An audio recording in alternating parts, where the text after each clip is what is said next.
All right, friends, I think our YouTube streams are live. Give me 1 second.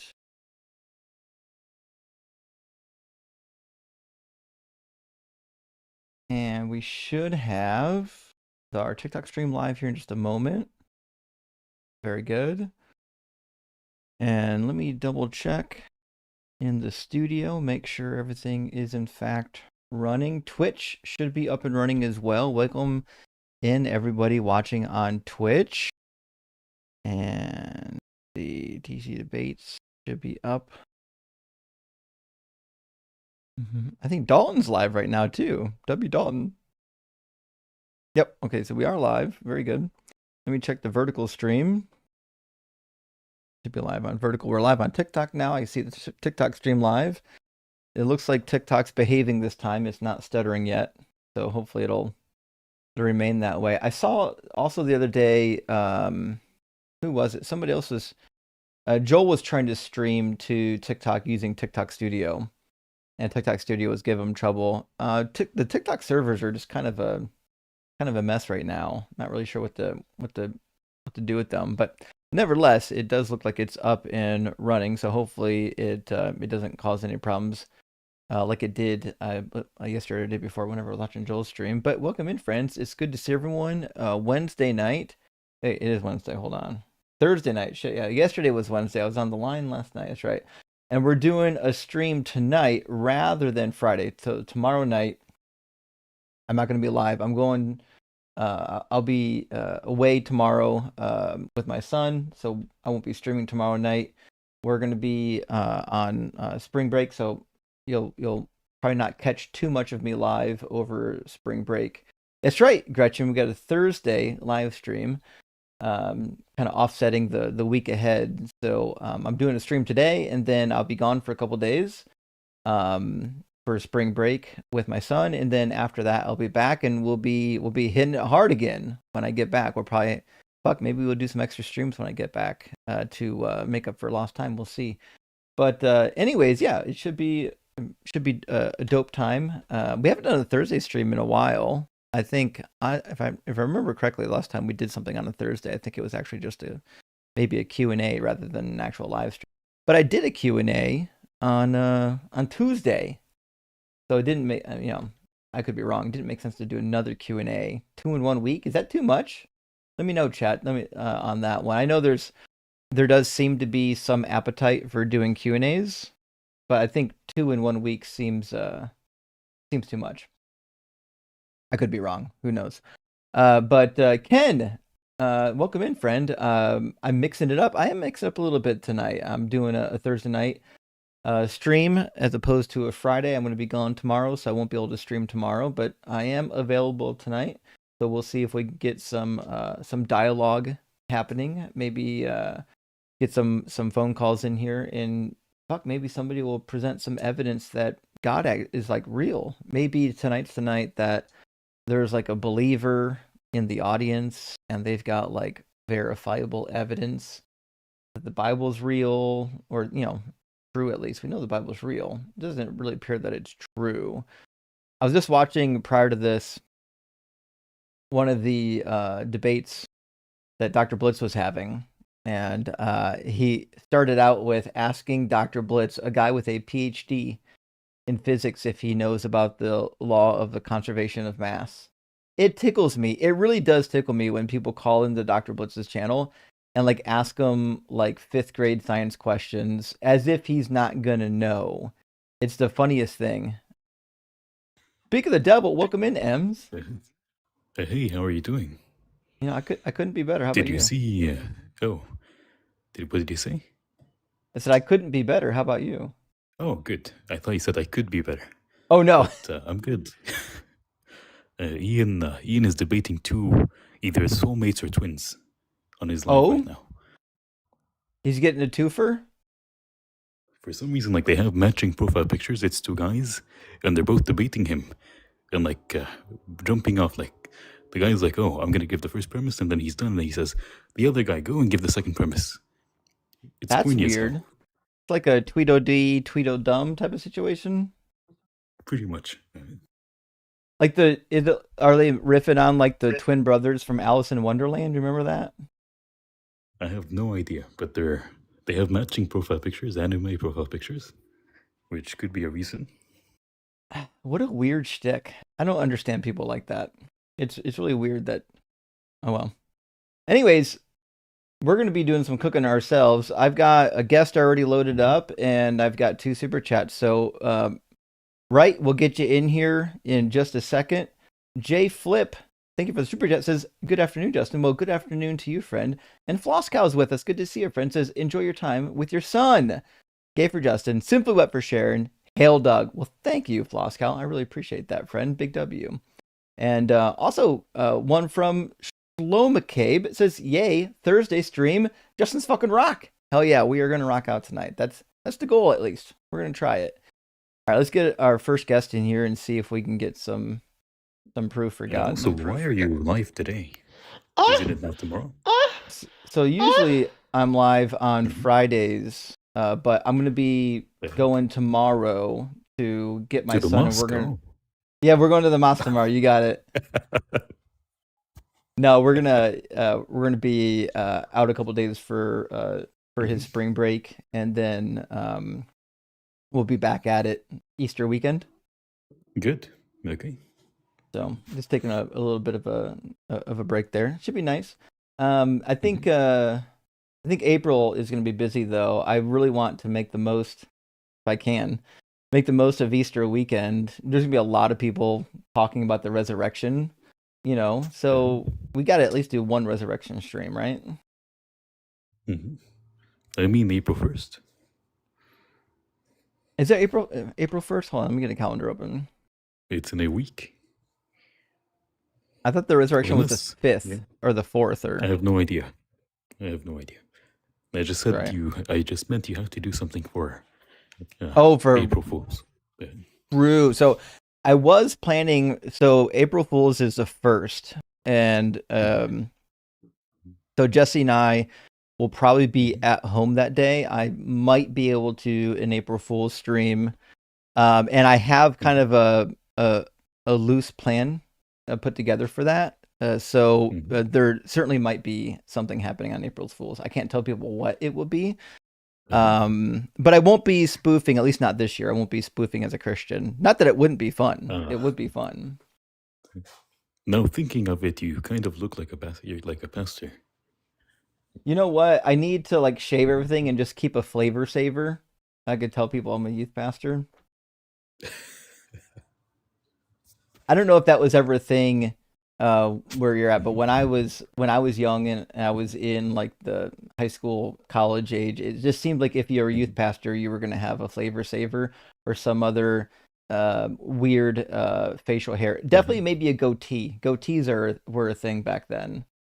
Here the bishops and popes and the pope and the bishops, they have beards, like full-on beards. I believe that. Well, there are some cultures where it's like you're not considered grown up until you get a beard, which is kind of an interesting situation. And they're even like, you probably know about the Amish. The Amish, they use their beards to like signify whether or not you're married or unmarried. So you have to do your facial hair differently depending on if you're married or unmarried. I do have a question. What's the whole like ordeal with the Coptic Church having its own bishop? I mean, not bishop, its own pope. Yeah. Well, when the Great Schism happened, like both of the factions like declared supremacy and declared that they were the true original church and that the other was like the apostate. And so what they did then when they split, they said, well, we're going to have our own pope, and our pope will be the official, vicar of Christ. And so it's basically they just, they wouldn't concede. So like nowadays, like a lot of people think that like the Catholic Church was the original church and that the Orthodox broke off. But that's just we're in the Western world. Like if you are part of the Eastern Orthodox tradition, they would teach that they're the original church and that the Catholics are the heretics. So do the Orthodox have their own pope besides like the Coptic Orthodox? I thought so. Hold on, let me see if I can get his name. I think the problem with the Orthodox is a number of the countries that claim to be part of the Orthodoxy have had various opinions on having a pope. There was an anti-pope for a while too. Give me a second to see. I've heard of that. I saw a video on But that. I they don't think. call it a But pope two. though. An archbishop? It's they refer to it as the Patriarch of Constantinople. Ah, okay. I don't know if there still is one today. I just know that they used to have one. Let me see if there still is one. Uh-huh. Mm-hmm.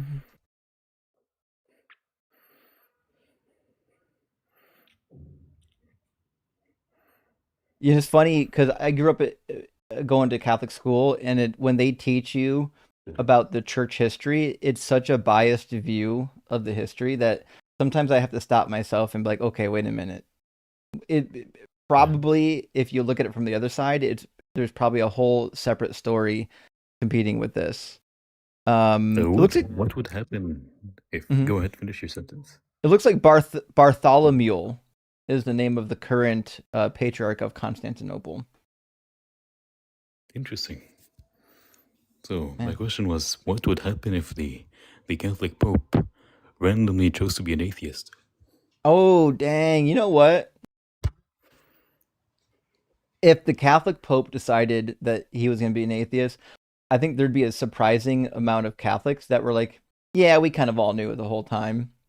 I had a good buddy, and I won't say his name. We worked together briefly, when I was getting out of high school, and he was Catholic, and we were talking about some of the belief of the Catholic Church, and he wasn't really buying a lot of it.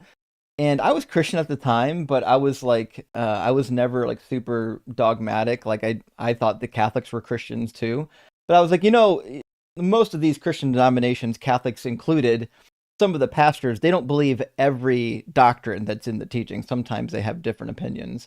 I said, ask your priest. Ask him if he believes everything that's in the catechism. And he asked his priest, and his priest literally told him not even the Pope believes everything in the catechism, which I think is a pretty good. Spending 12 years in Catholic school, I think is a pretty good example of what most of the Catholic priests I've ever met would say. Most of them are very flexible on what they would be dogmatic about. They're not quite as crazy as like the Southern Baptists, Well, I think we got two guests, so let me read a super chat. I'm going to get either Reggie or Jose in here, and we'll get some conversation started. Zen, thank you so much for the $20 super chat, friends. Says, hello, Guru Justin.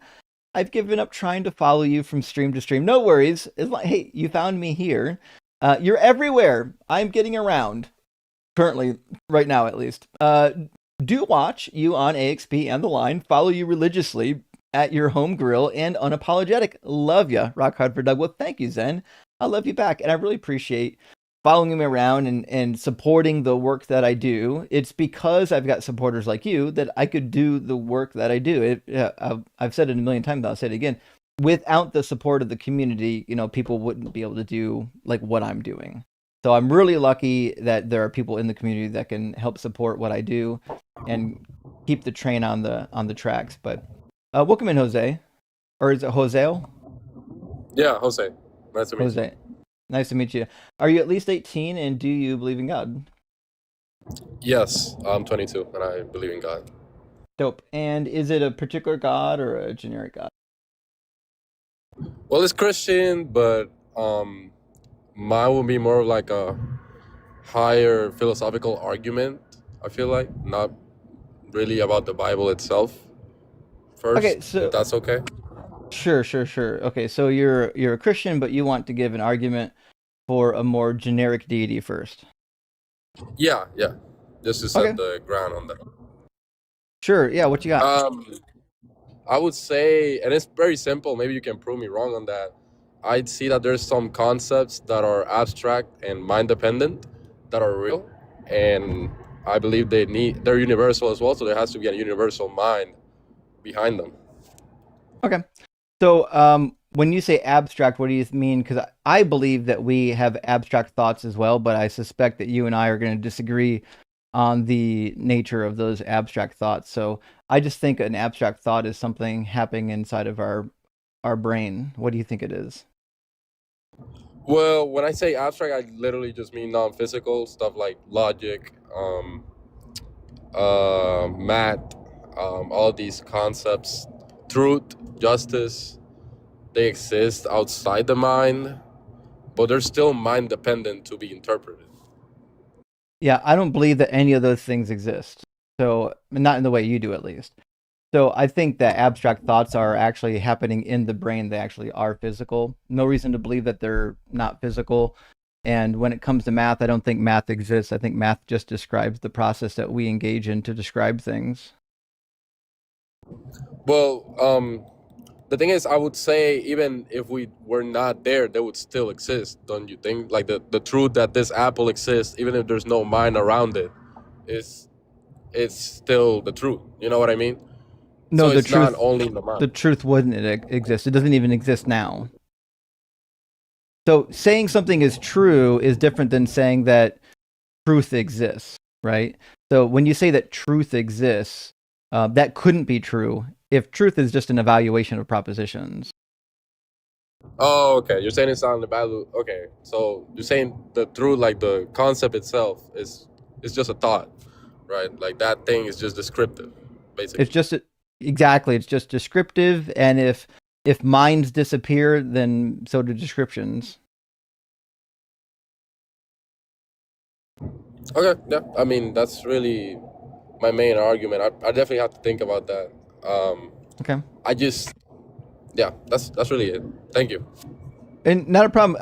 So the argument that you're touching on right now is typically referred to as tag. It's some form of the transcendental argument for God. One of the things that I would maybe not press you on, but maybe give you a polite challenge is ask yourself, why do you think that these things are non-physical? Did you accept the view that these things are non-physical because it kind of confirmed your viewpoint already? Or was there some evidence that you could point to that would make them non-physical? No, yeah, I'm genuinely trying to not be biased. As much as a person Right. can, right? Everybody has some type of bias.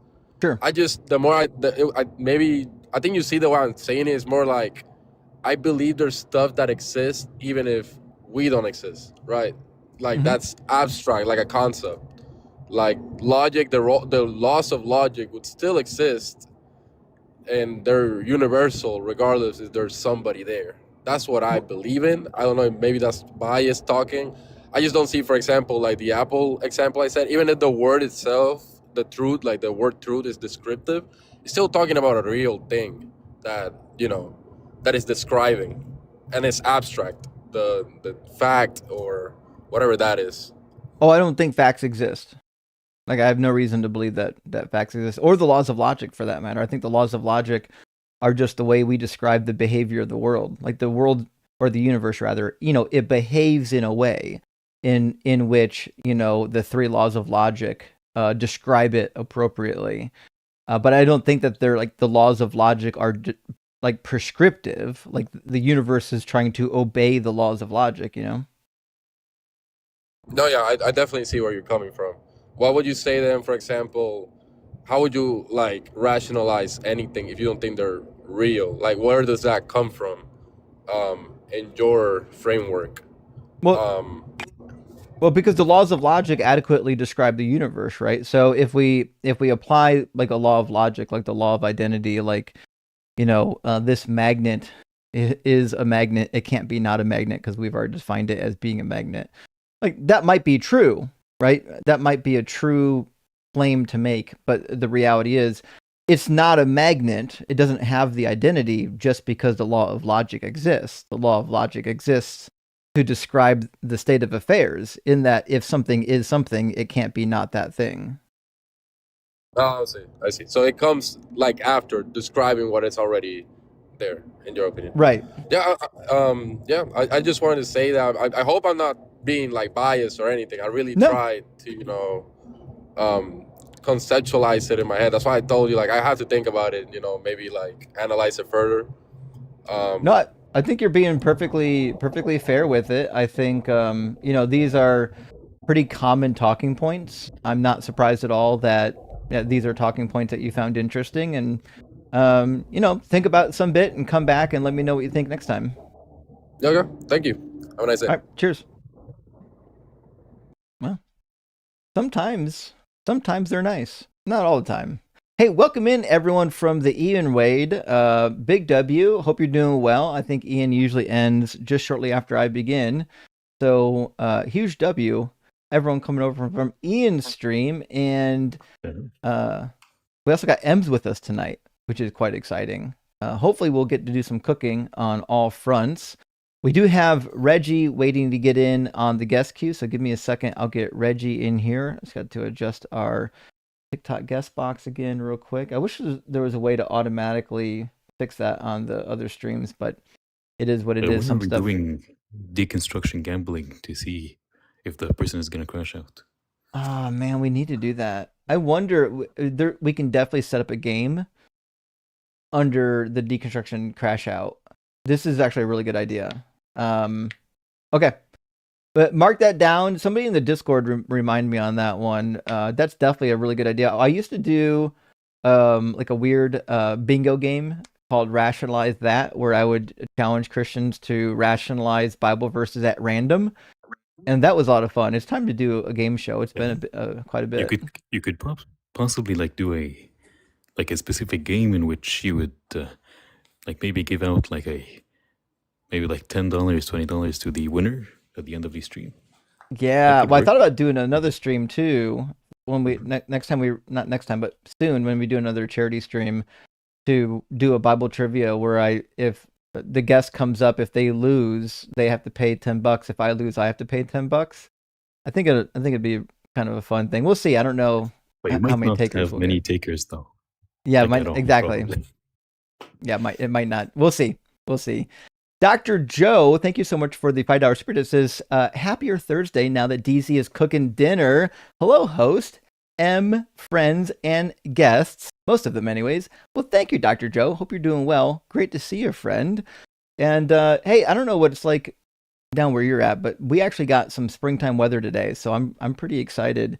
And Shane, thank you for the super chat. It says, if you had a goatee, you'd be the Guy Fieri of atheism. Oh no, don't do that to me. Don't put Guy Fieri on me. That guy's out of his mind. To be fair, though, I kind of suspect that the person we see on screen is more of a character. I kind of suspect in real life he's probably normal. I could be wrong. Who knows? But anyways, I mean, I found some good food because of him at least. And Con School, thank you for the super chat, says, is there any scriptural reference to hell being eternal separation from God besides the catechism? If not, why do Protestants lean on this idea? There's actually only one verse that mentions it. I believe it's in 2 Corinthians. I'll find it real quick for you. And it doesn't say exactly what they want it to say. It basically... Is it 2 Corinthians or 2 Thessalonians? I thought it was 2 Corinthians, though. Let me check. It doesn't say quite what they wanted it to say. It's 2 Thessalonians. There we go. All right, put it up on the board real quick, and then we'll see what I'm talking about. 2 Thessalonians 1. It says something akin to what they wanted to say, but they ignore the part where it talks about like the torture. And you'll see what I mean here in a second. So let me show you the passage. Let's see. Oh, that's the wrong browser. Apologies. Let me get the right browser pulled up here. There we go. All right, so when it talks about the coming judgment, it says, this is evidence of the righteous judgment of God and is intended to make you worthy of the kingdom of God, for which you are also suffering. For it is indeed just of God to repay with affliction. Remember, he's going to afflict people of those who afflict you, and to give relief to the afflicted as well as to us when the Lord Jesus is revealed from heaven with his mighty angels. So he's saying when Jesus is revealed with his mighty angels, he's going to afflict those who afflicted you in a fiery flame, inflicting vengeance on those who do not know God and those who do not obey the gospel of our Lord Jesus. These will suffer the punishment of eternal destruction, separated from the presence of the Lord and the glory of his might. What do you mean? So that's the passage you're probably looking for. Unfortunately, it seems that the eternal separation in 2 Thessalonians isn't because you're segregated, although you're in hell. It seems to be that way because you're annihilated, right? I believe in certain New Testament passages like this one, it teaches annihilationism. Not in all New Testament passages, of course. Some of them don't believe in annihilationism. Contra Deity, good to see us, says, formerly known as Mother. Move the Stars. So you got a new name. Thank you for letting me know, by the way. Changed it to better suit potential content creation. Happy Thursday. Rock hard for Justin's fucking rock. I like that double hashtag. Let's all be the change. Indeed, Contra Deity. And W on the name change. Also, hey, when you get some content up on your channel, let us know and we'll go hype it for you. Surf Murph, thank you so much for the $10 super chat. Says, hi Justin, are you a baseball fan? Opening day. Surf, thank you for the question and super chat. I am a baseball fan. Now, when I say baseball fan, I would say I'm a casual baseball fan. When it comes to my sports watching, I typically will tune in to watch the Browns or maybe a playoff game. And that's about it. With the Indians, sorry, they're the Guardians now. I keep forgetting we changed the name, but they were the Cleveland Indians my entire life until just a couple years ago. I got to switch. So I enjoy going to the games. To be fair, I don't want to watch it on TV. It's kind of a boring game to watch on TV, but I do enjoy going to the games. Back in the day, I used to go for the dollar dog nights and scarf down my body weight in hot dogs. They're fun. They're cool. But like, if you, what do you think, Ems? Is baseball fun to watch? The World Cup? No, actually, I've never watched a match of baseball. You're not missing out. I don't like watching sports at all. I get it. Yep, totally get it. So why not? Why not on the World Cup though? I don't know anything about soccer. I don't like soccer is a black box to me. Fair enough. I think if you grew up playing a sport, it's easier to watch it later. I never got to really play soccer, so I don't really know what's happening. It's just kind of a, it's just a ball bouncing back and forth. But if sometimes when the Olympics are on, I'll watch the Olympic matches. The reason I was asking is because I believe it's like the biggest sporting event in the world, and it's being hosted in the US. So yeah, it is. It's the biggest. Let's get Reggie in here from our YouTube queue, and hopefully we'll get some conversation rolling. Reggie, how are you?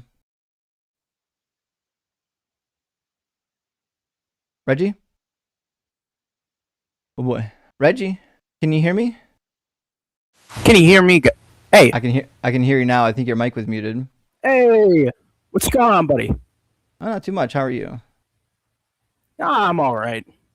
Sure. Could be better, I suppose. Well, we'll see how that goes. Reggie, my friend, are you a Christian or a Hindu or a Jew or a Muslim? Are you religious? Okay, you're a Christian. Yeah, I believe in God. Jesus Christ is our Lord and Savior. He died for our sins, and he died so that Indians could get hit by trains and niggers could smoke menthol. Oh, yeah, you're one of those. Okay. Sure. I mean, it's 1 for 1. You had a nice guest. The next one has to be bad. I don't even know what to write. Immediately crash out after a tirade of slurs. So I guess I know next time I see Reggie to avoid Reggie. Holy shit. I mean, what do they think they're doing? Like, can't you log their device and then add it to your spreadsheet so you don't confuse them with another Reggie? Unfortunately, there's no the Video Ninja software doesn't have any way of tracking IP addresses or anything like that. I meant the device itself. So like it would be hard to have like the same person with the same processor coming in having the same name. No, I agree. If I wrote the Video Ninja software, I'd be grabbing some like a MAC ID or an IP address or something from their hardware, but they don't do that actually. They don't let you do that. It's unfortunate that they don't, because it seems like it'd be a really nice tool to have. Nevertheless, we don't have that data. But I am going to be putting an instance of Video Ninja on a local machine that I'm going to be turning into a server, so that we don't have to defend on their servers. And I should be able to adjust the code because the code's open source. I should be able to adjust the code to display that data. So hopefully when I get my homebrew instance up and running on my local server, I'll be able to get that data. But for now, my hands are tied. Contraditi, thank you for the additional super chat. Says, I think it'd be cool if the God Epstein list prompt is done again. Donating some proceeds to SA abuse survivor type charity or facility would be a great use of the content. Just a thought. It actually is a good idea, Contraditi. When I did it that 1 week when it was still hot in the news, and I don't know how quickly I could return to the same prompt before would say maybe boring people, but I agree it was a really fun prompt. I enjoyed it. I think a lot of people enjoyed it, and so we'll definitely have to bring it back. I'm hoping that I'll be able to bring it back when it's in the news again. Maybe there's a big development that happens. We'll be able to run it again, because I think that type of a topic runs best when it's hot in the news cycle. So yeah, I definitely agree with you there. All right, let me bring in Steph, and then I don't know why, but guitar / Matthews Reds Live is back in the guest box to get stomped on again. So we'll see what happens there. How you doing, Steph?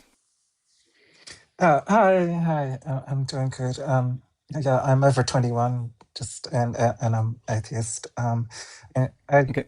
wondered if it would be okay if I ask a question, unless you've got other people to throw to. Well, you're already up, so you might as well ask the question. But atheist friends, we are doing debates tonight, so please, we just did a Q&A on Tuesday. We'll do another Q&A soon. But yeah, I mean, what's your question? I heard you talking about the Bible around homosexuality the other night, and I wondered if you were aware of the movie 1946, which I believe was released last year, going over the idea of homosexuality. Apparently, they went into it in this. That their thesis is that the word homosexuality was basically introduced in English versions of the Bible in 1946. No, I didn't watch the film. I know the premise though. The premise is based on 1 Corinthians 6:9, where it lists a couple of sins that would prevent you from getting into heaven. And the general argument is that at one point, some translators translated arsenicoitai. I have to look at where the accent's placed on that word. They translate that as homosexual, but that's not really what it means. The word arson just means man. And coitus or coitai means bed, or, so it just would roughly translate into male better. It refers to men who take other men to bed. There's some discussion as to what type of men they're referring to. Is this a reference to pederasty? Is this a reference to the military practice in the Greco-Roman culture? Sometimes the military men would penetrate each other. That's a whole nother discussion. So there's a big discussion about whether or not this is referring to a very specific practice, or this is just referring to any man who penetrates another man. And the reality is, we don't really know. But what we do know is that the word homosexual is not what is intended here. That's not what the author intended, for sure. But also, I would point out too that this people are bending over backwards to try to make the Bible queer friendly, and I don't understand this. The Bible's just not. It doesn't say anything positive about it ever, only negative things. And so I don't know why we're doing this. We should just take the Bible out back and burn it and get rid of this fucking thing and be done with it. Stop trying to make it sound friendly. Yeah, there's so much more in it that is unambiguously horrific. Right. Like tidying up this is like, straining nets and swallowing camels. Yeah, exactly. And I get if you're a pastor and you've deconstructed and you don't want to leave your job, you want to continue being in ministry, you want to continue leading people, and you want to lead them down a path that you think is healthy, you might use an apologetic on this particular passage to make your church sound open and affirming. But the reality is, I mean, the better move is to just abandon the Bible altogether. But I get it. I've got friends that are, you know, in the ministry that are deconstructed, that they're just kind of like, well, maybe I can use it for good still. But in order to do that, you got to try to, you know, get rid of some bad stuff in the Bible. Yeah, great. Sorry, thank you for giving me your time. Really appreciate sure it. thing. Yeah, All right, cheers. Thanks for watching stuff. thank you. Yeah, I've read quite a few articles on this topic. I don't particularly find any of them to be persuasive. Dale Martin was a scholar that pioneered this. Wasn't the only pioneer of some of these arguments, but Dale Martin was a really, really good New Testament scholar. He taught, where did he teach at again? Let me see. Yale. Yeah, he was a New Testament professor at Yale, and he pioneered some of these arguments as well. There's another guy, surprisingly, actually, his name was Justin, that started pioneering some of these arguments a long time ago. I personally don't find them super persuasive, but we'll see. Maybe I'll read some more papers and I'll be persuaded, but for now I'm not. I think Dr. Josh had said some stuff about this before. I'll have to contact him to see what he thinks. But anyways, we've got another guest waiting to come in. It looks like our friend Matt is glutton for punishment, so get Qatar back in here. Can you hear me? Unfortunately. Yeah, so can we talk about what you last said to me last time? You said the Greek Septuagint came out hundreds of years after Jesus, but it was actually released in the 3rd century before Christ. I didn't hear a word you just said other than like the last 3 of them. You want to start again? Yeah, so you said that the Greek Septuagint came out hundreds of years after Jesus, but it was actually translated in 3rd and 2nd century. Didn't fucking say that if you're listening. What I said is the manuscripts that we possess post-date Jesus. Obviously, the Greek Septuagint was translated prior to Jesus because the New Testament uses it to quote from. You said word What for I word. said, What I said was that the manuscripts don't go as far back as the Dead Sea Scrolls. That's what I said. I agree that the Greek Septuagint existed prior to Jesus. We just don't have any manuscripts. We don't have evidence of what it said prior to Jesus. What we do have are manuscripts that post-date Jesus. This is not a discussion about the existence of a Septuagint. This is a discussion about when do the manuscripts exist that we have in possession. Were there other manuscripts prior to Jesus? Obviously. Do we have them? No. No, we don't. Yeah, but you were asking, can I give you a manuscript that demonstrated the validity of my point, that it actually said 3 and not 7? And I gave you a manuscript that was older than the Hebrew Masoretic, and also the Dead Sea Scrolls is older too. But again, it doesn't predate Jesus, which was your argument. And it doesn't predate the Masoretic. We don't know exactly. So the Dead Sea Scrolls has 2 Samuel and 1 Samuel in them. We've got quite a few copies. The portion of that section where it talks about the numerical discrepancy is damaged. We actually don't know what number is in that text. What we do know is that when we compare the Dead Sea Scrolls, the Hebrew Dead Sea Scrolls, to the Masoretic text, it almost always matches the Masoretic text. It very rarely matches the Septuagint. So all I can tell you is that the evidence we have in the Hebrew manuscripts is that there's a contradiction in the Hebrew manuscripts. You can cry all you want about somebody coming later and translating. That's the whole point. They do not agree. You can cry all you want. That's what I was saying. That was about somebody coming later in Greek and correcting it in Greek. But the reality is we don't have any Hebrew manuscripts without the discrepancy. The Hebrew manuscripts contain the discrepancy. The translation into Greek attempted to fix it. If they had a Hebrew manuscript with the correct number in it, we don't know of it. We don't have it. All you can do is conjecture. Yeah, you said it's a translation from hundreds of years later, but That's the whole point. You said that it was hundreds of years after Jesus because I didn't say that. That's what you got. Yeah, Nope. it came out. That's what you said. Didn't say that. Don't say that because I'm What gonna I s- clip this. That's what I exactly what you said. said. What I said is the manuscripts that we have come from after Jesus. The manuscripts that we possess post-date Jesus. No, I told you that the Greek Septuagint is older than the Hebrew Masoretic, and you said no. The Greek not. Septuagint came out hundreds of years after Jesus. You absolute buffoon. So I didn't say anything about the Masoretic text. That's your first problem. I've never once made an argument based on the dating of the Masoretic text. The Masoretic text didn't even fucking begin until 200 years after the turn of the century or the turn of the millennium. The Masoretes didn't start their work until about 200 CE. If you had a half a brain, you would know that. That's why I keep referencing the Hebrew text. There's a difference between the Hebrew text and the Masoretic text.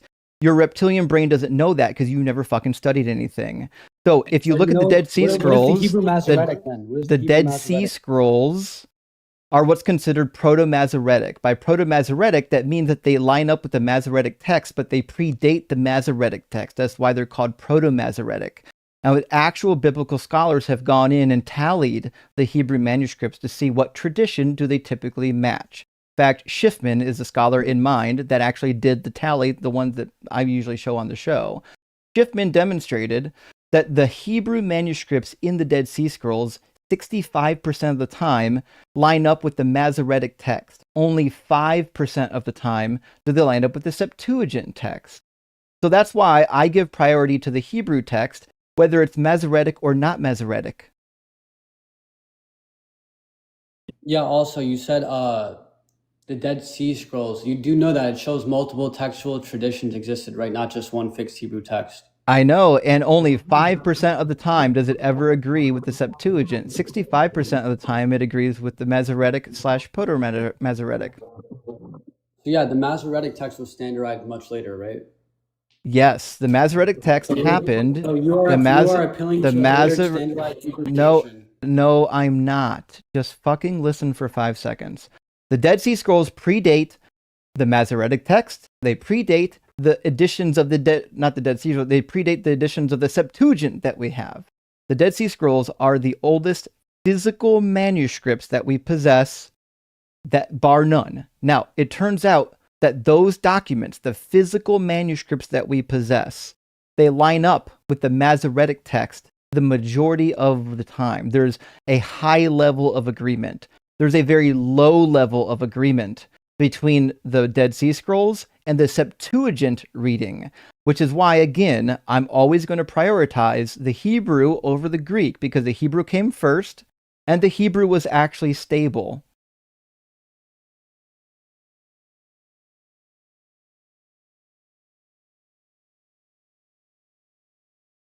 I'm sure he's yapping on mute. So you're saying that you trust in the Hebrew more because it came out first? I didn't say that. No. I trust in the Hebrew, one, because we know it came out first, and we know that the Greek was a translation of the Hebrew, and also because when we compare our ancient Hebrew manuscripts, those from the Judean desert, they line up with the Masoretic most of the time rather than the Septuagint, which means the Septuagint translation was either a poor translation or they had different manuscripts, or a combination of both. If I'm just looking for pure accuracy, it looks like the Hebrew manuscript tradition is better both in copying and in ideas. Like if you just compare the Dead Sea Scrolls against the Septuagint, you can actually visually see... No, but you're saying Hebrew tradition is more common, therefore it's correct. I didn't say that at all. Nope, didn't say that at all. You're not listening one bit. What I'm saying is that the Hebrew tradition is more consistent when we compare the old Hebrew manuscripts to later Hebrew manuscripts. They match. When we compare them to the Greek, they don't match, which means the Hebrew tradition had a better system of copying and probably more authority within the community, which is why they were the root for the Septuagint. The Septuagint translation came from the Hebrew. Well, yeah, I agree the Dead Sea Scrolls align with Proto-Masoretic text tradition more than the Septuagint, but that doesn't prove a contradiction. It just tells us which textual tradition is more common. It don't know. It tells you which is more consistent. Yeah, but the majority agreement doesn't equal original reading. 65% agreement doesn't prove correctness. I didn't say anything about original reading. We don't have an original reading. We don't have an original of anything. We have no originals. There's no way to ever argue what is the original anything because we don't have one. All we can tell you is that of the manuscripts we have, and here's the chart put together by Lawrence Schiffman, is that in Qumran, most of them do not match the Septuagint, only about 5% according to the graph. And at least 60%, I said 65, count me wrong, 60% of the documents in the Dead Sea match what is typically going to be referred to as Proto-Masoretic. That's what I'm saying too. That's literally what I said. There isn't a single fixed Hebrew text. What is typically going to be referred to as a Proto-Masoretic text. So if we're asking ourselves, which copyist tradition is more likely to have support? It's going to be the Hebrew tradition. The Hebrew tradition has a much wider support. And we can demonstrate, too, if you compare the translation from the Septuagint against the Dead Sea Scrolls, which obviously the whole point is the 3 and 7, which obviously predated the Septuagint. They just disagree with each other. Then what we can demonstrate is that the Septuagint for sure was making changes. One of the examples of this is like in the Book of Chronicles. So there's some lineages in the Book of Chronicles where we have older manuscripts and the Septuagint changed it. In fact, let me show you one change from the Septuagint that should have never happened. We're going to do Deuteronomy 32, verses 8 through 9. So in Deuteronomy 32, 8 through 9, I'm going to go to the King James Version, and I'll demonstrate why this is a problem.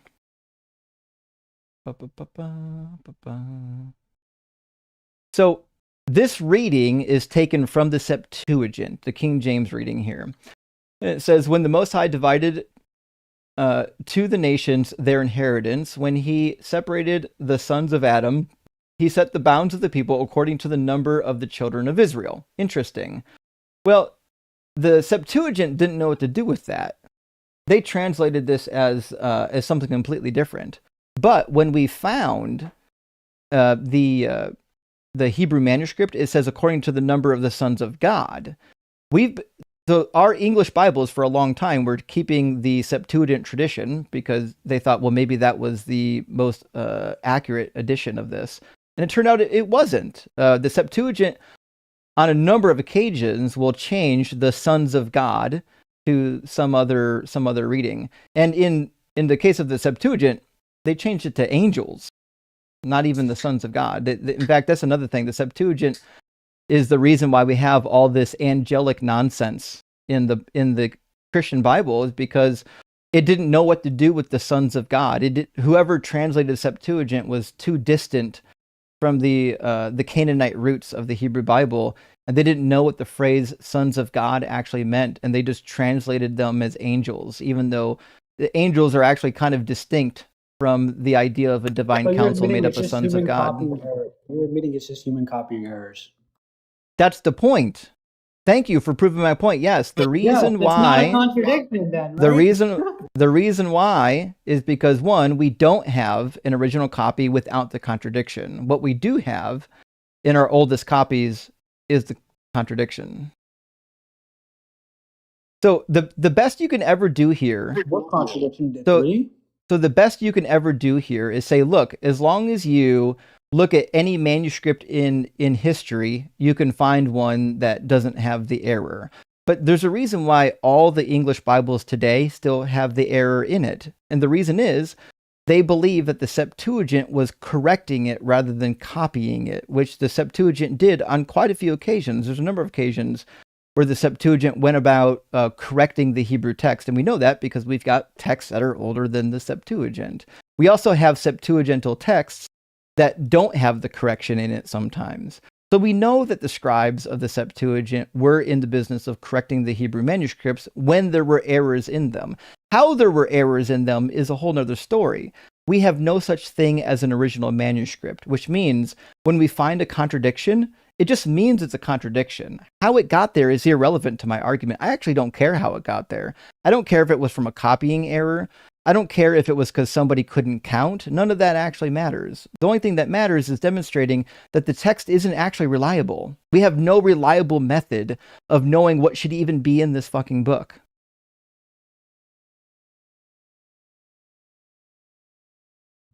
Yeah, I keep telling you over and over again that you were labeling it as a contradiction, but a contradiction would be, you know, what one text is saying A and not A at the same time, but we have different manuscripts preserving different readings. I'm aware. That's transmission. I'm So aware, look, and you're and pointing scholars to variation. and You're pointing to scholars. variation between manuscripts. I am. And what I'm trying to demonstrate to you is that scholars by and large believe that the Hebrew reading is original, even though it contains the error. It doesn't matter that somebody came along later and corrected it.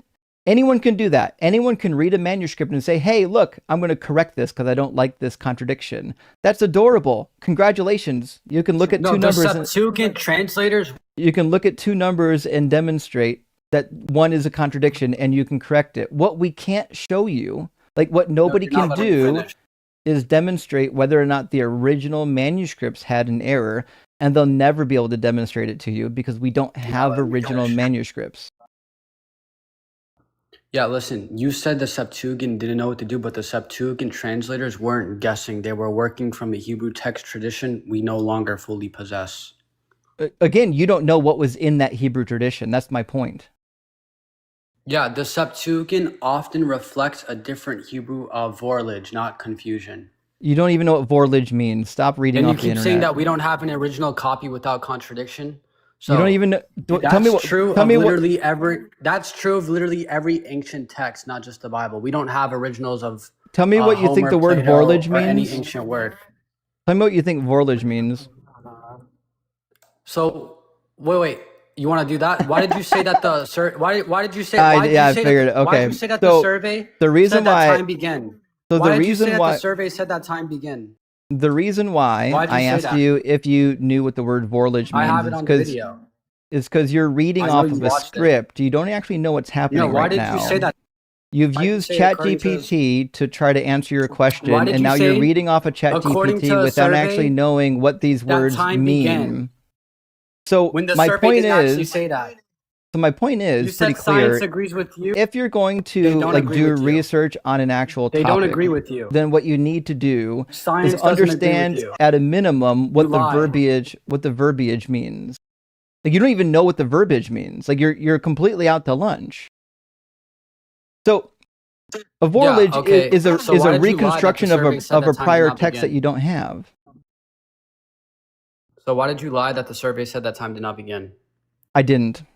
Want me to show you the survey? Were you not paying attention the first time? No, go to the video. Go to my video then. If you can show the survey, just go to my video. I'll just pull up the survey since you weren't paying attention. I don't need to. I have the actual survey, you dumb motherfucker. Pull up my video. You literally say it in the video. Imagine being this stupid. Thank you for giving me contradictions. Thank you.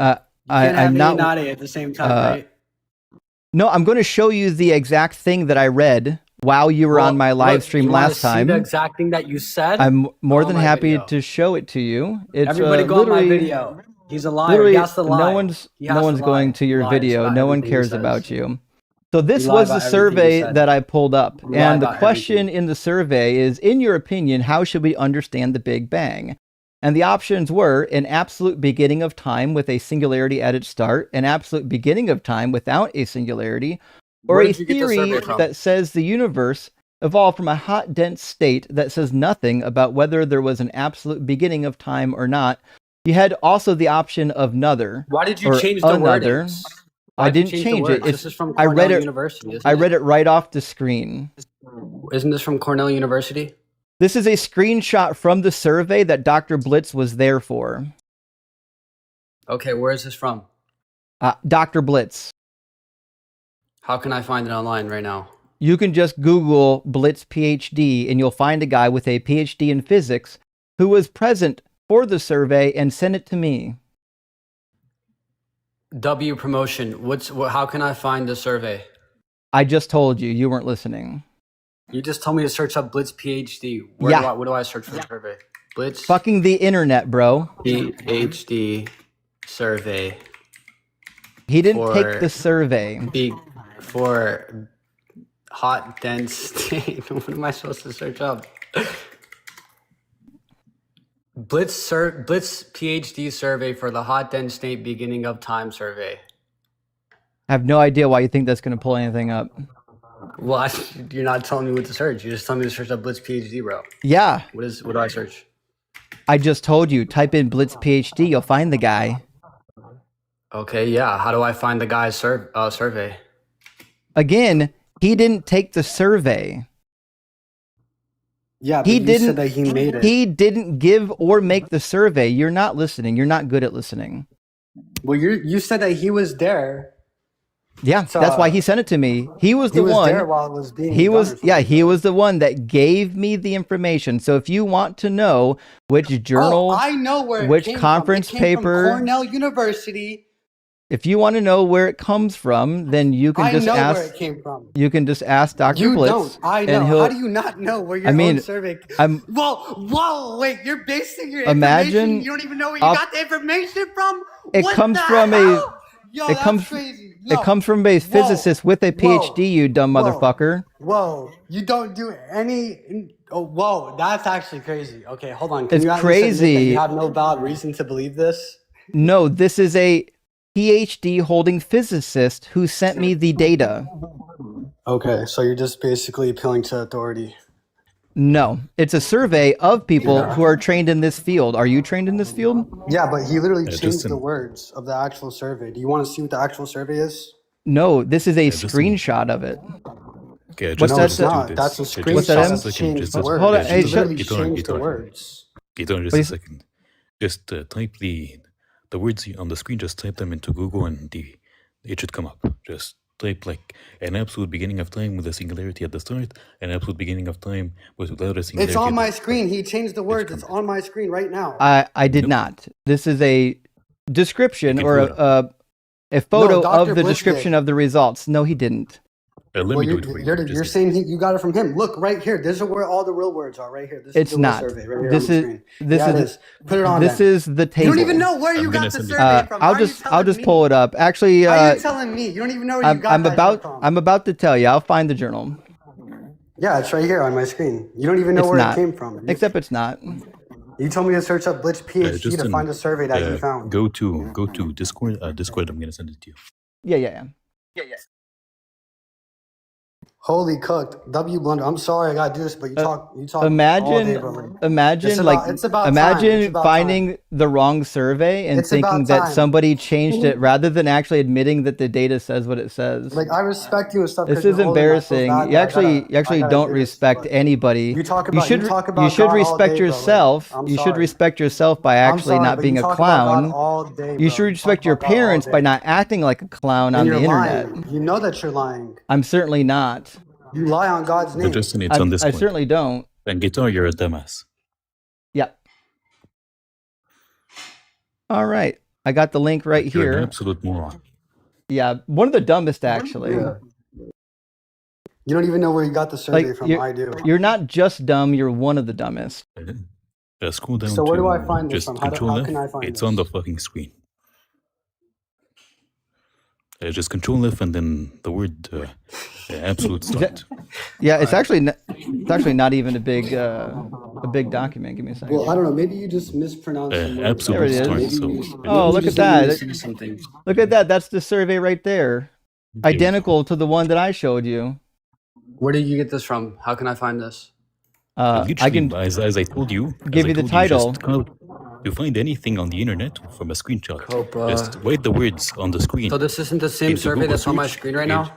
No, you dumb idiot. So where is the survey that I got from? Because from... Have no fucking idea about your survey. That's your problem, not mine. On black... Yeah, no, this is literally the same thing that I have on my screen right now. No, it's not. This is from Copenhagen. Yes, it is. Can we expand him for a second and let's read what he has up on the screen? Actually, I can't. No, that we don't.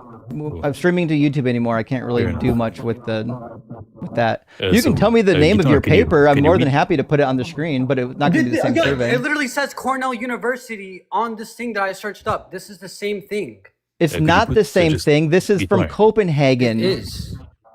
I know. I guitar. just now searched up Copenhagen survey on black holes, and it's Just a literally second. the same thing. I'll show you right now. Could you read off what you No, had you're highlighted? wrong. Could you read off what you had highlighted? Here, I'll Read it show you off. right now on my actual Just screen right now. Just read it off. Read it off. No, I'll Give me show the- you right give now. me Read it the, off. uh, I can't see. Give me the Look, name of look, your right here, look. of your article. No one can see it. Just read it. Do you know how to read? Could you read it off so we can? Do you see it or no? No, just you're read it fucking off. tiny. Read it. You can't see this? I'm No, going you're- closer for a reason. Oh It's my- as big as my fucking It thumb. says I can't read it. Copenhagen survey on black holes and fundamental sure. Read the physics. part. On the Guitar. co- Read the on the part. Cornell Guitar, University guitar, site. guitar. That's guitar. this paper right Read here. the part. Read the. Just a second. Read the part that you want highlighted. Read it, so we can find it. Read it out. Okay. Read the part that I want highlighted. Uh-huh. Yeah. So go down. I'll Just go read back it down. off. Read it I off, already and told we're him. He gonna already knows have what I'm a- talking about. Matthew Sure, never read it learned off to so we read. can- He doesn't know what you're I asking see him. what you want me to show you. Guitar, Okay, you want me guitar. to show you this right No, here? no, no. Right here. We Here it don't. is. We're gonna. Habibi, just a second. It's We're right asking here. you to read it. This is Just a what I second. want you to Just a read. second. Just a second. Just a second. Can you read it off so he can find the words? You need to read it off verbatim so he can find it. Yes. So What does it say? it says the majority of votes from the participants. Stop there. The only Uh, statement just- that gains majority approval by 68% of participants was that the Big Bang meant the universe evolved from a hot, dense state, not an absolute beginning time.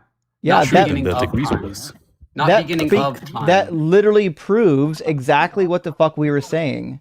I got do the know that statement. means The beginning statement time, highlighted right not beginning here. of- It says the only statement that gains majority approval by 68% of participants is that the Big Bang means the universe evolved from a hot, dense state, not an absolute beginning of time. Meaning the Big Bang was not an absolute beginning of time. Also, Yeah, and you said they said no, but they said it's basically like saying I Six- don't know, but six- Reading maybe. comprehension is 68 You said they 68% said no. 68% said it's because they said no. Time did not begin. 68 They did not say that. They said there's not an 68% agree that the Big Bang does not teach that it was the beginning of time. Yeah. No, they That is teach the it's point. not an absolute beginning, not that time did not begin. Beginning Sure, of wait. time. No, What is the beginning- difference? So Yes, if you I know, if you I look know that. so if you look at the table They're saying rather the than Big Bang is rather than flapping your lips, you dumb piece of shit, it says a theory that states the universe evolved from a hot, dense state that says nothing about whether there was an absolute beginning of time or not. That's literally what the table says. Now, I agree. Whoever typed I know. I agree. Whoever typed that first paragraph didn't type in the word of. But the reality is, No, that's it's what the the same survey thing, it was doesn't- about. The survey the is same about thing, it whether or doesn't not time started with the Big They didn't Bang. need to. It's the Those same, were the actual the questions same at thing, no matter. hand. And as it turns out, they agreed. 68%, the majority said that the Big Bang doesn't teach, it doesn't say that the beginning of time happened at the Big Bang. No, yeah, I know that. It's the same thing whether or not of was in there. It's still the same thing. What I'm saying is that you It said is. that they said that you said that time did not begin. They're saying the universe is not an absolute beginning in time. But you said that they said time did not begin at all. I didn't say that at all. I read it verbatim. It's- And what I read okay, verbatim was what the actual survey says. The survey says that the Big Bang is a theory that says the universe evolved from a hot, dense state that says nothing about whether there was an absolute beginning Go of into time or video. not. So what that means is that the Big Bang is not evidence that time or anything began at one particular point. That's what that means. So what I'm saying is your argument when you came up was that the Big Bang was the start of time, space, and matter. That was your argument. I said, no, that's not what science teaches. Science doesn't teach that time, space, and matter began at the Big Bang. And this survey demonstrates that the field of physicists don't agree with that sentiment. They don't agree that the Big Bang was the start of time, space, and matter. It could You're have been missing out a key word. Absolutely. it could have been the keyword start of app- space and time, or space and matter, maybe, but there's no good reason to believe that it was the start of time. If you believe in a quantum state, well, quantum states technically aren't technically matter. So you could say that when a quantum state gave way to matter and then produced the Big Bang, that was the beginning of matter, but there's no good reason to say that it created time. The reality is the state of physics isn't teaching anymore that the Big Bang is the beginning of time. That's just not a thing that is popular. Like, so the point is your argument doesn't work. Your argument that you brought last time was that the Big Bang was the start of time. I have no reason to believe that. So I never said that. The whole point was you saying that time did not begin, therefore we don't need God. I didn't say that at all. Go to the video. So what I said is your argument fails because the universe doesn't show any signs of not existing. Can you give me a reason? Said that the survey said give time me did a not reason. begin. Give me a reason to believe that the universe once didn't begin. Give you a reason to believe that the universe did not begin. Yeah. So you want to get back to that? Okay, so like I said from before, we can use science and logic and to reason that the universe had a beginning, right? Then do it. So, okay, like we was talking about before, because you guys wanted to keep talking over me and you guys wanted to keep saying, we're not going to let you talk. We're not going to let you talk. Buddy, just do it. Stop crying and do it. You guys kept saying, show me the evidence. Okay. So, like I was saying before, you guys were saying that, and then you brought up a bunch of theories. Buddy, don't cry about what we were saying. Show me the evidence. I'm telling you, okay? The universe expands, space, time, and matter, all these things. Everything needs a cause. You were saying, you said that no, you don't believe that. You said every cause precedes. You don't believe that you don't believe that everything needs a cause. It doesn't actually need a cause. You don't believe. Imagine just fucking yelling into your phone rather than have a conversation. Matt, I'm trying to stop you before you say too many things, okay? You don't believe that everything needs a cause because you believe in a God that doesn't have a cause. So no, that means everything that begins. That means you need to reword your proposition. Everything that begins your proposition can't be everything requires a cause. What it needs is a qualifier. You might say everything that begins to exist has a cause. That's like the Kalam. That's what I said. No, you didn't say it. You said everything. I said that last time too. You said everything needs a cause, which is wrong. And again, if your argument is that everything that begins to exist needs a cause, I agree, but we have no evidence. We have no evidence that the universe began to exist. You're trying to get back in track with your script. No, I'm addressing exactly what you said. No, you're addressing your script. In fact, I'll write out. You heard me say that I'll write out your script for you since you're too dumb to track. So again, premise number 1 is that things that begin to exist have a cause. Don't care. I don't believe that's true. Don't even care though. Number 2 is that the universe began to exist. I said I would accept your premise. Yes, you did, bro. What the hell? Bro, holy blunders. I said I would accept your premise because it's not worth arguing about. I never argue about premise number 1 in the Kalam because it's not worth arguing about. Someone like Dr. Blitz can give you an argument for it because there are, in fact, things that don't have causes. I'm not a quantum physicist, which means I'm not going to give you the argument for premise 1. Dr. Blitz would be more than happy to do that for you. Premise number 2 is where I said we're going to have a major disagreement because premise number 2 is that the universe began to exist, and I'm waiting for you to give me a reason why I should believe that the universe began to exist.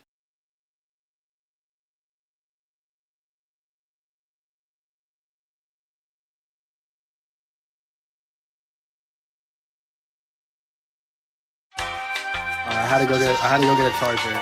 My phone's literally at 2%. All right. I had to go get a charger, bro. Calm down. Sure. So why should I believe that the universe began? Yeah, so most scientists point to the Big Bang Theory, right? Yes or no? Again, that has nothing to do with the beginning of the universe. Why should I believe that the universe began? Okay, but yes or no, do most scientists point to the Big Bang Theory? Most scientists believe that the Big Bang happened. That has nothing to do with the beginning of the universe. Okay, it says the universe was once in an extremely hot, dense state, yes? Yes. Okay, space itself has been expanding ever since, yes? It seems, as far as we can tell, our observable universe has been expanding. As I said last time, we actually don't know what is outside of our realm of observation. It could very well be that we're just a small blip in a much larger cosmos. These are things we don't know. Yeah, like I already said, science limits doesn't prove that the universe is eternal. Again, give me the science that says that. Yeah, so what I'm telling you right now is that I'm okay, we'll just get past that. So yes or no, is the space itself expanding ever since? Yes or no? As far as we can tell, our observable universe has been expanding as far back as we can measure, but again, we don't know what's outside of our observable universe. Okay, so you got P1, everything that things that begin to exist has a cause. The universe began to exist, therefore the universe has a cause. Okay, That's what you gotta. That's what you gotta support. Premise number 2. What's the support? Infinite past leads to weird contradictions, like never being Like able what? to arrive to today. Prove it. So you guys said that an infinite past is possible, right? There's no contradiction with an infinite past. I would love to see it. Well, okay, so that's basically like saying time is infinite, right? I'm saying time goes on forever. How many numbers are there? Okay, does time have to be internal in order to be infinite? What the fuck do you mean by internal? You mean eternal? Does it have to be eternal in order to be infinite? Yes or no? Well, since time is a progression of events, if there's never been a beginning or an ending of the progression, then the word eternal is how you describe that. Is the past finite? No. Okay, that was actually like, damn, I thought I was going to catch you with that. Let me ask you a question. Where's the start of the circle?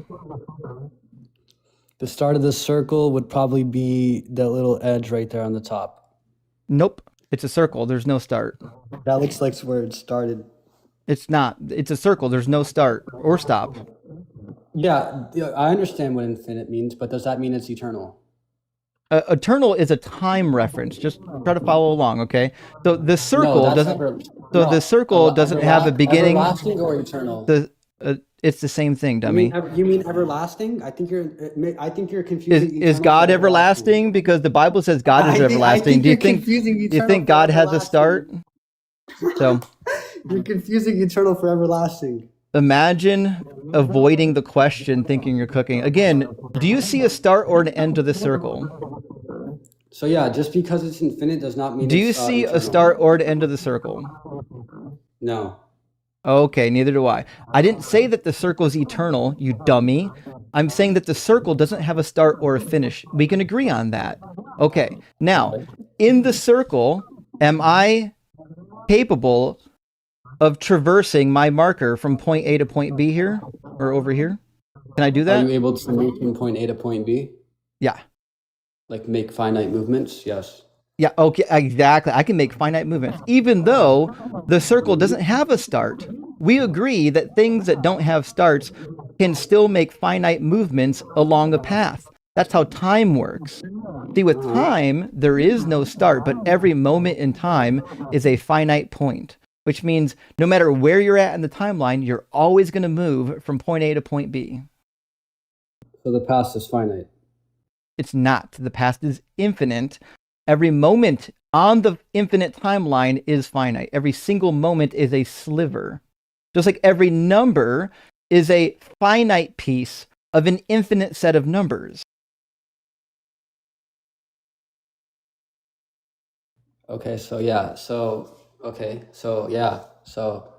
what are you saying, that the time is infinite, right? What I'm saying is there's no contradiction in saying that time doesn't have a beginning, which was your claim. Okay, well, you're saying that it doesn't have to be eternal in order to be infinite, right? No, I didn't say that. Something that is infinite and something that is eternal are different. Only one of them works for time references. Something that's eternal is an infinite in the time reference. You can have something that's infinite that's not referring to time. Okay, so time can't be created? Well, I don't think time could be created because time is a progression of events, and creation requires a progression of events, which means in order to create time, you already need time. So is time eternal or everlasting? Time's eternal. Oh. Okay, time is eternal, so time cannot be created or destroyed. But you literally said earlier, things that are infinite doesn't have to be eternal. Yeah. Okay. I don't know why this is so hard for you. Okay. So something that is infinite in time is eternal. Yeah, but time Eternal is means not something eternal. in time. Eternal. Time infinite, not Eternal's a time reference. No, everlasting is. What the Jesus fucking Christ. So is everlasting. Both of them are time references. That's what the word lasting means. heck? No, you're confusing eternal for everlasting. Oh my god. I'm certainly not. Yes, you are. I think this has been the most successful troll to ever be on your channel. No, listen. Either that, all right, let's move on. Either that or he's the dumbest human being alive, which right, I understand. quantum gravity I remember when I was like 15, I thought I knew a lot of stuff, but I was never as dumb or as arrogant as this guy. That's for sure. Listen, So you're the just one to be who clear, laughs at everything. just to be You're clear, one the who word backtracks on eternal, everything. according You're to the one the who backtracks on dictionary, everything. Don't try to get away. the word eternal, according to Trying the to make fun of dictionary, me is lasting or just to make existing me look forever without But that end doesn't mean or I'm actually beginning. wrong. So just to be clear, my definition of eternal means that it's infinite in time. Being eternal means that you don't have an end or a beginning in a time reference. That means it's an infinite amount of time. That's exactly what I told you.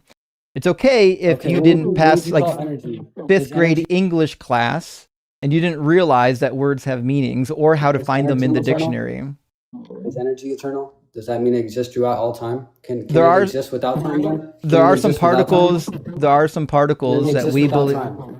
There are some particles that we Does it think. exist throughout all time, or does it Do you want the exist answer, or do you want it to get fucking within muted time? again? Okay, I'll mute you.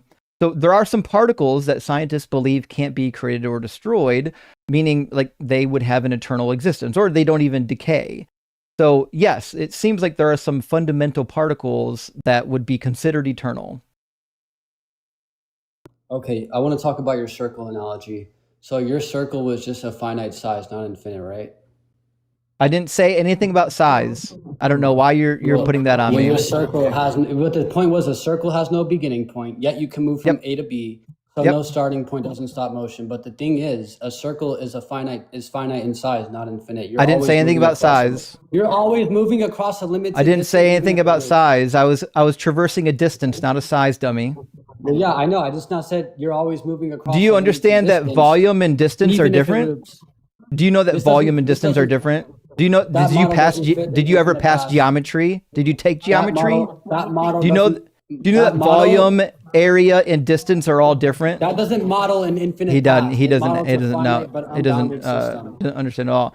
So what you've got here is something that has no beginning or no end. Meaning, if I asked you, can I travel on this circle without getting a stop? The answer is yes. The answer is yes. So if I asked you, can I travel along this circle, even though traveling along the circle has no beginning or end, the answer is always going to be yes, because any travel is going to be a finite movement on this circle, even though the circle doesn't have a start or a stop. And he's even muted himself. He's been fighting with the mute button so much he's muted himself now. No, I just don't want the echo to go loud. So yeah, you said every moment is finite, so the whole can be infinite, right? Yeah, every moment is finite, which is why there's no problem moving from one finite position on the timeline to another finite position on the timeline. So every moment is finite, like every By definition. number is finite in an infinite set? By definition, a moment is a finite slice of something. Okay, so you're saying, okay, yeah. So an infinite collection of finite moments is totally coherent. So time could stretch infinitely into the past, right? Yes, just like an infinite set of numbers is coherent, even though we can traverse from 1 to 2 to 3. Okay, I understand what you're saying. Okay, I understand. So yeah, this is where we got stuck last time because people kept talking over us. Mm-hmm. All right, so so when you're saying traversal, so you're saying I understand you don't start at negative infinity. I understand that. Okay, You got it. that's not what I'm trying to say. I'm not trying to say you start at negative infinity. I'm saying that at any moment you just move to the next one, right? That's not a problem. Uh-huh. Okay. What I'm saying is, if the past is infinite, then before now, there were infinitely many events. That means Yep. the present is the end. And of you'd an be infinite wrong. sequence. Well, I mean, theoretically, the present would be the last piece on the timeline, but the timeline never stops. So I'm trying to understand how can you be now if the present is the end? The present's not the end because the present keeps on going. If the present stopped, then it would be the end, but it's not an end. Exactly. Yeah. So we know that time is moving. Time is not moving. Time is how we track change in the physical world. Oh, so you think new time doesn't exist? You think we exist in an already existing time? No, none of anything you just said makes any sense. There's no such thing as new time. Okay. Yeah, I know. Oh, really? Oh, you agree with me? You agree? Yeah, you said something stupid. You said new time. New time is a nonsensical statement. So, like, no, a new moment. Every moment is new, yes. Yes. And that's what makes it a moment. Past? Every moment is different from the moment that preceded it. How can there be a new moment if we have infinite moments? How can there not? That's like asking, how can we get new numbers? Like, how can I keep counting if there's an infinite numbers behind me? I can just keep counting. Okay, so... Well, okay, so the point you're trying to make is that time is infinite.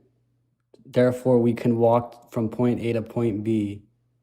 But what I'm saying is that time being infinite doesn't mean that it has no beginning, because time itself can be infinite while still not being eternal. The definition of infinite means it has no beginning or end when we're talking about time. No, you're confusing eternal for everlasting. I'm not. The words everlasting never left my mouth. They only left yours. Okay, yeah, you're right. Eternal usually means no beginning and no end in time, but yeah, time is eternal. But listen, eternal, eternal, like time outside time entirely, everlasting exists at every moment in time. So the confusion is on your end. Definitions. It's your definition. My definitions are spot on. Time, if it's infinite, is eternal. It has no beginning or no end. Okay. So eternal would mean timeless, outside time entirely. Everlasting. Nope. That would be called, that's called atemporal. Atemporal means without time. This is crazy. I cannot believe we're doing this right now. Yes. Listen, Matt, you've been up for 45 minutes and you've brought literally fucking nothing to the table. You've brought literally nothing to the table the entire 45 minutes that you've been up here. Time is not eternal. We've got grown-ass adults that want to get into the conversation, so I'm going to fucking move on and let an adult get in here before you waste my entire fucking live stream. But you're welcome to come back on the next live stream and try again. He has to be a troll. No one is that stupid. I think he literally is that stupid and that belligerent. And the reason why he has time to come up here and argue with me is because nobody wants to be with him in real life. Oh, well. Let me grab some super chats, friends. We'll get our next guest in here. Thank you for being here, everybody. We're getting our Thursday night kicked off right. Two-Hand Dan, thank you for the $20 super chat. It says Reddit. Secular morality is horizontal, covers how one relates to one's fellow humans. Theist morality is vertical. It's about what God says. DCT, don't know what that means. In other words, whores rule and first rule. Oh, fuck. I didn't see how you're going to map that on, and now I see it. Justin's fucking rock. Rock hard for Doug and simply wet for Sharon. Well, listen, I'll give you this. You got me. I didn't see that coming, and that was good, my friend. That was good. Contra Deity, thank you for sending out 5 DZ Debate gifted memberships. I really appreciate that, friend. And Scylla Taxabit, great to see you tonight. Thank you for the $10 super chat. It says, new hip is healing nicely. Glad to hear it. Hope you're going to be walking soon. Walking without pain. Oh, fuck, you already are. Also, live in Canada, so cost me $0. Best thing a country can do for its people is get universal Medicare. Rock hard for Doug. I agree. Listen, I've been for universal and or single payer healthcare for decades now. There's no good reason not to have it. We're the wealthiest country in the world. We could easily afford it. We could literally just spend one less week bombing another nation and pay for it for like 5 to 6 years. It wouldn't even be that hard. It's ridiculous that we're wasting. It's actually more expensive to do what we're doing now than just to have universal coverage. It's unfucking believable. The fact that health insurance companies even exist in this day and age is perplexing to me. They bring no fucking value to the table. They're a middleman that are legally allowed to skim 20% off of every transaction, and then they do deals under the table. There's no reason to have them. Tired of liars. Hey, I'm with you, friend. The UAE has a private health sector with insurance companies, but they do operate a lot better than the US. You don't have problems with like insurance denials, etc., because the law doesn't allow them. Well, Canada too. Canada's basically a single payer system. So they still have private medicine, but they just got rid of all the insurance companies and they basically just set up a government agency that handles all the payments and payouts. That's it. They just wiped out insurance companies. That's all you had to do. It's crazy. And they pay for it obviously through taxes as we would, but it's way cheaper than paying out of pocket. Tired of Ours says, Justin, for your server, if you create a public-facing website, actually I do have one. I just haven't put much stuff up there yet, deconstructionzone.net. You can use Microsoft Clarity to do auto-tracking and recording of sessions, and you get IP and location info, no fee. Well, Microsoft Clarity might be a good option. So I haven't used Clarity yet, but that might be a good option. I could use WebRTC, I could use Clarity, and I can use my own instance of Video Ninja to do the call-ins. I haven't decided exactly which one I'm going to use. I could write my own. So I'm going to be using Linux as my server, and I've done enough programming on Linux to know that there are some tools that will allow me to do my own custom audio routing. So I could do it that way. We'll just have to wait and see on that. I'm a little ways away from that still yet. And JJ says, I was in the biz a long time, and I'm glad you found something constructive to do with that MDiv. Super fun to see you crush people with the text. Well, thank you, JJ. And there's a lot of us in the biz that have graduated from seminary and or Bible college now that are engaging in this work. And I'm happy to see it. I'm happy to see it. Randy Wilson in the house tonight. Holy shit. Sending out 50 Deconstruction Zone memberships and has now been a member for 12 fucking months. Thank you so much, Randy. And listen, Randy doesn't just come in and send out gifts. He also sends fucking 50 more of them. And then 50 goddamn more of them. 150 memberships to someone went out tonight. Thank you so much, Randy. I really, really appreciate that, friend. That is monumental. It helps the channel a ton. And everyone who got a free membership, go to my channel and get a copy of the Deconstruction cheat sheet before you forget that the link is there. Can't wait for y'all to see the content. I'll be adding some stuff to it this week during spring break, so look out for that. Thank you so much, Randy. And EMB, thank you so much for the $20 super. That says slight correction. The observable universe is shrinking because the universe expands faster than light, so we end up seeing less over time. Also, Achilles and the tortoise with the time contradiction is funny as fuck. That's actually a very good point. I've heard this expansion greater than its speed of light conversation before. I don't know what to make of it yet. I talked to Dr. Blitz about it. It sounds like the claim is slightly off, that it's expanding faster than the speed of light. I think what's that? I have something to add maybe. So what Okay. I understand of it at least is that the expansion is constant over a specific amount of area.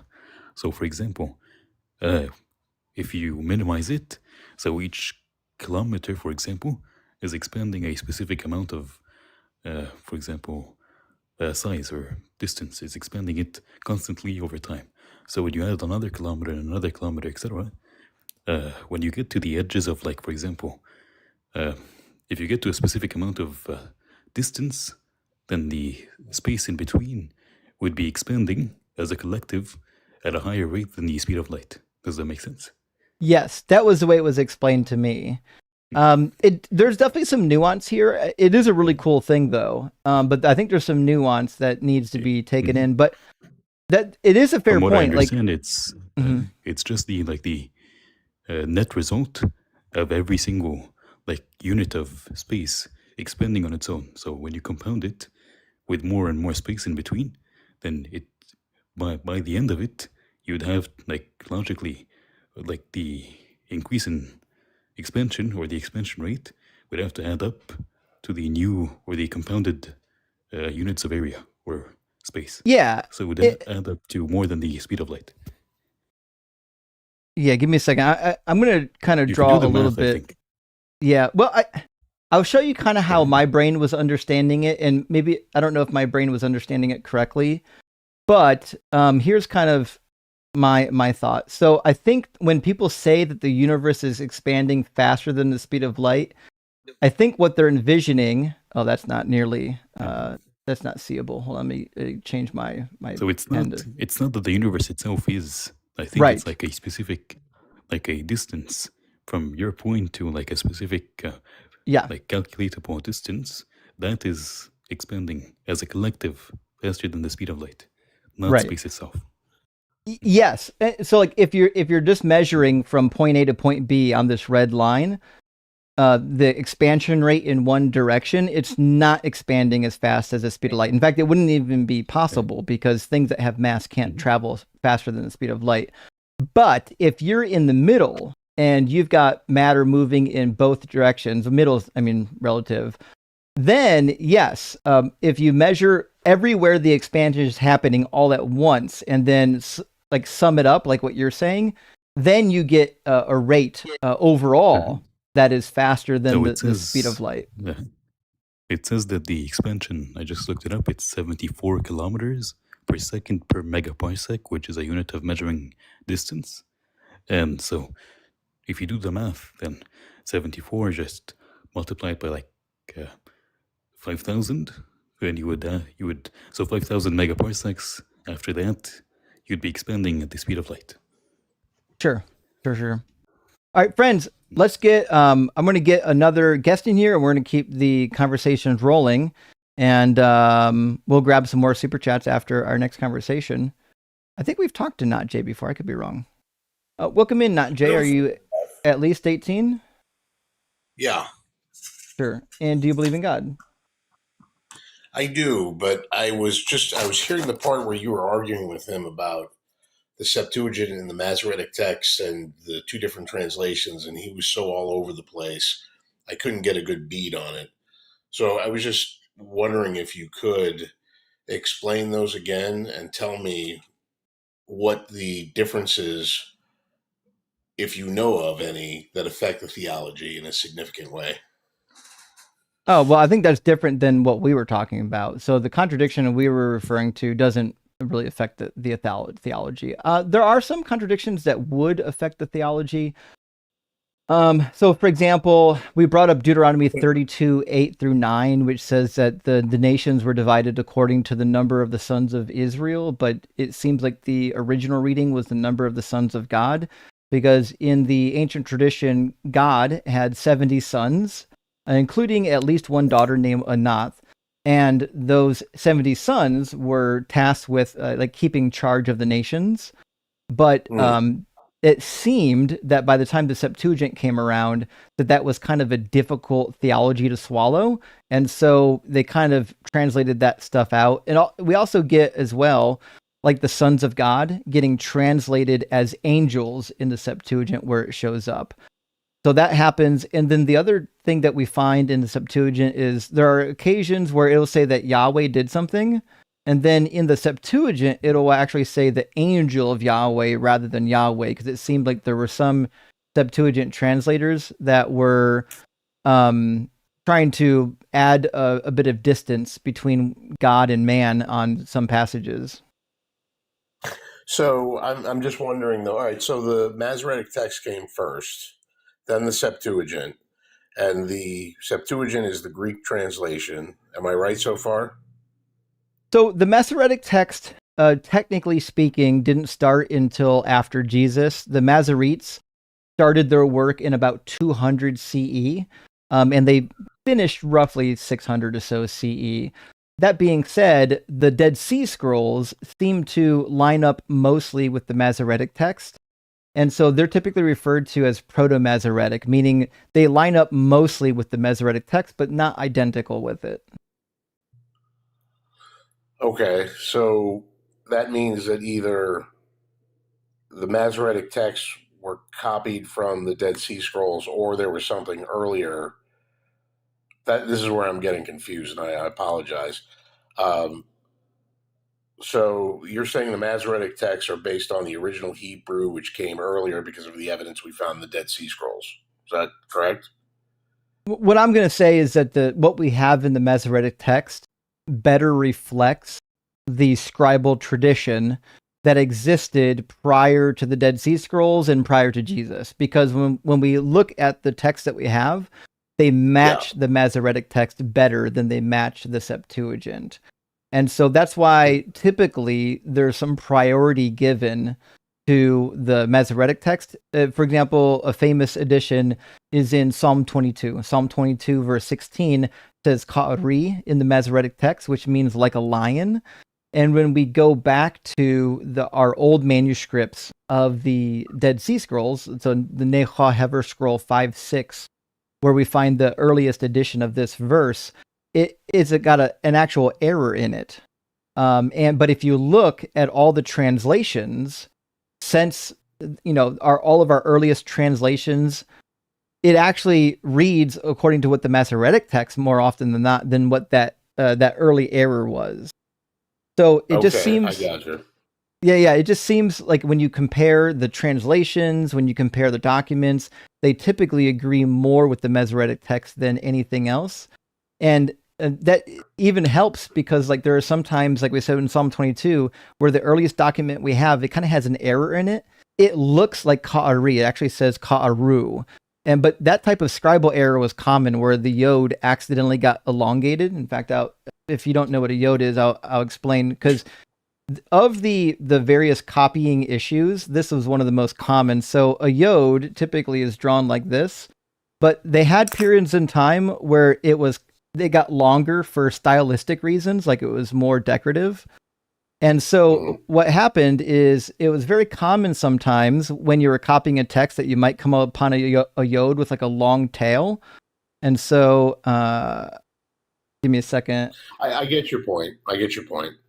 So that's the word in the Dead Sea Scroll. But if this yod was a little bit long, you can see why somebody would copy it thinking that it was a vav instead of a yod. And so we can compare, okay, well, this old text seems to have an error in it. We can compare all of our translations of this text, and most of the translations seem to agree with what was in the Masoretic text. So I'm just saying that when we compare all the manuscripts we have, it just seems like the Masoretic is the most stable. Okay. So these translations, like you said something about from the children of Israel to the children of God to that, I mean, might that be, I guess I would be looking for how it would affect theology in a significant way. Like there are certain words like omerta that doesn't translate well into English. So I'm just wondering if possibly if that was the same case. Is it maybe the same case in a lot of that stuff that didn't actually affect the theology? Because if you were going to say, well, it was given to Israel. I mean, Israel can be seen as the sons of God. Are most of the errors like that were just not affecting the theology, or there's some significant theological alterations in these? I think there were some differences. Yeah, let me go over two of them real quick. I've got a. You give me chapter and verse. Yeah. Go to Isaiah 9:6. Yeah. I'll see if I could zoom in on my spreadsheet. I started keeping a spreadsheet of some of them. So in Isaiah 9:6, the New Testament quotation is, "For unto you is born this day in the city of David a Savior, who is Christ the Lord," so on and so forth. And they're saying, hey, well, this kind of comes as a fulfillment of Isaiah 9:6. Okay, so when we go to Isaiah 9:6, this is interesting because this is one of the few times where the New Testament seems to be pointing towards the Greek text. I'm sorry, the Hebrew text instead of the Greek. So also, to be fair, this is never quoted in the New Testament, by the way. So in the New Testament, it only ever alludes to this passage. It never actually quotes it. I'm going to show you why it doesn't quote it. So in the Masoretic text, it says, "For a child has been born to us, a son has been given to us. He shoulders responsibility and is called Wonderful Advisor, Mighty God, Everlasting Father, Prince of Peace." Now, this for most Christians is like a real, like quintessential messianic prophecy. If you ask people where are the messianic prophecies, 9 out of 10 Christians are going to tell you this is one of them. But it's interesting, if you look at the quotation from the Septuagint, you can see why the New Testament never actually quoted it. Because it says, "A child was born for us, a son also given to us, whose sovereignty was upon his shoulder, and he is named Messenger of Great Counsel." And then we miss these titles, and it says, "For I will bring peace upon the rulers, and peace and health to him." So the Septuagint, their translation of this text, completely wipes out anything in this that could be remotely about Jesus. Okay. Do you have so that one seems to, the Messianic text seems to support where the Septuagint does not. Is there another one that would Go the other way? Yep. theologically? Yeah. Yes, exactly. And so the best example of this, I think, is in Isaiah 7. We're going to do 10 through 18, but verse 14 is the one in question. So in verse 14, it's translated, "Therefore the Lord himself will give you a sign. Look, the young woman is with child, and shall bear a son, and shall name him Emmanuel." So that's interesting because... Yeah, because the text in verse 14 in the Septuagint reads completely different. It says that, "Behold, a young woman will conceive." In fact, let me pull it back up again. I've got it right here. So in the Septuagint, that's a different one. Give me a second. Brother, your spreadsheet's way too small to read. Sorry, I'll pull it up. I'll pull it up in the Septuagint. Then give me 1 second. So let me. No, it's cool. I mean, if you can read it for us, okay. Yeah, no problem. We'll pull it up in the Breton Septuagint. It's a pretty easy to read edition. Appreciate it. So this is Isaiah 7:14. This should be in the Sir Lancelot Breton edition. And it says, "Therefore the Lord himself will give you a sign. Look, the virgin shall be with child, or shall conceive, and bear a son, and you shall name him Emmanuel."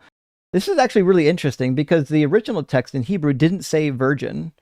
It just says the young woman who is already pregnant. The pregnant young woman is going to bear a son. So this is a pretty marked change. Okay. So this is one of the problems, is like in the Hebrew Bible, a lot of these texts are going to read differently than in the Septuagint than they do in the Masoretic. And there's a reason why the New Testament authors, by and large, preferred to quote from the Septuagint. That's because they couldn't really read the Hebrew all that well, or maybe they didn't have access to it. And there's a lot of readings in the Septuagint that they just kind of preferred. I'm just wondering because my next thought is going to be, well, what did the translation in the Messianic text that would be translated to young woman in English, I would want to know what that Hebrew word said. And if there was a connotation to it, like you can say girl, you can say girl, little woman, lass, so on and so forth. All these words that mean the same thing, but might have a different connotation based on the language of the time.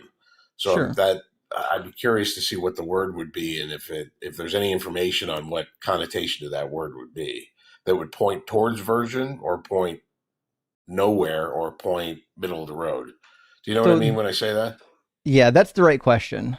So the question is, in the original Hebrew text, when it says ha'amahara, what should we understand that to mean? And it should just mean a young woman. Now, I'm going to show you here that most of these interlinear translations aren't really good. They're just overlaying the Hebrew with like a generic free version or nearly free version of the Bible.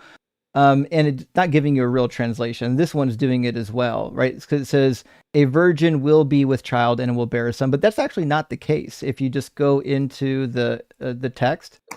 So, in fact, I'll show you, if you go to Isaiah 7:14. Oops, give me a second. Isaiah 7:14. On the Bible Hub, they'll actually give you the breakdown that gives you the information you really want.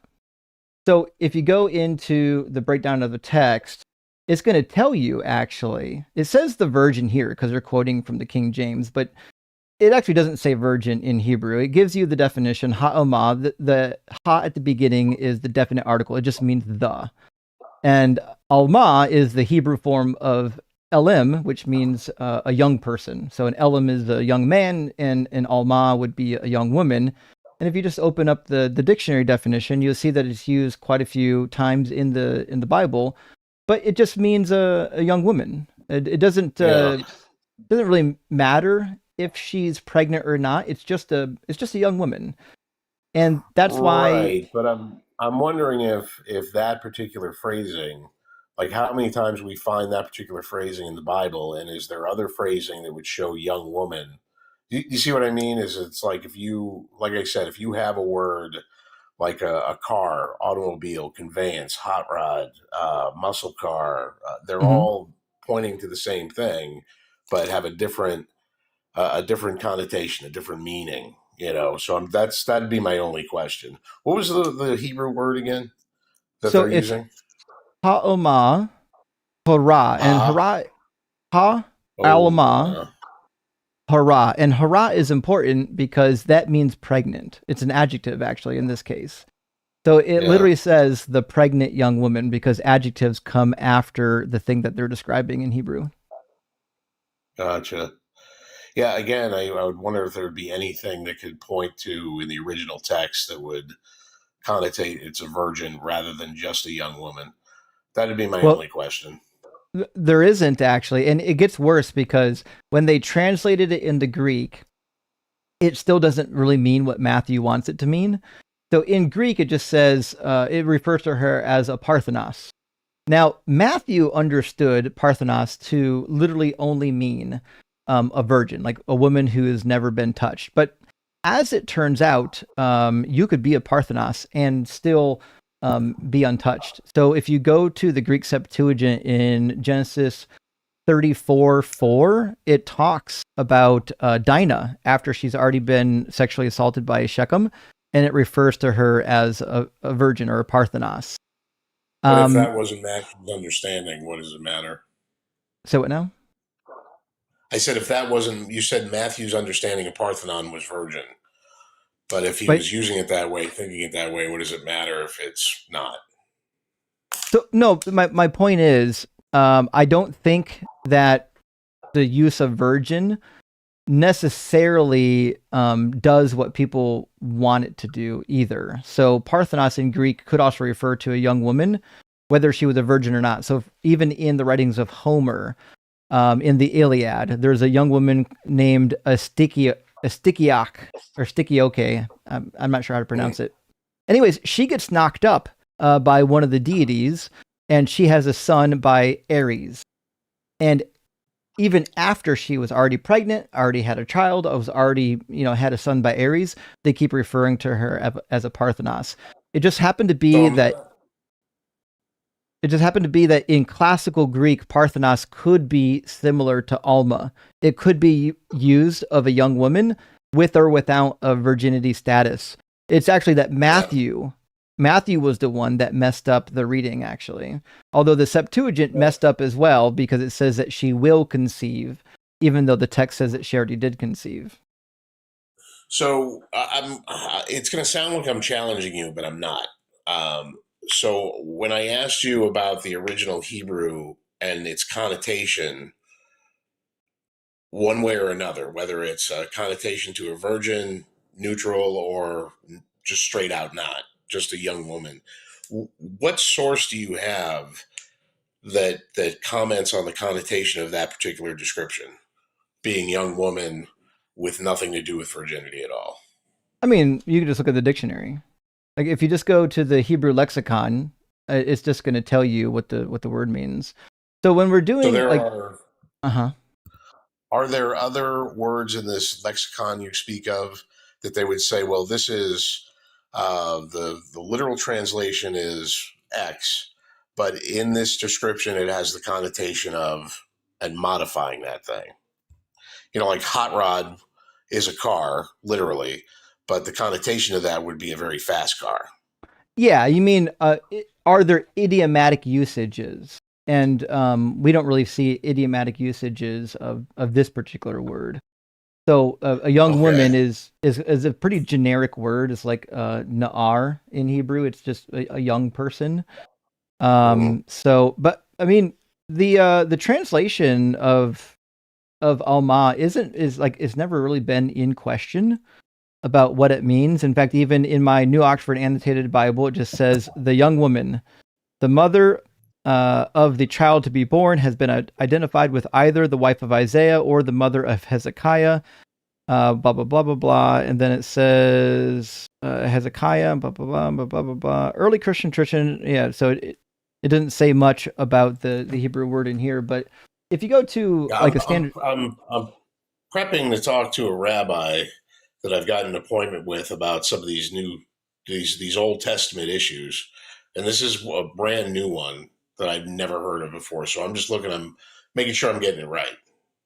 Yeah, for sure. And so if you do also the Dead Sea Scrolls Bible, I've got a copy here. The Dead Sea Scrolls Bible just does a straight literal translation of Isaiah 7:14. And in here it just says, therefore the Lord himself will give you a sign. Look, the young woman has conceived and is bearing a son. Yeah. Because I have no doubt that that's the literal translation. The only thing that I have to ask, the only thing that I want to kind of dive a little bit deeper in is, one, is there any connotation around that word? And two, how does that affect the theology, at least in the Old Testament? But anyways, I think we beat that to death, right? So sure. The other thing that caught me about your conversation with that kid, what was his name? His name was actually Matthew, but he doesn't put his name in his profile for some reason. Yeah. So my other question for you was that survey that you had. Mm-hmm. Could you bring those results back up again? Yeah. Yeah.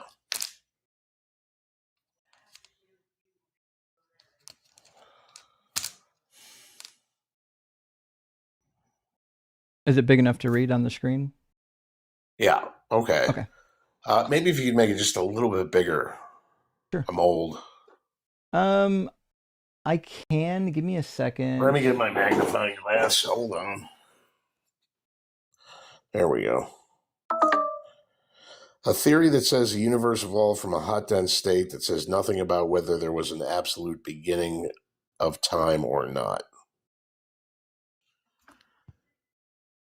Is there anything in this survey that they say, well, the theory, because it was my understanding that there are some people that have posited that there could have been something before, and they have all these theories, but they really haven't been tested at all.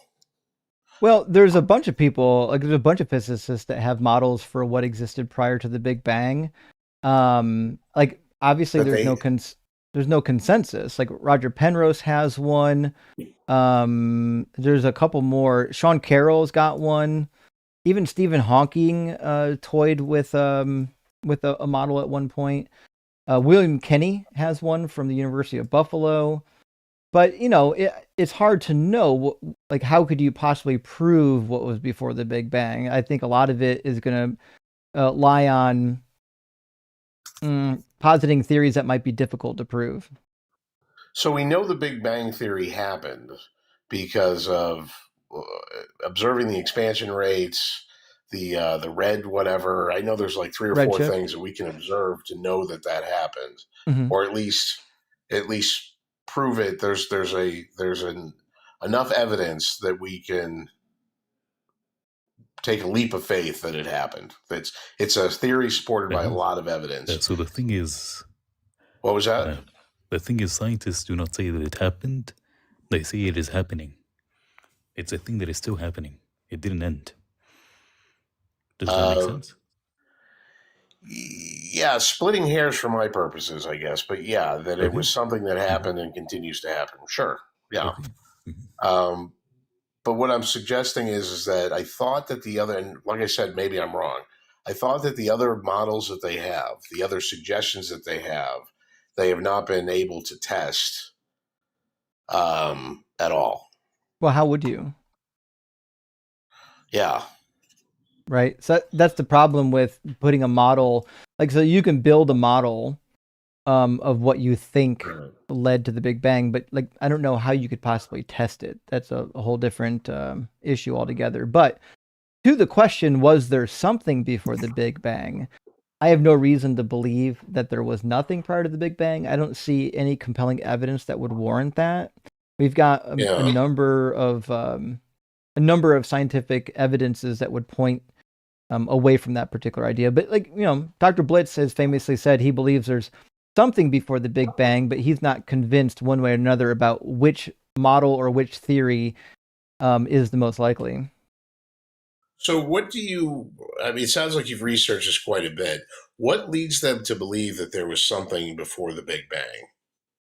Well, I think there's a couple reasons. One, because I don't think we have any evidence that quantum states are like popping into existence from non-existence. And we've got a number of particles that appear to be fundamental and eternal. You know, I would point towards the electron. My background's in electrical engineering, so obviously I'm going to point to the electron. But we've got a number of particles that seem to be, well, you wouldn't be able to destroy it at least. And so, like, if it's true that some of these principles in physics are real, meaning electrons are essentially eternal, maybe we can even say that, like, the conservation of energy within a system can never decrease. It can only reach equilibrium. If all of these things are true, I mean, it just kind of seems to me that there's no good reason to believe that there was once nothing. Like, there was no energy, there was no matter. There was another argument you can use is like if you believe that time came into existence at the Big Bang, that produces a bit of a contradiction itself, because if time is a progression of states, of changes, well, you actually can't have a progression from non-existence to existence without time already being in place. It's like the chicken and the egg argument, right? So we have maybe some good reason to believe that time itself couldn't have actually been created, logically speaking. And it also, there's some evidence, like I like the DESI data. So the dark energy spectroscopy instrument has been measuring the acceleration rate of the expansion of the universe, as well as other things. And what we're finding is that it's not actually constant. In fact, it might even be decreasing based on our latest round of data, which, if that's the case... I've heard about the DESI, that's very, very new and very, very unproven. So I don't think that we can really, I mean, I guess as a sort of gut feeling, maybe we could use that.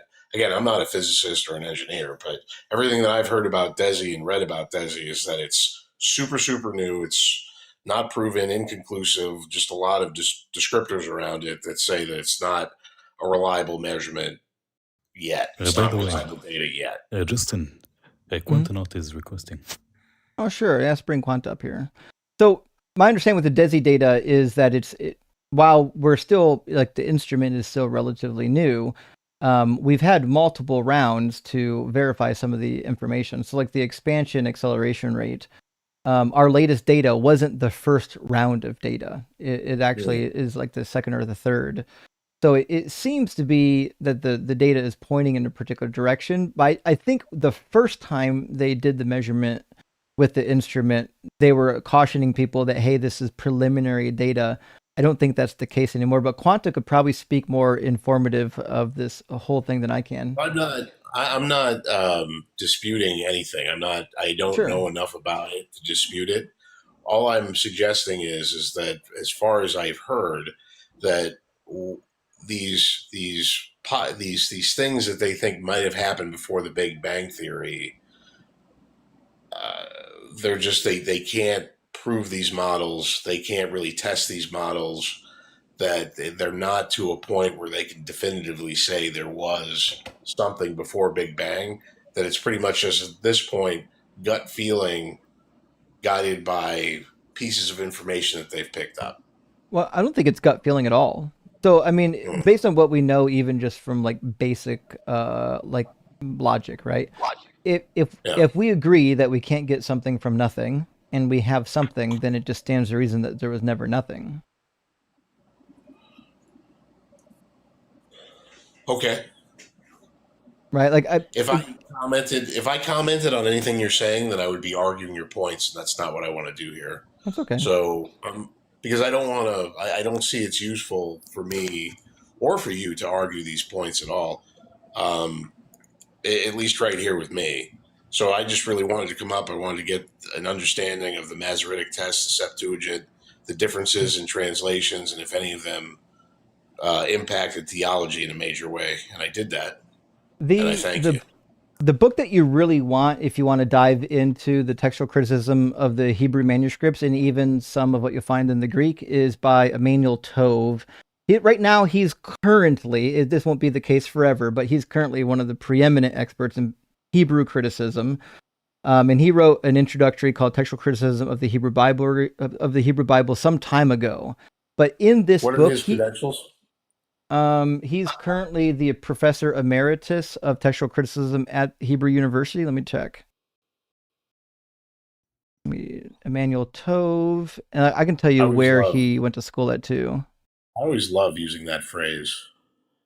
Emeritus? No, credentials. Oh, yeah. You ever see Silence of the Lambs in the beginning? Yeah, it's been a minute. Maurice is there with, Cletus is there, and he goes, credentials? Yeah. Closer, please. Closer. You're not real FBI. All right. It's a classic. Professor Emeritus. Yeah, so he graduated, he did his PhD at Harvard University, and he also went to Hebrew University of Jerusalem, and his PhD dissertation is called The Septuagint Translation of Jeremiah and Baruch.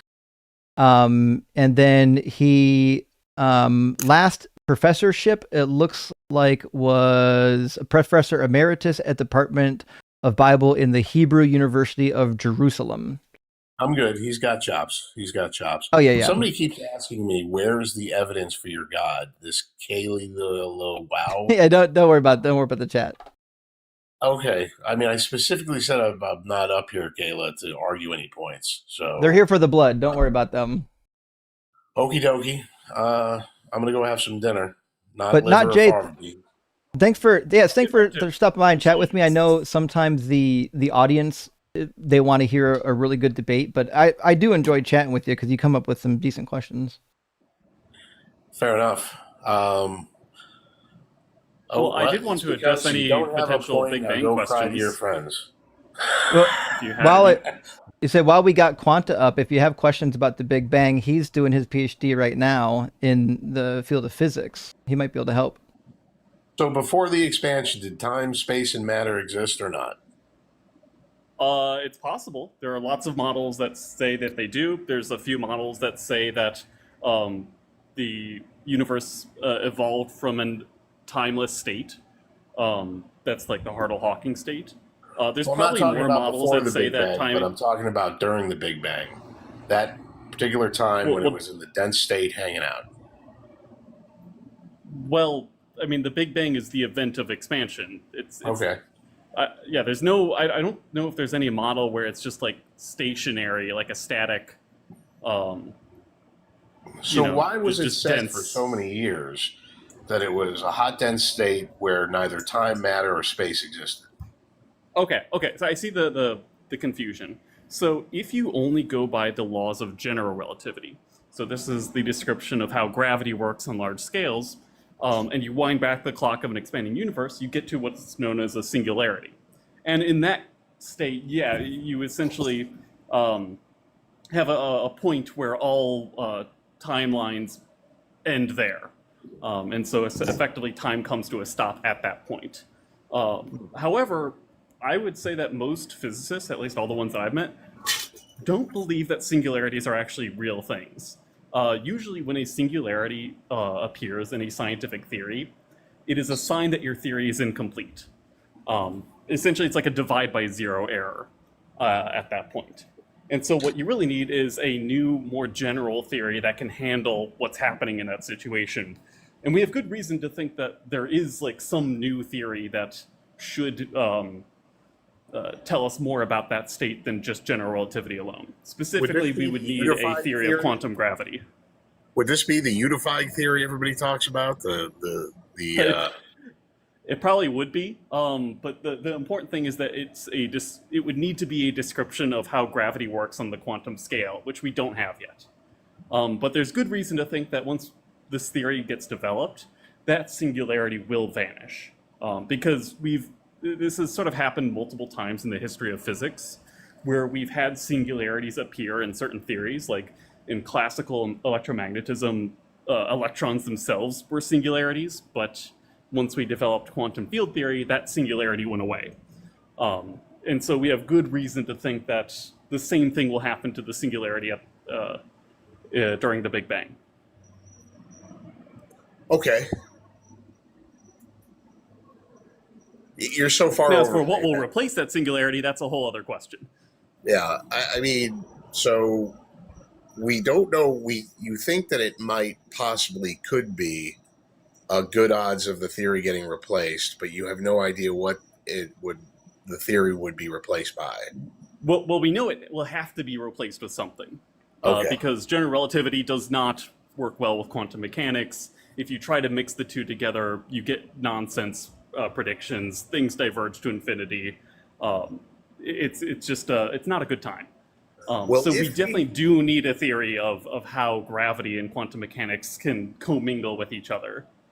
Unless CBS lied to me, and I cannot trust what Sheldon Cooper and Leonard had said, that these quantum studies are something that they consider that, at least in their lifetimes, they are never going to be able to solve or get to the point where they could have those unifying theories. Am I incorrect in saying that this is a a black hole of theory that they're just going to have to go at again and again and again and again? So there are many smaller mysteries that need to be solved before we can approach that really big mystery. And if we use our current approach at probing physics, like with particle colliders, if we kept using that approach to try to study how gravity works at this scale, you would need a particle collider like the size of the solar system. Clearly, that's not going to happen. That being said, you might necessarily not need that.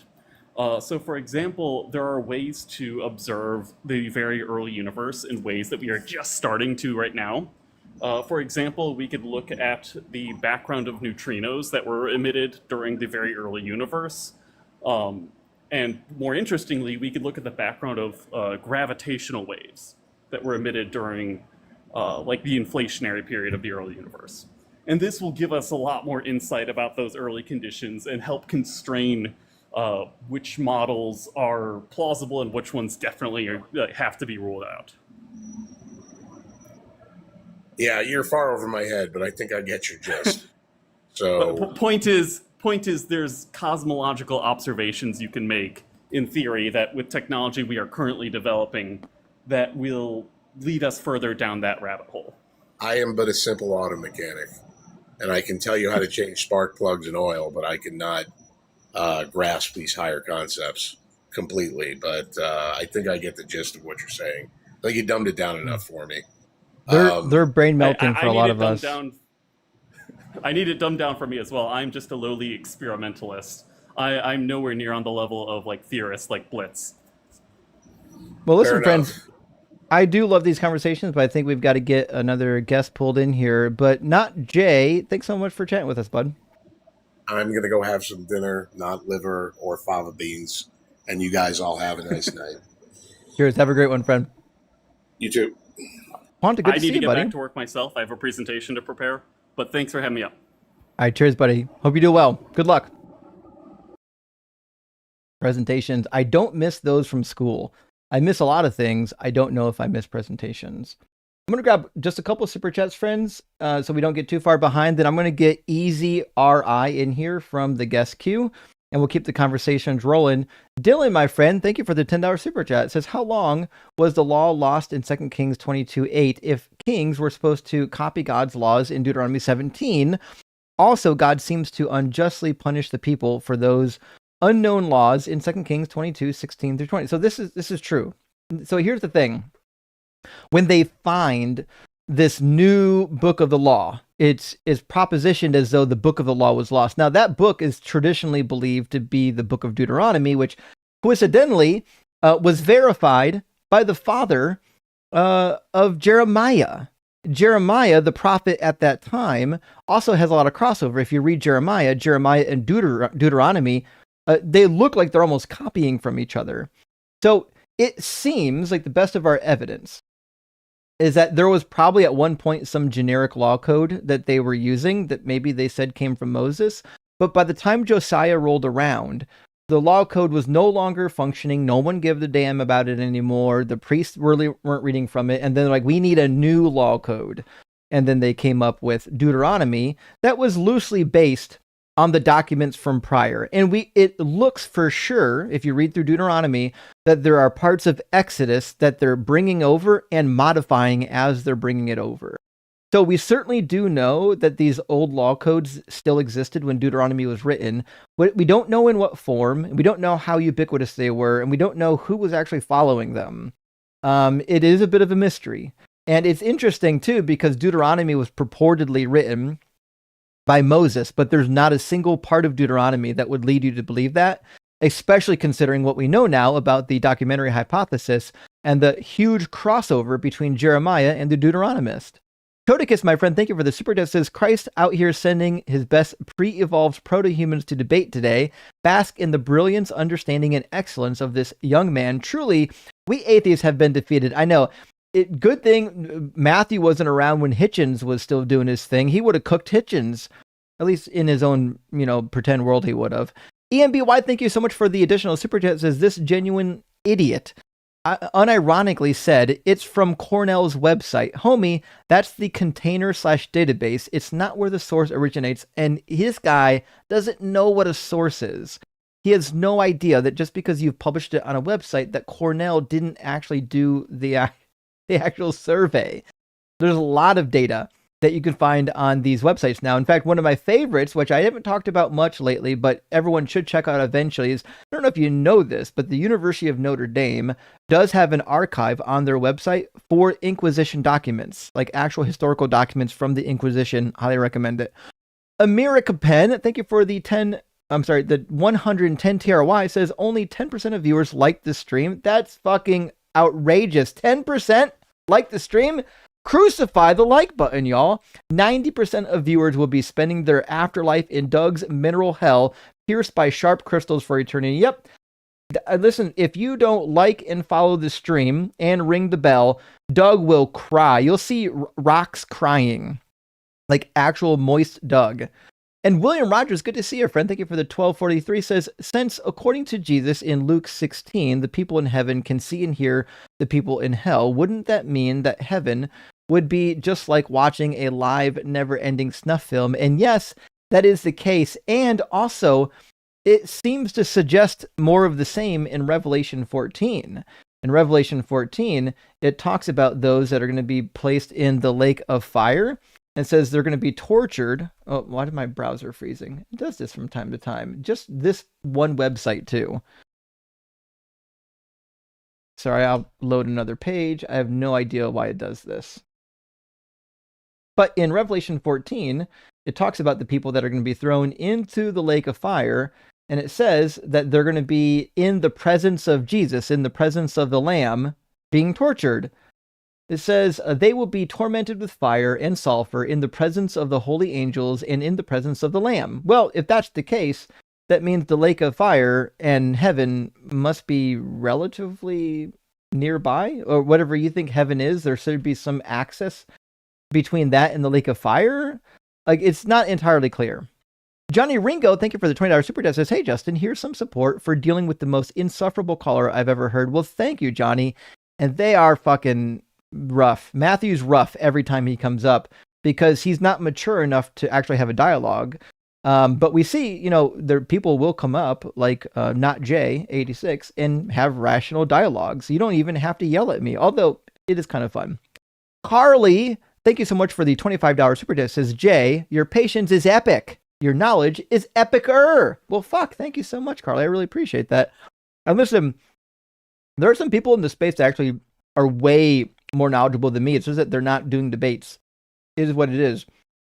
Like, if you put like Dr. Kip or Dr. Josh up against me, I would look like a dullard. Like, I cannot compare to their level of knowledge and experience, but I'm willing to get up here and debate, and I can use scholarly resources. So, all right, I'm going to grab just 2 more super chats after this, and we're going to get Easy RI in here. $20 from Dustin Hoskins. Thank you so much for the super chat. It says, any tips on raising kids skeptically with conservative Christian relatives that are actively going to try and emotionally manipulate them, i.e., we're all sinners and deserve hell? Rock hard for Doug, simply what for sure. Well, I think all you need to do is let them know that they can not believe stuff. I'll give you an example. When I was a kid in Catholic school, my mother was Catholic, but she was like, non-practicing Catholic. And we were talking about, in class, we were talking about the practice of confession. And we are asking this is the first time we really got to learn about it as kids. And I just asked my mom, well, what's the deal with confession? Like, why do we have to confess our sins to a human being if God is listening to us? And she just flat out said, oh, you don't got to believe that. Like, I know we're Catholic, but you don't have to believe everything. It was the first moment I was like, oh, like, I can question it. And I did. And so if you just let your kids know, like, hey, you can question, it's okay. You can ask questions. Not everything somebody tells you, even if it's from authority, you have to believe. And I think kids can think logically. I'm a firm believer that kids are logical and intelligent. They just lack the self-control and the experience and knowledge that adults have. I think many of them are just as logical as adults, sometimes even more so. In fact, when you tell stories to kids, they pick out the plot holes really well. And Atlas, my friend, thank you for the $20 super chat, says, massive shout out to Randy Wilson. Hell yeah, Randy. His gifted memberships are legendary. He could be part of the Pantheon. That's fucking true. Randy has sent out more gifted memberships than any human being I've ever seen on this channel or on YouTube at all. We need to find a way to get him in the Pantheon. Maybe I need an actual Randy Wilson bobblehead for the shelf. I have to look into that. Hope you're doing well, Atlas. And last super chat for now from Russell. Thank you so much for the $20 super chat. It says, random thought. When Justice uses yes or no questions, he's trying to build a base level of agreement onto which to build the conversation. But callers use yes no questions to force Justin down their script. Rock hard for Doug. That is the case, Russell. I don't actually have a script. Like, I do know the arguments. I could theoretically run a script in my head. But like, I'm trying to navigate a conversation so that we can get somewhere productive. And to get somewhere productive, we have to say, here's what we agree on. Here's what we don't agree on. Let's talk about this thing that we don't agree on. So then we can move on to the next part of the discussion. And when they don't give me yes or no's, I can't move on because I don't know what we're agreeing to. You can't just continually have a discussion where you don't agree on anything because then you never get anywhere. So you're right. You nailed it. I asked yes or no questions so I can say, okay, here's where we're at. Here's a snapshot. Put a pin in that. Let's move on to the next thing. And it's almost impossible to get to the next thing because they just like run around with a chicken with their head cut off. But Easy, welcome in. Are you at least 18 and do you believe in God? Yeah, I'm 26 years old and yes, I do believe in God. I think Sure. it's real. And which God do you believe in? Most likely I'm a Muslim. I believe in the Muslim God. Sure. Let me ask you a question. Why? No, I think that like as your prompt said, you affirm that God is imaginary, right? And I would say that like imaginary is just an incremental thing. So my question would be like in this case, would you say that incremental things can be like real? Do have ontology? No, I don't think that our thoughts have ontology. I think that they're like just physical events happening in our brain. It might feel like they're non-physical because it's hard for us to describe it. Like we can't describe the smell of blue or the color of the smell of steak. But that doesn't mean that they have some like independent ontology outside of our actual brain. But when it comes to like identifying the smelling of like a color, that would be addressed as like an inadequate predication insofar as a subject. I would say that it's inadequate for like that kind of like sense to be instantiated insofar as that kind of concrete. But when it comes to like something being imaginary, we can like resort to say that like obviously imaginary things can be perceived to be true and Like also what? real. They do possess ontology for that can be instantiate like Like what? predicates upon that. Do you Justin, agree if you with allow that? me, can I just for a second, can I Mhm. change the phrasing of the title Mhm. to Allah is not real? Yeah. Okay, so when it comes to real, how do you define real? He doesn't exist. When it comes to existence, how do you cash out existence? Do you cash out existence as a Yeah. quantifier, or do you cash out existence as a predicate? He's which trying is so something hard to you go try to think? into the philosophy talk, Mhm. but he's No, not I gonna. think You're that not like going to. You're not going to, philosophy. Habibi. Again, when we say he doesn't exist, you know what you exactly know what we mean by he doesn't exist. You're making the God, claim, Allah, right? your What's God, the your argument God, for that? your God is exactly the same as Allah wal Uzza. Yeah. Wait, I one mean, second. we can maybe Wait, we one can second. That's maybe we can inadequate. clear I'm this sorry, up. Yoshi. So like, let me ask you a question, Easy. If I make a claim, I say, listen, inside of this circle that I just drew is a magic unicorn that farts Skittles. By the way, Does this guy, he was on Ian's last week or All right. 2 weeks ago, and he was a Catholic. So oh, he one was a second. Catholic last First of all, time. That makes sense. Yeah, okay. So wait he's just one trolling. second. First of all, So easy, inside, easy if you're not wait, trolling. may I Just may I have the chance trolling to question. speak or not? Easy if you're not trolling. Could you see the I'm not Shahada sure. God? No, Ashhadu an la ilaha illallah, Ashhadu anna Muhammadan Rasulullah. And I why did already you say have- you're a Catholic on Ian's? Yeah, what does it mean? I can still defend theistic aspect insofar as like any atheist, since you guys are a compound of people which lack arguments on the contrary of God and existence. Were you Like, looking for a better word or a bigger word than arguments to say and you failed? no, when it comes to like an argument, I would say that he like was arguments. he are was trying to something- find like an appropriate philosophy 101 word. No, when it comes Again, to like when we say your God doesn't exist, we mean that Allah doesn't exist. Go what's ahead the and prove that argument? Allah specifically, that That's a God, proposition, that Allah, right? that Allah is a contradiction. What's the argument for them? That Allah is described as being all knowing, and yet Yeah. He doesn't know stuff. What do you mean by he doesn't know? That's a contradiction insofar as Allah does not know, not knowing. Since Allah God is is well-known. supposedly all knowing, and yet He doesn't know stuff, Such as what? such as where your semen comes from. That's just an illogical predication. That's not metaphorical addressed insofar as something which is contained in the middle of The our fuck spirit and our does it body. mean to which is our soul. metaphorically address semen? Yeah, look, semen is insofar as life. Where does Life semen is come from? generated by the soul. Ah, Let me there you finish. go. Semen doesn't mean semen. Gotcha. Words don't Semen mean is words. life. Life checking. comes from the soul. The soul is in the middle of spirit and body. Yes, Oh, that Jamil. was the Too analogical bad, predication. Jamil. Too bad If you're that. not tracking that, it might be the Sure. case that you're Too not bad that smart the Arabic enough was not to, using any like, as balagha. Albert Einstein said. Sure. Too bad that was the a Arabic was theist, not by using the any way. balagha.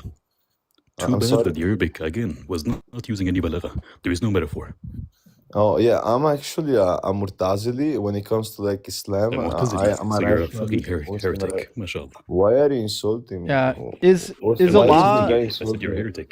is Allah Why God is or a this guy metaphor for insulting? God? Look, when it comes to God, we address as Saint Dionysius the Areopagite Yes or no? by the negation theory. We affirm that by the non-existence God exists. Is So by the non-predicative is Muhammad God a is prophet? predicated. Oh yes, Prophet Muhammad sallallahu is in line of Is he a contact with real the prophet or a previous metaphorical prophet? He is a real prophet by the virtue of his physicality. Why would I think by that? the virtue I of think his it- indication. I think would he's be a spiritual an abstract prophet. I think he's a it could metaphorical be the prophet. case. He was a metaphor. It Yeah. could be the case when it definitely a comes to metaphor. like metaphoric. One second. It could be the case that when it comes to like address metaphorical prescription that the Prophet ﷺ made insofar as the hadith system, we can induct the spirituality, obviously. But when it comes to literal predication, which partook doing history, we can analyze critical history and eventually I do lead have to a the question, Justin. conclusion that When those he's things using big happened, words, right? do you even understand what he's saying? Not in a fucking language word. form? It's No. like his words are being slurred. Well, if you're not tracking, No, maybe Yeah, your what do words you are being what do you slurred. think No, what do your you words are think being slurred. predication is You need doing to in lock your sentence here? A predication is just something justified of a thing. When I'm predicating, I'm justifying, for example, a universal out of like a subject. I can say X is red. For example, we say the proposition X is the subject and red is the predicate, which we are actually The analyzing. words are not coming out right. Well, is just a copy. Yeah, I think he's intoxicated. It I'm sounds not like really. intoxication Your to me, words are actually. not coming out correctly. I'm not really. I'm just They're showing the not. like. Habibi, they're I'm not coming better out than correctly. you. Like I'm there probably there like is no lost. again. Like, yeah, like The looking at word you. starts. We're Just a like in a second. dilemma right Yeah, now. Habibi, You don't really know that. What are you doing? Your word starts and ends into the second word. You're not Wait, giving can you any give me an space. argument against God though? Actually, we Sure, can. Adam doesn't I'm know not things. even We actually- insulting you. Host, So host, we your actually, friend insulted me. How did I insult you? I approve this Are you stupid? message. So we agree. Was the argument on the contrary? We agree that we can give you an argument, and Ems was attempting to give you an argument, which is when you like tried to do spiritual semen, which was a wild argument. Nevertheless, No, I'd actually be really curious. Do you have an argument for why God does exist? Because I think my argument is really easy. In fact, you probably already heard it when I was talking to prior guests. But I would more than happy to give you like an actual syllogism why I don't think God exists. But I'd be curious to know if you actually have an argument for God existing first. In fact, I'll give you a notepad and we can write down the argument and we can discuss whether or not the argument actually works. And I'll even put a timer up so that we can keep track of the argument. But I will say this. For all of our syllogistic-based arguments, you only get 10 minutes. Same goes for me. And if you waste time having to define words, that's just kind of your fault for having not used good words. Yeah, premise 1, the universe exists. Oh boy, here comes a Kalam. Actually, it's not the Kalam. What's P2? Premise 2, if the universe exists, then the universe is either composite or non-composite.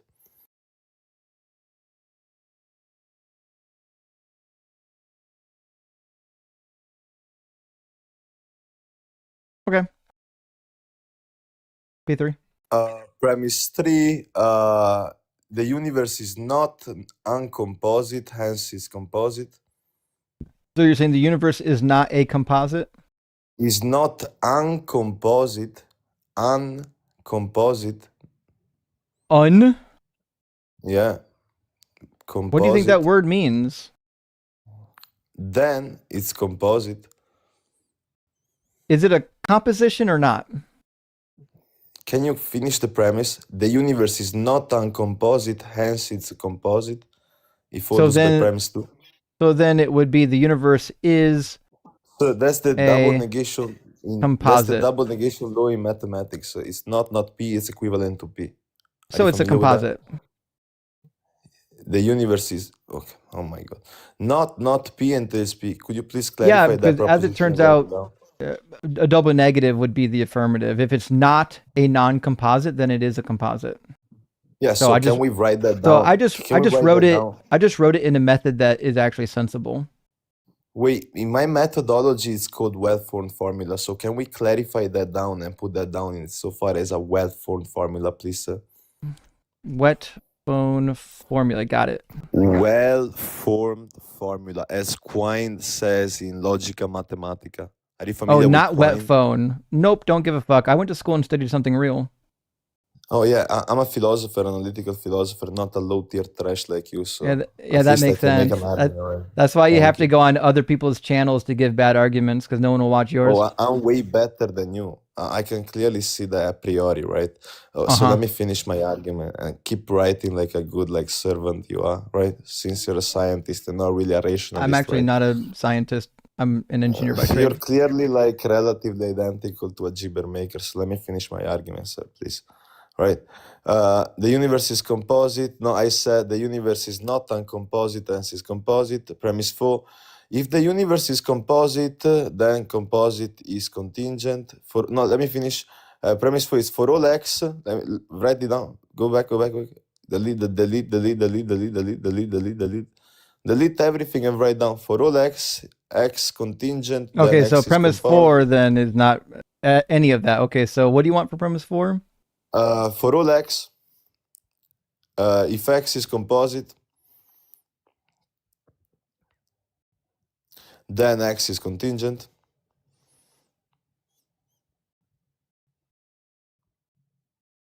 Yep.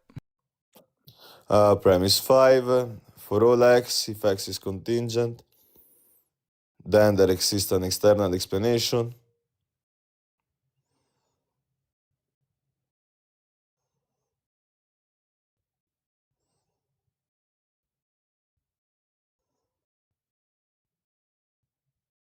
You mean explanation or cause?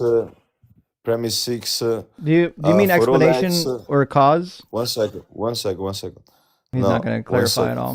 For all x, premise 6, for all x, for all y, and for all z, For if all x is y, For all x, y, z?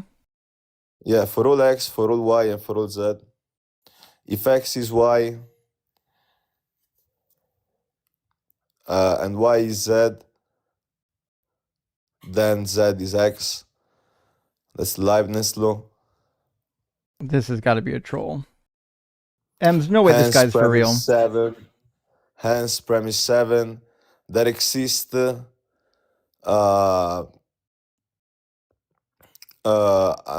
external explanation, an external unexplained explanation.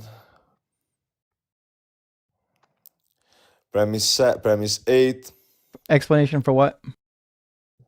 For the composite, for the contingent things. Okay, so which for is x. for x.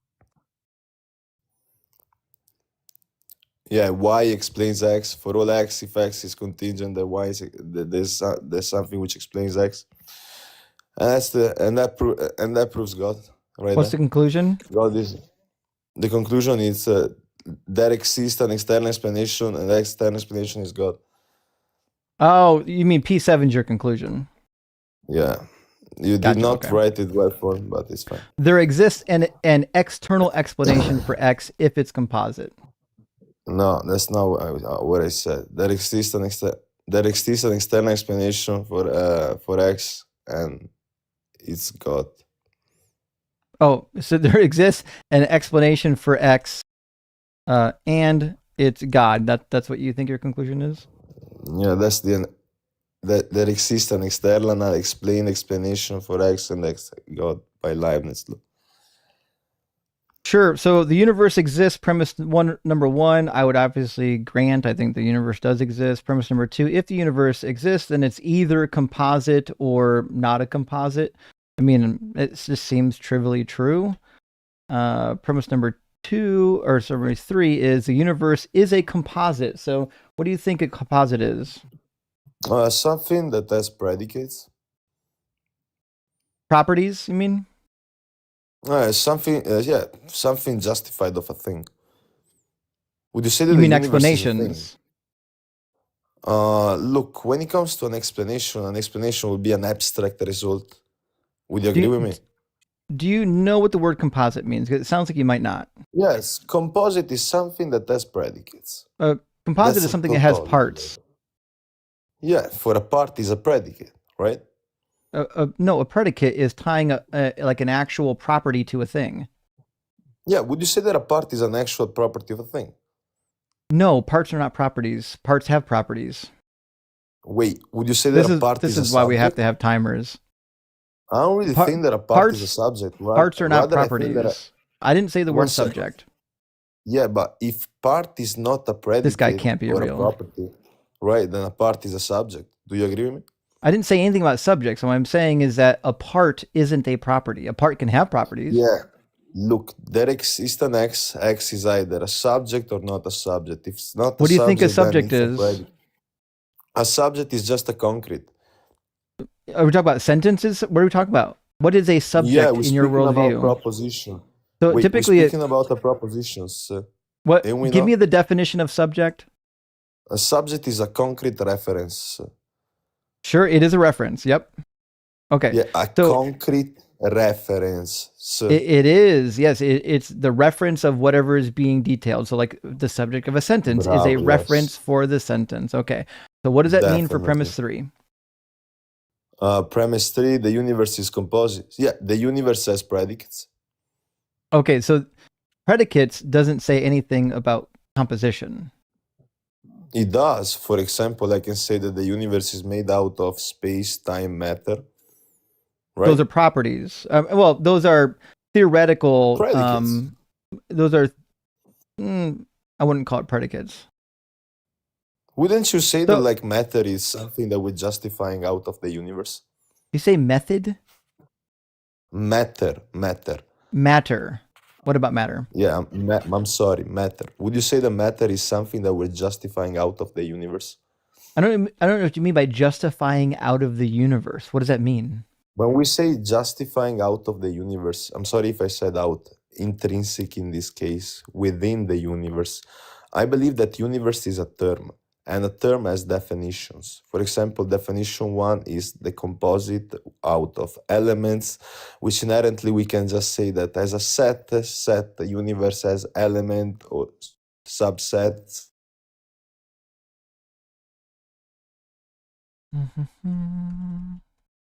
Hey, give me a second. I'm just writing some notes before I remove you in 20 seconds. So nothing you said actually helps me to define premise number 3. I'm asking, when you say the universe is a composite, I think what you mean to say is that the universe is made of parts, because that's what composite means. If you don't mean made of parts, then you have to find a different word. Composite is not the word you want. Oh, and he's gone. Okay. I don't think that guy's real. Someone please tell me he was a troll. There's no way someone is that stupid. But he did say Leibniz, so maybe he read a philosophy book once in his life. Who knows? All right. Get the Furbo timer here. But he was so boring. Dude, boring as shit. I bet I lost like 600 viewers during that too. Hold on. Oh, maybe not. It looks like it might have remained stable. Spamming words as if that makes his argument better. Yeah, just keep shouting philosophy words. It'll work as long as you don't have to define what you think those words mean. This is what happens when you've stolen a syllogism from something, like from the internet, and you don't actually know what it is like trying to demonstrate, and you just think repeating the words is going to get you to the finish line. Okay. Well, thank goodness for the timer. Friends, we had like 1 or 2 guests waiting to get in, and that guest bored them so much that they left the queue.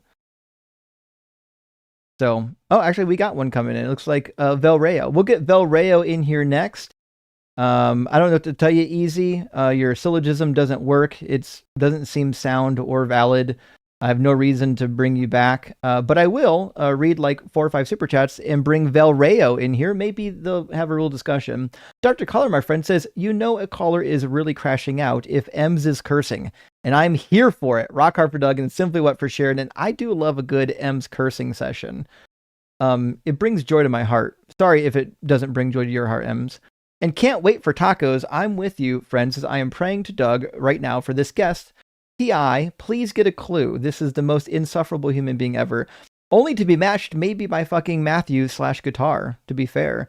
And Chodicus says, can we get the part where I presuppose God is a pterodactyl? I am very tired of guitar and his whining. Listen, we all are. Nobody wants to see guitar come back. He's not right. Something's wrong. And that guy Fox, good to see your friend, says, I find it telling that guitar joined Unapologetics on Sunday just to run before you could bring him up. I suspect he saw Dr. Blitz and ran away knowing these talking points would get demolished. Actually, I think you're right. He tried to get in the box on Sunday and then immediately dropped. I can only speculate as to why. And I'm going to read 3 more supers, and Vel Rayo will be in the guest box. Porcelina, my friend, thank you for the $10 super chat. Says, hey, hope you're doing well. Still trying to heal from my broke toes.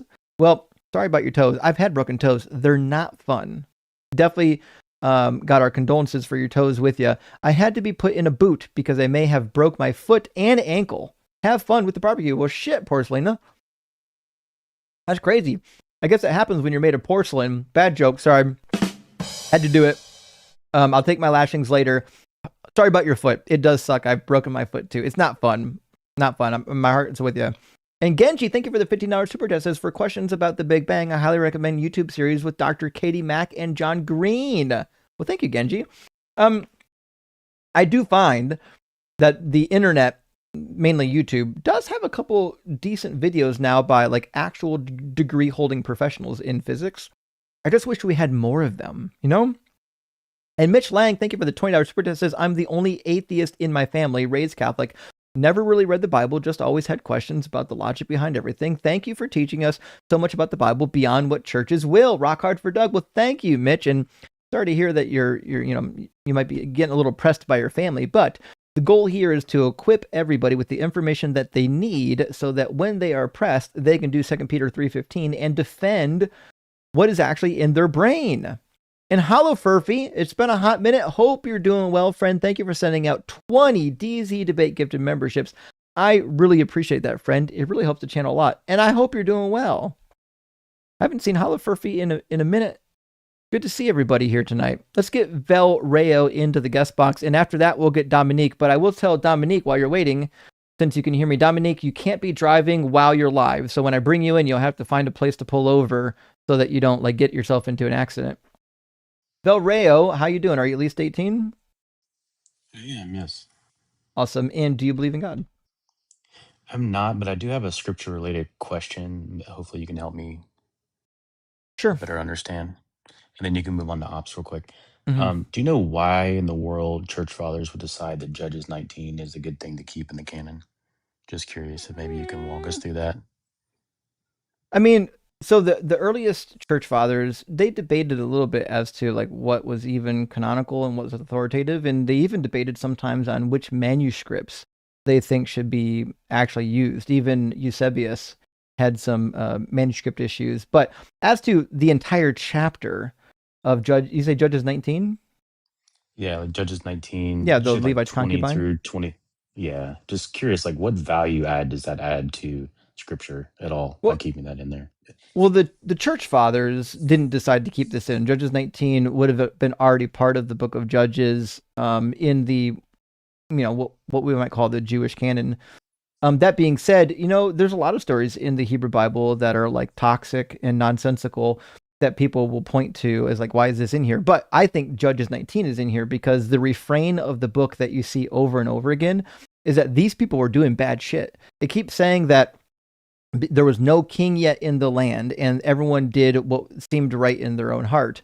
And then God sold them over to slavery and then sent a savior to bring them out of slavery and then sold them back into slavery. So the book of Judges seems to be like this cyclical episode describing the Israelites as not being able to do anything worthwhile. They keep fucking everything up because they need a king. They need an actual leader on the throne. So that seems to be the point behind these stories in Judges. They're trying to highlight how toxic the people were at that time period. Okay, no, that's fair. I've never heard anyone actually explain that the way you just did, and I think that's extremely helpful. I appreciate it. That's all. Yeah, no problem. Cheers, man. All right, peace out. We lost Dominic while we were chatting. I'm not sure why, but I suspect they'll come back.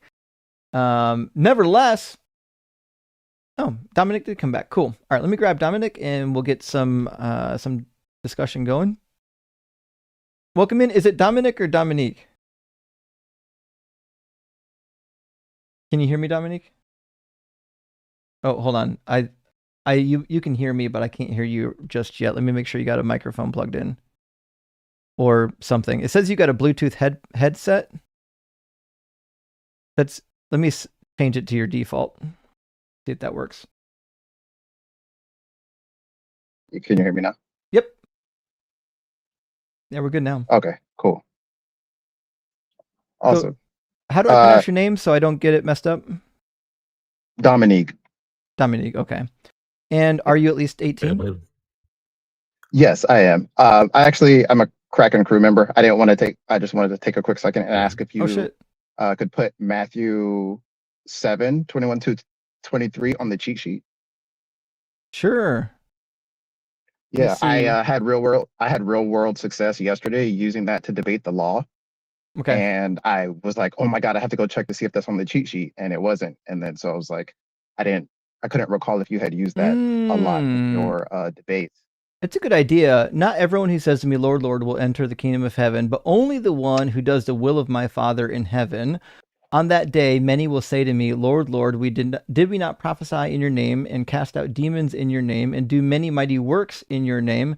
Then I will declare to them, I never knew you. Go away from me, you who behave lawlessly. That might be a really good reference because, like, theoretically, even if you're casting out demons in the name of the Lord, even if you're preaching and doing mighty works, if you're acting lawlessly, Jesus is like, hey, sorry about your luck. You're not doing what the Father actually wants. The Father wants you to behave within the law. Yeah, it was a family member that I was debating with yesterday, and they brought up he fulfilled it. And then I brought up this verse, and I said, it says on Judgment Day that if you're a lawbreaker or if you're lawless, like he's going to dismiss you. And then so they were like, so you're saying I'm going to go to hell? And I was like, that's what it says. This is Or, actually really good. Give me a second. I'm going to make an update to the cheat sheet while I got you up before we lose track. I put my username in parentheses. I noticed my name, it will either put my real name or my alternate name, depending on whether I'm on the debates page or the construction zone page. And I'm like, I don't know why it switches. So I thought I'd put a face to the name whenever you see the username Chocofro. It's because I have an afro, so Chocofro. Oh, that makes sense. Okay. All right. Yeah. You look very familiar. Do you make content? I feel like I've seen you before. I do not. I have called in a couple of times. The last time, I didn't have my camera on the last time though, but the last time I called in, I suggested the Eve Herb's book about the abortion in ancient world. I don't know if you had ever got around to checking about that. But that was me. I remember now. It's been a bit. I didn't read the book yet, but I really appreciate the recommendation. And I did add this to the contradictions tab in the cheat sheet. I had one listed for did Jesus come to abolish the law? And I had a series of verses to show the contradiction. I just added it to that series of verses, and it's now in there. I really appreciate the reference. That's a good idea. No problem. Yeah, anytime I try and call in, I'm trying to contribute something back. I appreciate everything you do. So I was, thanks a ton, man. I did have another quick question, if you don't mind answering real quick. I saw someone else respond to the verse about God coming back before they die or before they pass away.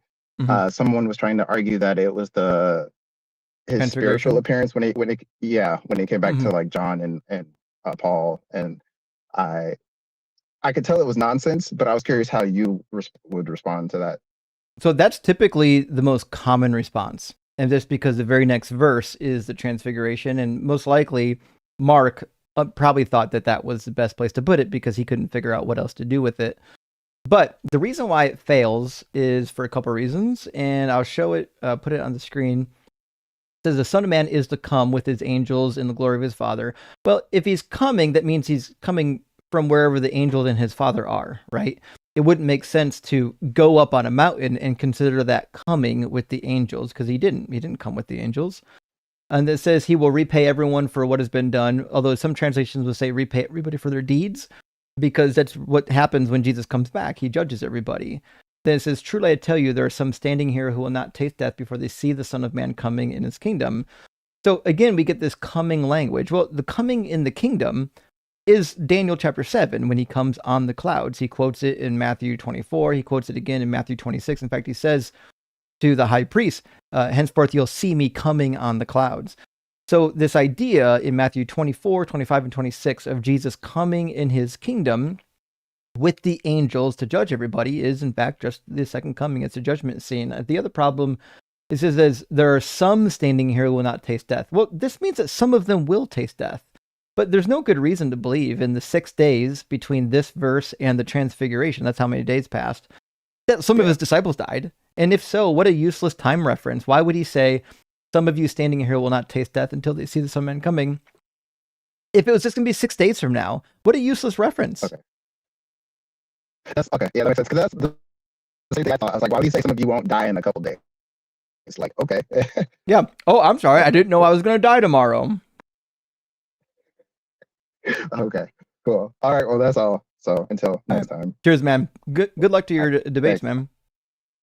All right, thank you. Have a good one. W2. That's a really good reference to add to the cheat sheet. I appreciate that. I do love it when I get input from people in the community. We got a lot of sharp people in the community, and I actually get a lot of good stuff that we can use in the debates. I think Kevin is in the guest box now to debate. If you want to debate, now is the best time to get in. Don't wait till the end of the live stream to get in, or we might not be able to get you.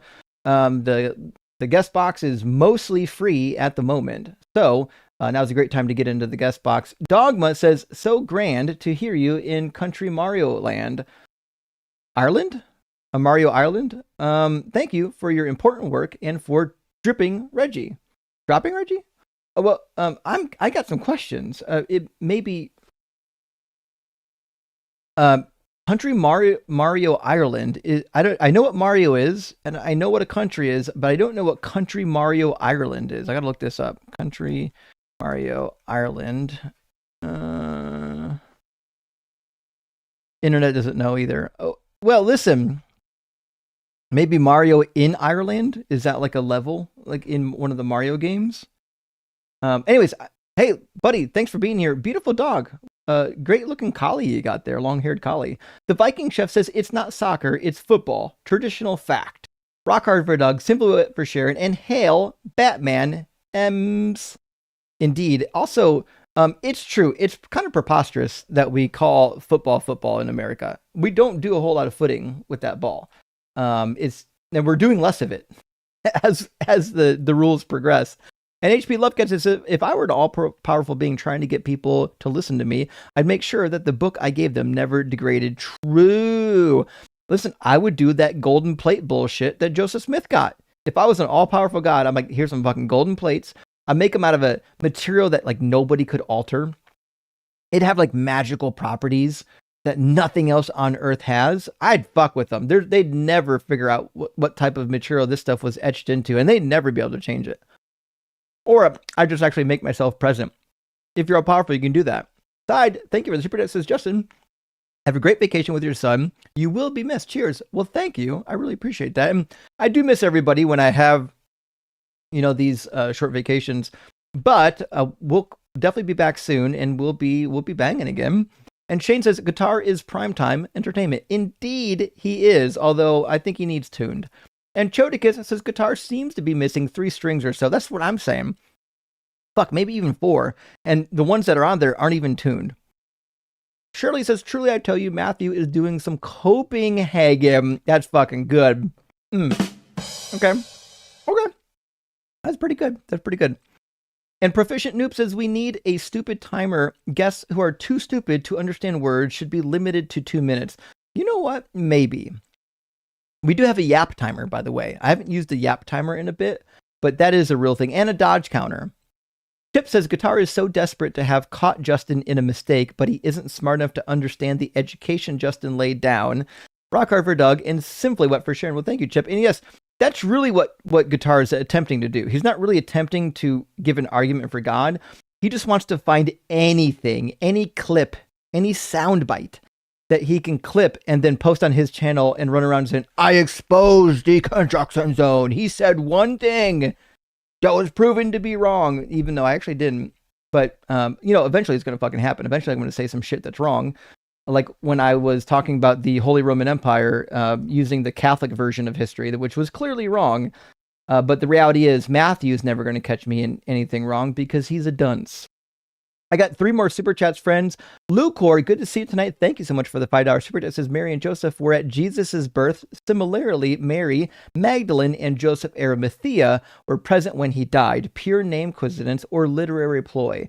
So it could be literary ploy. The problem we have is there's so many repetitive names at this time period. It's very difficult to rule out that maybe there were just multiple names. Miriam, incredibly popular name for obvious reasons. So yeah, I get why you could definitely see it was a plot device. I don't know if it is, but I wouldn't be surprised if it was. There's been a lot of people that have written on this particular type of thing with the New Testament, showing how it's written to model pre-existing mythologies. Lucor also says Islam condemns adultery in thoughts and action, but allows polygamy. How do Muslims court their future second wife without cheating on the first one? Okay, I don't know much about this, but my understanding is they actually have to get permission from like their imam or somebody at their mosque, somebody of authority. They have to get permission first. Okay, from their father. Okay. They cannot talk to her. They have to go and get engaged immediately. And there are some like sections or sects of Islam where they actually have to get permission from the first wife. Is that correct? No, not a single one. No. No. Okay, not a single one. All right then. Unless she stipulates it in the marriage contract prior. Okay. But if she doesn't even have to know about the second wife. Makes sense. Chodicus, thank you for the $5 super. It says caller definitely worships Mum Ra. the ever living. I may not fully understand what Mum-Ra means, but because it's the okay. do you know what Mum-Ra is? Are they referring to like the god of the sun in ancient Egyptian? I'm not I don't sure. know what the Well, Mum is. But yeah, then the Ra was the everlasting ancient is sun like the god. reference. The I reference don't know. to call it. Oh well. Nevertheless, let's get Kevin in here, and hopefully we'll be able to get some robust debate going. Kevin, are you at least 18, and do you believe in God? Yeah, Sure. And what God do you believe in? Christian. Sure. And do you think that there's evidence or an argument that would point towards a Christian God existing? Yeah, the moral depravity of atheists. Weren't you the one that came in here like, I don't know, like 3 hours ago that started shouting slurs, or is this somebody else? No, I'm not going to shout any slurs. I just had a question for you to demonstrate your moral depravity. Sure. So I'm just going to write down some notes here. God exists because of the moral depravity of atheists. Okay. Do you think that atheists have like a universal moral code? No. Oh, okay. So when you say atheist, you just mean some of I'm the talking to atheists that you. you know. Oh, the ones. I'm talking to you. Oh, me! I'm morally depraved. Oh, shit. Okay. Well, what's morally depraved about me? Do you have a daughter? No. Okay. Well, let's say if you That did went have a well. daughter. There you go. Yeah, that went well. Okay. If you did have a daughter, You said then, that like you tried to do some recon on me and failed. yeah, I know you have sons. I wasn't sure if you had a daughter or not, but Do you I have a can daughter? just. I'm not going to answer that, but Oh, why not? so if you had a daughter, Why? would you be okay with her becoming a prostitute when she's of age? If you had a daughter, would you be okay with her becoming a prostitute? Absolutely not. Oh, what about the Bible that says you can sell them as concubines? Is there much difference? No Christians believe that. No Christians believe that. Well, actually, first of all, that's not true. But second of all, It's dodge. I'm actually It's a not. dodge. Christianity is explicitly against prostitution.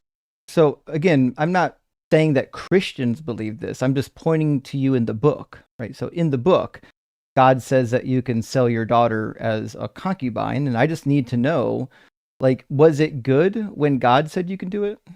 No Christians believe that. I didn't ask if Christians You're dodging. did. I'm not You're asking about dodging. Christians. I'm asking about the book. Dodge. So you're not going to answer my question then? Because You're not going to answer my question because you know it's going to expose you for the moral depravity.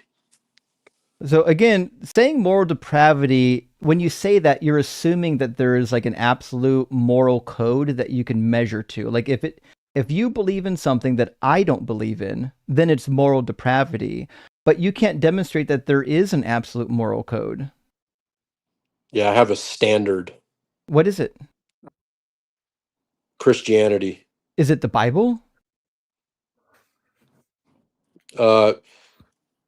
Yeah, but it's basically it is the Bible. Okay, but you gotta read the entire Bible, not just cherry pick little verses. I've read all of it. Have you read all of it?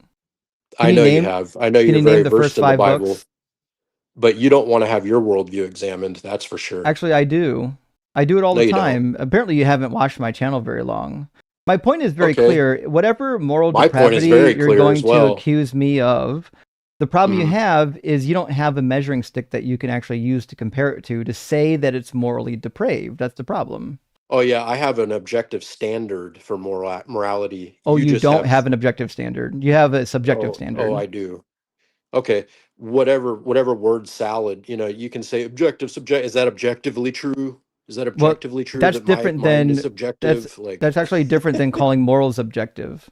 So if morals are objective, that means that they exist independent of all minds. And since your God is a mind and he determined what was going to be moral, that means that they're subjective. They're actually subject to your God's mind. Yeah. You don't want to answer that question, do you? I don't even know what the question was at this point. What's the question? Yeah, I know, because you keep talking about random shit. He thinks that if you had a problem, or if you didn't have a problem with your daughter becoming a prostitute when she becomes of age, that proves God. somehow. No, That's crazy. that's not what I said. The reality said is, I'm going to expose your moral depravity. I don't think you're going to. sure, I believe in human autonomy. If you're okay with your daughter becoming a prostitute. Kevin. Even if he's morally depraved, how does that prove God? Go ahead. He doesn't know. But also, the answer to the question is, once my daughter or my son become adults, I don't get to tell them what to do. Would I prefer my daughter to become a prostitute? No. Like, do I want her to become a prostitute if I had one? No. Is that her right as an adult human being to do what she wants with her body? Yeah. I didn't ask that. She's more than welcome to do what she feels she wants to do, even if it disagrees with what I would want. That's what it means to have autonomy. Dodge. That was the answer to the question. No, right, you answered a totally different question. Well, then ask the question again. Are you okay with your daughter becoming a prostitute when she's of age? Yes or no? Well, again, okay is an ambiguous term. What do you mean by okay? Do I prefer it? No. Why not? Because I think prostitution is going to lead to harm. Oh, really? Yes, based on statistics. So people that engage in prostitution have a high rate of violence. People who visit prostitutes have a high rate of violence. That's just our current system. Now, if we had a system in which there weren't these negative repercussions for engaging in this behavior, I might not be so opposed to the idea. I would much rather my daughter do something that might not bring harm upon her. But when it comes to what she does sexually with her body, she's a grown-ass woman. She could do what she wants. Right. And is it immoral? Is prostitution immoral? No. Why would I think it is? Is necrophilia immoral? I don't know if necrophilia is immoral, but I'm leaning that it is, and the reason why is because just because you're dead, it doesn't mean that you get to desecrate somebody against their wishes. So if my wish they don't have any wishes, they're dead, right? Yeah, but they did. Just pay attention. So if my wish is that I want my body donated to science after I die, do you think that my desire to have my body donated matters?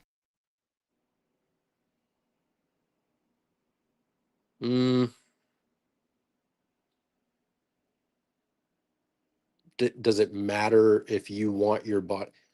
Is it meaningful? Yeah, sure. It matters to matters to people that know you, like people that know you, like he wanted this. So there you go. So but it doesn't matter to you because you're dead. Autonomy I'm talking to you. I think the autonomy of your body, other people. The autonomy of your body doesn't go away after you die. Like you can't just go desecrate somebody's body. And there's a lot of good cases for this and a lot of good reasons for it too. And so I'd like to hear those. So one of the reasons is because it's actually super fucking offensive for the person doing it. It's detrimental to their mental health. They can get a disease, and also the family might become aware of it as well, which would be horrific to know that somebody sexually assaulted your family member.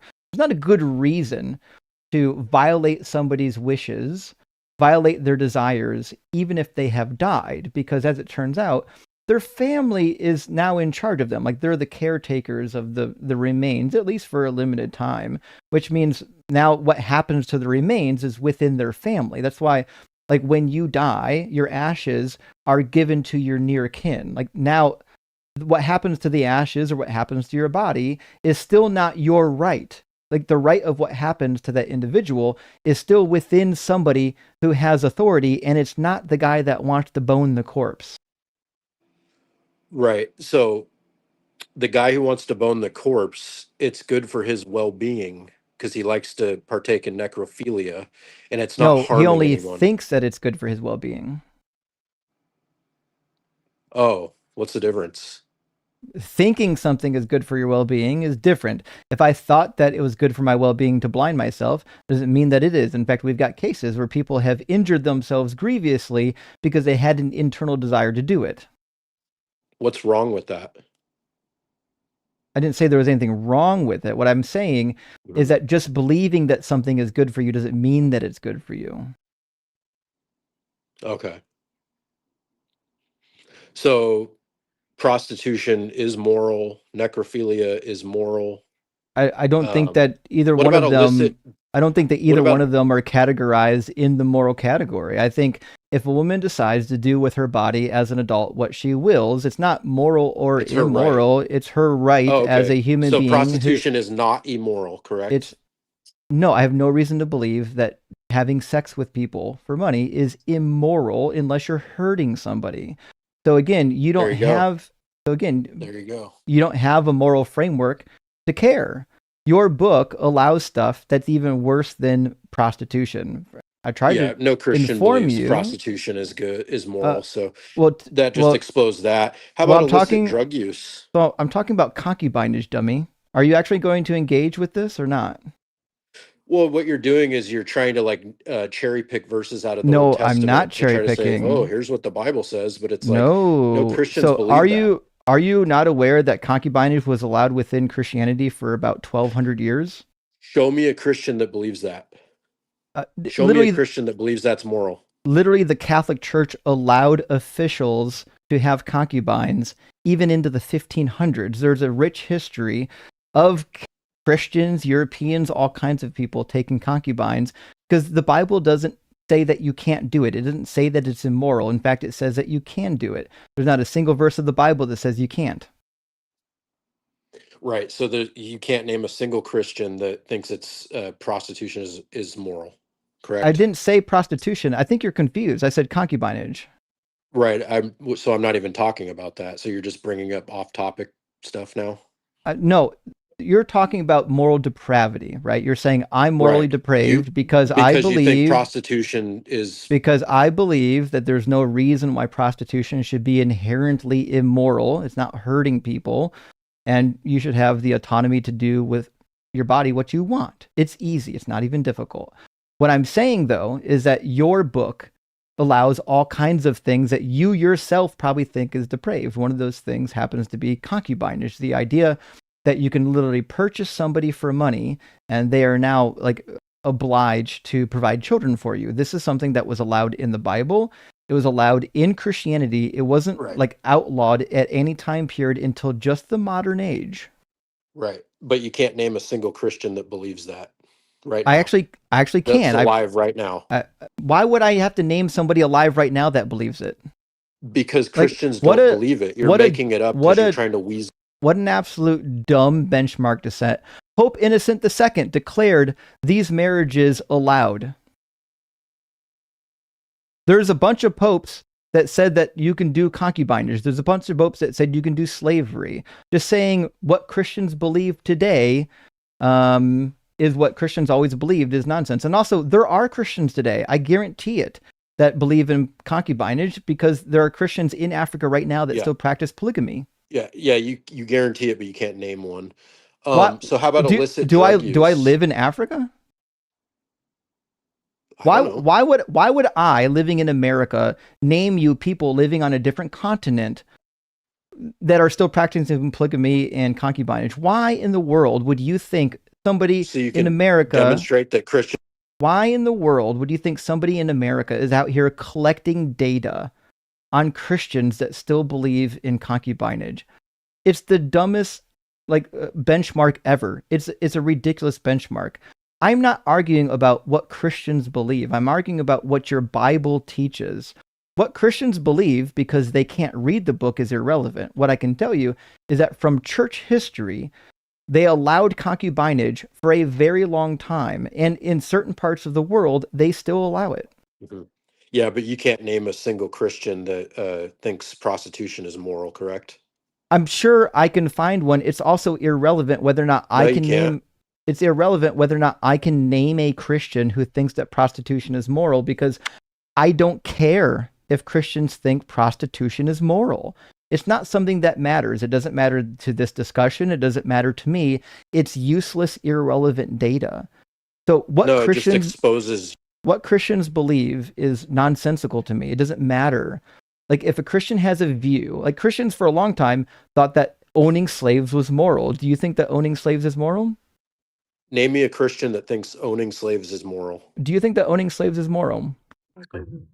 No, if you can find me a Christian that believes that, go ahead. Do you think that owning slaves is moral?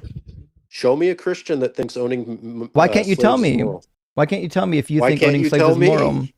Why Because can't you tell me, because bud? I'm not collecting names on people in your religion who believe individual things. I'm asking you what you believe. You seem to be nitwit. confused about what Christians believe. I think you seem to confused about what you believe. Do you believe that slavery is moral? Nope. Okay, and why is that? Because that's not what Christians believe.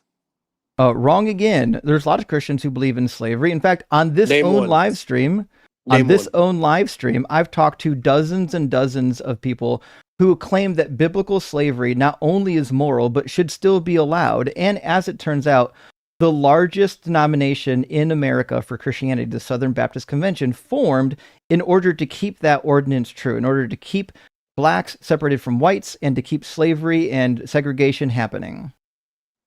So it doesn't matter if I can name a Christian right now, this very minute, that believes that slavery is moral. Sure it does. The reality is that the history... You can't name a single Christian because none exists. The history of Christianity has proven that they did believe it. You're cherry picking verses without I'm certainly giving it not. the proper context to try to well, how say, about you, oh, this is what how Christians about you actually believe, but I didn't say anything about what Christian I didn't say anything that. about what Christians believe. That's where you're confused, Kevin. My argument has nothing to do with what I think Christians believe. My argument is about what my argument, dummy, is about what the Bible says. I don't give a fuck what Christians believe. Christians are diverse. They believe a whole range of things. My complaint is not with what Christians overall believe. My complaint is what the Bible teaches. And the Bible says that you can own slaves. The Bible says that you can sell your daughters as concubines, which is why Christians, for the majority of our history, have agreed that owning slaves and concubines was okay. It just happens to be that most of them don't anymore. Yeah, Christians don't believe that slavery is moral. Christians But they don't did. believe prostitution is moral. But they Christians did. don't believe illicit drug use is moral. Christians But they don't believe did. necrophilia is. What's that, Ems? Yeah, sure, just a second. Hey, just let me play something. The option were given to me and I was able to hire help, then yes, I would, but I would treat them correctly. You would own slaves? I would own slaves and I would treat them correctly. Oh my God. This was the title of the video is Christian wants to bring back slavery. Date of it is November 22, 2024 on this channel. Yep, that's David, isn't it? I recognize his voice. So Christians want slavery. Yeah. Now, why were you so morally depraved to want slavery?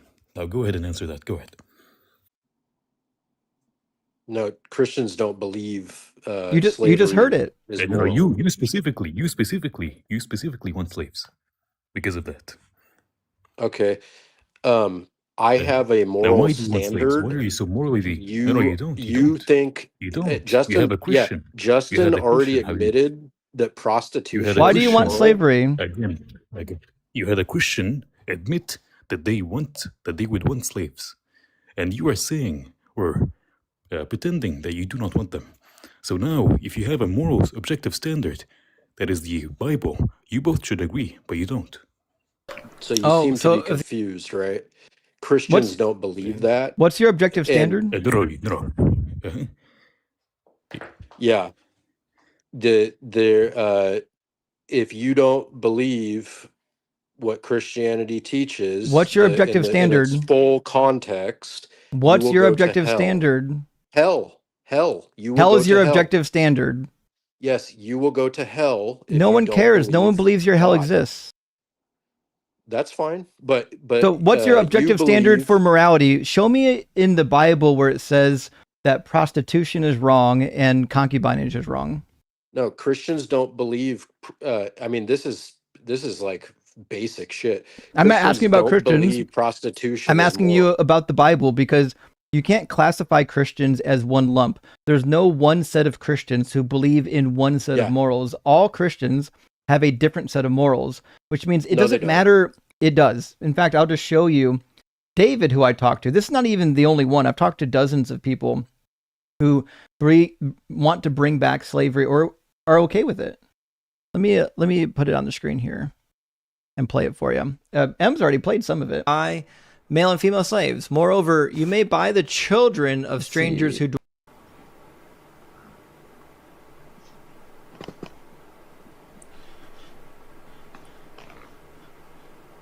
slaves? If you treat them well, you're a good Christian. Should you be able to own slaves, you specifically? Do you want to own slaves? I don't want to own slaves. I work for myself. Would you be like too cruel of an owner? I'm confused. Why wouldn't you want slaves? I wouldn't be too cruel of an owner. If it would own slaves? There we go. I would treat them correctly. You would own slaves? I would own slaves, and I would treat them correctly. There we go.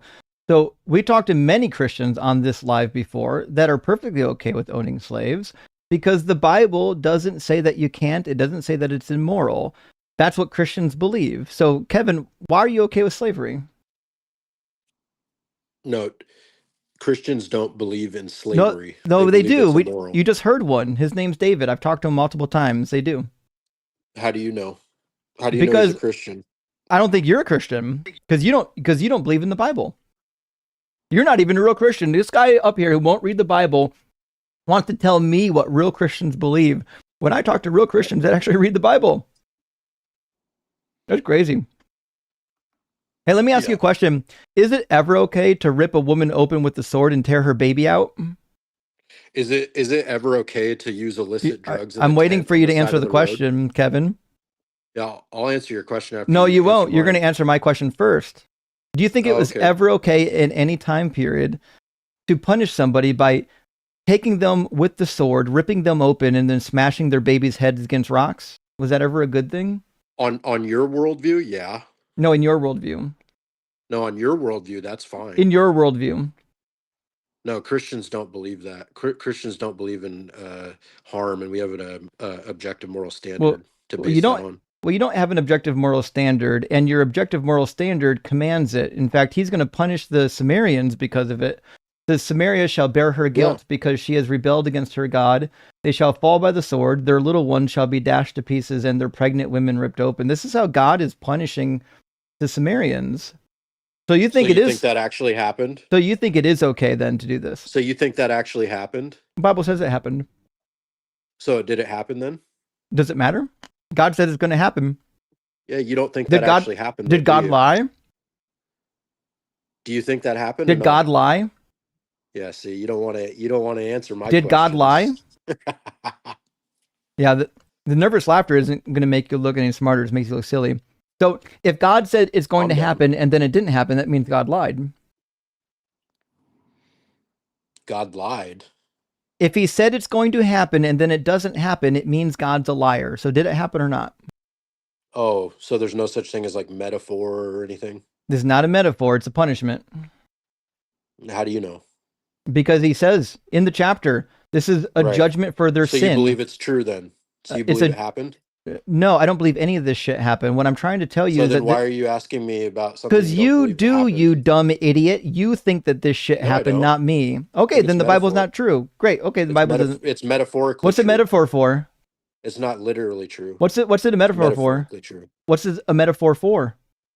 It's for you to understand God's wrath. What's a metaphor for? You understand metaphors have to map onto reality, right? Yeah, I just told you it's okay. So what's the meaning? So what's the meaning of the metaphor?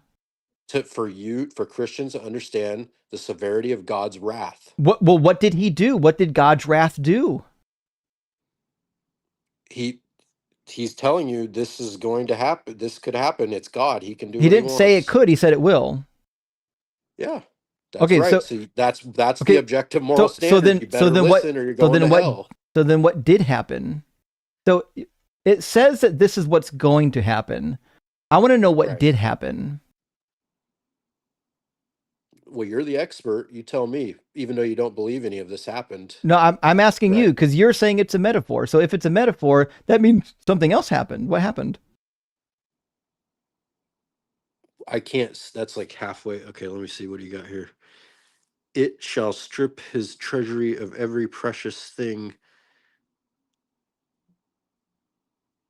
Yeah, see, because she has rebelled against her God. I'm aware. That's why I said it's a punishment, dummy. You don't rebel against God. That's what I'm trying to teach you right now. I agree. According to your book, you're not supposed to rebel against God. What's God going to do when you do rebel against him?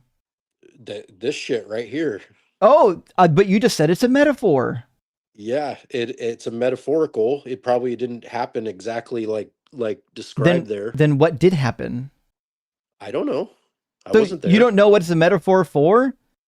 Crazy. All I know is you better fear God because he's very powerful. No and one here is describing. concerned about your God. He's a bitch ass punk that doesn't exist.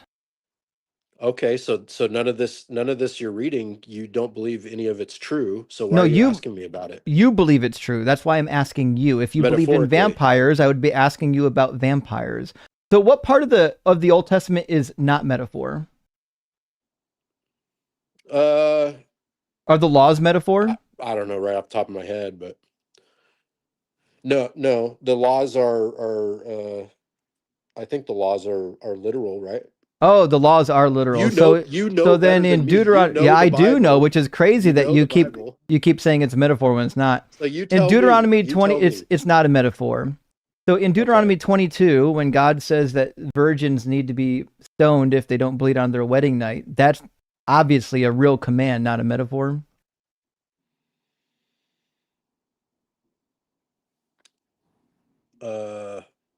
Stoned on their wedding night. If they don't bleed on their wedding night, it's presumed that they're not virgins. Yeah, I'm a Christian, not a Jew, but it doesn't matter. Sure.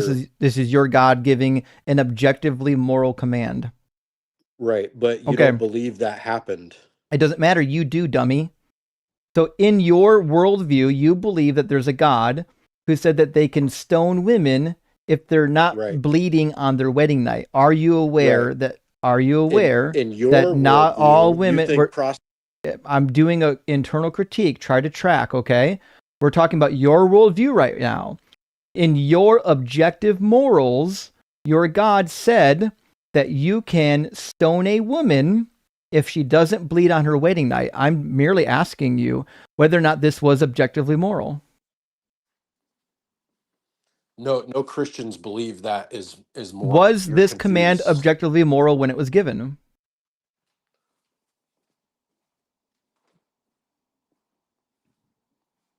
Was this command objectively moral when it was given? Yep. It's a metaphor. It's not. You just said that this wasn't a metaphor, idiot.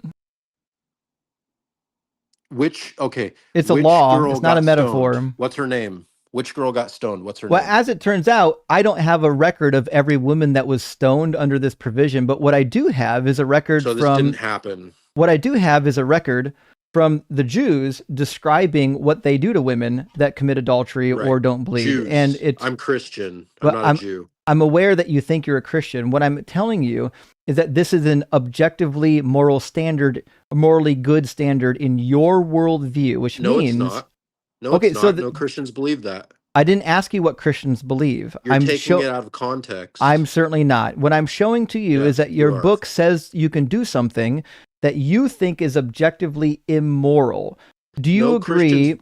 I didn't ask you about what Christians believe. I'm asking you what you believe. Try to fucking track for 5 seconds. This is easy. Do you personally believe that it's objectively moral to stone women at any point in history if it turns out they don't bleed on their wedding night? Based on your worldview, yes. No, based on your worldview, idiot. No Christians believe that.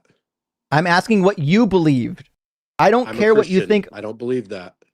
Not all Christians believe the same thing, which is why I'm asking you what you believe. So try to track. I'm asking you. You seem to be confused. You seem to be very fucking confused because I'm asking questions about what you believe, not what you think other Christians believe. So we'll try this again. Do you as a fucking human being believe that it was ever a good thing to stone a woman if she didn't bleed on her wedding night? Yeah, if there's no God on your worldview, yes. I'm asking you about your worldview. Yeah, no, on the Christian worldview, no, that's not. Okay, so in the Christian worldview, which is objective and unchanging, then it was bad when God told people to do it, wasn't it? No, you see your little wordplay there. Do objective morals change? God can do whatever he wants. He's God. Okay, so God doesn't follow objective morals. He contradicts his own objective morals. God is the objective. You just call standard. That's subjective. You just described subjective morals, idiot. Okay. Well, I have a standard to It's fall back subjective. on. Christians. You don't have a No, standard. You just no, it's rejected your own it's standard. based Your on the altar. standard says that you can stone women that don't bleed on their wedding night, and you're saying, no, that's not the standard. So I'm trying to figure out what the fuck is your standard. Where in the Bible can I find a standard that said you can't stone a woman for not bleeding? No, okay. Find me the standard, buddy. You messed up right away, and Find me the standard. Blabbering on. Find me the standard that says that it's wrong to stone a woman. It's okay for God to do whatever He wants. It's God tells humans to do it. But you can't name a single person that happened to. Why the fuck would I know somebody that this happened to? You dumb idiot. This is the dumbest. This is the dumbest. This is the dumbest fucking argument I've ever heard. Just because I don't personally know a woman that was stoned is the dumbest bullshit ever. It wasn't fucking metaphor. It's a law. You already told me that metaphors are not part of the law code. The law codes are just commands. And as it turns out, we know that the ancient Jews were in fact executing people in this fashion. They fucking wrote about it. So what that means is that, yes, this was a command. God said to do it. They took it seriously, and they even wrote about how these punishments would or could be carried out. It doesn't matter if anyone ever did it. The question is the command itself objectively good? You can't name a single Christian that would say that's the command objectively good? Yes or no? Is it? I'm asking you in your worldview. Try to track. Yeah. Yes, it is objectively good. Okay. So when did this objectively good law become objectively bad? There's no good or bad. God is the. When did it change from being objectively good to not being objectively good? There's no good or bad. God is the standard. When did it change? It didn't change. There's no change. Then that God means can do that right now. That means God this command is still good. God can do that now. That means the command is still good. And there's nothing you can do about it. It means the command is still good. Objective standard. Neither do you. You've just described subjective standards, and you can't tell me when it changed. When did this change from being a good command to a bad command? No, these morals are unchanging. When did this change? Okay, so then it's still okay to do this, isn't it? For God, yes, for God. Correct. No, God commanded humans to do it. Try to track. Yeah, He can command whatever He wants. So then the law still is good. If God says, "Here's my command for human beings to do this," and if it's never wrong, it's always the same, that means it's still objectively good for humans to do this. No, morals are written on our hearts, and no Christian. No, they're not. Oh, sure they are. No, they're certainly not. If they're written on your heart, you'd be stoning women for not bleeding, because according to the God of the Hebrew Bible, just because you haven't read your book, just follow along. So in Deuteronomy 30, no, you haven't. In Deuteronomy 30, God says during the Messianic age, when in fact you're going to have the law on your heart, you're going to get the circumcision of the heart, you're going to follow these fucking laws. Moreover, the Lord your God will circumcise your heart and the heart of your descendants, so that you will love the Lord your God with all your heart, with all your soul, in order that you may live. Let me ask you a question. When is the period where God circumcises the hearts of the people? Yeah, you're okay with prostitution. When is the time period where God circumcises the hearts of the people? You can dodge as much as you want. Everyone sees it happening in real time. You don't want your worldview examined whatsoever. You know that the period where God circumcises the hearts of the people is in the Messianic age. That's why Paul talks about the Christians being circumcised of the heart and not of the flesh. Do you understand and do you agree that it is the Messianic age when the circumcision of the heart is going to happen? I have no idea what you're talking about, man. And it doesn't. It's really easy. Verse 6 says, "Moreover, the Lord your God will circumcise your heart and the heart of your descendants, so that you will love the Lord your God with all your heart, with all your soul, in order that you may live." When has this happened yet? What God says has this happened yet? No argument against that. I actually do. Has this happened? If we actually fucking engage for 5 seconds, we can make some progress. This is not difficult. I'm reading the book and I'm asking you to use basic 5th grade words to tell me what this means so that we can actually find something of substance in this conversation. So we'll try this again. According to verse 6, there is going to be a time when God circumcises the hearts of the people. According to Christian doctrine, when is this time period? I don't know the answer to. I'll answer. It's when the Messiah comes. That's why Paul said that the Christians are circumcised of the heart.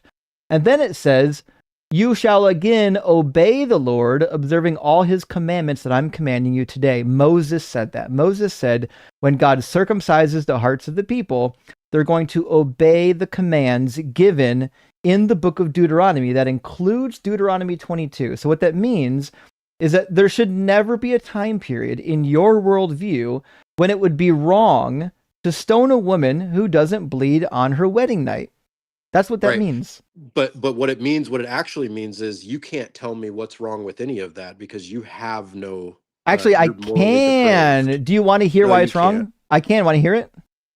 Well, why would I care about what your opinion is of I what why can. it's Do wrong? you want to hear it? Why would I care? You think prostitution is Do wrong. you Why would I want me care? to demonstrate why it's wrong? No, you can't. I It'll be can. just I can based do on it. I can do your it in my opinion. worldview and your worldview. You've already Do you believe shown your opinion. You're morally depraved. this motherfucker can't? I expect this from fucking teenagers, but not from grown ass men. We'll try this again. In your worldview, do you think that God is just? Yes or no?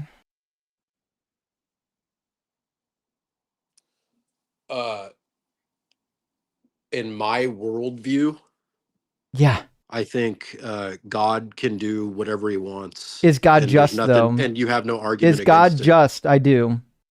No, you don't. Answer the fucking question. Is God just?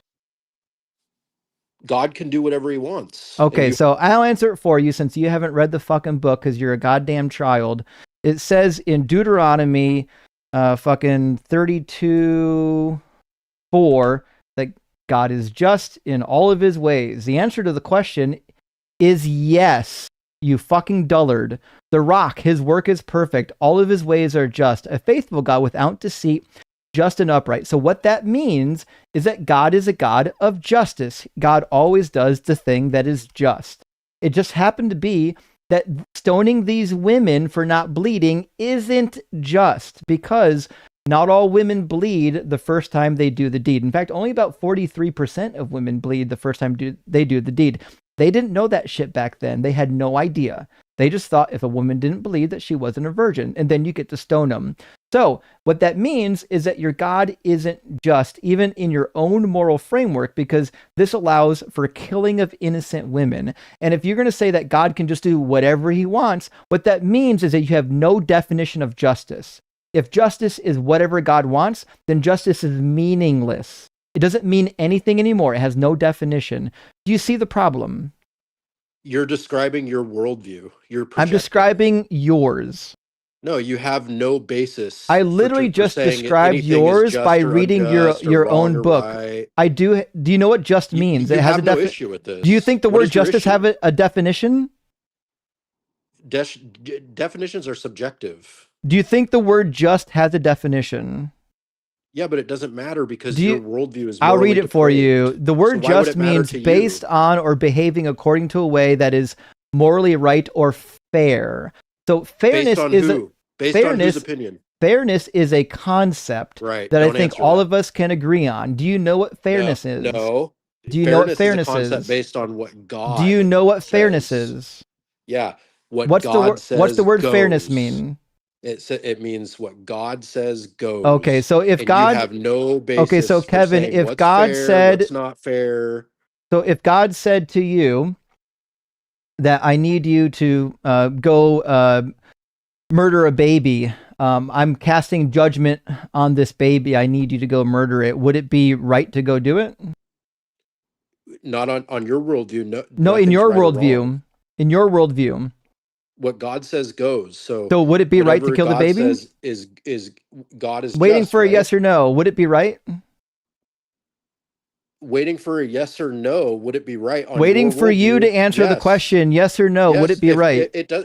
It can be yes or no because there's no basis for morality, right? Anyone can be a Well, prostitute. not in they can do yours illicit either. Your only drugs, basis is whatever God says, and I'm illustrating that right necrophilia. now. Well, again, I didn't say necrophilia was permissible. You did. So Oh, again, right. you. So 'Cause dead again, people have. so again, try to fucking follow along, okay, child? So the question is, if God told you to murder a baby, would it be right? Your answer was yes. So let's try to track a little bit.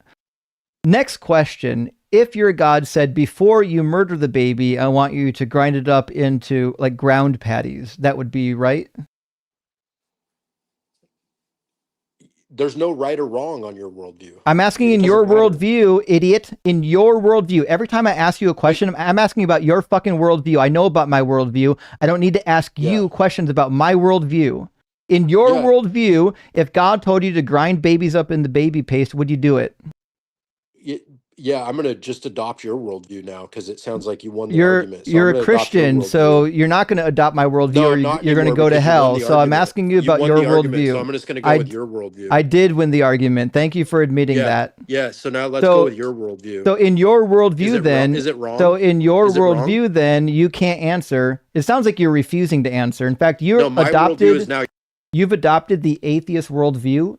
It literally to avoid answering the question. So I'm going to ask you again. If God told you to grind up babies in the baby paste, would you do it? I didn't say atheist worldview. I said your worldview. And so does fuck I. In your worldview, if God told you to grind up babies in the baby paste, would you do it? You tell me because I'm basing I'm my asking morality you about on your your worldview, and I'm not reading your mind, although I feel like I probably could. I'm asking you, would you do it? No, I've already conceded Christianity is not Would true. So now you let's go do based it? on your worldview. Nope, I'm waiting for the answer. We won't move forward to the give me an answer. Would you do it? What's the question? If God told you to grind babies up into burger patties, would you do it? Yeah, it's God. You have to do There it. we Yeah. go. Thank you for finally conceding and answering the question, you fucking coward. Now get out of here, you piece of actual garbage. But remember, atheists are depraved because I'll let my daughter have bodily autonomy. This guy who will literally grind babies up into baby paste and make little baby burger patties out of them, he's not depraved at all. He's got objective morals, guys. He's the one that needs to be teaching us how to have morals. What a fucking clown. Okay. Well, at least he was entertaining, maybe for some people, although he's giving me a headache. Here's what we're going to do, friends. I've got to run to the bathroom. I'm going to run. I got a minute and 30-second commercial I have to run.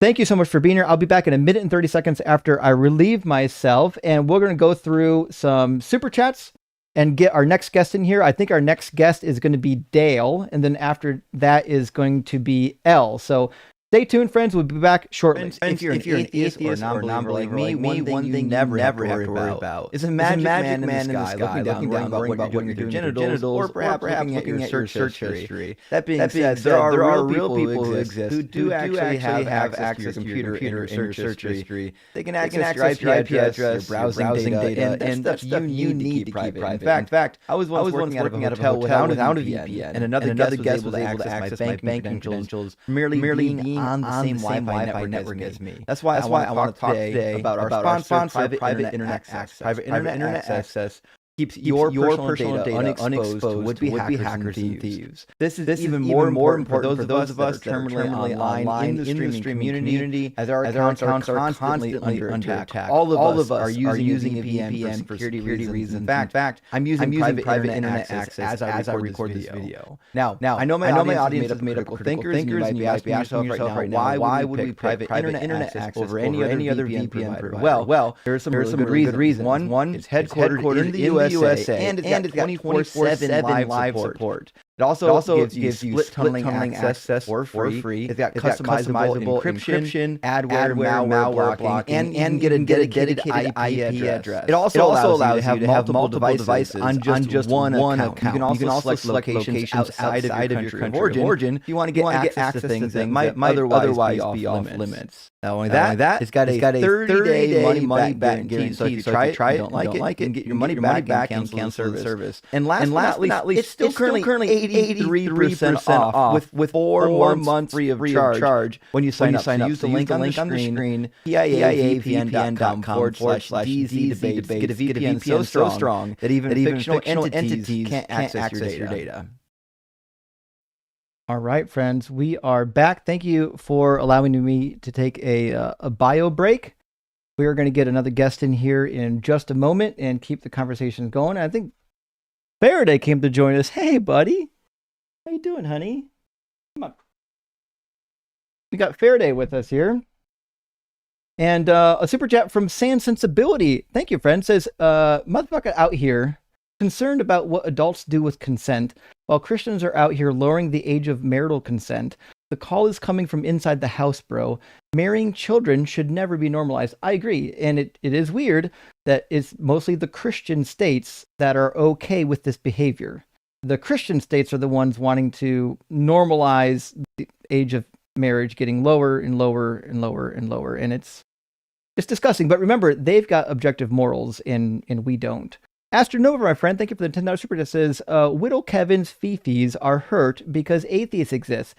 Kevin's faith is fragile as fuck. Kevin would happily smash baby skulls into rocks for his evil god. He thinks he has the moral high ground. But remember, we believe in bodily autonomy, friends, and not violating corpses. So we're the morally depraved ones. And Astronova with a follow-up, thank you, says, you know you're effective when Christians come on already crashing. Kevin is literally in fight mode because he's so threatened by you, Justin. I agree. The fact that we even exist makes, like, he's checking under the bed at night for atheists before he goes to sleep. He's fucking terrified that we exist. And this is the nonsense that he can cook up. Game Master Flash, good name. Thank you for the super chat. It says secular moral systems are the reason Christians have been forced to abandon the laws in their book. Rock hard for Doug. Cook 'em, Justin. Indeed. We didn't make moral progress because of Christianity. We made it despite Christianity. And last super chat from ATK Green says Kevin claims that he has objective morals and then argues that today's morals are different than biblical morals. Very objective. I know, because they don't know what words mean. They have no fucking idea what any of these words mean. They just read them in a book somewhere and now they think they've got an argument. They don't even know what the words in their argument even mean. It's embarrassing. Nevertheless, let's get Dale in here and then we'll get L after that. Dale, welcome in. Are you at least 18 and do you believe in God? Yes, I'm 21 and I do believe in God. Awesome. And which God do you believe in? Well, see, I believe in the metaphysical God, the metaphorical. Like, let's not get like into the metaphors like that last guy. I'm gonna be a little honest, not to dwell on the past, but that guy did not know what he was talking about. Yeah, he really doesn't. So I plan to keep this civil and not get mad like that last guy, because all he did was make himself look bad and waste people's time. It seems to be the case. So tell me a little about your metaphysical God and why somebody would believe that it exists. So metaphysical. So basically controls everything. Like anything good that happens, it's kind of like a karma system that's fed off from God, right? Now, see, they always talk about in the Bible, or well, not all the time, no good deed goes unchecked, right? I feel like the joy of the world. Oh, what was that? I'm sorry.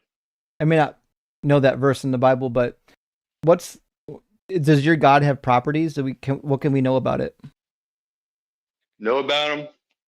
It's basically joy and positivity. I'll tell you this. God right now, he's hurting. And it's not from non-believers. It's not from nobody else. I'm telling you this. I'm telling you now. It's from all this hate in the world. All right? See, it's breaking me up thinking about it. Because you got people in the world blowing up schools, hurting dogs and kitty cats. God did not stand for that. Now, last time you was talking about the babies getting crushed. And see, God, he wouldn't actually stand for that. I think that's blasphemy. What do we know about God, that's though, and that how do Old we know it? Testament. How do we know about God? Yeah. Well, first of all, you got to get in that New Testament. That Old Testament, that's Jews. Now, you know them guys. I'm sorry, what guys? What should I know about them? What you know about them? Well, they're the ones talking about crushing babies, like you said before. Are you There's not the one that was aware? writing about all the slaves. Are you Aware not about what, sir? aware of when the Christians had the Inquisitions and the conquistadors, and they marched around the world trying to? Well, I'll tell you something about that. They were on a mission to spread joy. Bottom line, Joy by murdering God people. feeds off positivity. Well, I tell you, them were some negative sons. But I don't know. I ain't gonna cuss, but negativity. Bottom line. Yeah. Yeah. So was it good or bad when the church started sending out conquistadors to murder inhabitants and whatnot of other nations? Well, damn straight. I'll tell you why. I already done told you. Listen, negativity. Them are some negative. The church was trying to help. The church was trying to help by murdering people in other nations. Well, they were unclean. They were sinning. What do you think unclean means? They were sinning. They didn't do anything good. They weren't doing anything right. So Christians weren't sinning? No, never. Christians never sinned. But we don't claim them. Maybe once, but we don't claim those people. This is a fucking joke. This guy can't be real. No, it's not. You're a troll. Well, you ain't taking me serious? No, I came in here spitting some real facts. What, because I upset you because I'm real? You ain't talked to somebody real before? No, I don't think you're serious if you actually believe Christians only sin once. Really? That's fucking preposterous. How many times have you sinned? Well, when I was a boy, and I didn't know a lot better, there were some times I may have slipped up, but you go talk to the pastor. When was the last time you sinned? When was the last time I sinned? About 8 years ago. You lying son of a bitch.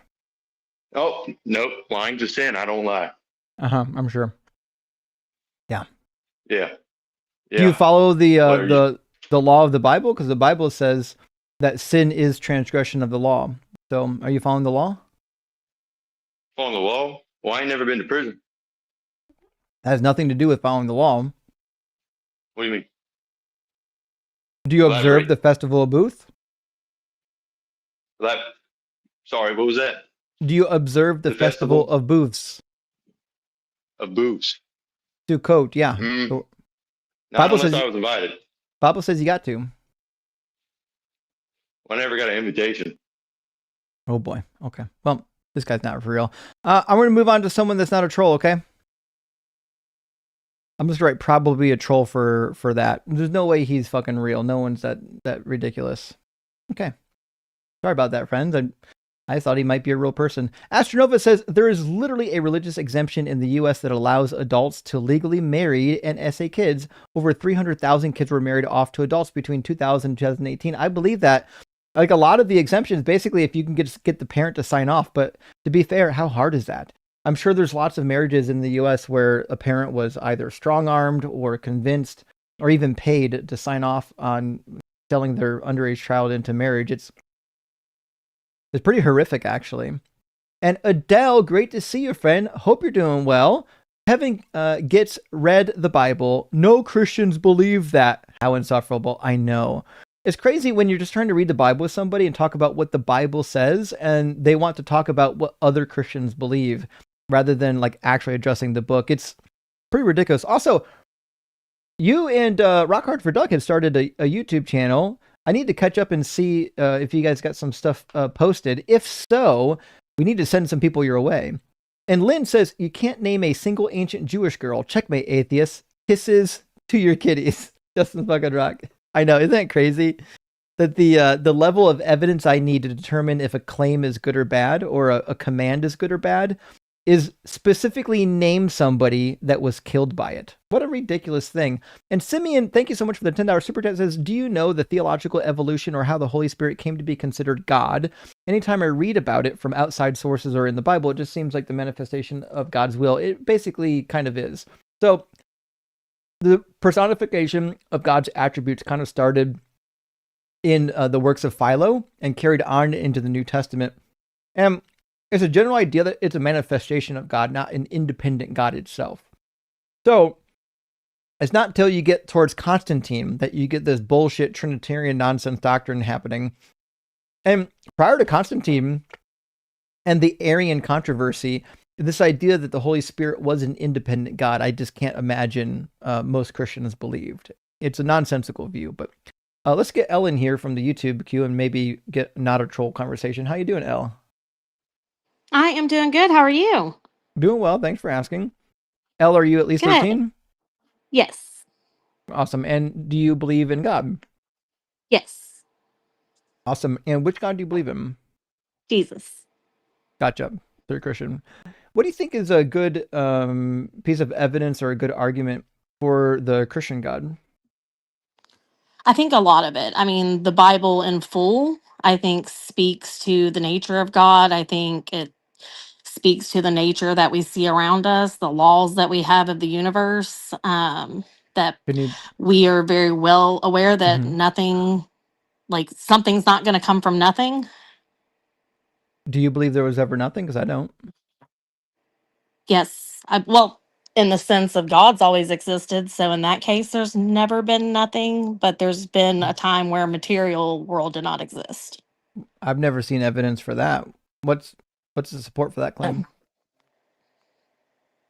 Well, I think in the science, they show that the universe is expanded. They believe that it did come from some sort of Big Bang, that there was some sort of beginning to it. I think time in and of itself speaks to that. Well, unfortunately, that's not what science teaches.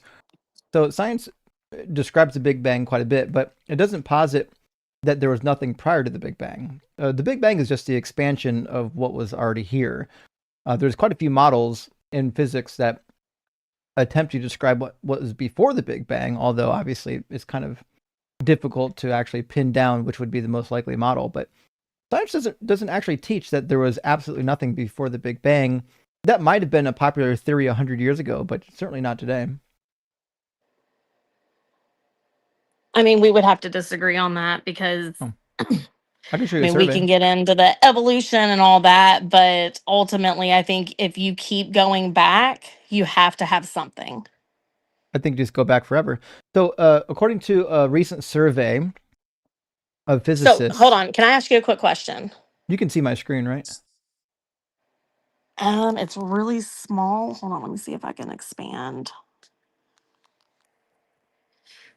I'm just curious, though. So, you believe in an eternal universe, but not an eternal God. Yep. So, like, an eternal universe makes sense to you, but an eternal God does not? Well, we know the universe exists. Why would we, if we already have an answer for the universe existing, why would we then just randomly throw a God in there? I don't think we randomly threw him in there. He's been in there since the beginning. Well, what's the evidence of that? Adam and Eve. I don't think there was an Adam and Eve. Why would we believe there's an Adam and Eve? Then how do you explain the Jews? Do you think Adam and Eve gave birth to the Jews? I mean, technically, yes, but how would you explain Adam what and the Eve, Jews believe if you don't believe that their God is real? Like, what do you think they saw then? I don't think they saw How do anything. you think the Jews became about? I think they're mythological origin stories for a people group, just like other mythological origin stories. There's a really famous Egyptian mythological origin stories as well that we don't believe are real. But see, the problem is with Jews, you can go back in the genealogies. Like, they have heard from their parents, from their parents, from their parents, all the way down the line. No. At no point did anybody say, no, we never saw this. But that's not true. The oldest documents we have are only a little over 2,000 years old. We don't have documents that go all the way back. And we can discuss that too. Here's the thing. So if what I do you wrote expect down to last that long? If I wrote down a list of names that go back, I don't know, 100 generations, that's not evidence that that list is correct. It's not evidence that any of those people even existed. It's literally just a list. We don't have any. We have archaeological evidence that proves that these peoples existed and that the peoples were named after those in the Bible. Like who? The Ammonites, the Moabites. We agree. Canaanites. We agree that they existed. That has nothing to do with Adam and Eve. We don't have any documentation that would lend us to the belief that there was an original man and an original woman, and we have settlements in like Turkey, at least 3 of them, that predate Adam and Eve by 6,000 years. But if we posit the fact that, okay, so just for just a fun exercise, if God is real and what he wrote in the Bible is accurate, what evidence do you think would have survived the flood in the first place? So you're asking for evidence of Adam and Eve, but the evidence that we have would have been after the flood. Everything prior to the flood would have been destroyed. Furthermore, we know papyrus doesn't last that long. It's a miracle to have what we have today. Papyrus is mostly only used in Egypt. I'm not sure why that's your like go-to.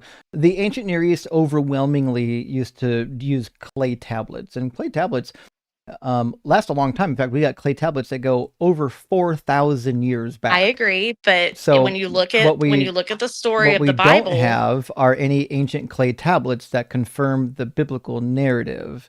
In fact, we have clay tablets that contradict the biblical narrative even.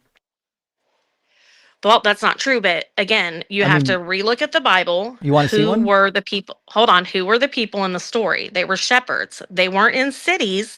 They wouldn't have had writing the way the cities would have had the writings. That sounds like God's problem. God could have given them clay to write on tablets. He gave them the ability to pass it down verbally, which is what they did until Moses wrote it down. According to the mythology, that's adorable, but the Babylonians did the same thing. The Babylonians have a list of kings going all the way back thousands. The Babylonians, again, were in a large city, and they hired people to do that. We're talking about shepherds that were moving in tents throughout country land. They did not have the need to write things, nor did they have the time to do so. Do you believe the Babylonian genealogies? Yes or no? Which ones? Do the Sumerian king list. Do you believe that? Mm-hmm. Okay, so you actually think that those people existed? Yes. I don't think they were people, but yes. What do you mean you don't think they were people? I think it was possibly fallen angels or the giants. I don't think that it was necessarily humans. Yeah. That's crazy. You literally it says it in the Bible. Why would I deny it? I'm sure you believe it. You literally think that God made angels with the ability to have compatible baby batter, and he didn't think to himself, hey, maybe they're going to go down and boink the women? I'm not sure what you're asking. Are you asking it why God didn't know that would happen? I'm asking if he knew it was going to happen, why would he make the baby batter of angels compatible with humans? I don't think he did necessarily. I think the angels were doing something illegal that we have no idea what it was. Did God know they were going to do it? Probably. I mean, he's God. He has to know. So he didn't mind them doing it then, or else he would have done something about it? Why did he make any creation knowing we would fall? Well, actually, as far as I can read in the book of Genesis, he intended us to fall. That's why it says in Ephesians chapter 1. I agree. And also in the book of Revelation that the elect were chosen and Jesus was slain before the foundation of the world, meaning this was actually God's plan all along. He actually intended for human beings to sin. But the angels are a different story. Like, for example, God sent the flood theoretically to wipe out all the wicked on the earth. But if God knew that part of the wicked people were the Nephilim, those were the offspring of the angels who came down to boink the women, well, it didn't work very well because King Og was still around, and in Numbers 13:33, there's still more Nephilim hanging around. So how come God just seems to be inept at controlling his angels? But they're fallen away, so angels still have free will too. They either follow the will of God or they don't, and they're following their own will. Well, it's interesting because God theoretically locked all of them up, according to 2 Peter and Jude. He put them in chains. God also wiped out all the humans, and yet they still ended up sinning. But follow along. Okay, so God took the angels that fell, and he locked them up, according to Jude and 2 Peter. They're in chains, awaiting judgment. Okay. Now, after the flood, there are still more Nephilim. Where'd they come from? Demons are the Nephilim. They're the spirits of the Nephilim. So it happened twice. And they're still able to inhabit bodies. They're still able to possess people. So it happened twice. Yeah. Is it happening right now? Probably even going to be a third incursion at the end of the time. It's going to keep happening? Yes, it happens all the time. Holy shit. When have you ever met a Nephilim? That I'm aware of. They don't really... I don't think they're going to acknowledge that or say that that's what they are. I think you have to call them out on that. I'm asking you what you believe. Do you think you've met a Nephilim? I don't think Nephilim are currently walking on the face of the earth the same way they were then. I think it's a demon spirit. Have I came into contact with a demon spirit? I probably have, and I wasn't aware. Sure. All right, so let's go to a little bit of Bible history. Nephilim are exciting for me, but I don't know if the audience cares too much. So, when do you think the Exodus was? If we're talking about the history of the Bible, Probably around what was it, 1500 BC, somewhere around in there, that area. not terribly Which far again, off. there is, deny it or not, and I think this is kind of the problem, is when people bring to you the evidence, you just deny it anyways. So I mean, there is evidence you haven't listed any Jews evidence going into Egypt. There's evidence of Hyksos kings in Hyksos Egypt. weren't Jews, and I'm familiar with the How do you know? Hyksos kingdom. They were kicked out in the 1600s after a war with the Egyptians. According to the Bible, the Exodus happened around 1450. That's detailed in 1 Kings chapter 6. You want me to read it for you? I mean, that's fine when it doesn't really say a date. Sure does. It says in 1 Kings chapter 6, in the 480th year after the Israelites came out of the land of Egypt, in the 4th year of Solomon's reign over Israel, in the month of Ziv, which is the 2nd month, he began to build the house of the Lord. So what this says is the Exodus was 480 years prior to the building of Solomon's temple, which is about 970 to 960 BCE, which would put the Exodus right around the middle of the 1400s, like what I said. So what that means... And I can concede to that, but you also can't pinpoint the exact time of the Egyptians, because as you said, with the King's List, it jumps from thousands of years to hundreds of years to and then are they kings in the north? Are they kings in the south? They overlap each other. So it's very hard to actually come up with hard dates for Egyptian history. Well, no, we've got good dates for Egyptian history. Very good dates. Maybe one of the best of all of our Egyptian kings, or all of our... I would disagree. I think you might want to research that a little more, because I would disagree. I've researched it, and Christians agree. In fact, if you read any archaeological book on Egypt and the Bible, they're going to agree that Egyptian king records were quite good. That's why we have very good dates. For example, Ramses II, which I was going to talk about, who shows up in Exodus chapter 1, is very well documented. He reigned for almost 75 years, and we have got lots of overlap of data from his time period and other kings that lived during his time period. But what we find in verse 11, it says, they set taskmasters over them to oppress them with forced labor, and they built the supply cities of Pithom and Ramses for Pharaoh. So this should tell us that the cities that were built for the Pharaoh would have been, at some point, they were building the city of Ramses II. He's the one who built these storehouses, Ramses II, not Ramses I. Ramses I only reigned for 3 years.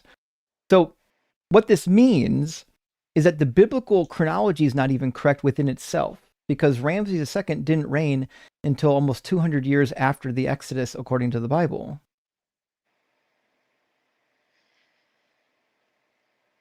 But again, you're basing that off of what? Actual history and archaeology. You said that you believe in the archaeology and what science is actually going into proving these types of historical events. The archaeology says that Ramses reigned in the middle of the 1200s.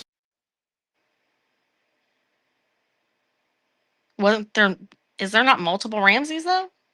Ramses II was the one who built the supply houses, and if it was Ramses I, it still wouldn't work. Ramses I reigned just prior to Ramses II. But also, is there not some where they're referring to something not at the time? They're talking about the name of it at the time he's writing it. No, so at the time when Joseph was there, it wouldn't have been called that. They're calling that now. It would have, because in your worldview, remember, Moses wrote it. Moses was in the Exodus. If Moses wrote this, it wouldn't have changed anything. It still wouldn't be anachronistic. If Moses wrote this and Ramses already existed, it's still off by 200 years. Can you explain that a little better? Yeah. So when are you saying that Ramses reigned? I've got MS Paint up, actually. Give me a second. And I'm going to do a drawing. I'll start a timeline for us to help us keep track of what's happening. So if we have a timeline, and I'm going to grab a black paintbrush for the timeline real quick. There we go. If you have a timeline, bada bing, bada boom. And we're just going to say right here, we're going to say this is 1450-ish. We're going to say this is when the Exodus was, according to 1 Kings chapter 6. So what we find is that Ramses reigned about here. He reigned from like 279 to 220, or 1279 to like 1225. In fact, I can give you the exact dates. And if you think it's Ramses 1 or Ramses 2, either one of them is just actually going to end up in the same problem. With whichever Ramses you pick, it actually just makes the problem worse. So Ramses' official reign was 1279 to 1213. So actually even longer than I expected. So we're going to do 12. Sorry, that's unreadable, but it is what it is. 1279 to 1213. And so what that means is that Ramses couldn't have reigned when the Israelites were back here making the storehouses of Ramses, because he didn't exist yet. There were no Ramses that actually existed. You got to traverse quite a bit of years before there's any Ramses.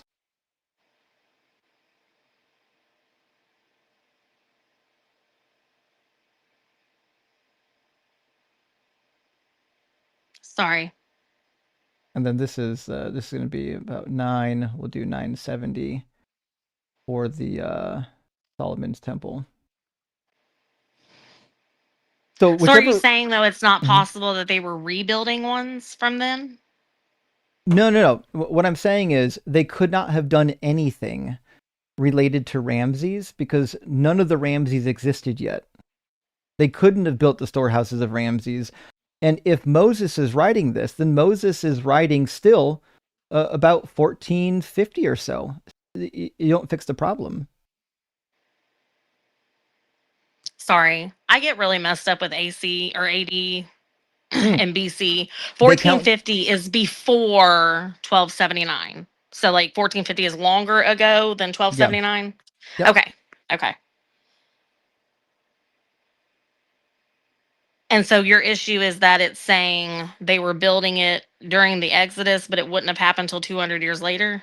Exactly. None of the Ramses existed until at least another 150 years after the Exodus. So what do you think then was going on in Avaris? Well, Avaris probably was a city where there were some Semitic people there. And I agree with you. I think that the Hyksos expulsion was a real thing. I think there actually were Semitic-speaking people that made their way in and out of Egypt. But I don't think that they were the Israelites. In fact, based on the archaeological data that we have, it seems like the northern Israelites were already in the land, and that's where we get the huge crossover behind the Canaanite background and the actual Israelite background. The southerners, the ones that entered Judea, it's likely that there were a small contingent of some Semitic-speaking people who left Judea and started mingling with the Midianites and then eventually moved into the foothills of Judea during the Bronze Age collapse in 1170. So what that means is that Judea was a minor, like the Judeans were just a minor tribe for a long period of time until the 8th century, when the Assyrians gained power and wiped out all the northerners. And then a huge faction of the northerners went south and merged with the Judeans. We know the population, according to archaeology, of Jerusalem more than doubled during the Assyrian crisis.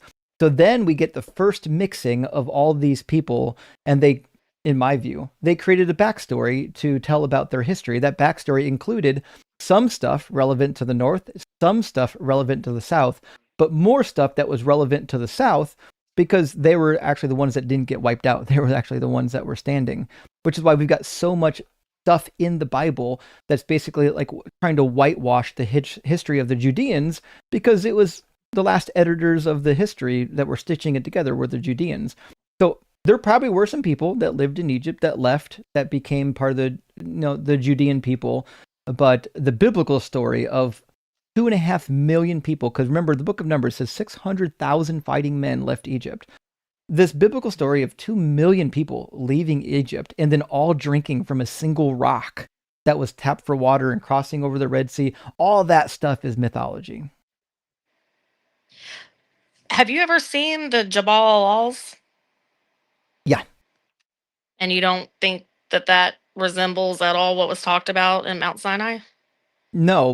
In fact, if you look at that mountain range, there's a bunch of mountain ranges that have black marks or black rocks at the top of those mountains. It just happens to be that that's a type of rock that shows up in that color. And then there's others that actually are oxidized because they've got some iron in it, and iron tends to oxidize. So it's not just one mountain up there that's got some black rock on top of it. There's actually a dozen mountain ranges over there with black rocks on top of it. What's more likely is that somebody made up a backstory to describe what happened. So, for example, there seems to have been a destruction event in the 1600s near Tel El Hammam. It's hard to know to what extent, but it seems like there was some sort of a natural disaster by way of maybe even meteor shower. This gave rise to legendary stories about God being mad and wiping out the people there. Just like I think the Pillar of Salt story. There's lots of salt pillars, some of them 30, 40 feet tall. There's lots of pillars of salt up and around the Dead Sea. And so this story about Lot's wife being turned into a pillar of salt was a mythological story that was created to explain why we have these salt pillars over here. Well, at Jabal Laws, they also have the split rock. They have cowled like drawings on everything, It's not a Hebrew split rock. writing, pillars. I'm sorry, what? No, that rock is not a split rock. That's a rock that is clearly water eroded, but split I would Right. not say. But That's it turns out, the point. yeah, there was The water rock there. was split and water came from it. No, the whole region had water. When? In history, you know that like there's are huge sections of the desert that were underwater. That's why there's sand in the desert. Right. But as of right now, there's no water there. As of then, they needed the water. No, what I'm water came. saying, what I'm saying is this rock there's no indication that this rock had water spouting out from it. There's people that would disagree with you, is what I'm saying. So I again, don't- it's when it comes down to proof, people will show you, hey, here's the proof, but then you deny it anyways. So what proof then would you need to believe in God? Because a rock that has a divide in the middle of it is not evidence of a story that It's somebody not made that up. if it were on its own, it would not It's- be evidence. But it's- where it's near a mountain that has a burnt top, it's near a place where people have drawn the god of Hathor and calves and have written in Hebrew, and there's 12 pillars. You have all this evidence. There's not. All in the same place. There's not. That's There why I is, keep trying. though. But there's not though. Where did it So- come from then? So it didn't come are from you saying anywhere. It's somebody it's- just newly did it?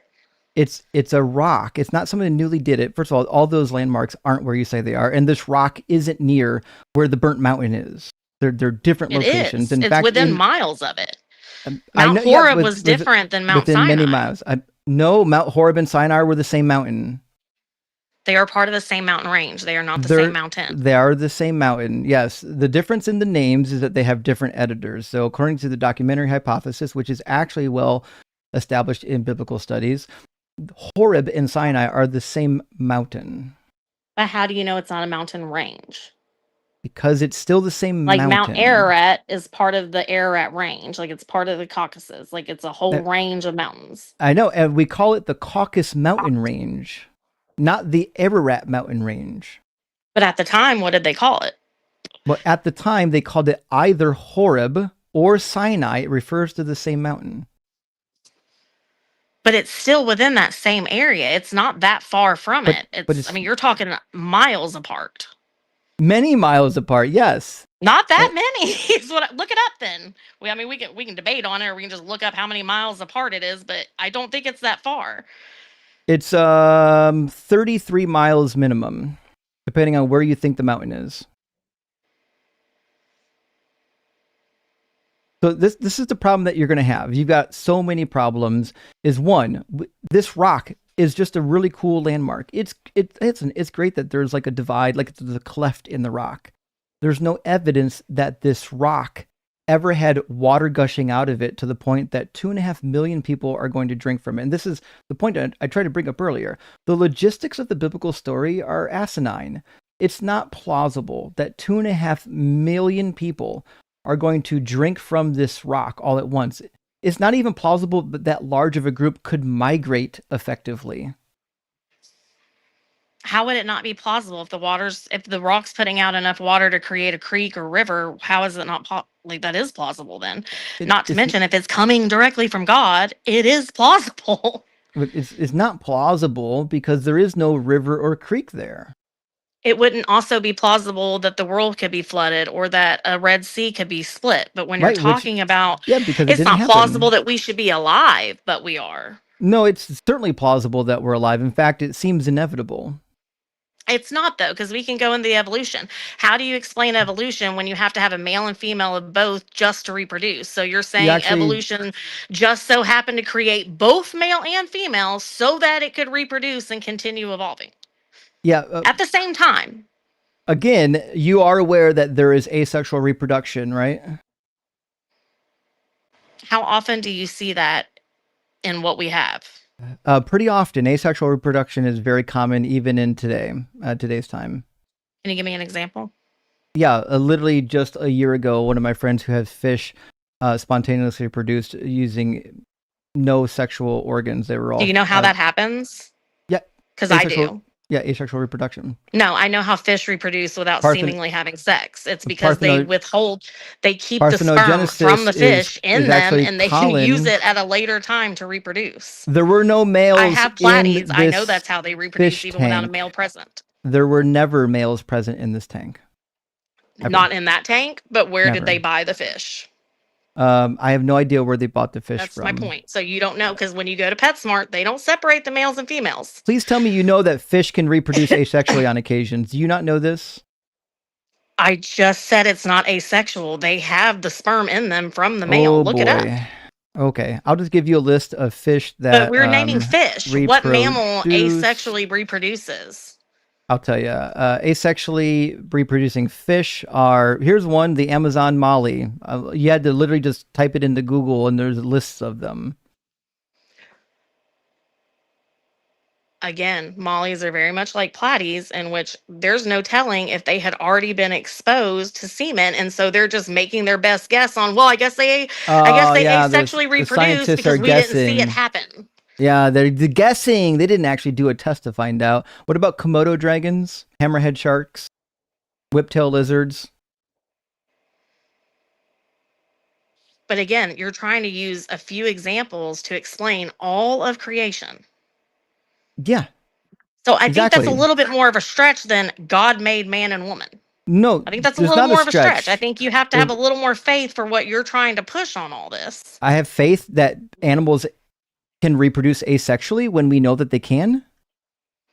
I think you're putting a lot of faith in the fact that maybe they can, or certain animals can. Science you're putting says a lot they of can. faith to say, do you not okay, trust science when have anymore? You ever seen a giraffe okay, so you just don't trust science anymore. Okay, when so you don't have you trust ever science. seen a human reproduce I didn't say anything about. asexually? I didn't say anything about giraffes or humans. But that's my point. You have to include them in part of the evolution. You have to include humans them in are part of a branch of the evolutionary tree. You understand that, right? Mm-hmm. Okay, so you do understand that not all animals are going to reproduce asexually? Right. So how do you explain the other ones? It's not really hard to explain. We came from, obviously, at one point, something that was reproducing asexually, and then no longer needed it. In fact, we can just... Have you bothered to Google? The opposite sex's DNA? Have you bothered to Google it? Where did they get the opposite sex's Have you bothered DNA? to Google it to see if there was an answer? Yes, I have. And every answer you all try to offer does not stand on its own. That's the point. That's what I'm saying. What was the answer? Where did the male DNA come from? If a female fish can reproduce asexually, where did she get the X chromosomes? So again, I'm just asking you, what was the answer you found?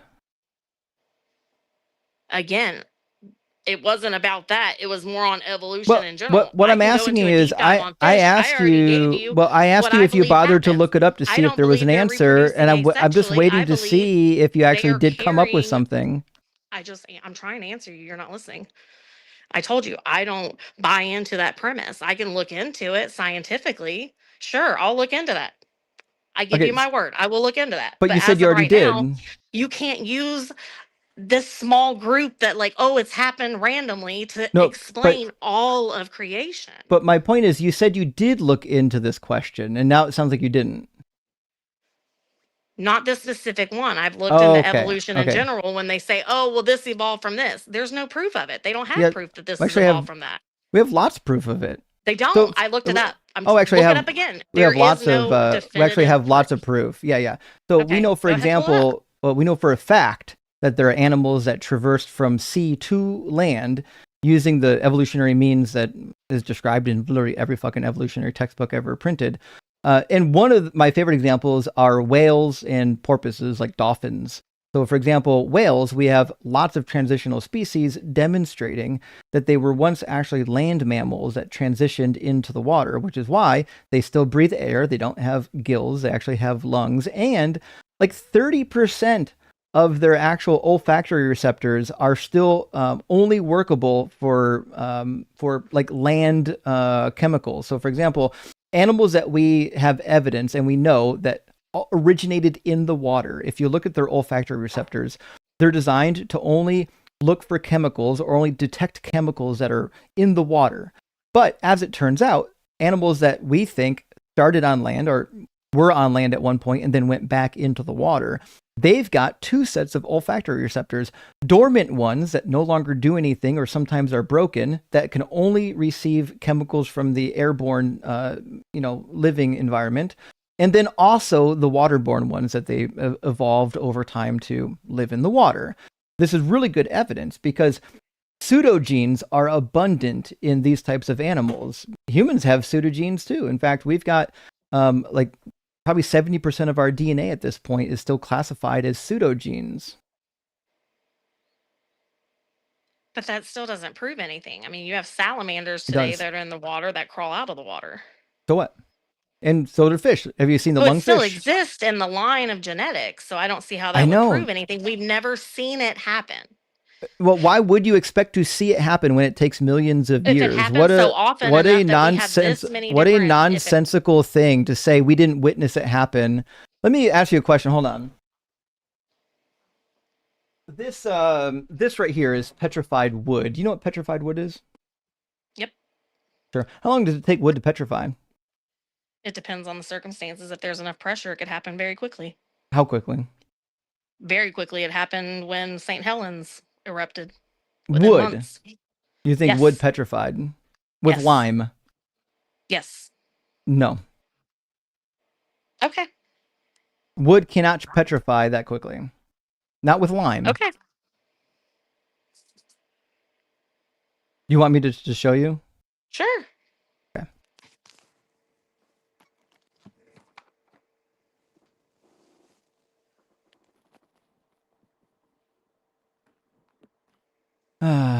Live Science Journal. How long does it take to make petrified wood?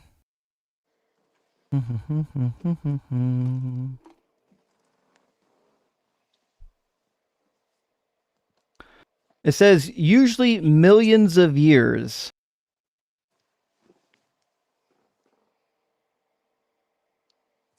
Do you know where this wood was located? I can tell you where it was located. It wasn't by any volcanoes.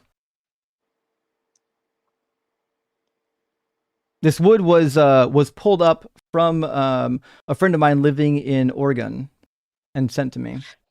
Yeah, okay. Wood can petrify rapidly under high pressure, heat, and silica-rich conditions, with significant petrification occurring in as little as 1 to 36 years. Silica. I said lime. Does it make a difference? Wood can petrify faster is what I'm saying. So what I'm saying is the reason why we find you're premising it on the circumstances that the earth is under right now. The reason why we say lime, because lime and silica are two different things. The items that are being petrified using lime are usually petrified because they're under the waterbed, the ancient seabed, where all the lime is. That's. You understand that lime and silica are different minerals? That's great, but what I'm telling you is you're making your premise based on how the No. Earth is today. There's been a lot of evidence because of Mount St. Helens that would say it is very possible that a lot of the formations that we have sedimentary is because of the flood. With that much water, that much heat, that much pressure, it could have made rock way faster, and scientists agree with that. Right, but we're That's not talking about a very specific petrified wood. again under Not what one conditions? I just told you. It's lime. It's not petrified Under with current conditions. It's not petrified using silica. Do you understand that how fossilization works? Okay, so I added lime to it. It changed it to 7 to 36 years. So what's your point? Well, my point is volcanic ash isn't spewing out lime. What does volcanic ash have to do with anything? Fossilized minerals in lime are mineralized in lime because they're in the ancient seafloor. That's where it comes from. That's why when you get gravel delivered to your house, it's made from a particular type of mineral. Those minerals exist in particular locations. Okay, where are you going with this? My point is, the wood that I was holding in my hand takes millions of years to petrify. It doesn't. That's what I'm telling you. Based on the pressure, it's not silica, based dummy. on the conditions that it is under, it can happen faster. It's not made from silica. I just told you, I typed in lime.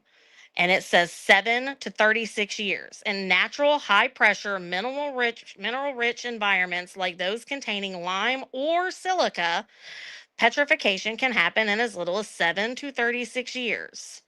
So it can happen. That's what I'm telling you. What do you think is coming out of a volcano?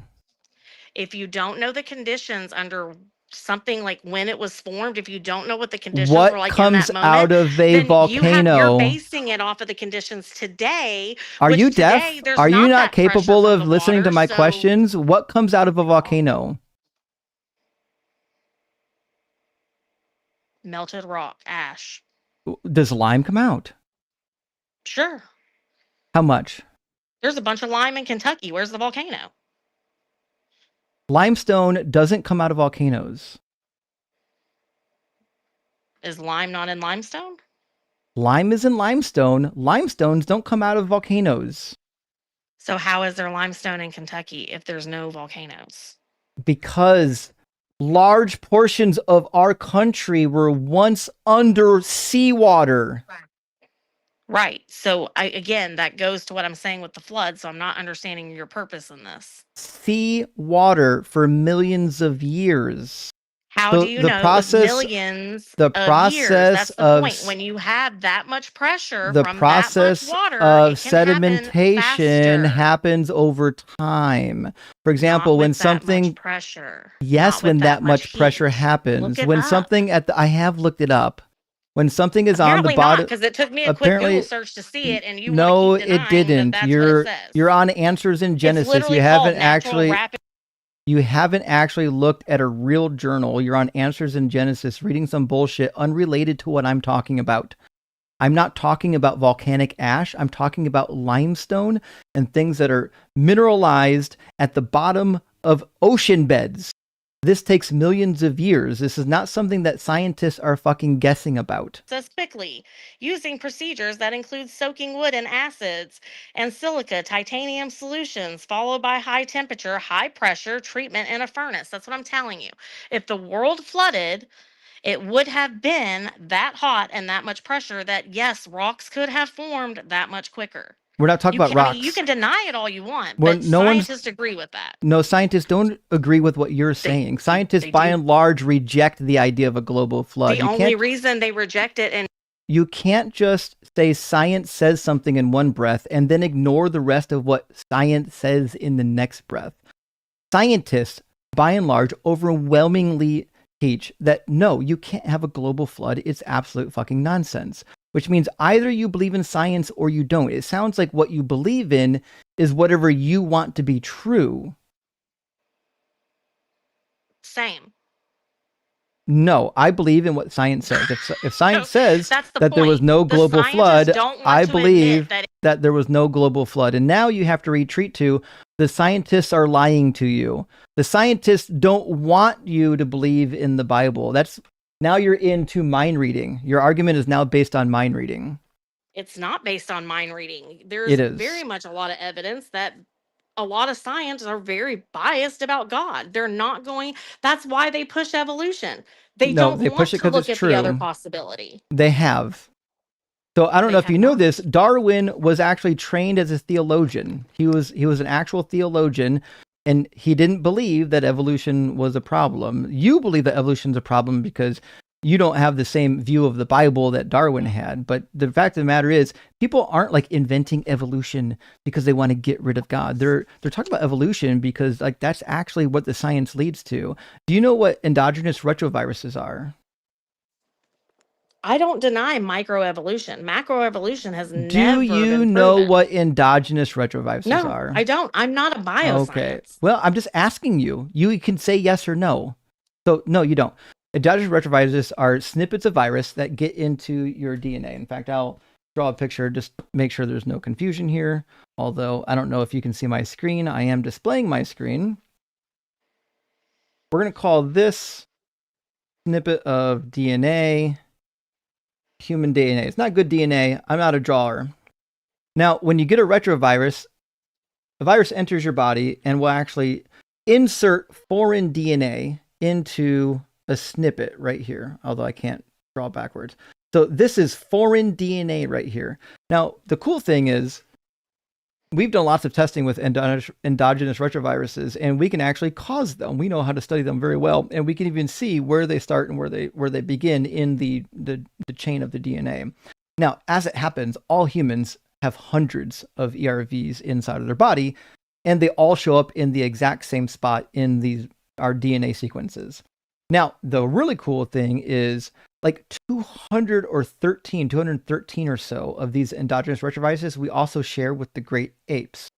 A huge portion of those don't exist anywhere in the animal kingdom, only in humans and apes, because we used to share DNA. It's statistically impossible for an ERV to make it in the same location in somebody's DNA for all humans or for any animals, more than one animal in a string, because of the length of our DNA, which means it wasn't like one person got infected and then another person got infected in the same location. That's not how ERVs work. The reason why we share all these ERVs in common is because we used to share DNA with them. That's what evolution teaches. That's what we expect.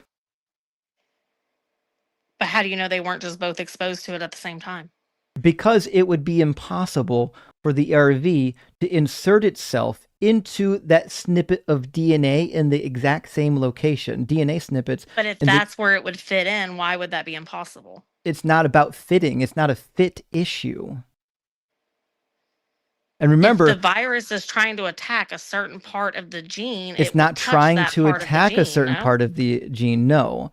And it still wouldn't find itself in every human being on the planet, and also a huge number of the great apes.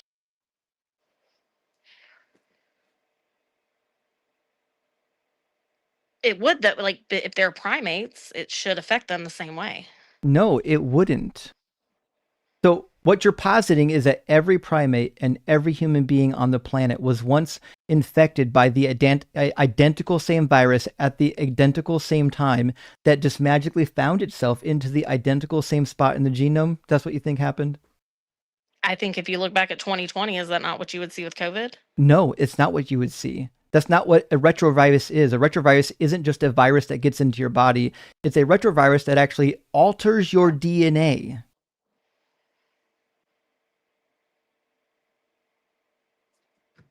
And again, you could explain that away with sin and Adam and Eve and it coming from one man. You certainly couldn't explain it because apes have them too. The same ones that humans share. Again, but if that virus was at the same time, it's not just a virus. This is what I'm trying to tell you. A virus entering your body is not going to purposely or accidentally insert itself into the same exact sequence of the DNA with every single host that it infects. That's preposterous.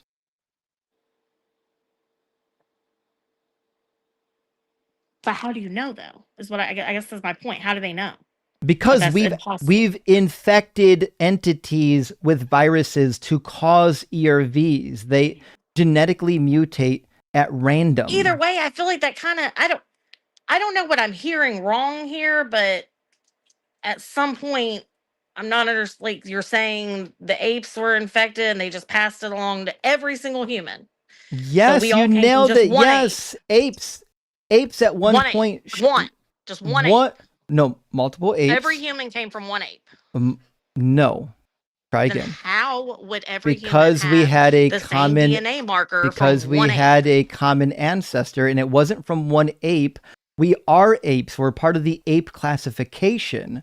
So in the genetic tree, you're going to have ancestors that give birth to entire branches. So if you have a tree, I'm going to draw it here, you've got some branches, and on those branches, you've got smaller branches. Okay?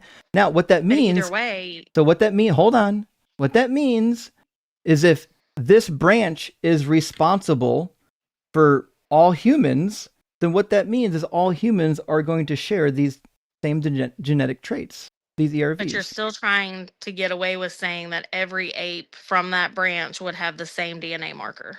They would. Thank you. Yes, and they do. Why? That's my point. These DNA damages exist in all humans and in all apes, because apes and humans had a common ancestor many millions of years ago where this genetic anomaly existed. But that's what I'm saying. Why could the genetic anomaly not happen separately? Because it wouldn't find itself into the genome. The genome is like 3 billion base pairs long, which means but that's what I'm asking is how are you coming to... Which means if a virus finds its way into your body, the likelihood that it's going to even result in an ERV is rare. Most viruses don't result in ERVs. If they do, they don't end up in that same snippet in that 3 billion long base pair. It enters the base pair arrangement differently every time. It's a random evolution. It doesn't happen in any predictability.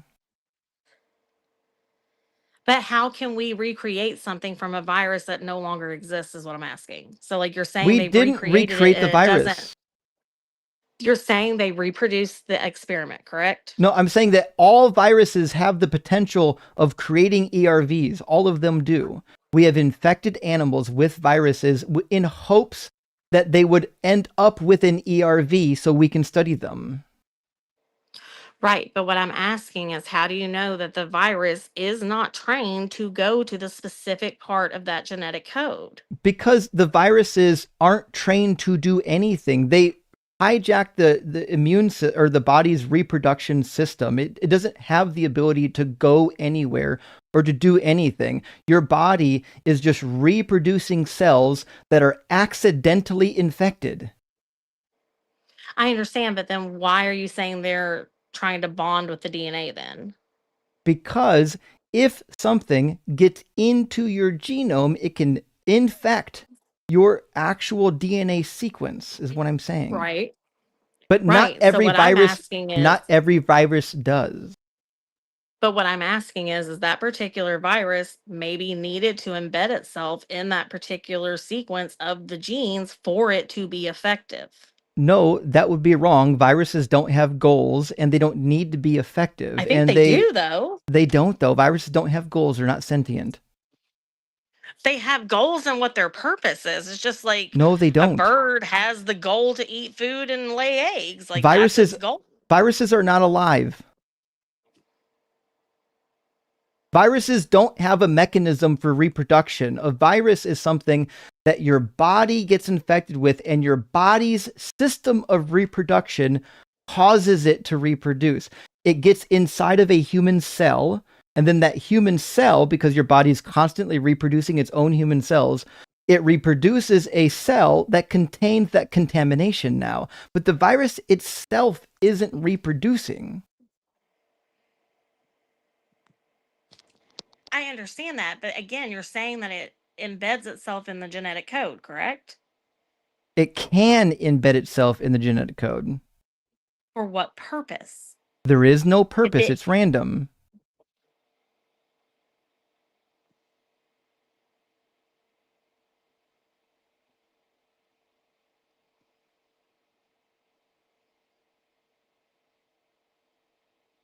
I'm saying you're acting as though the virus has no intention, but it's obviously It doing doesn't. that for a reason. No, it's not sentient. It doesn't have a brain. It can't reproduce. It's not thinking. It has no goals. It's not like an insect.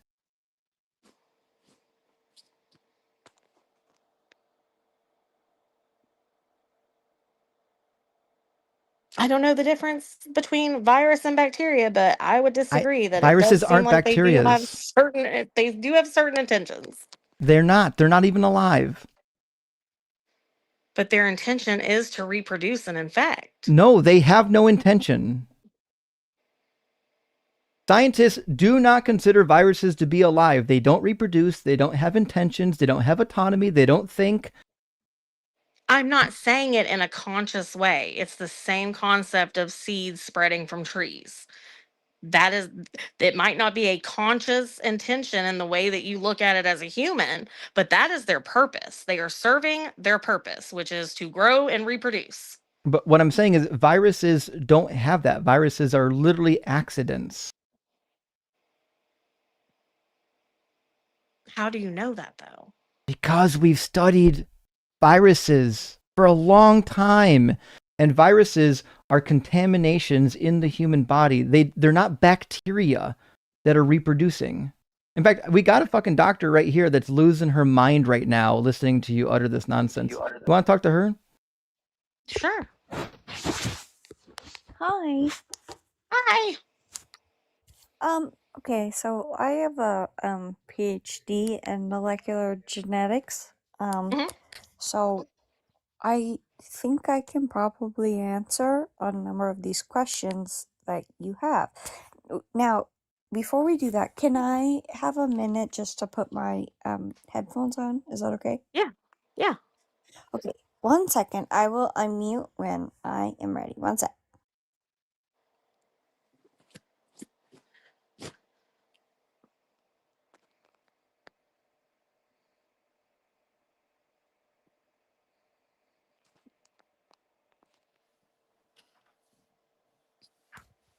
Okay, here I am. So, it sounds like one of the main things you're struggling with is like ascribing intent to viruses. Correct. Yeah. Okay, so is it your belief that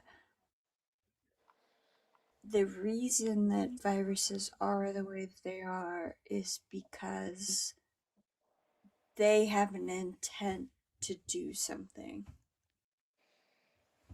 In a certain sense, yes. Can you further explain that in a certain sense to me?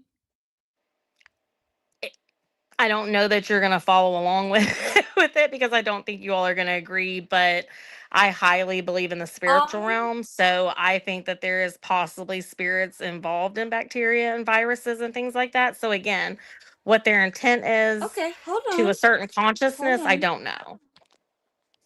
Okay, so do you think that bacteria and viruses are agents of this spirit, or I think it's possible. I'm not going to say that for a fact.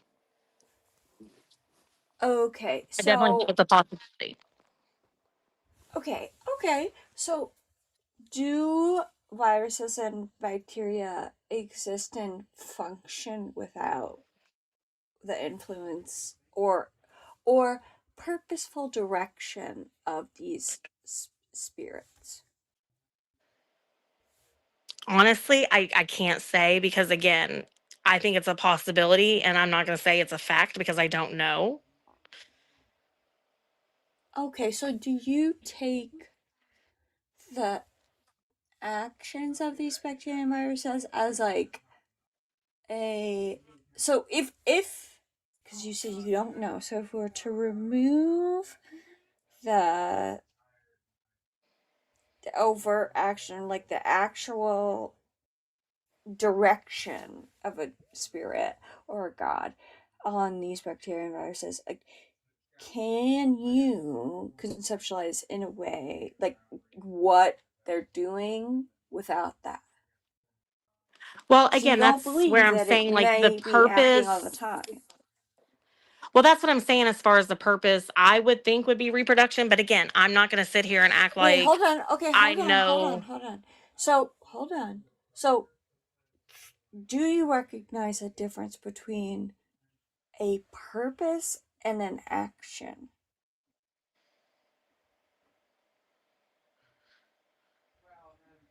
I mean, you can have a purpose without acting.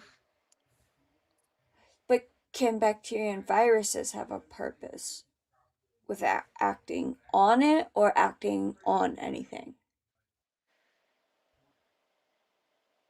I'm not sure what exactly you mean.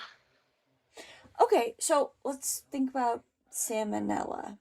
Like, is the purpose of salmonella to make human beings that consume undercooked chicken really, really sick? Is that salmonella's purpose? Possibly, but I would think the bigger purpose would just be reproduction in general. It's just it seems like it wants to So survive and spread. is the action or the actions that salmonella undertakes, are those actions in pursuit of making human beings super sick and, maybe unaliving? Or is the purpose of those actions to survive, reproduce, make more generations? See, again, I don't know enough about it. Like, okay, so say if you throw up, are you going to spread the salmonella more?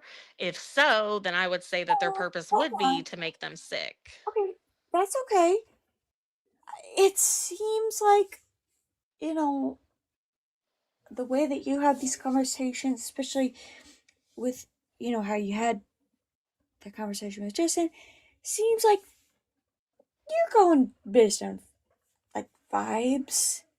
So, we can do that. Like, vibes are fine in an educational life. So, you don't have to tell me what you, like, how you think the natural world works, because it's fine if you don't understand it.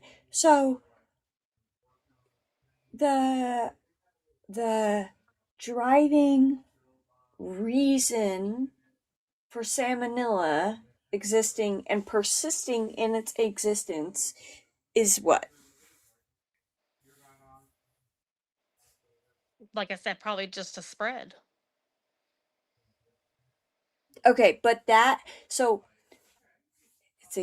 its purpose for existence is to spread. Now, does salmonella have to have a God-given reason, a God-given edict to do what it's doing? Or can it do it in spite of a God-given edict? Again, that would go back to the spiritual aspect of, are there spirits behind Well, it? Are what they do evil you spirits or think good the spirits? spirit? And Well, tell me what you think. well, I would think salmonella would be evil. Do you think salmonella is a spirit? So it's possible. Justin, I'm not gonna say I know. Okay, so do you? Okay, all right. So, do you think that a spirit has given this entity like a good or bad? They're like, Tweedledee, here's your, like, you have a driving force, but like one is in good direction and one is in a bad direction? Or do you think just like, this thing is moving this way and it has to be from a spirit and therefore spirit did this? Or Yes and no. I mean, thinking here. again, just starting with my premise that like the world has fallen under sin, I don't know what has caused things to happen the way they have. So how did salmonella become what it is? Like, was it this mixed with this and it created Okay. this because they merged together? I don't know Okay. all that. All right. Do you want to talk about the book of Genesis then? Just for like briefly. Like, sure. I mean, we didn't I didn't learn this when I got my PhD, and I didn't learn it when I like went and worked at a medical school, but I think I have a fairly good understanding of it. As a person that learned all the medicine and then went back and kind of learned the religion of it. So,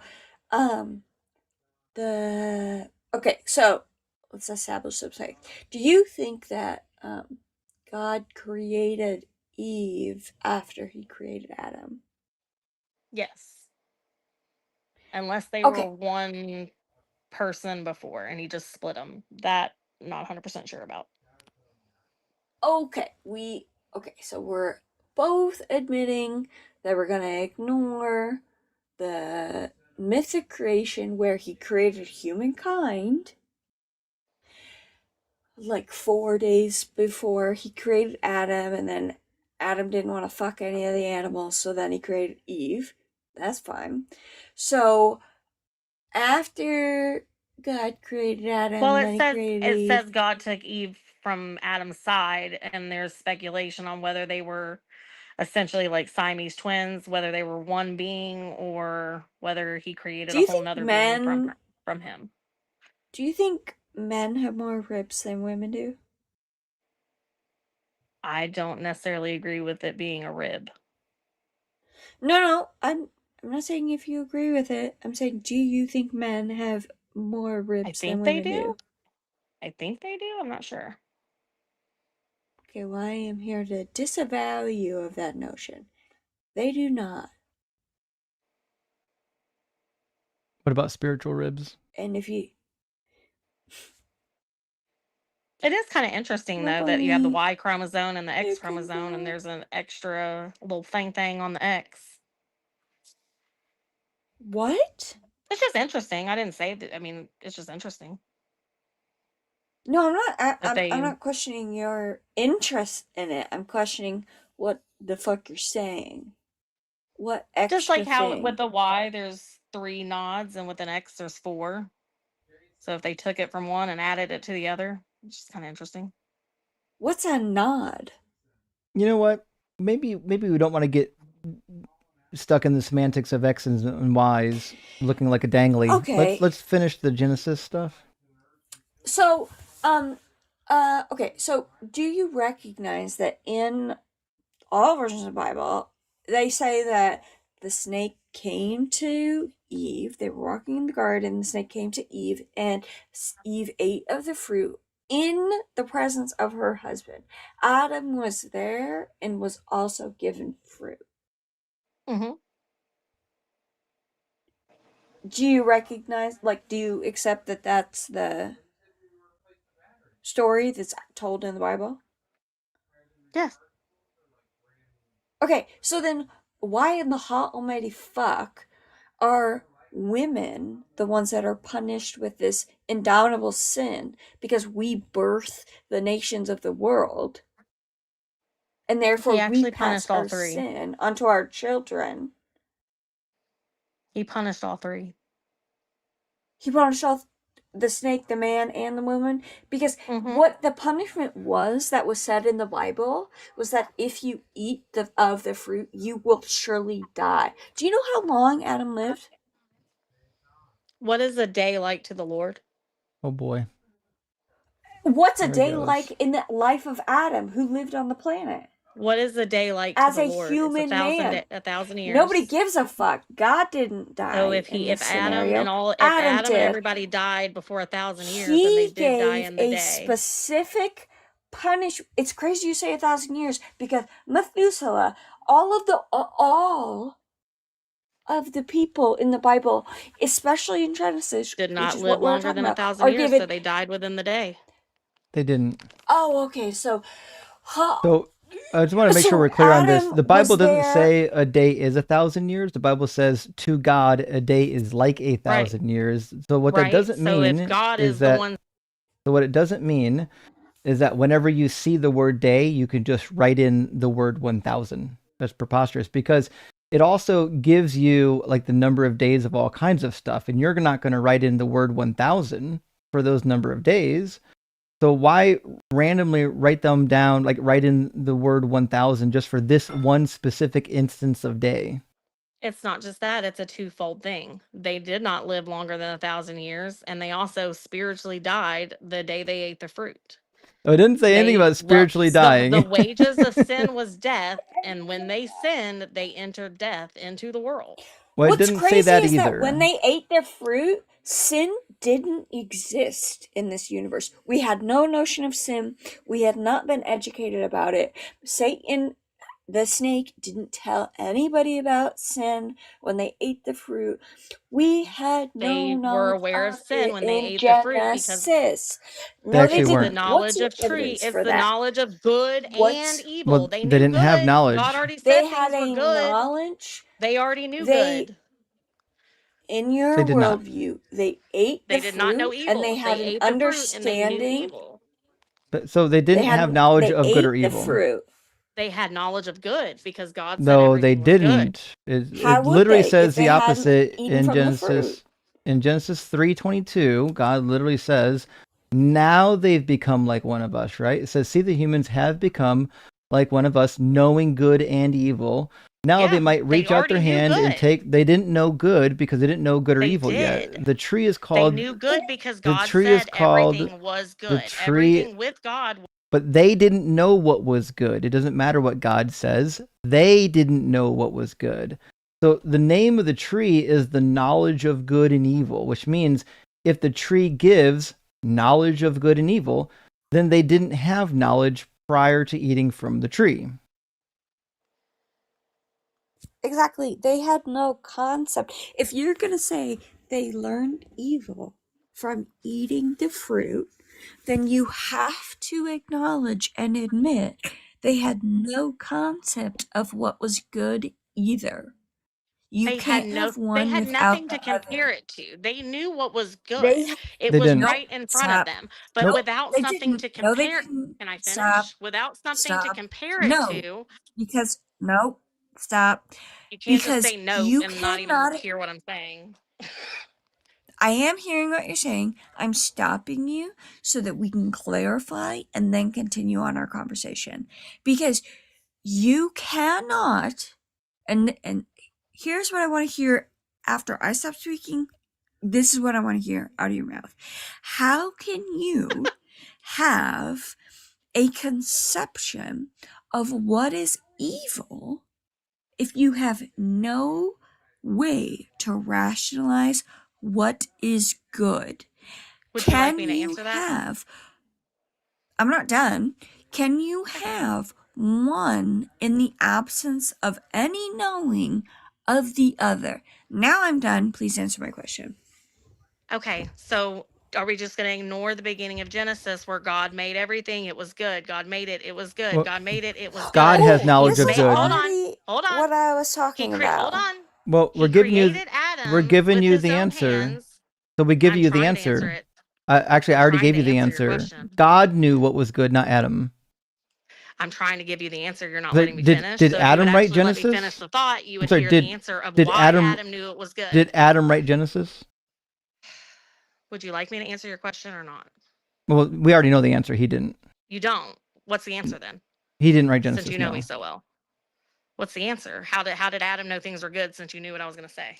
No, that wasn't my question. My question was, did he write Genesis? He didn't write Genesis. So the text says that God said that it was good. So God knows that it's good. Would you like me to answer the question on how Adam knew? Does Adam ever say that he knew anything was good? Would you like me to answer the question? Are you going to answer the question I asked? Yes, if you would let me finish my thought. Go ahead. Answer. Go ahead and answer. Show me where Adam said it was good. God made Adam. He breathed it into Adam. He walked with Adam. So Adam knew that God made him. So if God gives him a decree and says, hey, don't do this, Adam would know, I'm not supposed to do this. This is Why? disobedient. But does he know disobedience is evil? If God told him ahead of time, Does he know? Does he know? It's yes or no. You go back. Does he know? Now I gotta mute you. Does Adam know that disobedience is evil? It's just yes or no. Did God ask? Still waiting for yes or no. It's just a yes or no. Does Adam know that disobedience is evil? Punishment was death. I didn't hear an answer yet. He told him what the punishment. Still waiting to hear. Does Adam know that disobedience is evil? Yes. Oh, cool. He when did told that him happen? what the punishment was. Well, he doesn't know. He doesn't know what evil is yet. Exactly.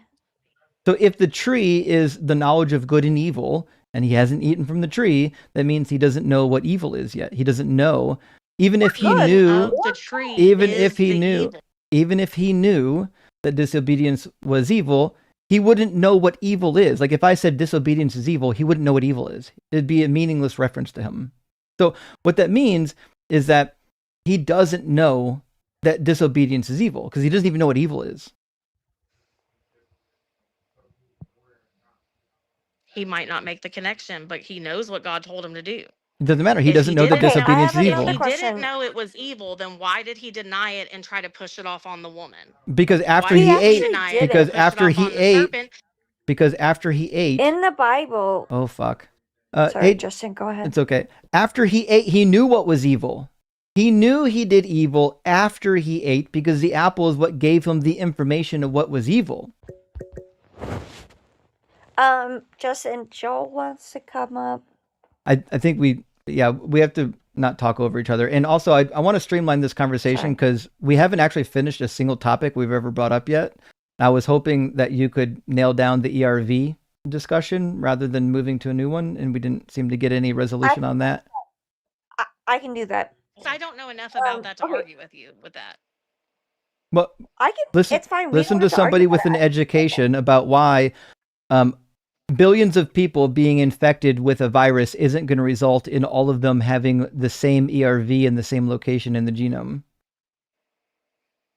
Okay. So you asked a question about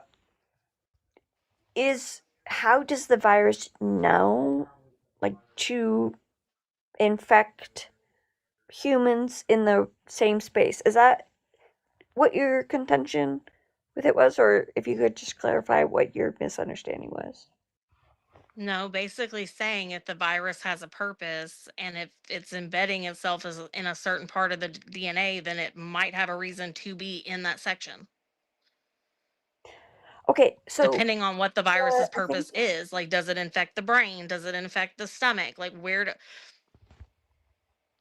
you get what I'm saying? Yeah. Okay. So, so we're talking about a germline infection. Do you know the difference between germline and somatic?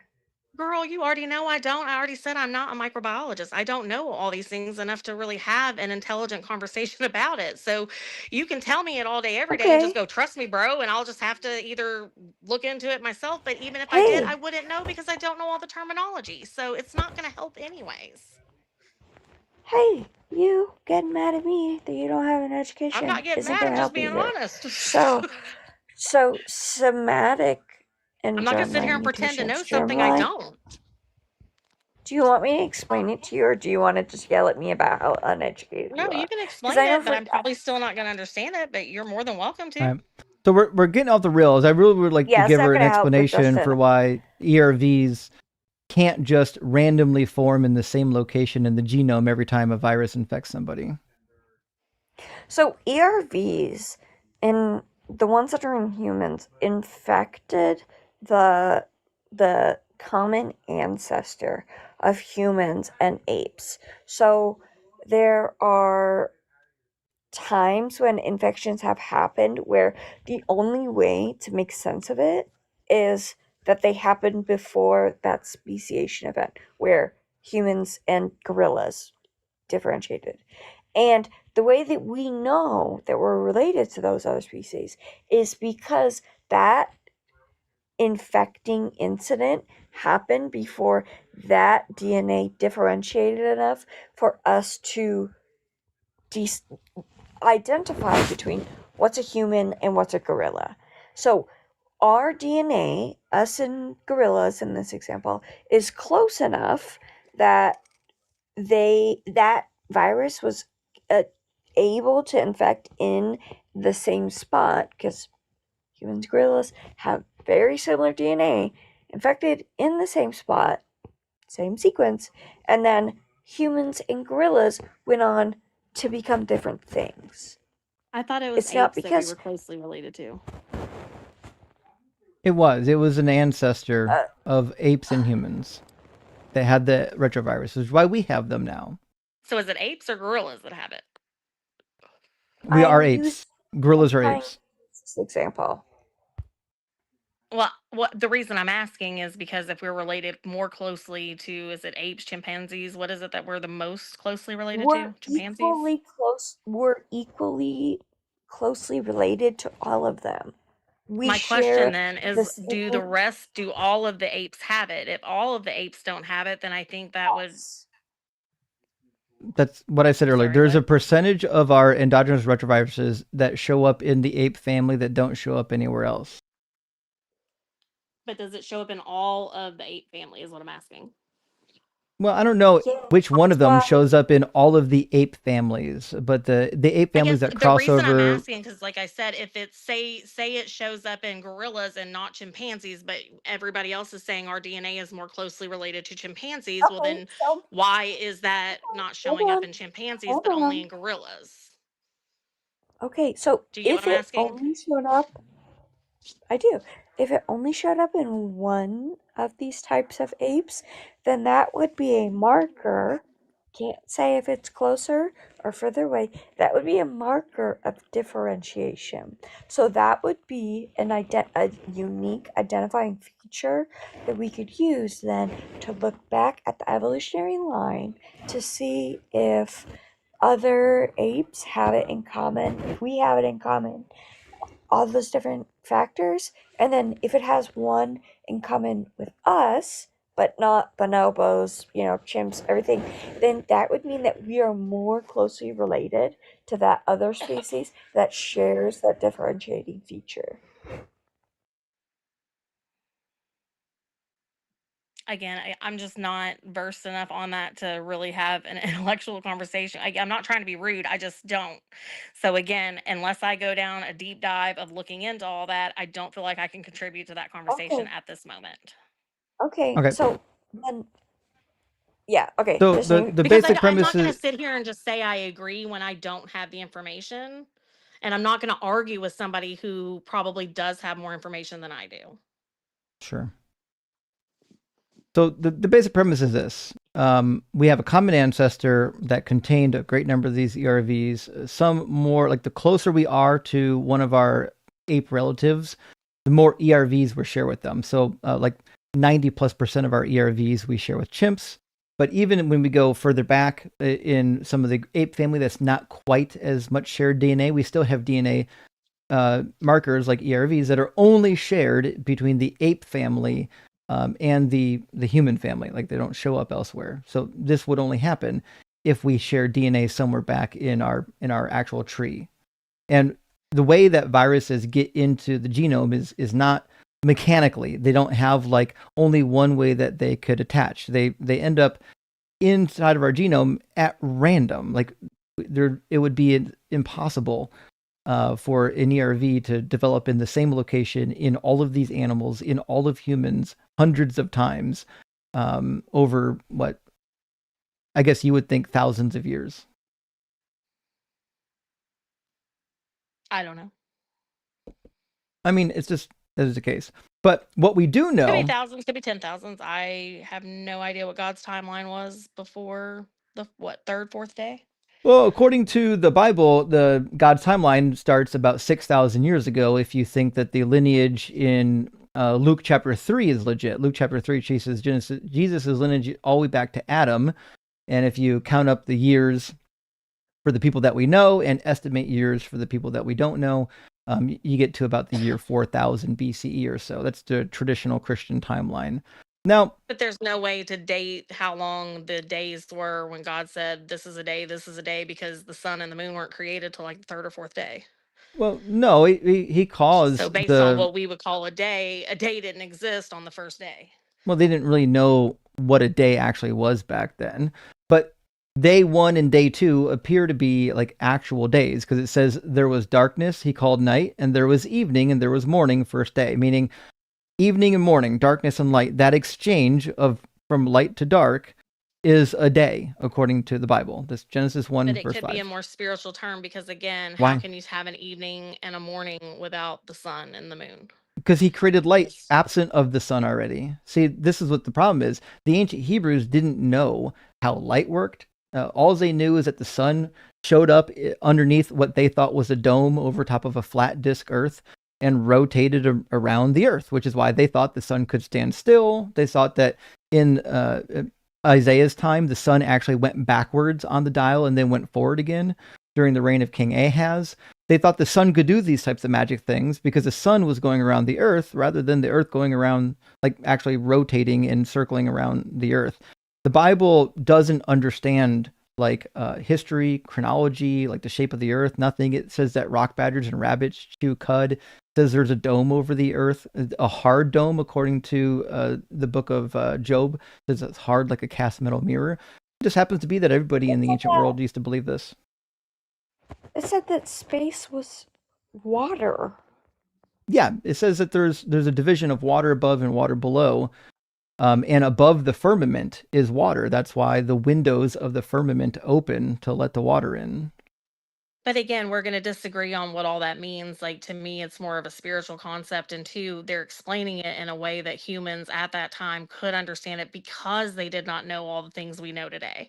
So it would be like, how can you explain a cell phone to a dog or to a whale? Like, you're not going to be able to because they don't know anything about it. Do you think that they understood how balls worked? So if the Bible said that the earth is a ball, the Hebrew word dor or kador, do you think they knew what a ball was? It shows up in the Bible. They had to know. Right, but do you think they would have understood that from their perspective at that time? Even if God had said the earth is a ball, are they going to comprehend that from their perspective? Why wouldn't they? The Greeks did. He wrote it. Didn't he write it for them? Like I've heard you make this debate before about the seal, and again, it's the seal is not a flat surface. Like it has grooves it's a disc and indentions. I agree, but it's also a disc. No, they also had round seals. They had like cylinder seals. They had ones that were all the way around. But again, that's not what a disc is. That's not the same type of seal. You don't press it. I mean, you do press it. You roll it. You roll it and you press it down. I know. I've got one. I got one on the shelf behind me. I agree. But this isn't the type of seal that you're going to be pressing into wax. This is something you're going to be pressing into clay, and this was something that the ancient Babylonians typically did. You didn't find this among the Levantine people. But again, that's fine to me because, again, as a perspective from a human, where we stand, we don't see the earth as a ball. We can't. The only way we've ever been able to see that is sending up satellites to take pictures. Even then, we can't even really get the full ball in the perspective. So when you're talking to a human, he's saying a seal. And again, you lift it up, there's grooves, there would be mountains, valleys. It's going to look like what it is to them, their perspective.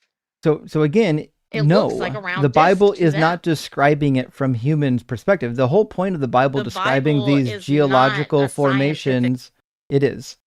So the point behind describing these geological formations of the earth in the book of Job and elsewhere is to give you that divine wisdom. God is literally dressing down Job, saying, hey, were you fucking there when I planted the foundation of the earth? Were you there when I did X, Y, and Z? He's not making metaphors. He's not trying to help Job understand something in his point of view. He's saying, hey, I know shit that you don't know. And here's some shit that I know about that you don't know about. God could have easily just said that the earth is a ball. He could have said it. He didn't say it because nobody at this time period understood the earth to be a ball. This is something that came later. What I'm saying is that was not God's purpose, was to inform him of how the world was made. He was explaining it to him in a way That that he was. understood. No. Again, did you lay the Wrong. heavens? Did you lay the mountains? Did you lay the foundations of the earth? No. No, because only It God didn't can need to do be a those scientific, things. like, God did is the you one know that giving you the the earth was information in round? the book of Job. Yes, that's what he was doing.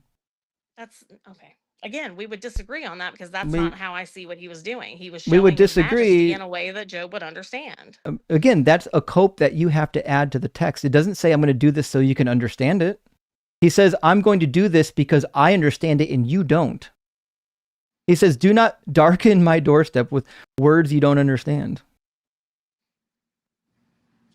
God is giving him the information. He's saying, you fucked up. I have the information. Listen to me now.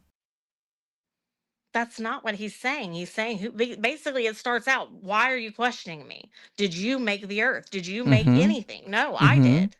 Exactly. So Yes, it's God. not, it's God not does God it. trying to teach him what the earth is. It's God trying to tell him that, like, you are a minute creature that I made. I made all this. Who are you to question me? It's Yeah, not and about then him he telling describes him it. things that he didn't know. And then he describes it. What a miracle. He goes In a on to way that describe Job all could of these understand. features. No, it didn't say that. You have to add that to it because you're a lying liar. So the text doesn't say that. What the text says is that doesn't have to. what he said, it does have to say it. You can't just add stuff to the text where you want. Were you there when I laid the foundations of the earth? Tell me, do you think that the earth has foundations? Probably not. But they did. They wrote about it. They wrote a lot about it. Tell me if you have understandings. Who determined its measurements? Surely you know. Who stretched out a line upon it? Who laid its cornerstone? When the morning stars sang together, when the heavenly beings shouted for joy, or who shut in the sea with doors and burst out from the womb and made the clouds? Like, you believe the clouds are real? Like, if we keep reading this text, you're going to think that all of these things are real until we get to the parts you don't like. When we get to the parts you don't like, now it's like, no. That's something that, he had to change it for Job's sake. Job was too stupid to understand what a ball was. What a ridiculous argument. So stupid, he had to say doors on the ocean, doors on the seas. He literally says that there are doors in the firmament that allow the water in because there's water on the other side of the firmament. And as it turns out, that's what everybody in the ancient world believed. They wrote books about it. We have their text. If you did any reading from the ancient Near East, even from a Christian scholar like John Walton, you would see that their conception of the ancient world, both in the Bible and outside of the Bible, was that it was a flat disk with a dome over top of it. And they thought that Sheol was under the earth in the rocky part of the earth underneath mountains, most typically. And that was their conception of the world. They didn't change that conception until the Greeks came along. We have drawings of it. I got the Babylonian map of the world behind me, made about 600 to 700 BCE. So after the first parts of the Bible would have been written, they still believed that the earth was a flat disk. Isaiah says that the earth is a flat disk, Isaiah 40:22.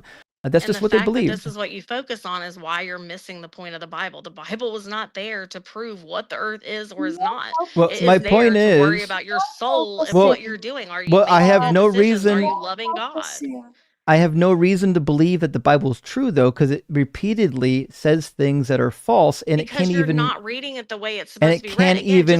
It can't even quote itself. It can't even quote itself properly.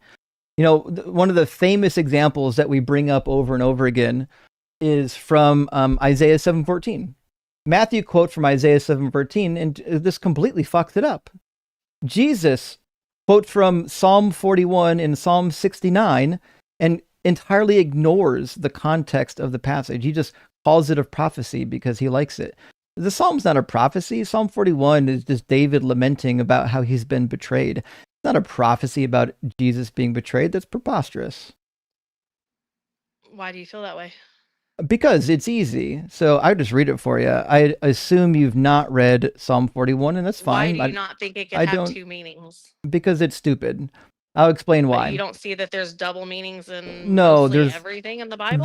There's not. There only is for people who hate what it actually says in the original intention. You have to invent double meanings. And the reason why double meanings are stupid is because anybody can decide what the second meaning is. I could decide that it's about me. It says, as for me, O Lord, be gracious to me. Heal me, for I have sinned against you. Who's speaking here? Who's the sinner? David. Okay, so this is David lamenting. Is this about Jesus? Did Jesus sin against God?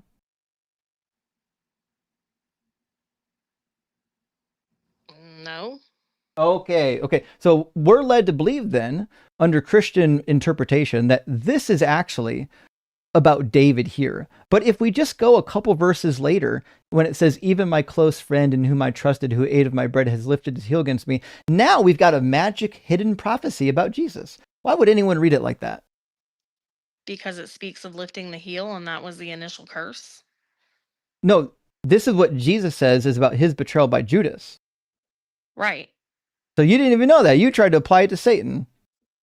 No, I'm saying again, there's multiple meanings for everything, but you're There's asking actually how do not. we attribute, you asked me how we attribute it to Jesus, and I said because it mentions the heel. And the whole purpose of the Messiah is that's going to be the one who gets his Actually, heel bruised and who it's crushes not. the head of the No, the Messiah does not show up in Genesis 3. This is about snakes in humans, not about Satan. But in the How do you know Psalms, that? because it says so. It says the snake. And snakes were Why do you cursed seem to to think lose. that that's all it means? Because I can just show it to you. It's really easy. It's not even difficult. I'm sure even you can understand it. So in Genesis chapter 3, somebody gets a curse, and it's not Satan. Satan doesn't appear in Genesis 3. You have to imagine him in there. It says, when the curse happens, the Lord said to the serpent, the snake, because you have done this, cursed are you among all animals, and among all wild creatures, upon your belly you shall go. Do snakes crawl on their belly, or does Satan crawl on his belly? What's the original Hebrew term?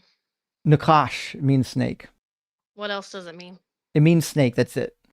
What else does it mean? It means I snake. think you know. You know. It means snake. Shining one? Nope. You sure about that? Yep. Let's look it up real quick. Go ahead and put it up on your screen so everybody can see it. Sure. The Shining One, are you referring to Isaiah 14? Hello, Ben Shakar? No, I'm referring to the term Nahash. Oh, you think the word Nakash is referring to the bright shining one? Yes. Oh boy. Why do you think that? Because I think the Nahash is an angel. It's a fallen angel. No, it's a It's a snake. shining one. It's a serpentine creature that God made that was not an angel. It was not just a snake. The It Hebrew was a word whole says different being. it says serpent That's or why he snake. considers it part of the wild creatures. The Yeah, angels are it's a wild creature because it's a snake that crawls on its belly.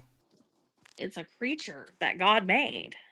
Yeah, I Why agree. do you It's a not think? snake. Do you think all the other Do you- animals were talking wait, to Adam and Eve wait, in the do you- garden? do you think why Satan did they crawls not on think his it was belly? weird that a snake was talking to them? Do you think Satan crawls on Probably his because belly? it was an angel and they Do were you think used to Satan being crawls on around his belly? angels. Are you going to answer the question? I'm Do you think sorry? Satan crawls on his belly? As a snake, as at this point, yes. He eats dust, as No, in he he feeds off does dead. not.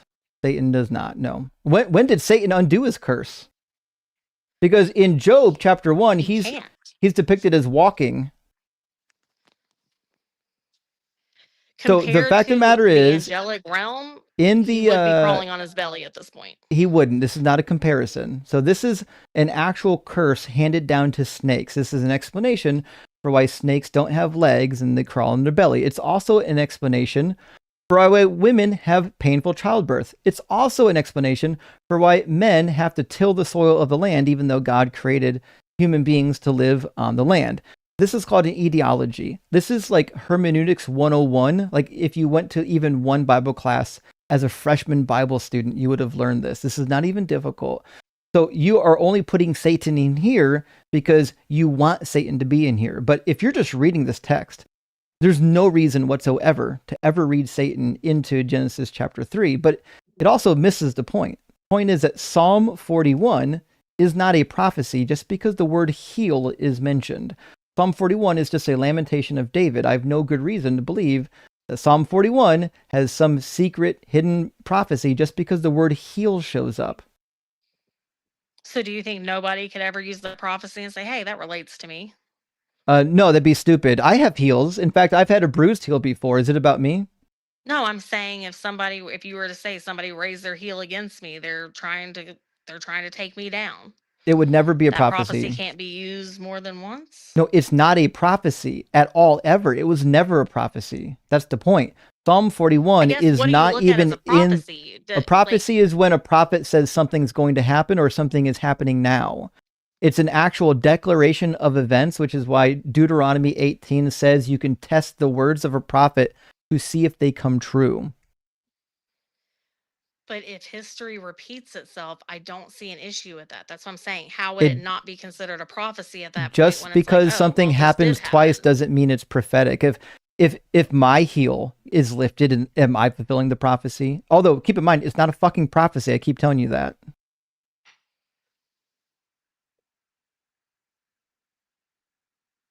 Again, I feel like that's your opinion, though. No, it's not my opinion. It's the truth of the matter. Prophecies are a clear form of speech. You can't just go to any random Bible verse and say, oh my gosh, there's a word in here that reminds me of Jesus. It must be a prophecy. That's not how prophecies work. Prophecies, like a third of the Bible, of the Hebrew Bible, is actually prophecies. Not just foreshadowing? No, it's not. Prophecy is an actual message of this will happen. For example, in the book of Ezekiel, chapter 12, he tells you not only what a prophecy is, he tells you when it's going to happen. He says all of the prophecies in the book of Ezekiel are going to come to pass within that generation, the generation that are currently in exile. If you go down, he tells you, the word of the Lord came to me, mortal, what is this proverb of yours about the land of Israel that says the days are prolonged and every vision comes to nothing? Tell them, therefore, thus saith the Lord, I will put an end to this proverb, and they shall use it no more as a proverb in Israel, but say to them, the days are near and the fulfillment of every vision, for there shall no longer be any false vision or flattering divination within the house of Israel, but I, the Lord, will speak the word that I speak, and it will be fulfilled. If God is speaking a word to be fulfilled, you have to actually know that it's something he's speaking to be fulfilled. It can't be just a random hidden sentence in somebody's lamentation. What was the, is it Matthew 26:23? Which one are you talking about? John 13:18 is what I'm talking about. Oh, I thought you said Matthew earlier. I'm sorry. So no, John's I mean Matthew's a dunce too. He fucks up all over the place. But what I'm saying in John 13, one in John? John 13:18. I just said it.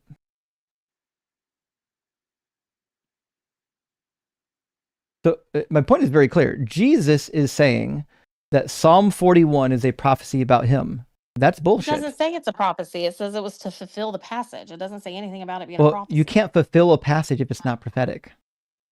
You can if it's foreshadowing. No, you can't. You can.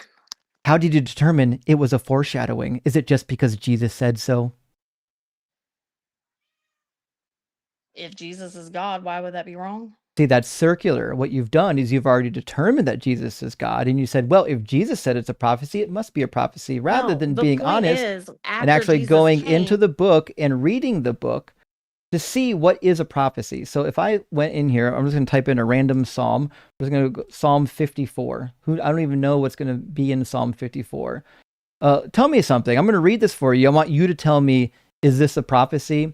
Save me, O God, by your name, and vindicate me by your might. Hear my prayer, O God. Give ear to the words of my mouth. For the insolent have risen against me. The ruthless seek my life. They do not set God before them. Is that a prophecy or is that a lament? Both. No, it's not a prophecy. It is, though, because Jesus did save us, and we do go to him when we're in times of need, and there are going to be people that prosecute Christians. So Jesus didn't quote Psalm 54. I'm sorry? Jesus never quoted Psalm 54. It doesn't matter whether he quoted it or not. The whole you said point Jesus of the said Old Testament is that I didn't say Jesus said it. You literally just said he did. You said No, it's a prophecy because Jesus said it. I said if Jesus is God, God is the one giving these words to be written. I agree, but when do they become prophetic?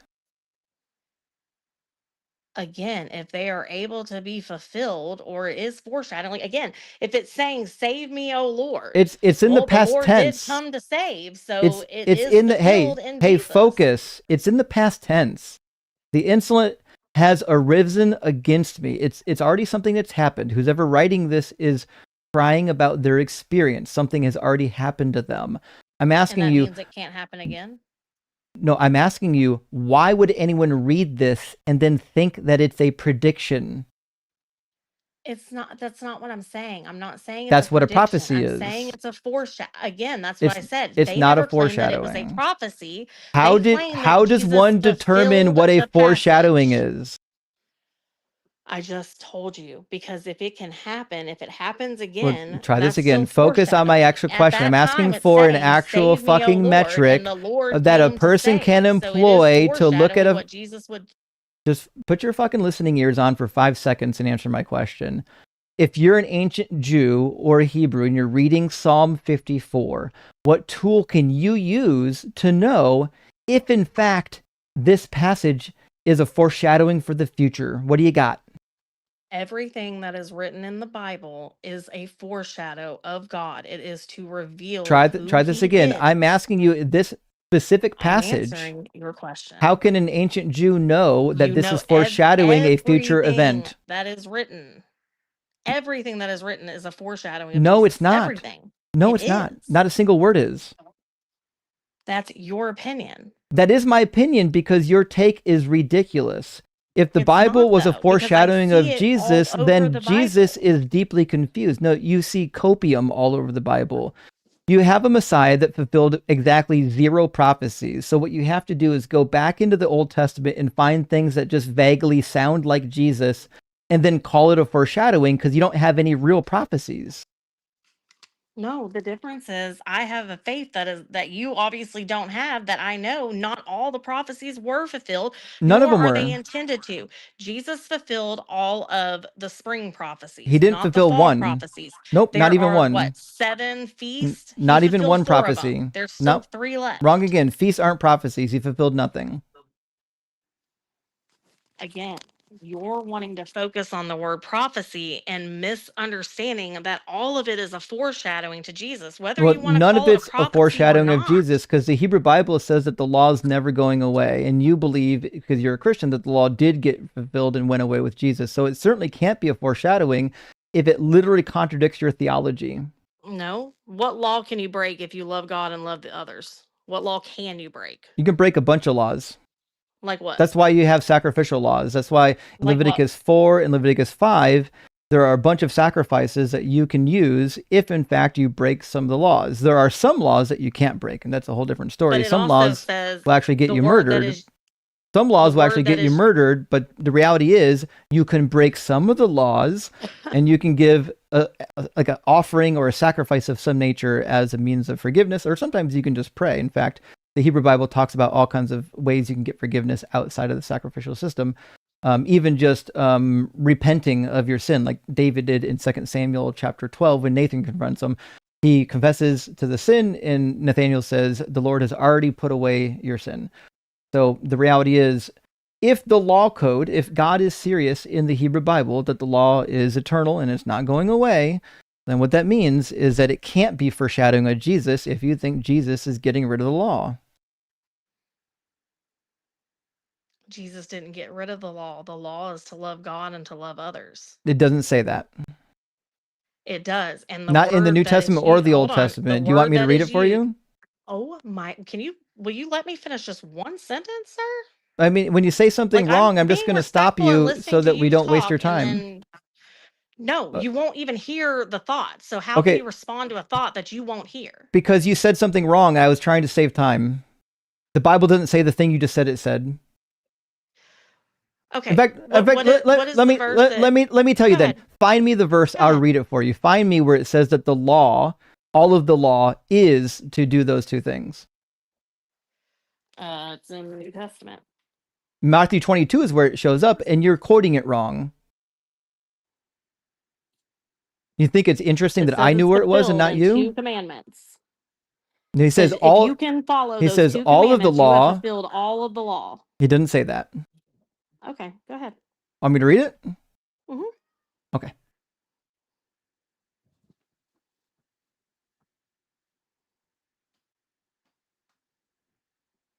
This is I'm about. on Matthew. I'm on Matthew 5:17. So I don't know what you're reading. Matthew 5:17 is going to cook you even worse. Matthew 5:17 is a direct contradiction, and it says that the law has not been abolished. The exact opposite of what you probably believe. It says, "Do not think that I've come to abolish the law or the prophets. I've come not to abolish, but to fulfill. For truly I tell you, until heaven and earth, not one letter, not one stroke of a letter will pass away from the law until all is accomplished. Therefore, whoever breaks one of the least of these commandments and teaches others to do the same would be called least in the kingdom of heaven. But whoever does them and teaches them will be called great in the kingdom of heaven. So Jesus thinks that we actually should follow the law. Is it the next part where he asks, what is the law? Nope. Okay, which one's the part where he asks him, what is the law? He doesn't. He does. The apostles ask him, what are your commandments? Nope. He says, what are the most important commandment? That's Matthew 22, which I already told you. In Matthew 22, he's answering that question, and he says the two most important commandments is to love God with all your mind, heart, and soul, and the second is like it, to love your neighbor as yourself. Both of those come from the Hebrew Bible. One comes from Deuteronomy 6, one comes from Leviticus 19:18, and he doesn't say that you can literally just do these two things. What does it say right there at 40? It says, on these two commandments hang all the law and the prophets, which means all of the law and the prophets can be categorized into these two commandments, which is why they're the most important of the commandments, because they give you guidance. Because they give you guidance as to what are the actual categorizations of the laws. One about man, one about God. What laws can you break if you're loving God and walking in his will, and you are loving your neighbor as yourself? What commandment can you break at that point? A bunch of them. That's why they have sacrifices. Speak to the Israelites, saying, anyone who sins unintentionally in any of the Lord's commands about things not to be done and does one of them, if it is an anointed priest who sins, so on and so forth. If you just bother to read Leviticus, they give you all kinds of laws. Hey, if you sin, here's what to do about it. And they no longer have a temple, so they can't do the sacrificial ones. It doesn't matter. If you actually wanted to engage in my talking point rather than deviate from it, that's irrelevant, because in Deuteronomy 30, it says when the Messianic age commences, people will be doing the law of Moses again. Deuteronomy 36 says, the Lord your God will circumcise your heart and the heart of your descendants so that you will love the Lord your God with all your heart, with all your soul, in order that you may live. When do you think that time period is going to happen? After Jesus comes back and judges everybody? You got it. And then just read verse 8. Then you shall again obey the Lord, observing all of his commandments that I'm commanding you today. That means all of the commandments in Deuteronomy, he's expecting to be obeyed when Jesus comes back. But you're missing the spiritual underlying of what those commands are. Oh, now it's spiritual. Well, what he said was, you shall again obey the commands that I'm commanding you today, meaning the commands that Moses gave when the book of Deuteronomy was uttered out of his mouth before they entered the promised land. Those are the commands that they're going to follow. He didn't say you're going to follow them spiritually. He didn't say you're going to follow something like it. He said you're going to follow these commands. But that's why the Israelites fell away, is because they did not see the spiritual that was written in it, and they took the law so seriously and so material. Nope. That's literally not why they fell away. They recognize their own Messiah. That's literally not even the case. They couldn't recognize the Messiah because he didn't fulfill a single prophecy, not even one, and God punished them for not following the law. God wanted them to follow the law, not the spiritual law. He wanted them to follow this exact law. That's why he kept punishing them and saying, I'm doing it because you didn't follow the law. No, because the laws that they are breaking, it is based off spiritual things. Like, no, it's not. If you're not sound spiritually, you're not going to be able to follow the law. You're going to do things that hurt your neighbor and that go against God, specifically because your heart is sick. Actually, people who weren't even Israelites could follow these laws according to the Bible. It's actually not spiritual, and you're missing the point. God wanted you to follow these laws, and when you didn't, he will punish you. God wants you to follow the laws because they lead to a clean spirit. So he knows. Okay, so should you follow the laws or not?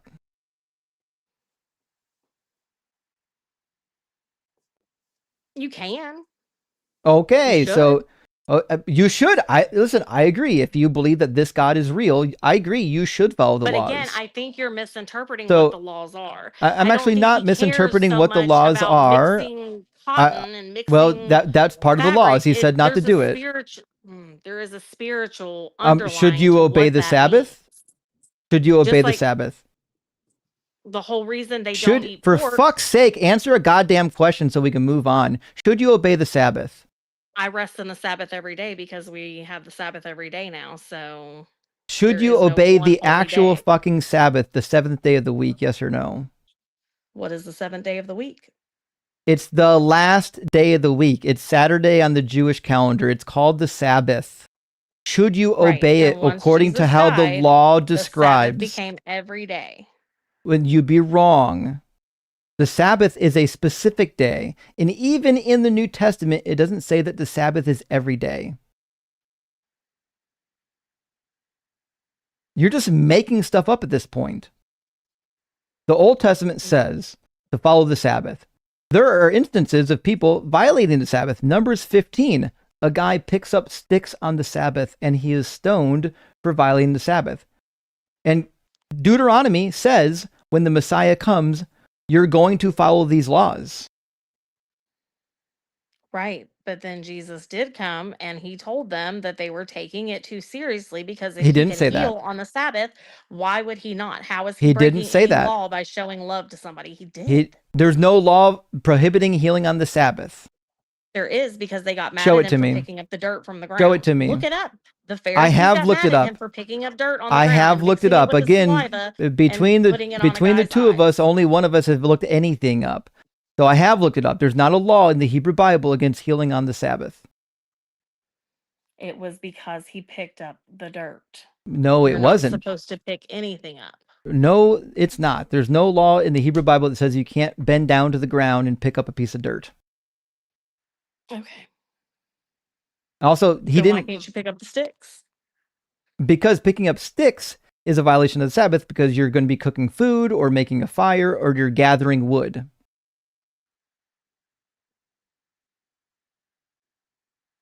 Then why did the Pharisees say anything to him? To who? The guy picking up sticks? Jesus. The Pharisees didn't exist yet. Because they had finally, you asked a good question. Thank you. Because they believed in the oral tradition. Do you know what the oral tradition is? Kind of. No, you don't. The oral tradition is what's passed down in the Talmud. It's described in Pirkei Avot. And it's a whole different set of laws. But you don't have to be so hateful because, again, I said... It's a whole set of laws that they put in place. They call it a fence. They put a fence around the law of Moses to help prevent you from breaking even accidentally one of the laws of Moses. And Jesus comes into contact with this problem all over the place. One example, Matthew 15. The Pharisees and scribes came to Jesus from Jerusalem. Why do your disciples break the tradition of the elders? For they do not wash their hands before they eat. See, the tradition of the elders was being enforced. The oral Torah was being enforced. And Jesus didn't believe in the oral Torah. He instructed his followers not to follow the oral Torah. He only believed in following the laws of Moses. But then wasn't there a law about not getting the food and they picked grain and ate it? And so they accused them of...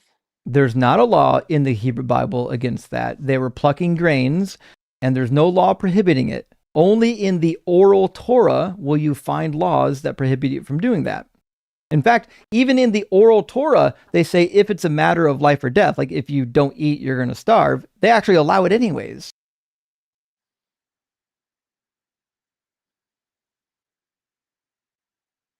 I mean, I still am telling you, I don't necessarily disagree. I just think there is more spiritual things where, again, if you are able to perfectly love your brother and love God, you're not going to break any laws that God's going to care about. So you think if you follow all of the laws in the Hebrew Bible, you'll be loving your neighbor? Probably, yeah. So owning slaves is loving your neighbor? Well, again, we can get into a debate about servant versus slave. Like, again, it was a different time. People did not have ownership of land like some others did. So except they did. That's how you can own slaves. Between a servant and an employee, and then if you say, well, they bought an employee gets paid. In war. I'm sorry. Employees get paid. What do you buy with the money you make? More slaves? No. If you're an employee, what do you buy with the money you make? Whatever I want. That's my choice. It's my money. Shelter. All kinds of shit. Whatever I want to. For your family. Are you under the impression that slaves didn't get fed? No, I believe they did. That's what I'm saying. Ah, I gotcha. believe it was Did they more get of a paid though? servitude. No, because they were getting paid with food and shelter and protection. No, they weren't. They were getting beaten within an inch of their life, which is why God said, I don't want you to own your own Hebrew brethren that way. You need to do it to the foreigners, right? It says, if any who are dependent on you become so impoverished that they sell themselves to you, you shall not make them serve as slaves. They shall remain with you as hired or bound laborers. They shall serve you until the year of Jubilee. Then they and their children with them shall go out from your authority. They shall go back to their own family and return to their ancestral property. For they are my servants who I brought out of the land of Egypt, and they shall not be sold as slaves are sold. You shall not rule over them with harshness, but you shall fear your God. As for the male and female slaves who you may have, it is from the nations around you that you may acquire male and female slaves. You may also acquire them from among the aliens residing with you, and from their families who are with you, who have been born in your land. They may be your property. You may keep them as a possession for your children after you, for them to inherit as property. These you may treat as slaves. So yeah, you can... Do you think that's negative? I'm sorry, do you think owning people is negative? What's the alternative? If they they go could, in and conquer a they nation, could pay them. Hold on, you complain These when aren't God conquered says, people. wipe them all out. These aren't conquered people. You complain when God you says, can do wipe neither. them all out. If they're You don't bad people... It doesn't say anything about bad people. It says you can buy them. It says you may acquire them. It doesn't say that these are bad people. In fact, some of them are living in the land peacefully. I don't think it tells them to conquer those people or take them as slaves. If they allow them to go through their I land, agree. they allow You're them allowed be to. in the land, You're allowed to buy them. That's my point. These aren't enemies. Buy them again in what sense, though? Are they going to be working for you and part of your family? Again, They're your because they are property. offering them protection. You may But keep they are them still as a offering them protection possession. and food and shelter. It doesn't matter. They're property. You know, they could just pay them, right? How well do you think that would work if you're paying your enemies and just They're allowing freedom not to your enemies. It doesn't say anything about your enemies.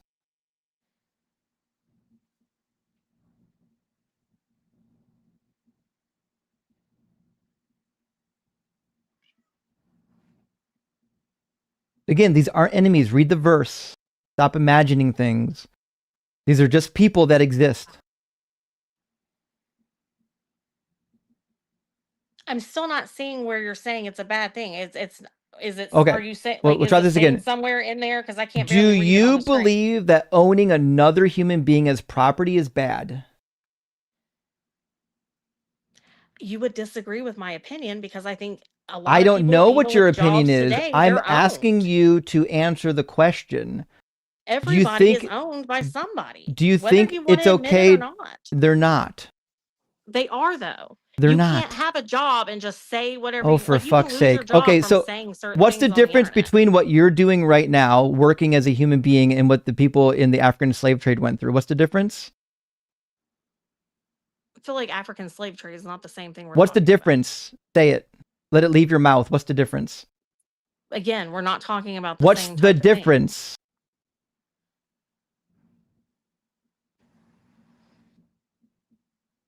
That you have freedom? Oh, there. Oh, fuck. Freedom is a difference. Okay. Do slaves have freedom?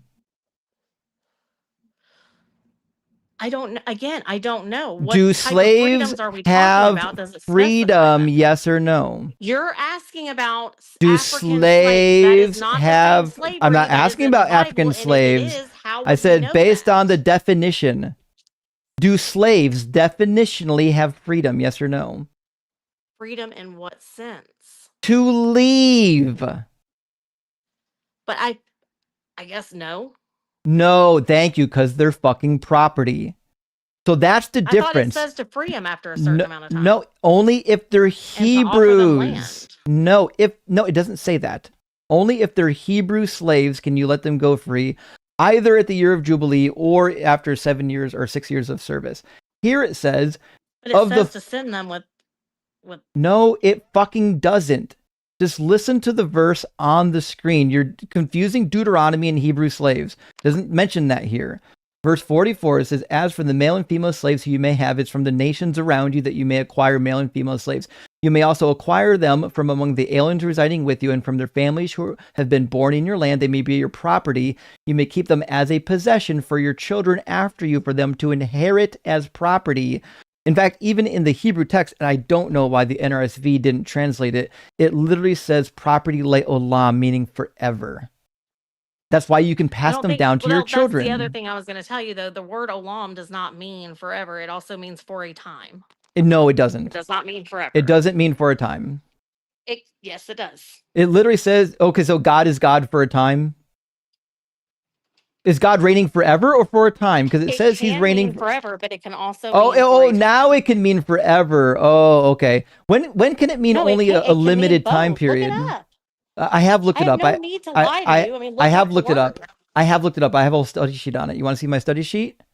Sure. You want to see it? I'll put it up for you.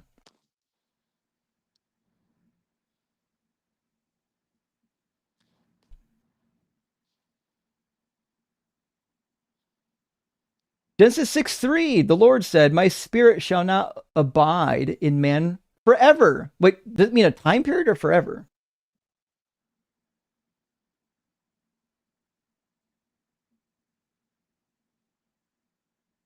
Could mean a time period, because in all technicality, when you die, if you're a believer, his spirit will abide with you forever. But if you die in sin, then it won't. You know what's happening in Genesis 6. What's he referring to in Genesis 6? Use your brain. Again, could just be mortal life. It's not mortal life. He's talking about how long human beings will live. Remember, it's the spirit in the breath of the lungs that grants human beings life. So he says, my spirit will not strive with them, le'olam, meaning forever. He's saying they're going to die eventually. And he limits it to 120 years, doesn't he? Yeah. Okay, that's what he's talking about. Genesis 9:12, God says, this is the token of the covenant which I make between me, you, and every living creature that is with you for generations forever. Is that a temporary or a permanent covenant? Say it again. Genesis 9:12, this is the token of the covenant which I make between me and you and every living creature that is with you for generations forever. Did he mean forever, or did he mean just for a time period? I can go on and on. Which covenant are you talking about? The Abrahamic covenant. Abrahamic covenant is forever. Oh, Abrahamic? But again, I would think it changed, so I don't know that it would mean Well, forever. It doesn't change. Only if you can't read the book. Exodus 15:18, the Lord shall reign forever and ever. When does this mean not forever? Give me the verse. Let's see, because it literally listed on Strong's Concordance that it can mean a long time. It can mean an indefinite time period. Eternity. It can mean an indefinite time period if you use it idiomatically. Right. Like if I say, I was hungry for an eon. Yeah, we know that I wasn't really hungry for an eon. It's using an idiomatic expression for a long time. This is not an idiomatic expression. He doesn't say that you can own them as property for a long time. He says you can own them as property forever, and then you can pass them on to your children when you die. And also, the Strong's Concordance is not a lexicon. It's only a lexicon of the King James Bible. It's not an actual lexicon of the language. That's great and all, but even in what you just said, you cannot own somebody forever because they will not live forever. We agree. Yes, they're going to die. But what that means is you can own them in perpetual ownership. There's no end to the ownership. The ownership doesn't cancel out after 7 years. You can own them until they're dead or until you die and pass them on to your children. That's why it says you can bequeath them to your children as inherited property. And if they have children, guess what? Their children become slaves. But doesn't it specifically right before that say not to treat them with harshness? No, only your own Hebrew brethren. How many times do I have to read this? It literally says, it change? Verse 44. All right, we'll try this again. We'll start from the beginning. To put your listening cap on this time so we don't have to do this 5 times. If any are who dependent on you become so impoverished that they sell themselves to you, you shall not make them serve as slaves. These are Hebrews. You know why they're Hebrews? Because verse 42 even. For they are my servants who I brought out of the land of Egypt. Did God bring Israel out of Egypt or the foreigners? There were some foreigners that came out of Egypt. No, he's talking about the Israelites. That's why he says, you shall not rule over them with harshness, but you shall fear your God. And then he ends the passage with the foreigners saying, these foreigners you may treat as slaves, but as for your fellow Israelites, no one shall rule over the other with harshness. There's a distinction between the foreigners and the Hebrews. The Hebrews are made to be slaves for a time period. If you're a man, if you're a woman, it can be different. If you're a man and you're a foreigner, or you're a woman or you're a foreigner, you can be a permanent slave, which is why there's an exception in 44 to 46.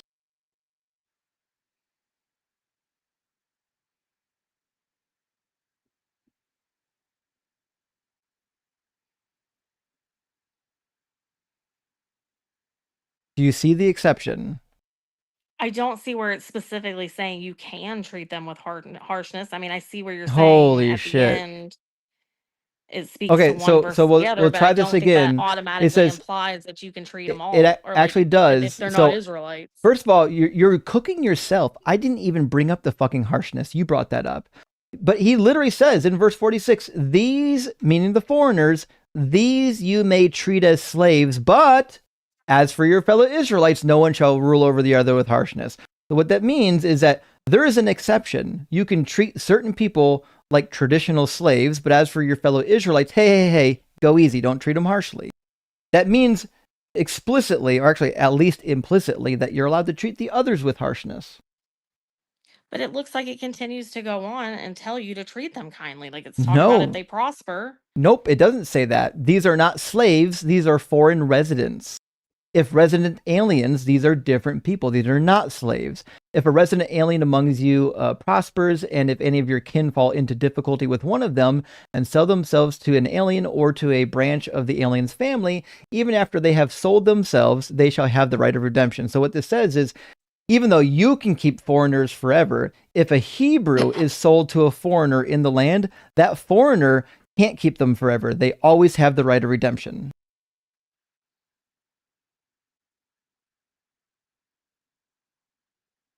Again, part of me still feels like it goes back to talking spiritual things. It's not spiritual things, Being a it's part slavery. of God versus not being a part of God. Nope, this is about owning slaves. It's about owning human beings as property. It literally says so. Right, but you're not going to concede on the fact that I see it, that it has a spiritual depth to it that you don't see. It's a law. He gave them laws to follow. It's not spiritual, it's a command. It just means that you can own slaves. The same way he said in Exodus 21 you can own slaves. In fact, in Exodus 21, you can buy your daughters as concubines. You know about the concubines, right? Yeah. Sure. Yeah. You know the Bible allows you to have concubines, right? I don't know that it allows it because there's a lot of talk against it. Where? Name one verse that talks against owning a concubine. It speaks of only a marriage is between one man and one woman. Certainly doesn't. Nope. That'd be a mistranslation of one of the pastoral epistles. You don't think Genesis points to one man, one woman? Nope. Adam didn't have multiple wives. The verse on the screen literally says you can have two wives. Have you bothered to read the verse that's already on the screen? If he takes another wife to himself, he shall not diminish the food, clothing, or marital rights of the first wife. If he does not do these, no, they were Hebrews. They had been Hebrews for hundreds of years. The law was given in Egypt for 400 years after a lot of their pagan practices. They were given the law 400 years after they had already existed as a people. And it says if he takes another wife to himself, just pay attention. It says if he takes another wife to himself, he shall not diminish the food, clothing, or marital rights of the first wife. This is an explicit law. And as we've already covered 5 times, which I'm sure you've already forgotten, the God of the Hebrew Bible says to follow this law forever. And Jesus said the same shit. So I don't care if you think that they were needing some sort of progressive revelation. This isn't progressive revelation. He says, here's the law. I want you to follow it, and I want you to do it forever. And the law permits taking secondary wives and concubines. Do you think the Bible points to it working out for people? The Bible allows you to do it. Whether you think it's a good idea is your own opinion. If God says you can do it, if God says, yes, the Bible brags about it on some occasions. It brags about it. In fact, in the book of Judges, it talks about how Gideon fathered so many children, some by his concubine. Also with Abraham had at least 2 different concubines. The most famous of them is Keturah, and Keturah birthed a number of people that are famous in the lineage. Concubines are all over. The story of Abraham points that it doesn't work out for him, that he has to send one of them and his child away because the other wife is so jealous. Yeah, that's her problem. God didn't say that. God took care of her, in fact. Now, the reason why she was sent away because Sarah was a meanie. That's it. Not because God had a problem with concubinage. God had a problem with concubinage, he would fucking say so. This is the point that I keep trying to drill into your head. God said you can do it according to my law code. And then he said, my law code is forever. That means forever you can do it. But again, I would disagree on the premise of that because I would think, like I said, it's all a spiritual thing. Okay, well, sure, I'll permit. It's not spiritual. I'll permit this because this is what you all want to do, and it's going to reveal your sin. It's going to reveal how negative this ends up being. Give me the spiritual meaning of when a man sells his daughter as a slave. What's the spiritual meaning there? That you're not protecting your daughter as you should as a father, and you're that's willing not to the spiritual sell them meaning. Away as a slave. Nope, the spiritual meaning is it's good to sell your daughter as a slave. How so? Because it says so. It's spiritual. When a man sells his daughter, she shall not go out as the male slaves do. It's tacit permission to sell your daughter, which means if it has a spiritual meaning, the spiritual meaning must agree with the literal meaning. If the spiritual meaning disagrees with the plain reading of the text, then it can't be the spiritual meaning. Imagine literally saying, I know it says this, but spiritually it means the opposite of what it actually says. The amount of cognitive dissonance you have to be drowning in right now to utter those words is astounding. No, I'm trying to read the verse. It's going to get worse the more you read it.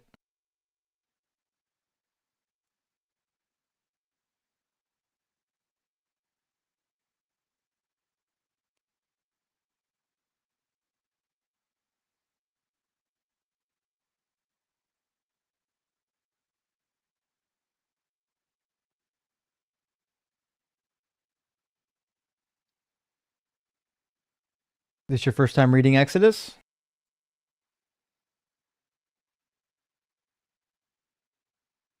No, I've read it before, but I don't. It's hard to memorize. It's a lot.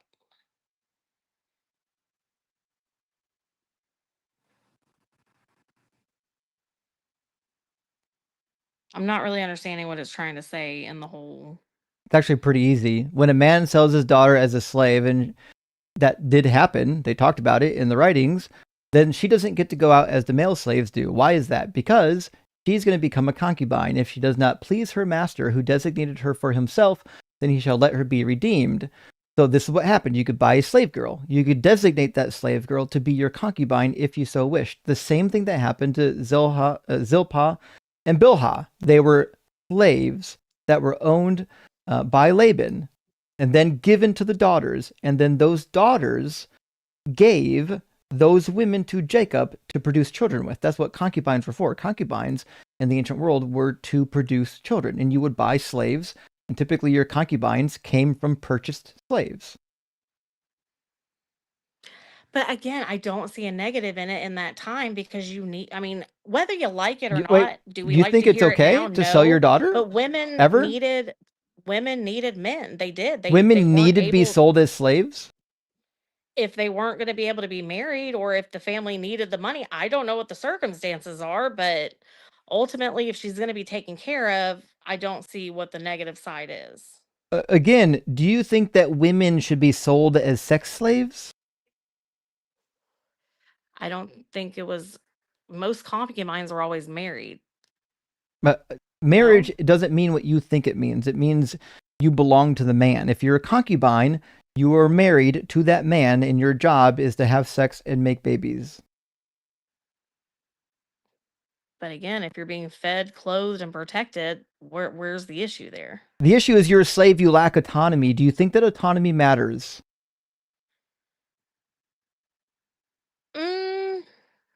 Not necessarily.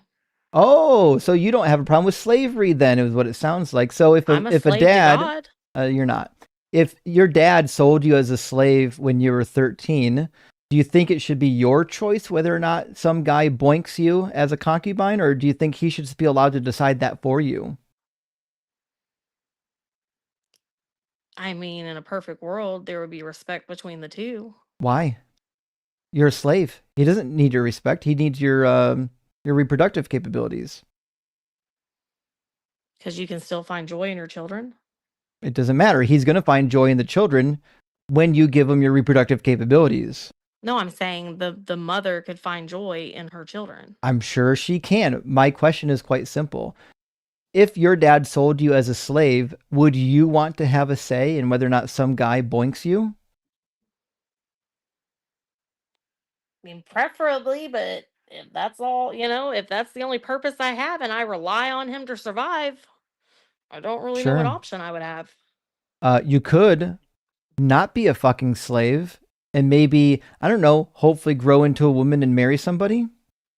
But you have to admit, not all marriages, even those who claim to be Christian, there is still abuse that happens in what you would say was a loving, chosen marriage. Do you think being able to marry somebody and divorce them is better than being sold as a slave?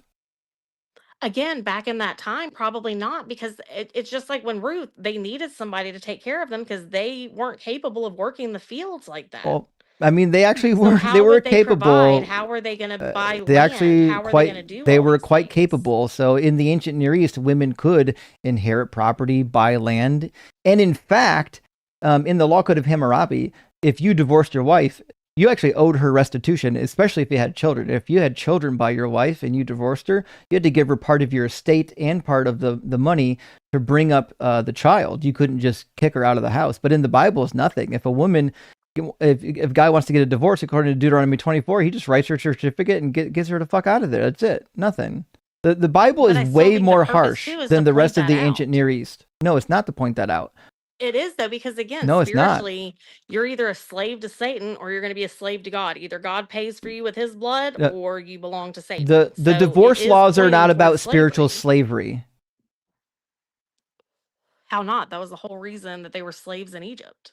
No, divorce isn't a spiritual law. In Deuteronomy 24, when it talks about how you can get divorces, that's not a spiritual instruction. It's just instructions on how to handle divorce. That's it. Right, in a material world. That's what we all live in. We live in a material world, which means when you have laws, those laws apply to the material world. Right. When But how would God teach us about the spiritual do you think if people are not getting through the material? He could just fucking tell us. You know the Bible How would does, you right? understand You know the Bible talks about spirits, right?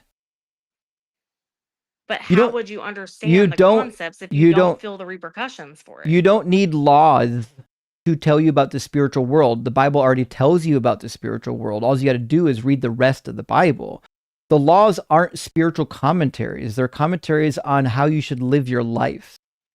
Your inability to grasp like basic genre and like reading comprehension because I think is there's a difference, though. Like, there's astounding. laws that are like more governmental laws.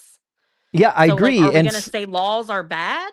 No, I listen, I agree that laws are good. The point that I'm making is laws aren't fucking spiritual.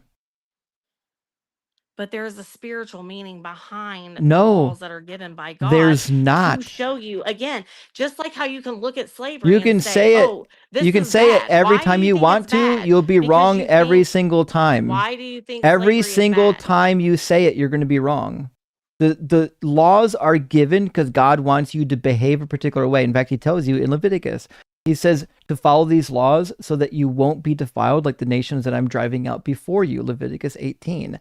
These laws are to prevent them from being defiled, which means if you don't fucking follow the laws, you will be defiled and the land will spit you out, which guess what? That's what happened. If you read the Old Testament, they didn't follow the laws. God got mad and he kicked them out of the land.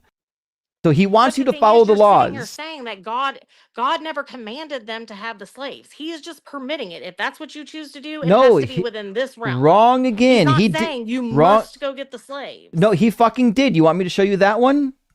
Sure. I'll never understand why you Again, make but are you talking claims about the a land Bible that that was you conquered? literally no, I am not. And it doesn't matter if they were conquered.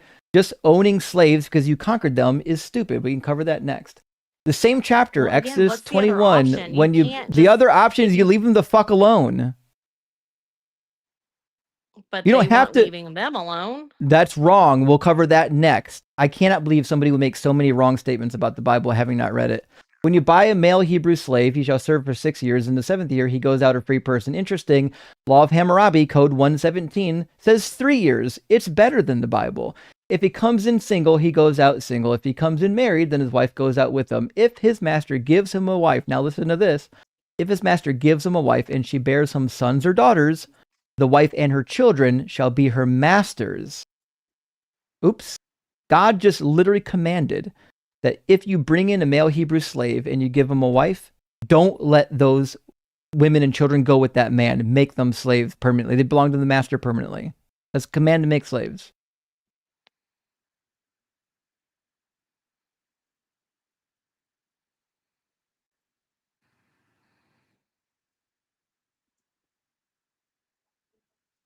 How is it a slave if it's his wife? Because she's owned by the master. If his master gives him a wife and she bears him sons and daughters, the wife and her children shall be her masters, and he shall go out alone. She belongs to the master, not to the husband, which is why he can just give her willy-nilly to another slave, and then when they reproduce, she still remains a slave. Because God says, I don't care that you started a family with this guy. You don't get to go out free. You become a permanent slave under my command.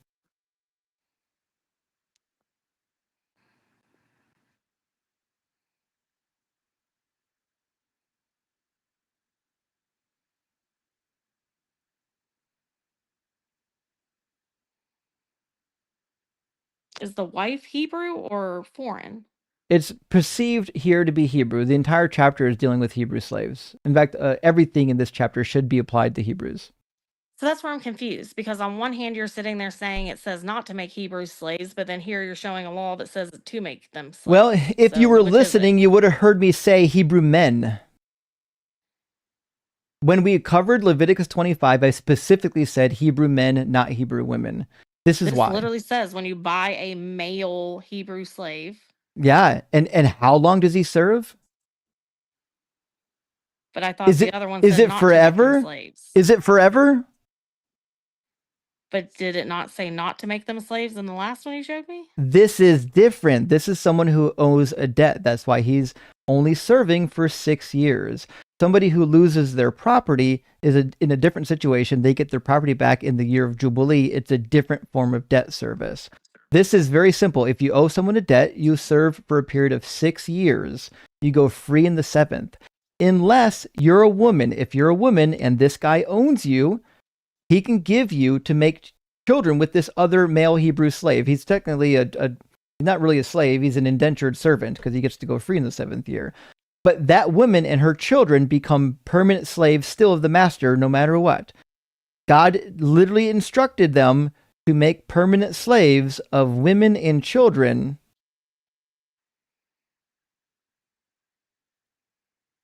But you don't think there could be a possibility that that is to continue the line of belief through the women?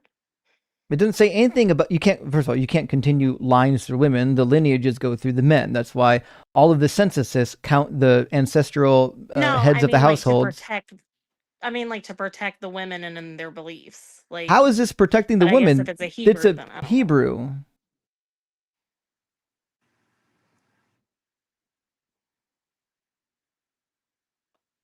I'm not sure. I just know that there's probably a reason behind it. Then find it for me.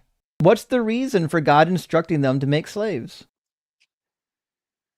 Would they have died if God said, actually, if somebody gives you as a wife to one of these temporary indentured servants, you can go with them. You've got a family now. Go with them. What would have been the problem there?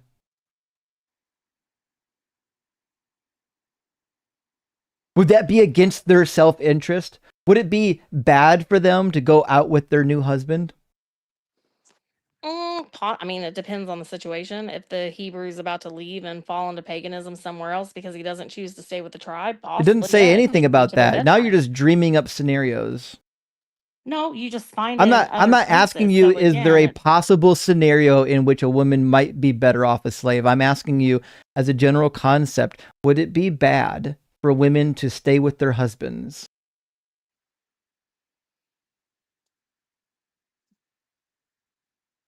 Be honest for 5 fucking seconds. Stop giving everyone the again, that's runaround. where I You know said it the just answer. depends on the situation. I'm not asking you about situations. I'm asking you, generally speaking, what's a better law? You should be a slave forever, or you're allowed to go with your husband. Which one's better? But again, do you not think that that's to I'm point that asking you out? a very easy fucking question. As a general law, which one do you think would be better? You can go with your new husband, or you're a slave forever. I mean, if your husband's loving with your husband, if he's a piece of crap, I'm not probably to asking stay. I you. don't No, know. I'm not asking you about situations. I didn't ask you about specific situations. But that's what I'm saying. You're I trying to said look as at a these general. laws and break No, them just down into like, oh, these are general laws. They apply to everybody in society. I'm not asking you about specific situations. If we're asking about specific situations, I would just say, oh, well, there might be a situation where the slave owner is beating the shit out of the woman. I'm not asking you about specifics. I'm saying as a general rule of thumb, when we're creating laws for an entire society, do you think it would be more beneficial for a woman to go with her new husband and family to keep the family together? Or is it more beneficial for that woman to remain permanent slaves, her and her children, to her master? again, I'm not sure of the situation, so I can't say one Again, way or I the other. didn't fucking How do ask you you know about that the situations. I asked you about generic laws. Laws for a people group. I don't give a fuck what the situation is. I'm going to ask you one last time. I need an answer to the question. If you're creating laws and you have two options, one option is to allow women to go with their new husband so that you can keep their family together, or the other option is to make them permanent slaves. Which law do you think is more beneficial? I've already tried to answer that and you don't like my answer, so I don't really No, know you how didn't to. give an answer. I'm not asking for specific scenarios. I'm asking, generally speaking, when creating laws for society, which one of these two laws would you prefer? I didn't live in that time. Which one of these laws would you prefer?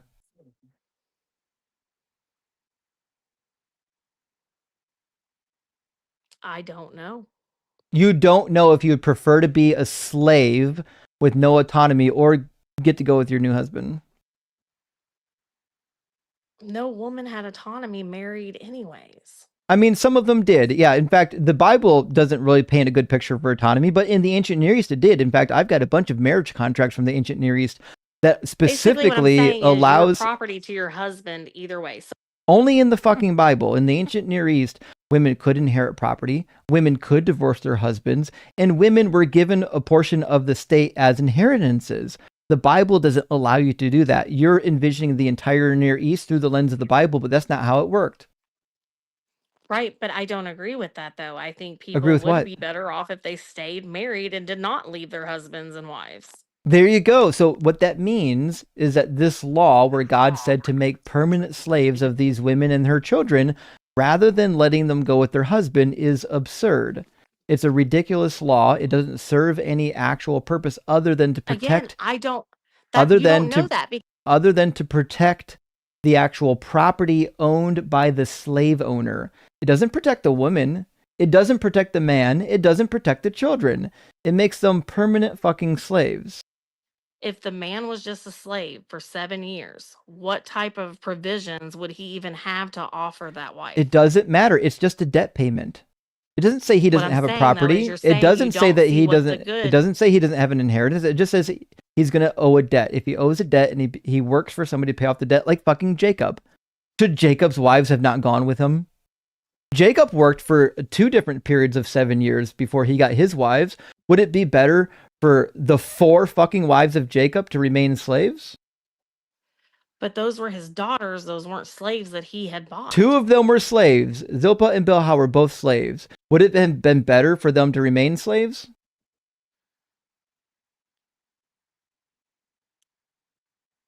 Again, I think they were slaves no matter what. Well, they were. They actually never did because they became concubines, not wives. But they could have become wives. In fact, in the ancient Near East, some concubines actually did become wives. In fact, a lot of concubines became wives, especially if it was a second wife and they didn't like their first wife and the first wife died off. I'm going to ask you about just But that's what I'm one. saying. I think a lot of the Old Testament laws are to point out the flaws in all this. Like if God says, No, okay, it's we'll not. do this, and they do it, and then they see like, oh, wait a minute, like this isn't good. Why are we doing this to each Again, other? that doesn't Should that fucking not work open their because hearts to God say, said to follow the law forever. This argument will never work with a God that said you must follow these laws and you must follow them forever. That argument is going to fail every time. And every single fucking time you bring it up, I'm going to give you the same goddamn answer. Everyone's tired of hearing me repeat the same answer because you're not paying attention. Now, we're going to read one more Bible passage together, and I want you to tell me whether or not this was a good or a bad event. You probably know about Numbers 31, when they took these little virgin girls and distributed them to the soldiers, and God agreed with this. Do you know about this passage? no? Okay. God wants to avenge the affair at Peor, and he instructs them to go kill the Midianites. They spare some of the Midianites. They actually don't kill all the Midianites, and this upsets literally fucking everybody, Moses, Eleazar, and God. And the instruction comes down, says, now, therefore, kill every male among the little ones, and kill every woman who has known a man by sleeping with him. But all the young girls who have not known a man by sleeping with him, keep alive for yourselves. And then they get distributed to the soldiers and to some of the other Israelites. These are little virgin girls. They were actually under the age of 13. We know this because they're referred to as taf in Hebrew, which means children, which would explain why they were mostly accepted as being virgins. They probably didn't go in and do an inspection. They just said, these are children. They're under the age of 13. They're most likely going to be virgins. And God says to distribute these women among the soldiers. The Lord spoke to Moses, you and Eleazar and the priest and the heads of the ancestral houses of the congregation make an inventory of the plunder captured, both human and animal. Then he says, divide the plunder in 2 parts between the warriors who went out to battle and the congregation.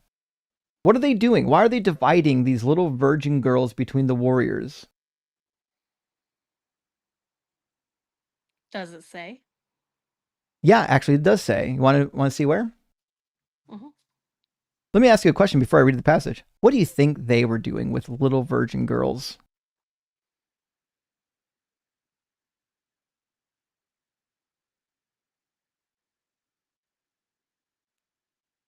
Probably nothing good. Yeah, that would be the right answer. We know that because of Judges 21, where almost the identical same thing happened. It says the Israelites sworn at Mizpah. The backstory is Judges 19. When the Levite and his concubine have an incursion, the men of Gibeah surround the house. They want to have sex with the man, similar to Genesis 19 and 20 with the episode of Sodom. And they bang on the door. He throws the concubine out. They end up assaulting the concubine all night. In the morning, she's dead. The Levite hacks up the concubine because he's so mad, sends the body parts to the 12 tribes of Israel. Actually, not technically 12. He sends to the tribes of Israel and to gather them for war against the Gibeonites because of what they've done. And then they go to war and they basically wipe out a whole bunch of them. And then they make a pact that they're not going to give any of their daughters in marriage to the Benjaminites again, because that's where the Gibeonites were. They're in the land of Benjamin. So this is where we pick up in chapter 21 after they've already made this pact to not marry any of their daughters with the Benjaminites. They are realizing, oh no, the Benjaminites are going to fall off the face of the earth because they don't have anyone to marry. It says, now the Israelites swore at Mizpah, none of us shall give his daughter in marriage to Benjamin. And the people came to Bethel and sat there until evening before God. And they lifted up their voices and wept bitterly. They said, O Lord, God of Israel, why has it come to pass that today there should be one tribe in Israel lacking? So they put their heads together with God and they come up with a plan. Their plan is 2-part. Part number 1, they're like, hey, who didn't go to war with us? And it turns out there was a group that didn't go to war with them. They were from, was it Jabesh Gilead? Let me grab them. Or the Kirioth, maybe.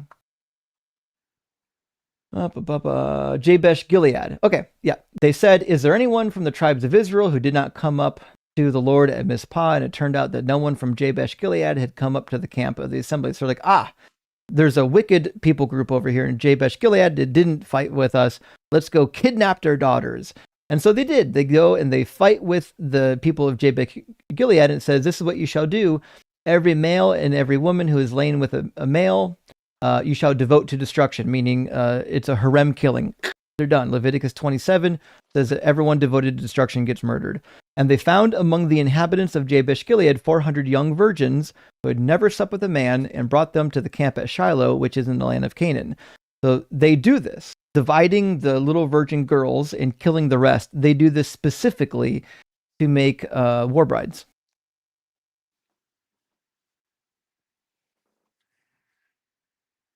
But God didn't tell them to do anything to the girls. I didn't say that they did here. Well, first of all, that's not necessarily true. Remember, they came up with this plan when they entreated the favor of the Lord in the presence of God, and this is all God could give. God couldn't give them any better instruction. So that being said, I'm not saying that God commanded this. That's not even my point. My point is very clear. This business of killing all the males and then dividing up, or killing all the girls who have known a man, but keeping the virgin girls, that is done specifically to take war brides. That's the point of that practice. So when we get to Numbers 31 and they're killing all the males and dividing up the young girls between virgins and non-virgins, obviously the point is what it always is to take war brides. And this is not debated within scholarship. Scholars aren't unclear on what's happening in this passage. That's why they're given to the warriors. No, I agree, but I think, again, it shows in the Bible that a lot of the men had to redeem the women. This is not redemption. So This is there's war no bride. redemption for women that have already slept with a man. There's no redemption for the man, so the only redemption would have been for the virgins. No, you can redeem somebody who's already had sex. In fact, it said so in Exodus 21. That was already present in the text. You weren't reading it with me. So yeah, you can redeem a woman who has already had sex. It's irrelevant. The reason why they're picking out the little virgin girls is because they don't want to have sex with women who have already had sex with somebody else, which could potentially defile you, which is the whole point of Deuteronomy 24 divorce laws. Well, I thought it was more along the lines of the women were already, I don't know how to explain it, like they were already in the same thought process with the men, so they already had the hard hearts that weren't going to be able to be changed. No, that's not it either, because they killed the little boys as well. They preserved the little virgin girls, the little children girls. Right, but or I war thought brides. the reason that they talk about the little boys being killed is because they would raise up to be men, and the men would end up fighting against those who captured them. That's not how that works. It's literally never worked that way in all of history. Are the Germans right now fighting against the Allied forces?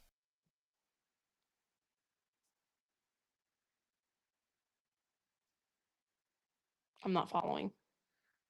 You can allow young boys to live, and they're not going to grow up to be war criminals later. That's why the Germans right now aren't at war with us, because just because your parents went to war doesn't mean you're going to end up going to war with them. You could just leave them the fuck alone. Do you think after the World War II we should have murdered all the Germans? Do what? Do you think after World War II we needed to murder all the Germans? Not all of them. No, I don't think the citizens should have been murdered. The reality is you don't have to murder the entire citizenry to avoid future wars. In fact, if we learned anything from history, it's that treating your enemies with kindness via the Marshall Plan and others is actually the most beneficial means you have for creating long-term allies.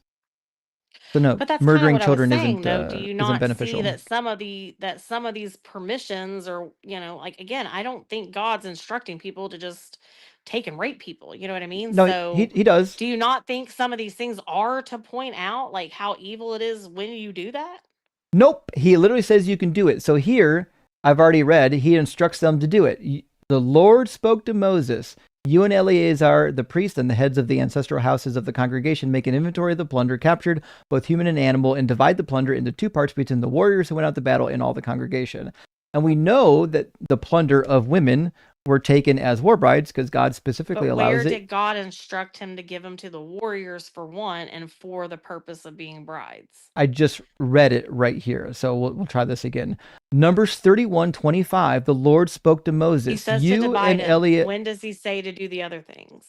Just pay attention. You and Eleazar the priest and the heads of the ancestral houses of the congregation make an inventory of the plunder captured, both human and animal. Divide the plunder into two parts between the warriors who went out to battle and the congregation. Now, the little virgin girls are going to be divided. A great deal of them are going to go to the warriors. Do you know what warriors are going to do with little virgin girls But You it already doesn't specify what. It says it split it actually in two. it actually So how do you know does. that God wasn't intending So to say split the humans and split the other plunder and give the plunder to the warriors and the humans to the congregation? well, he says to the warriors. But He it says says the warriors and the congregation. yes, of all the plunder, you can divide it. Yes. Right. And what does it say Did the you two not read things it with are? me? Okay, it says What are the divide two the plunder things? into two parts between the warriors who went out to battle and all the congregation. The division of two is between the two groups of people, not between the humans and the non-humans. Right, but it says make an inventory of the plunder captured, both Both human human and you got and it. animal. Uh-huh. So how do you know God wasn't intending them to divide it humans and animals? Give the animals to the warriors and the humans to the congregation. Because what the fuck are the congregation going to do with the humans that the warriors aren't going to do? Raise them as daughters? No, they would not. That's preposterous. Did they raise them as daughters in Judges 21? Or did they capture again, them and did they raise them as daughters in Judges 21, or did they take war brides? But again, what they choose Did to do they with them raise may not be them? what Just we could get way faster in this conversation if you would just fucking answer questions. In Judges 21, did they take war brides or did they raise them as daughters?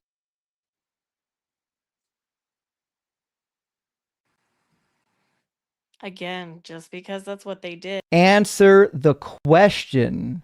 In Judges 21, did they take the little virgin girls to raise them as daughters, or did they take them for war brides? I promise the sooner you answer, we can move on. War brides? There you go. The answer is war brides. Okay. And no, that's not what I said. That's what you said. That's not what I said. All right, so we'll try this again. Okay. Well, I didn't fucking hear it because I muted you. Because I muted you because you wouldn't answer the question. So we'll try this again. I will fucking do this until you answer. I don't care how long it takes. In Judges 21, when they divided the little girls into virgin and non-virgin categories, what did they do with them?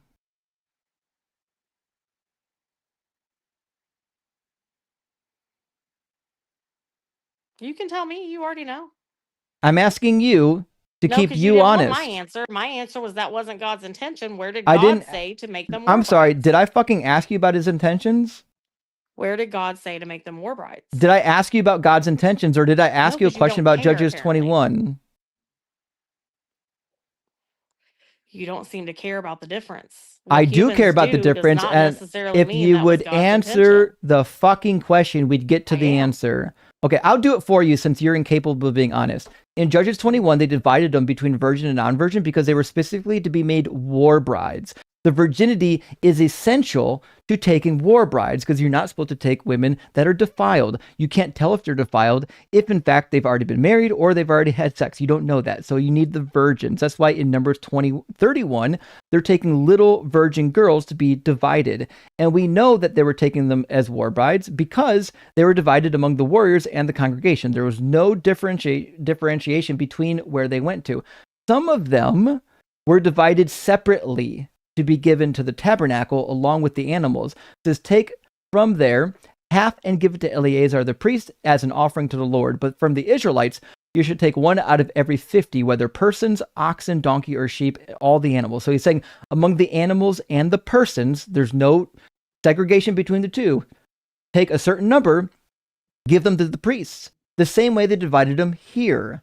Divide the plunder between the congregation and the warriors. It doesn't say give the virgin girls to the congregation and the other plunder to the warriors. It doesn't say that.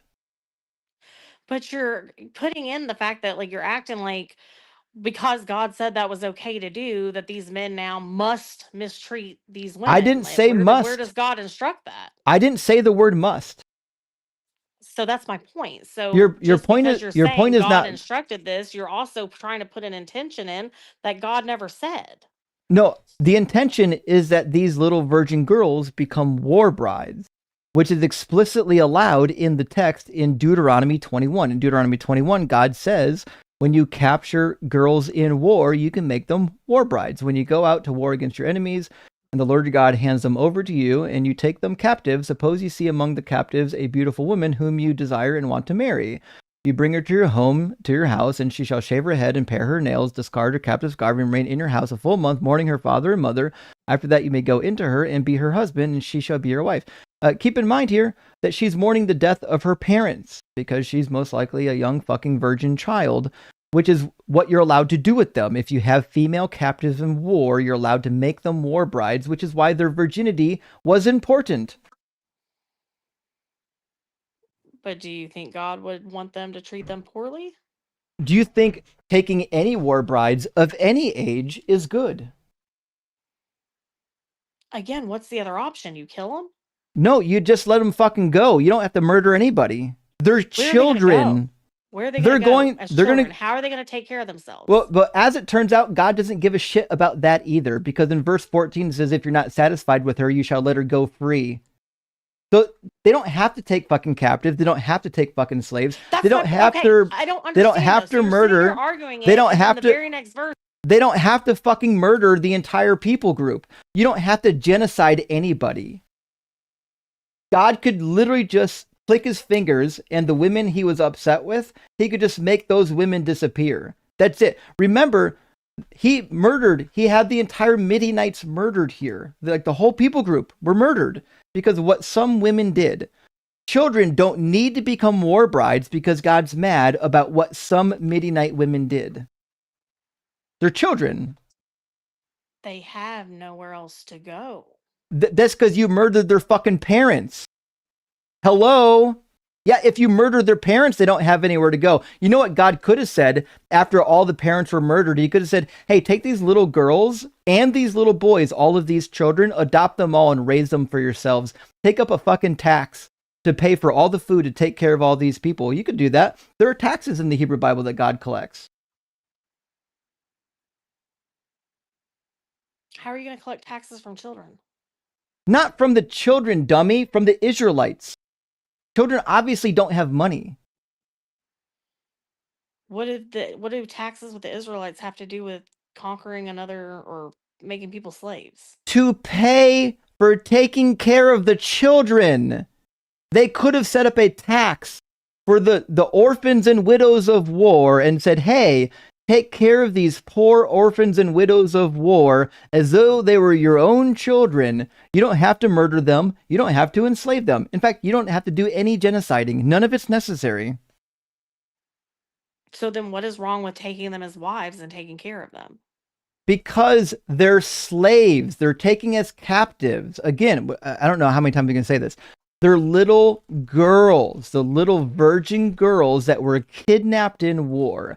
Right now, with the war raging between Israel and Iran, if Israel ends up going into Iran, do you think it'd be okay for them to kidnap the Iranian little girls and make them war brides?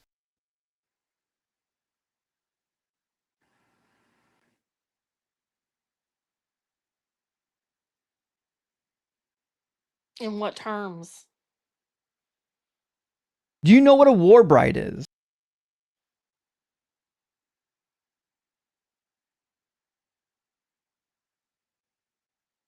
I mean, the way you're making it sound is like just like a concubine. Yeah, it's basically the same thing. You take a woman that you've captured in war and you decide to make her your concubine. That's what it means to be a war bride. In fact, most concubines that weren't sold as slaves were captured through war.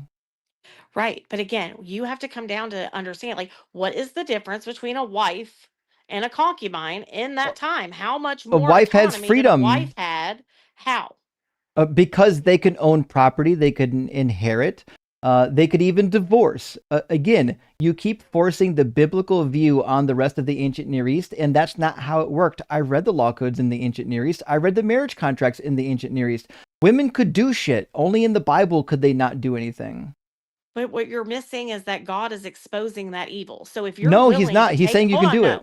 Let me finish. If you're willing to take You've already said way too much. Treat her well and give her property and give her these things and inheritance and all that, and you're not willing to do that for somebody that you're still taking as a wife, whether it be a slave or not, how are you not seeing that points out the evil in that? Why are you willing to treat this one this way and this one a different way? Commanding people to do evil is not pointing out the evil, it's allowing it.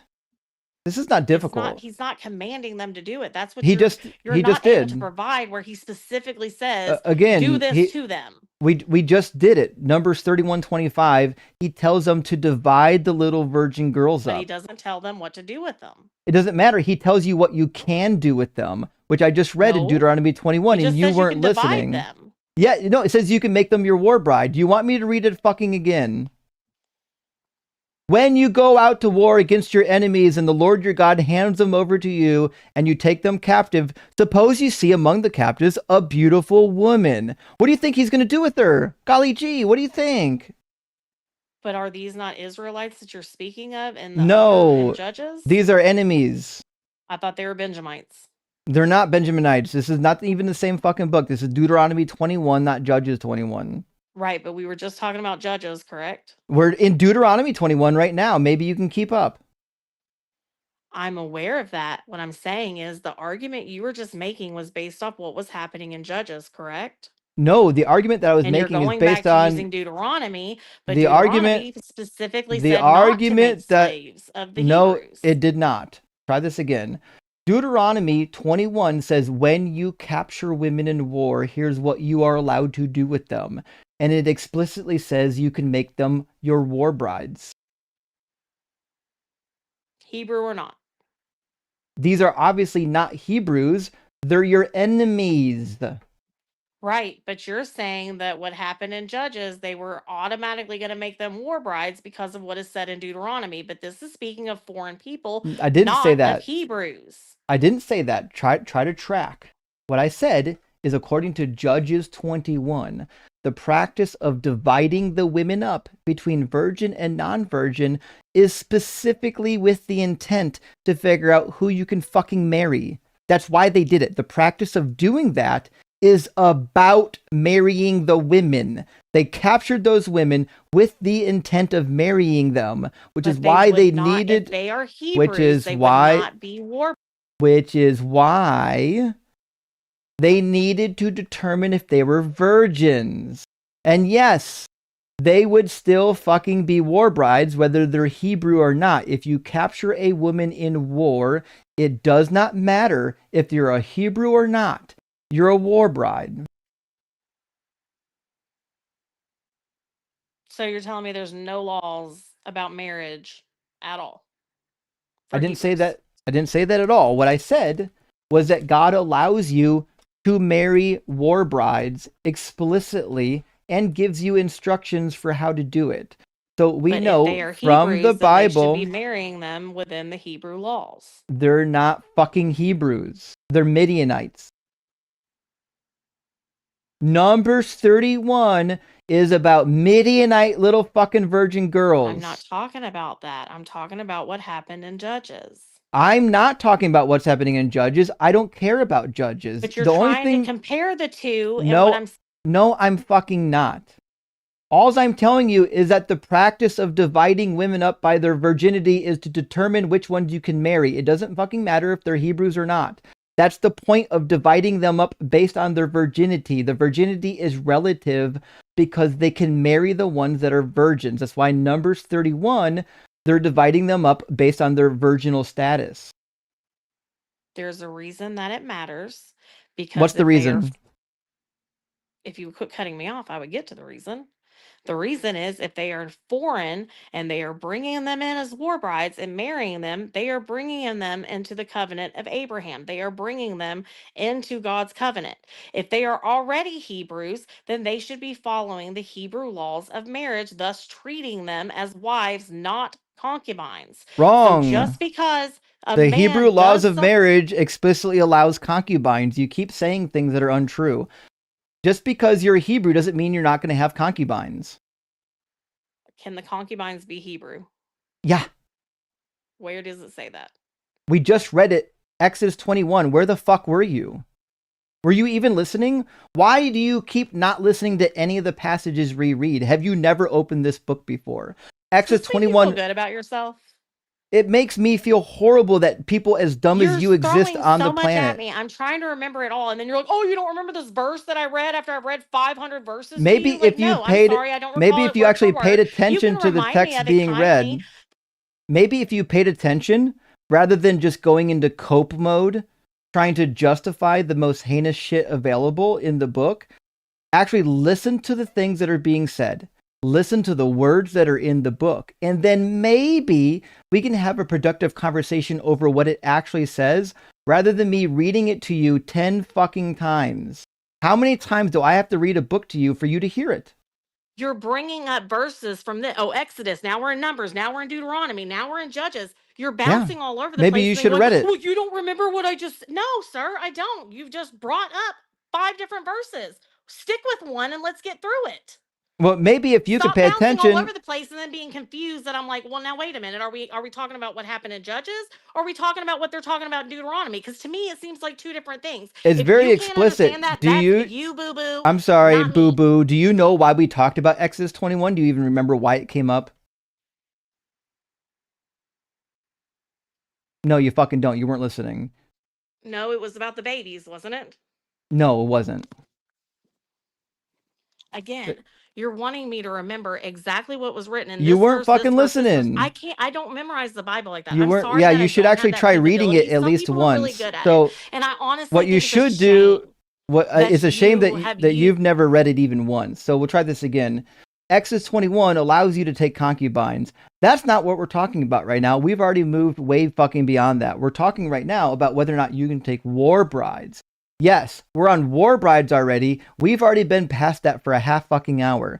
So right now, I'm trying to get you to read Deuteronomy 21, the verse on the screen that explains what happens when you capture women in war. What are you allowed to do with them according to Deuteronomy 21?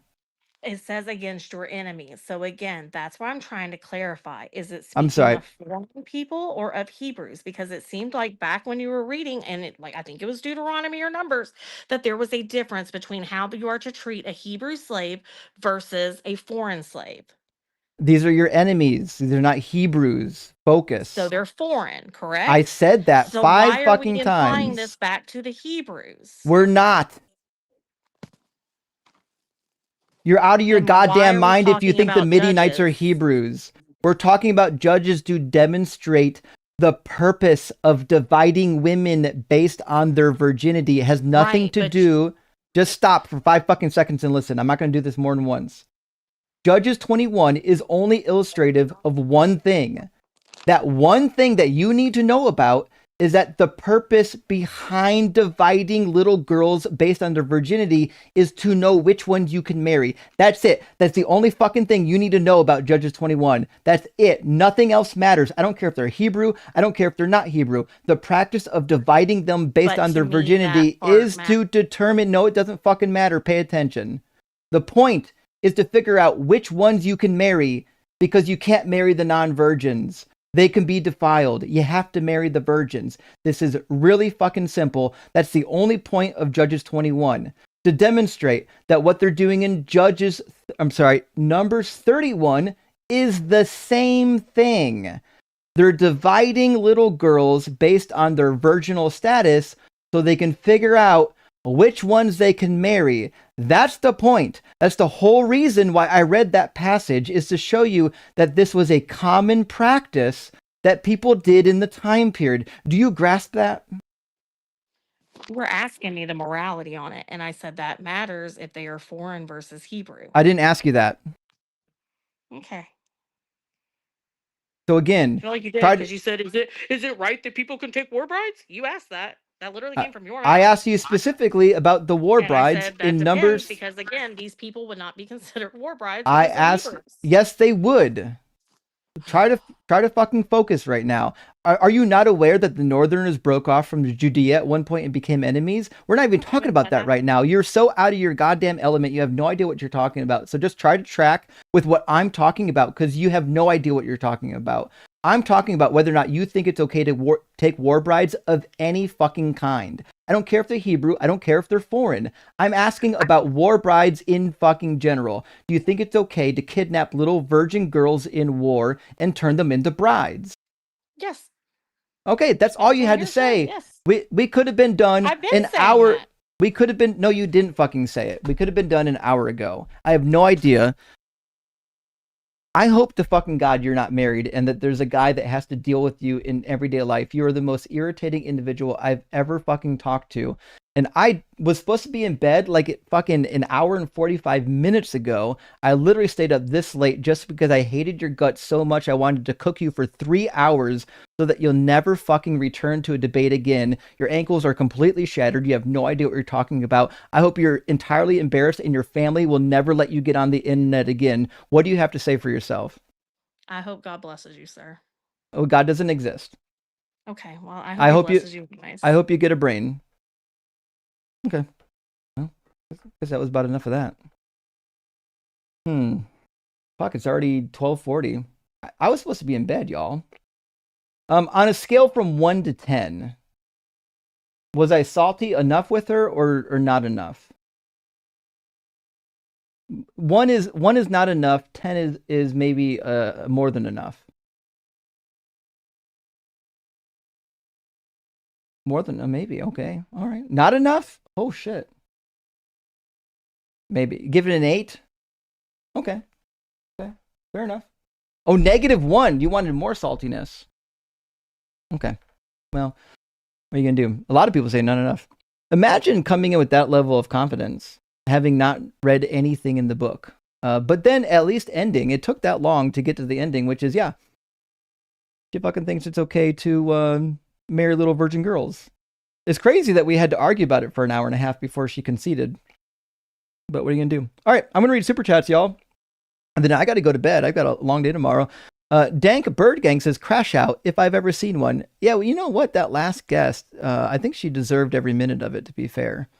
I think people got tired of that conversation after a while. In fact, give me a second to look at the analytics. Yeah, somewhere about 11 o'clock. People were already done with her. We kept her on for a long time. What, like 3.5 hours? I'm going to get some good clips from her, though. That's for sure. She's going to get posted, sliced and diced. Oh, Moon said you loved it. Was that too long of a conversation? I feel like as long as the person's getting pummeled, it can still be fun a little bit. Good question says, would you like to automate remuting? I wouldn't mind it. The problem, good question, is it's not possible on TikTok. It's only possible using the other software packages. TikTok doesn't have a way to auto mute. It's just one of those things. But yeah, if there was a method, I would definitely employ it. And Josh Rude Music says, if you get a chance, I sent you an email to pick your brain about something Doug related. You are my all-time favorite preacher, and Doug is The Rock.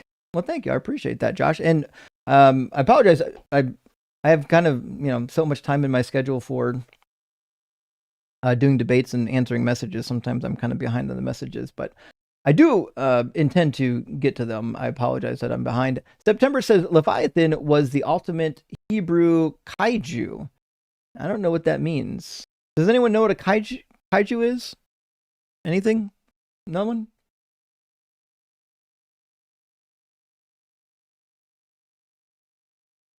Oh, Godzilla? Interesting. Okay. So let me read this again. Leviathan was the ultimate Hebrew Godzilla? Yeah, I could see that actually. Well, Leviathan, in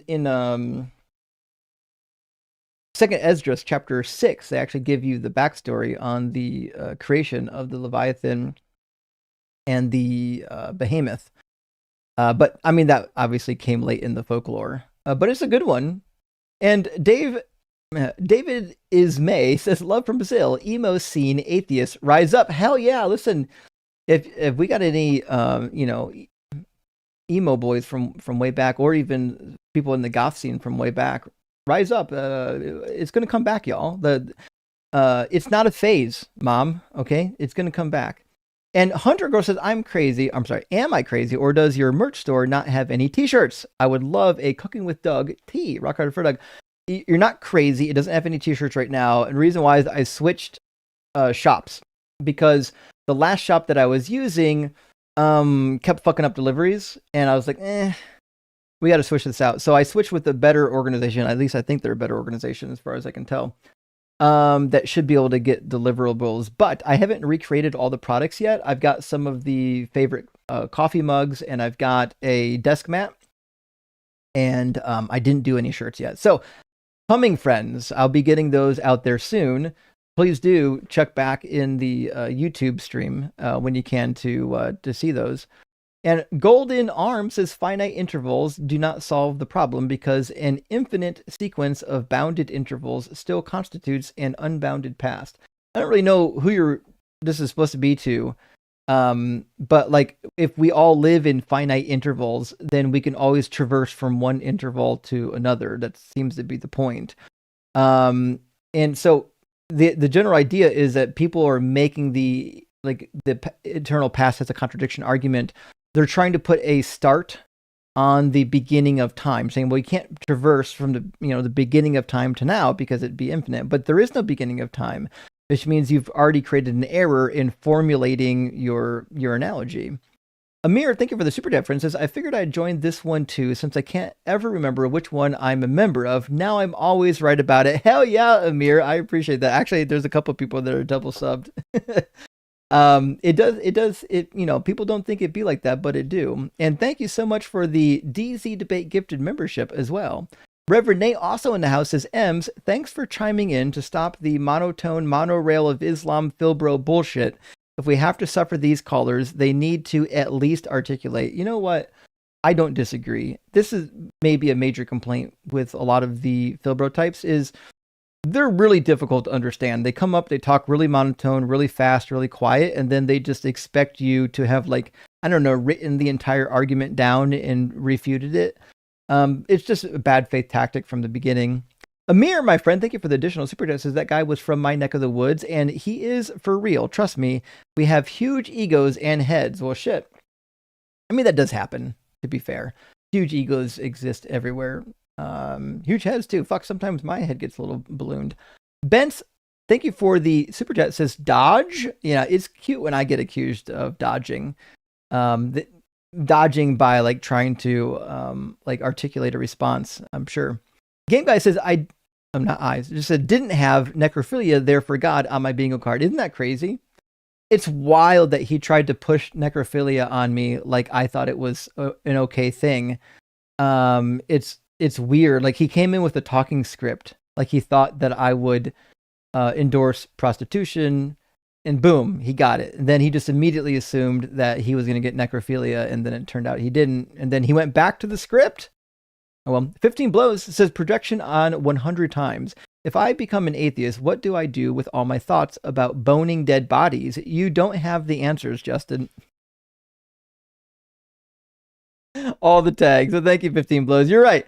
You know what? I don't know what to tell you. I would say that all the atheists I've ever known have boned as many dead bodies as they wanted to, which is exactly 0. I think if you're a Christian, you're going around thinking about boning dead bodies, maybe you need to get checked out. Like that pastor, every time you see a pastor that spends all of his time preaching on pornography or homosexuality, they're doing that shit at home for sure. EB, thank you for the super chat. And Cute Kitty says Kevin was also dunked on by Lux and Forrest right before he got on here. Must be a glutton for punishment. You know what? That doesn't shock me. I was just saying to Carnage that is the exact same Kevin that I've talked to on the line and on the Atheist Experience. I knew it was the same guy. In fact, I've got him in my clip history. I've recorded multiple conversations with him. That's literally the first guy I ever talked to on my very first line appearance. When I came on with John Gleason, the Godless Engineer, we talked to that tool, Kevin. It was a funny conversation then. He came in mad, like always. Stan Sensibility says, protect sex workers. Agreed. Listen, if you're a grown-ass person and you want to go into sex work, that's your choice. I would never judge you for that. It's weird to me that there are these Christians that just think inherently it's an immoral decision. Why? Because your fucking book says it? It doesn't even say it, by the way.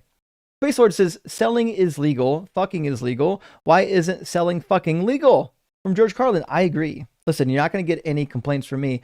I think humans should be able to practice autonomy over their body. And Genji, thank you for the $5 super chat, says polygamy is legal in Nigeria and both Christians and Muslims take part. It's true. In fact, I had a friend that was in the Methodist Church when the Methodist Church started to do their split over ordaining homosexual ministers. And it was interesting because at one of the conferences, they had, people come from all over the world to these conferences to have dialogues within the denomination about what they should allow and what they shouldn't allow. Nevertheless, there's a lot of people that came from some of these institutions that used to practice polygamy and now they don't. And they were complaining. They're like, listen, we used to practice polygamy. You said it was wrong.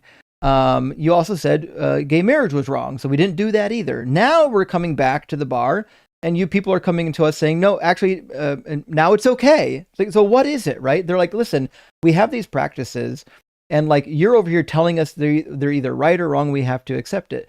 Reality is, a lot of these Christian nations, they would continue on doing their polygamy and concubinage just like anyone else would.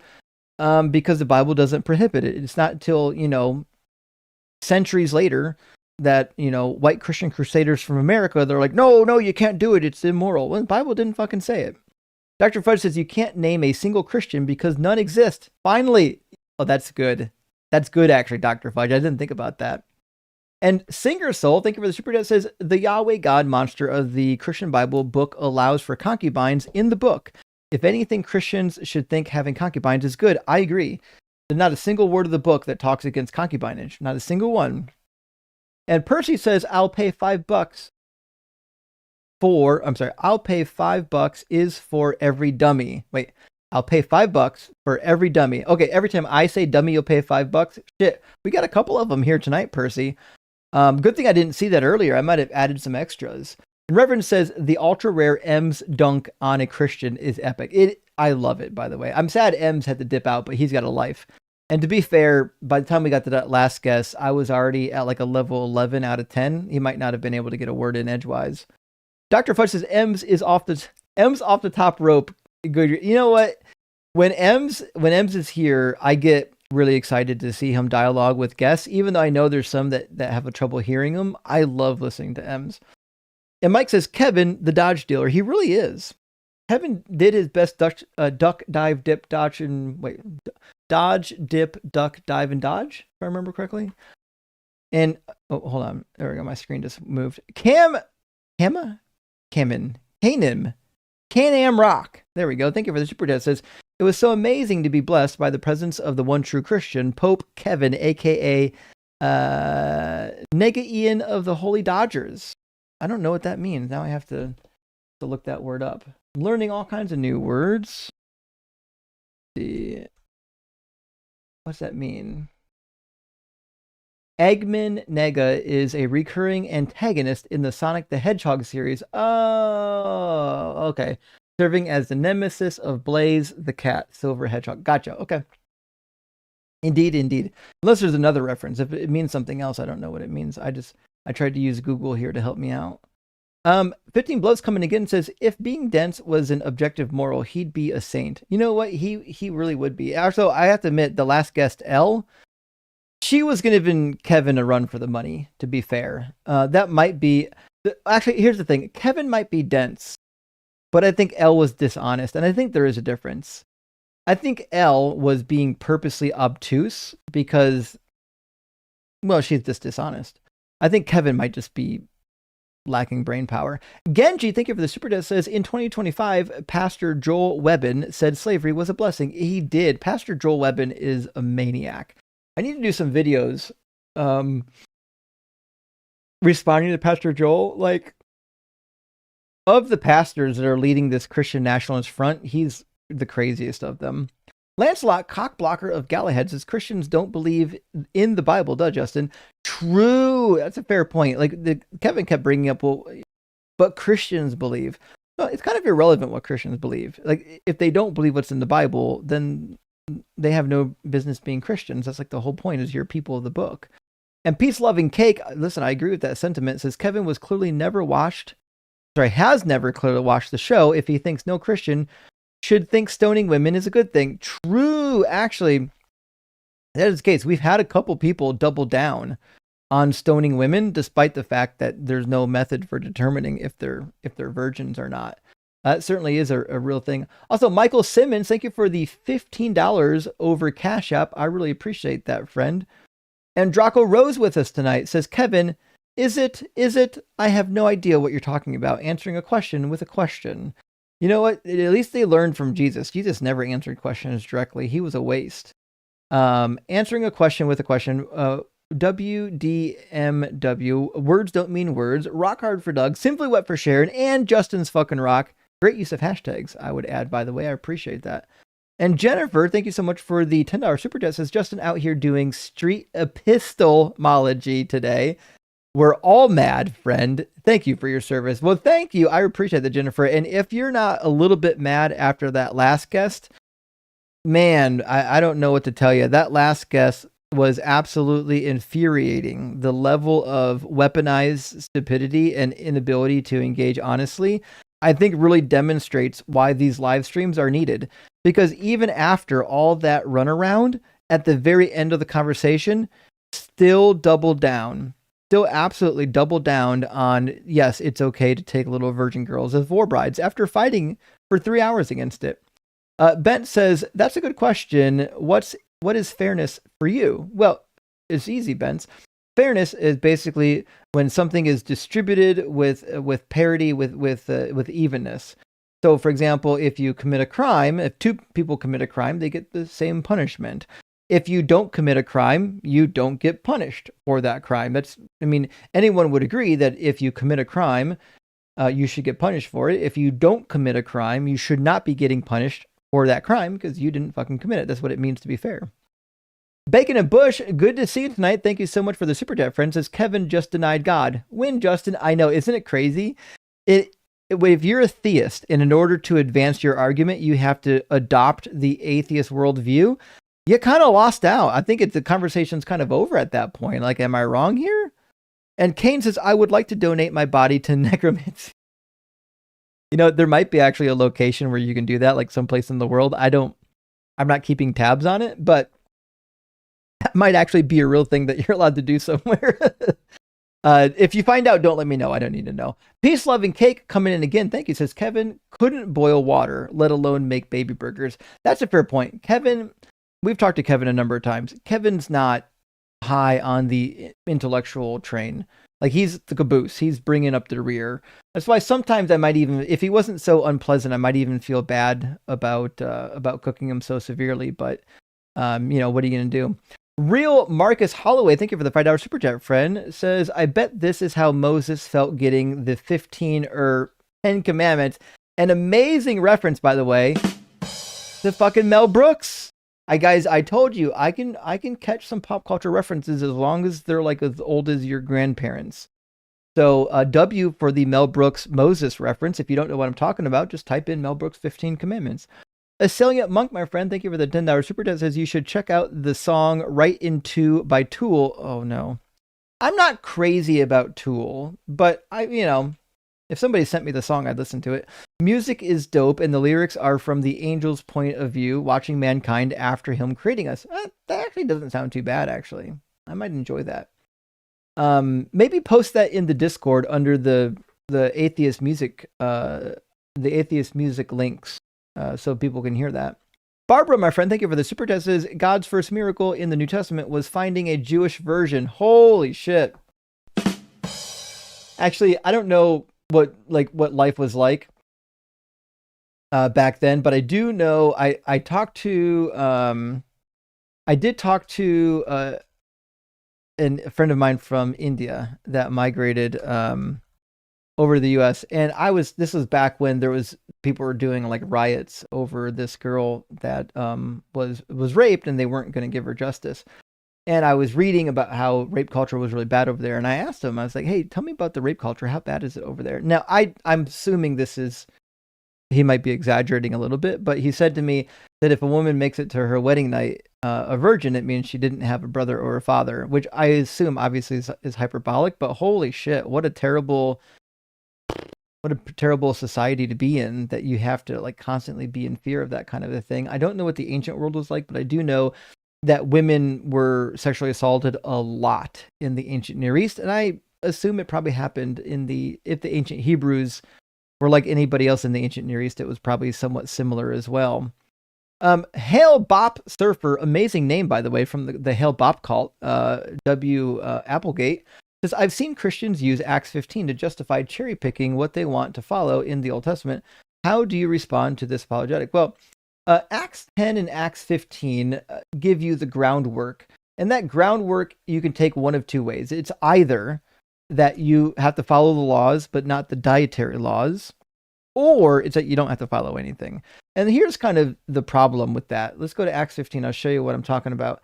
It's not entirely clear in Acts 15 if they intend any laws to be followed. So it starts out with them complaining about circumcision. Like, do they need to be circumcised? And then they have a council at Jerusalem, right?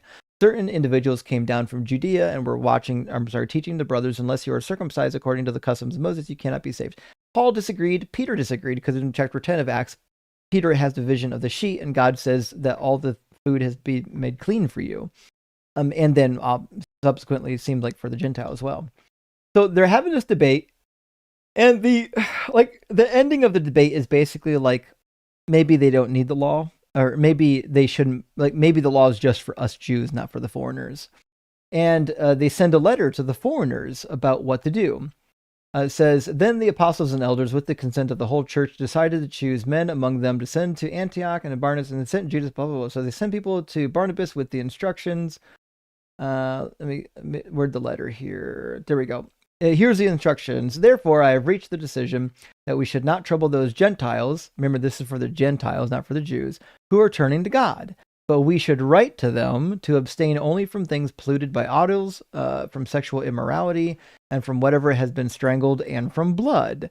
And then here's where it gets confusing, because it seems like the intention is that let's not trouble them yet. And the yet comes in verse 21. For in every city, for generations past, Moses has had those who proclaim him, for he has been read aloud every Sabbath in the synagogues. So a lot of people are like, hey, listen, it kind of sounds like what they're saying is here's 4 like rules right up front that they need to follow. But like, listen, Moses is read in the synagogues like all the time. Like they'll pick up the rest, they'll learn it, right? You could definitely read that into it, or you could read that, nope, there's actually, if you're Gentiles, there's only 4 laws you need to follow. And the church has debated for a long time about what is the best reading of the book. But Paul seemed to be under the opinion that this event granted that none of the laws needed to be explicitly followed, which is interesting because Paul goes on a number of times to talk about if you break certain laws, like in 1 Corinthians 6:9, that you won't go to heaven. So it's a really weird juxtaposition he puts himself in. Adele, my friend, thank you for the $10 super chat. Says, thank you for the shout out. We've been live 3 times now. Went about 4 hours last night in your honor. Well, thank you, Adele. I appreciate it. We will be sure to text you next time. Well, definitely let me know, Adele, because if I can attend, I will. I'll definitely be there to support. And NZ dude, thank you for the 10 New Zealand hours. Says, an eternal God must have waited for an infinite amount of time before creating the universe. What was he doing for all that time? Keep up the cooking. Good question. And we ask this a lot. What Christians will say is that, well, he's not actually eternal because when time didn't exist yet. Okay, well, that just means that God didn't exist at any time. It's like an illogical thing to state, right? So, or they'll say, well, God is pure act. He doesn't actually do anything. Everything is already purely actualized. Well, but that ends with the same problem, which, well, God didn't fucking do anything. So there's not really a good answer to what God did for all of eternity prior to creating the earth. Maybe he was fucking around with the dinosaurs for a bit, and then he wiped them out and created humans. Like there's some theories. Erzmont, there we go. Good to see you, friend. Although you changed your name up again. I don't remember Erzmont George. It was Erzmont something else last time. But thank you for being here, for being a member. It says Adam and Eve, because the Jews. Well, that's it. I'm a born-again Christian now. No other choice in the face of such overwhelming evidence. I know. Could you imagine saying that the proof of the Bible is true is because Adam and Eve are real because look at the Jews? It's a wild story. Peace, love, and cake says, really wish Elle wouldn't have skipped over 1 Timothy 2:12. And you know what? That's a fair reference for the women to basically be quiet and silent in church. Because, man, she certainly wasn't following the advice of Paul to Timothy. I think, was he at the Corinthian church when he wrote that? Let me double check, actually. I think if you go to 1 Timothy, I think Timothy was at Corinth, right?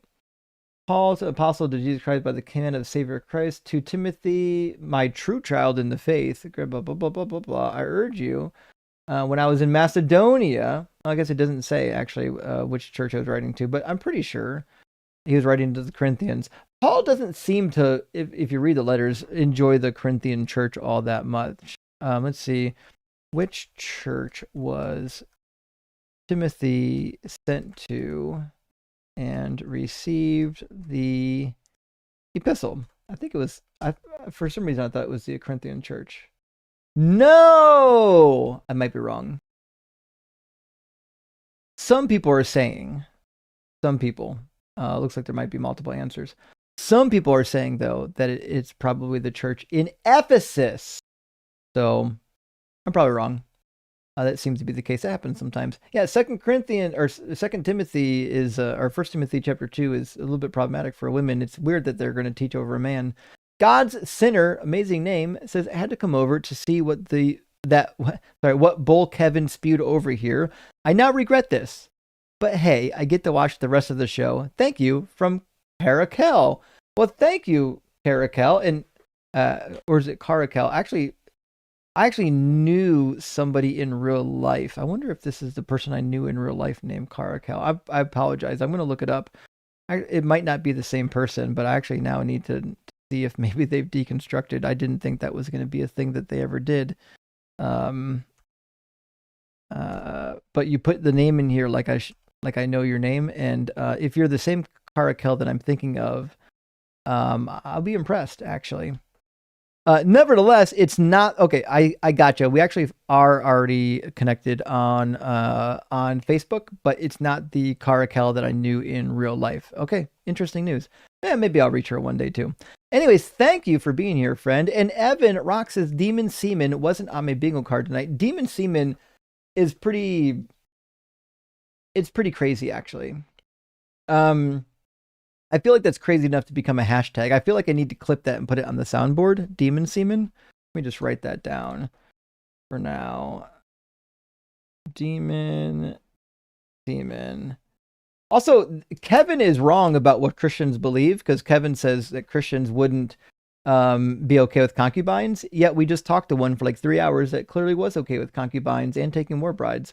Hunter Girl says PowerPoint is better for this than Paint. Fight me. You know what? I've never used PowerPoint to draw anything. I did for a brief moment have a tablet hooked up, but it's kind of too cumbersome to use, like to link the tablet up to the computer to do the drawings. It's just kind of a whole thing. It's just easier to go to the web browser. But I would love it to have like a mouse pad where I can put a pen on the mouse pad to draw in lieu of using my mouse. Reverend 8 says Ramses seashells by the Ramsey seashores. Fair enough, friend. And Spacer, good to see you again. It says we have the actual mummy of Ramses. You can see him at the Egyptian Museum in Cairo. Actually, I forgot about that. We've got quite a few mummies. I forgot we had Ramses. Shit. I actually wouldn't mind seeing it, to be fair. Maybe I'll make a trip. Evan Rock with another super chat says, I didn't see the spiritual semen coming. No, that really caught us all off guard. But to be fair, when semen comes in large packs, it can take on a whole crowd. Duckster's Lab, hey, good to see you again. Thank you for this $20 super chat. Says you are using God version 9.03. However, version 26.01 is available. You should consider upgrading via the God install upgrade God command. There seems to be a new version of God every week. Rock hard for Doug. This is fun for a programmer. I really do appreciate that. I will I'll go to my command prompt and type in God -- version and see what comes up. Hopefully, I'm not that far behind. I thought I was at least on like God version 11, but I'll check into that. And New Zealand dude, thank you for sending out 5 Deconstruction Zone gifted memberships. I appreciate that, friend. And Dr.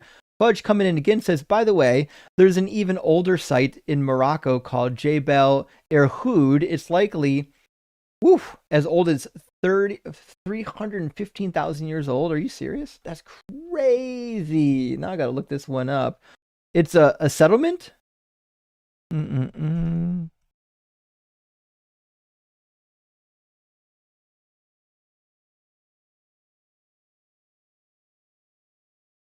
Okay, I'm checking it out right now to see what I can find. Jbel Erhood has a wiki page, and it's fucking wild. Okay, I appreciate that.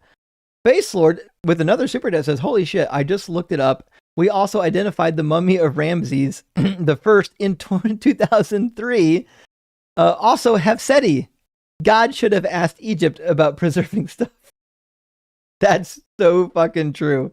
We've got the body of Ramses. They literally could have just mummified Moses' body and wrapped him with the clay tablets inside. You gotta remember, like, when we're talking about preserving stuff, God's all powerful. He could preserve whatever the fuck he wants to with whatever means he wants to. There's no means of preservation that's outside of God's grasp. And Miss Meg says, I found when the person question repeats the question, they are trying to come up with some BS excuse of an answer. That is true, actually. So it's been proven for a long time that like a typical, even if you're doing it by accident, that a very common dialogue strategy to buy time is to just repeat the question, which happens a lot. And Elvis Presley touched me. Sorry to hear that. It says, stories say fairies live in the fairy forts in my country. You're not going to believe the archaeologists saying they're Bronze Age settlements, are you? Fairies? I'm curious, I didn't press her, but I'm curious what she would have said about the archaeology of the Nephilim. Chris Wyndham says, caller, it takes a lot of faith to believe science over magic. To paraphrase, all glory to Doug, who grounds true common sense. Indeed. I can see Doug. I can touch Doug. And also, Sharon. Doug and Sharon are both tangible. You know that they exist, and they watch over every live stream. Twitch to Scriptures, my friend. Great to see you tonight. Hope you're doing well. Thank you so much for the $10 super chat. Says, what a night, Justin. You have huge patience. What was in Wednesday night prayer meetings punch? So hostile. Sorry. You know what? I usually have a lot of patience, but Elle was testing my patience pretty hard, actually. Elle was maybe the most obnoxious and obtuse guest I've had in a long time. Enjoy your son's spring break. I'm recovering nicely from surgery. Rock hard for Doug and Simply What for Sharon. Well, thank you, Twisted. I'm hoping to enjoy it, and I'm hoping that you continue to recover. We're all here for you if you need anything. And Sonic says Timu Candace Owens is back. Yeah, that's about right, actually. Yeah. Elle being called Timu Candace Owens is hilarious, by the way. Martin Isles says, if petrified wood is only 36 years old, ask her how the dinosaur fossils are 100 years. Oh, true. Yeah, we find dinosaur bones or fossils. Those are not 100 years old. But petrified wood? Yeah, petrified wood. Definitely 100 years old. In fact, I wonder, let's see, are there any examples of wood petrified in lime that happened rapidly? I'm curious where it could happen. It has to be by like a body of water. So we'll have to wait and see. All the articles on this are literally pulling up creation websites. That like if you look at actual like academic websites, they just don't say the shit. You have to go to these bad apologetic websites. Let's see. Here's an article from Harvard, and it's saying exactly what we were saying before. Yeah. If you are using silicification, holy crap, meaning it's that particular mineral, but doesn't say anything about lime.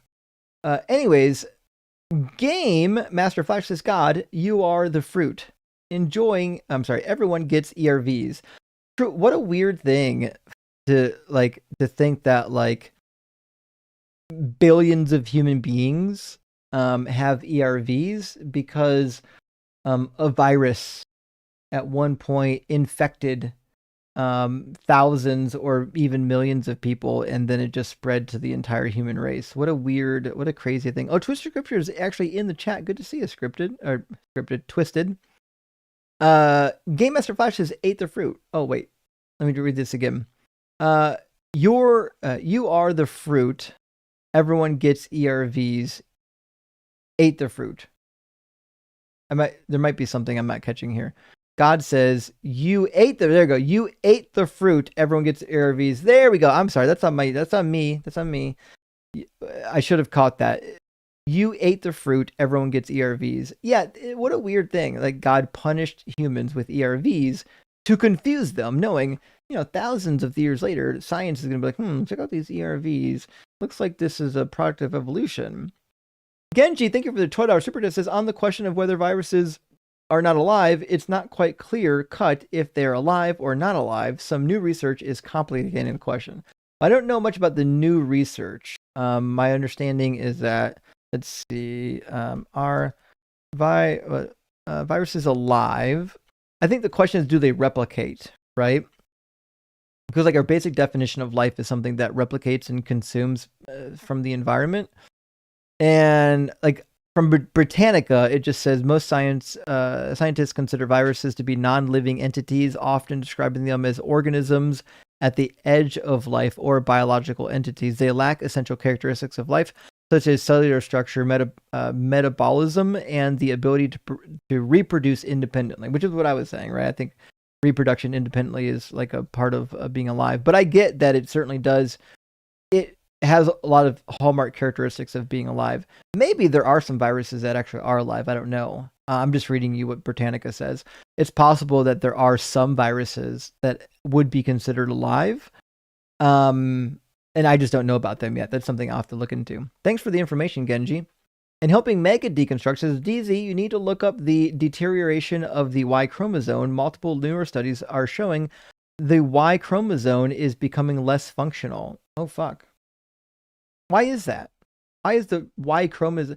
I think somebody mentioned that once before in response to eventually the inability to produce male offspring. I'm gonna have to look into that, into the losing of the Y chromosome function. I don't know enough about like biology to know exactly why that's significant. Ariadwin, hey, good to see you tonight, says, give some love to Faraday and Volta for me. My two are fighting over my lap as we speak. Ah, it's fucking cute. I'm so happy that you've got two fur babies over there that are giving you the cuddles. I'm not complaining. Happy Thursday. Friday for me, Rock Hard for Doug. Well, actually, this is kind of my Friday stream. I'm not going to be streaming Friday because I'm going to be starting spring vacation with my son, or spring break with my son. And I might be live perhaps on April Fool's, or I might not, but that's probably the only time you're going to see me live during spring break.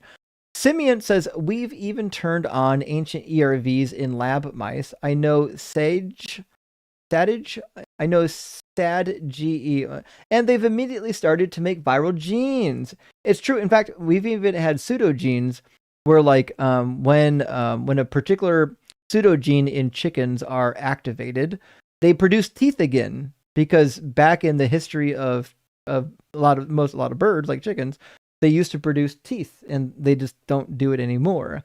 And science has done a lot of really cool work with pseudogenes and demonstrating that the genetic code is like the best indicator of our evolutionary history. Helping Mega Deconstruct says, I hope you enjoy your spring break with your son, Rocker for Doug, Simply Wet for Sharon, and Horrors for Life. Well, thank you, Helping Mega, and I'm going to certainly try.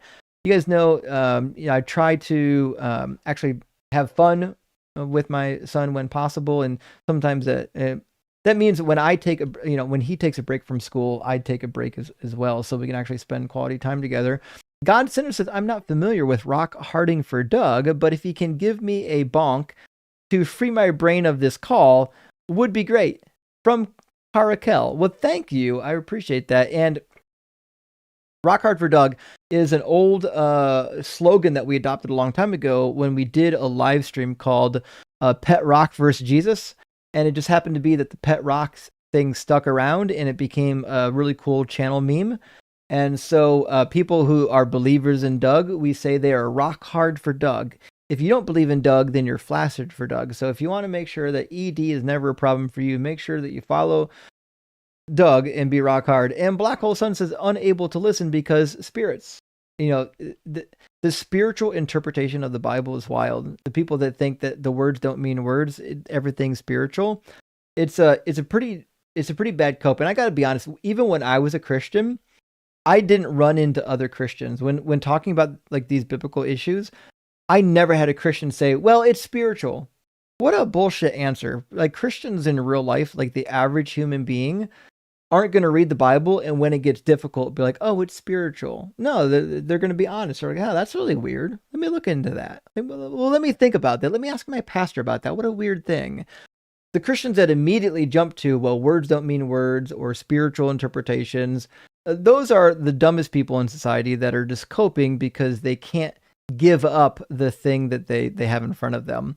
And David Burke, my friend, thank you so much for the $10 super chat. It says, if hell is separation from God, are atheists in hell on earth? Well, that's the thing is if God's omnipresent, then technically no. Like he's technically here with us. But like, what does it mean to be separated? It's not entirely clear. Sloshy Whale says, sitting in an ad right now, need a break from evil bugs. Well, sorry about that, about the evil bugs. Hopefully they're no longer attacking you. I'm not a big fan of being attacked by bugs. And Black Hole Sun says, this is actually brilliant. Well, thank you. I appreciate that. I don't know which exact comment you're referring to, but I appreciate the compliment. And Martin Isles, it might be during that evolution discussion. Martin Isles, thank you for the $20 Canadian super chat. It says, Dr. Diggs, I will have a drink for you. Oh, wait, you already finished my bottle of wine. You know what? Here's the deal. I've had Dr. Diggs on quite a bit, quite a few times. I like Dr. Dig. I think Dr. Dig is really smart. I am actually convinced she might have been imbibing tonight, and there's nothing wrong with that. She just might not have maybe known tonight how deep in it she was. She's usually really fucking on the ball and really, really sharp. She might have been a little bit dull tonight because she did a little bit of partaking. Who knows? Nevertheless, love her anyways. Those things happen. When I clip that video, out of respect for Dr. Diggs, I might actually just clip that part out of it.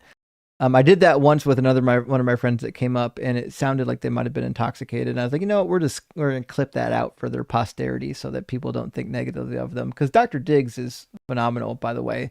If you're on TikTok, you should follow Dr. Diggs. It just happened to be the case that maybe she was, imbibing, which, it happens. God-eating penguin, thank you so much for the $20 super chat. I really appreciate it. It says, this lady would have been a good guest to be confronted by Venus. Oh, fuck, Venus would have ate her alive. Everything she is saying is so nonsensical and irrelevant. Worst call I've ever been able to watch in a while. Bacteria may be guided by spirits. Couldn't be more dumb.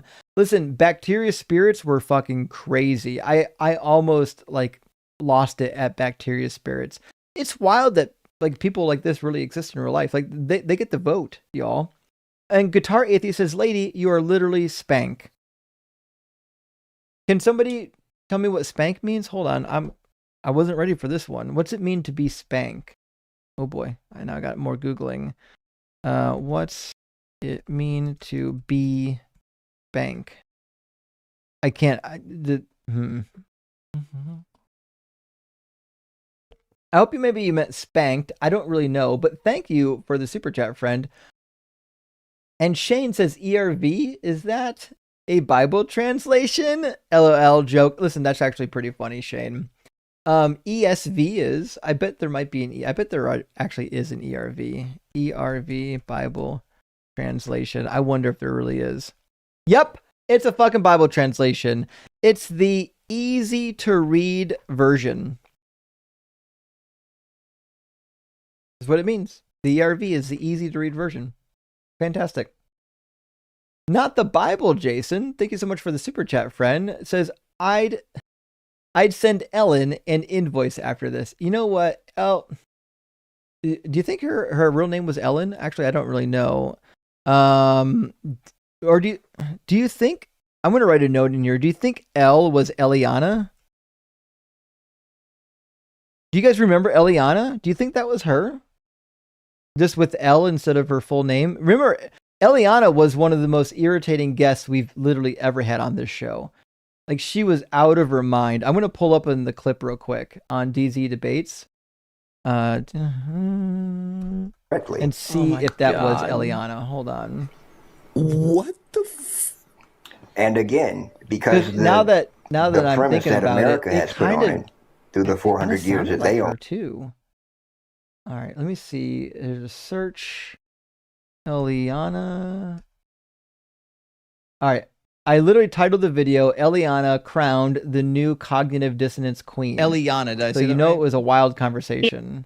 Let me see if this is the same person. If this is the same person, I would not be shocked in the slightest. All right, let's see. Cool. What'd be the most gotta convincing hear evidence or argument for audio. Jesus / the Trinity / the Christian God / Yahweh being real? I think that's kind of the problem is you want to narrow it down to one different thing It and it's is. multiple things. So let me ask you, what type of proof would you need? Any proof that can be tested, measured, witnessed We with went for an hour eyeballs, and a or half even a good last time argument. too. Okay. So if God is outside of Yeah. time and space and created all of this, how exactly would you expect to measure that physically? Well, that's Yep. Okay. Thank you, not the Bible, Jason, for putting that in your super chat. It tipped me off to the idea that must be her actual name. It must be Eliana. I wrote it in my clip sheet now, so I can put a super cut of her together. Same as Eliana, same as before. On what day did I clip that? I clipped that. What time? When did I post it? October 25th.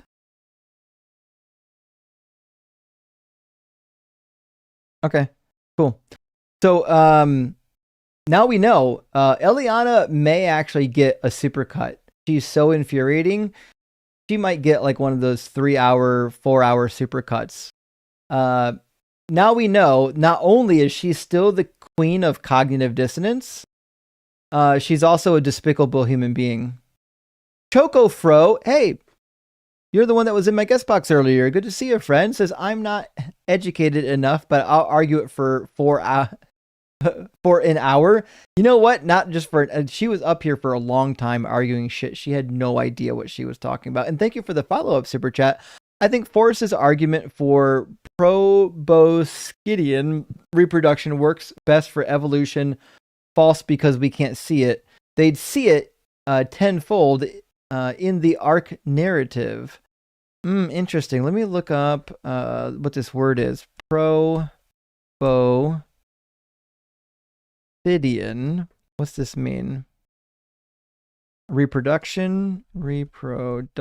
I'll have to look into this and I'll let you know what I can find out. It says proboscidean reproduction is characterized by slow case-selected life history traits, including long gestation periods and late sexual maturity and extensive parental care. Okay, looks like I've got some reading to do about this topic. Thank you, Choco. I appreciate that, friend. And God-eating penguin with us again. Thank you so much. Says, oh my fucking God, gorillas are apes, chimps are apes, we are apes. That's the point. Like we reaching a point where she's just like, I'm dumb, we know. And you know what? We went through a long enough dialogue with Eliana to know that she is. She doesn't know anything about anything that she's talked about tonight. She's literally just repeated bad talking points from answers in Genesis the entire time. And Peace, Love, and Cake says, it's fine to not be educated. It's not fine to show no willingness to learn. That's the fucking case, actually. And you know what the funny thing is? She'll fucking be back. Like, she's so full of herself and full of shit that she'll come back. Cedar and Sound, thank you for the $10 super chat. Sometimes clippable yokels can also be headache-inducing. Found myself nearly praying for a well-timed Ianism of, whoa, calm down there, mouth breather. L is a top-level Dunning-Kruger crusader, and that is the case. Even so much that I started to lose my cool. I lost my cool on her because she couldn't fucking pay attention. Couldn't pay attention. Listen, it's one thing to be wrong about something. It's another thing to make me repeat it 10 times because you weren't following along. Guitar Atheist says, your God made plants before the sun. Your religion is silly. Yep.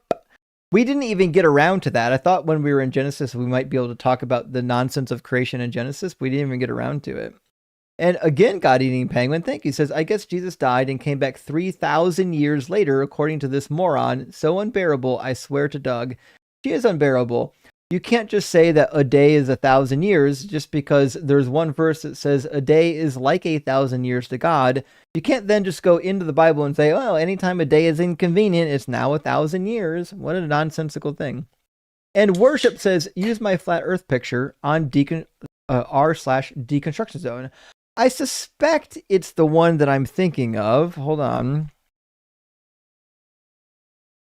The one that was put up by John Walton, most likely. Let me check.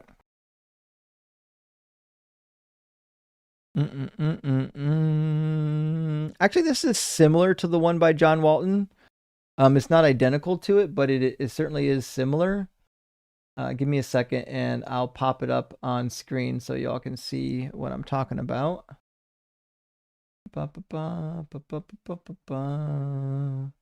So, by the way, we do, there is now, thanks to Worship, is a Reddit thread for Deconstruction Zone.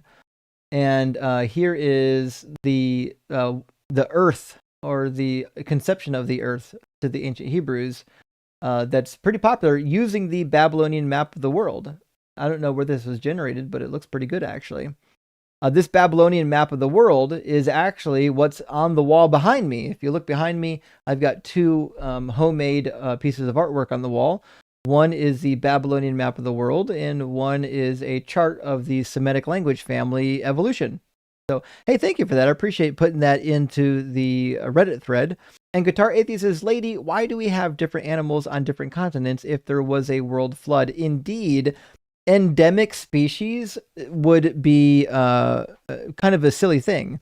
We shouldn't have animals that are just on an island. Like, we wouldn't have just like marsupials or kangaroos on Australia. If there was indeed a flood, we would find them everywhere because they would have babies everywhere that they traveled.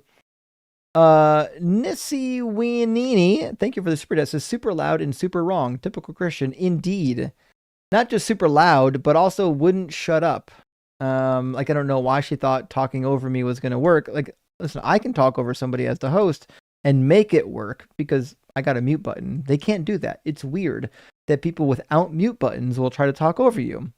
And September Timber, thank you for the $3 super thanks. And Jessica, good to see you tonight. Thank you for the newest rhyme. Says there once was a god named Sharon who renders all apologetics barren. She makes all of us wet. This is as good as it gets. The total opposite of a Karen. Oh, that's pretty good, actually.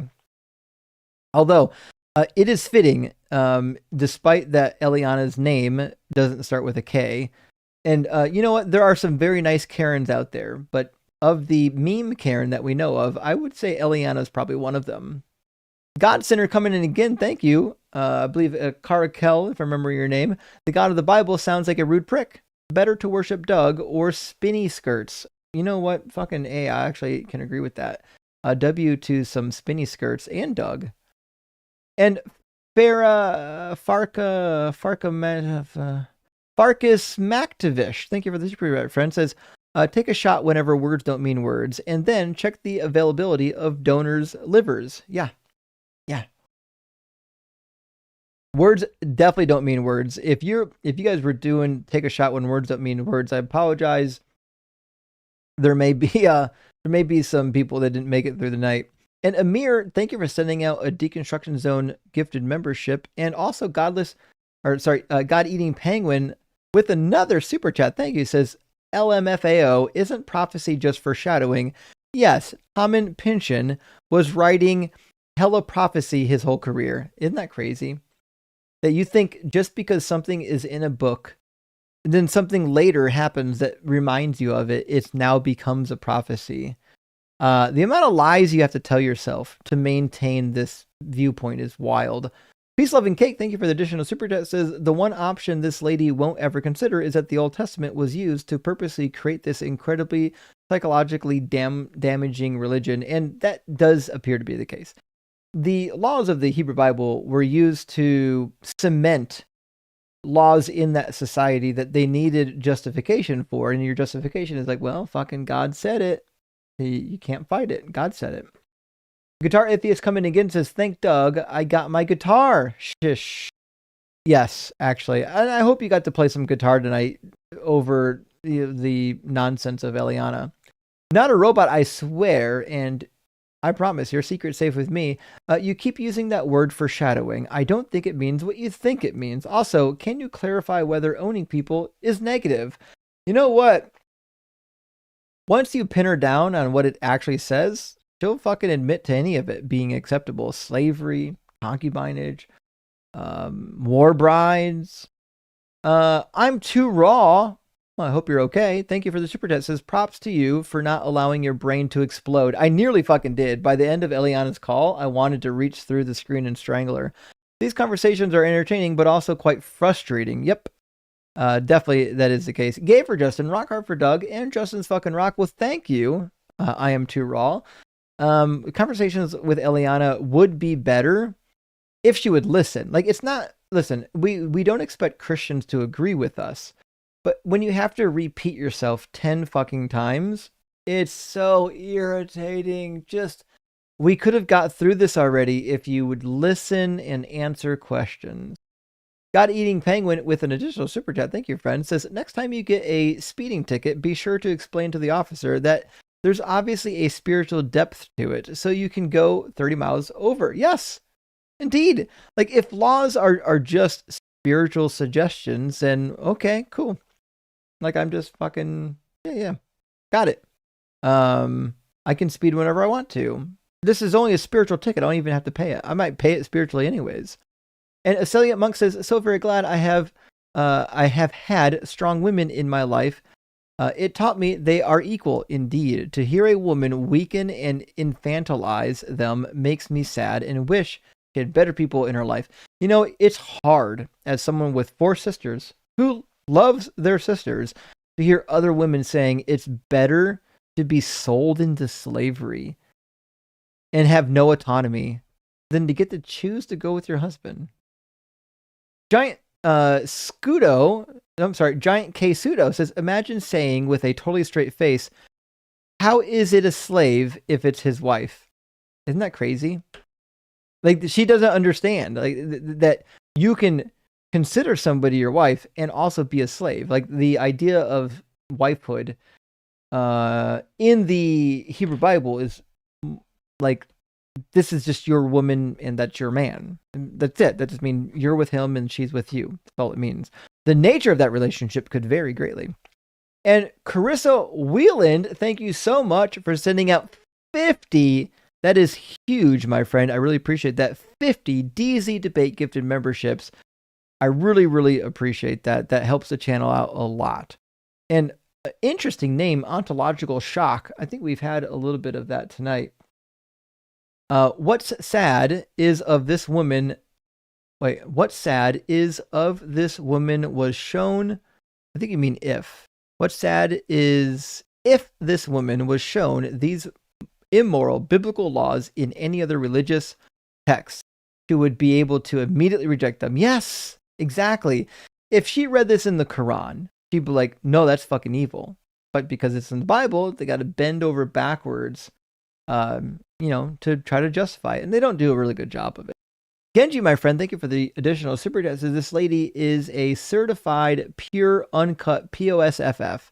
You know what? You're right. And I didn't write it in my cheat sheet or in my clip sheet, but I need to write under her name POSFF. There we go.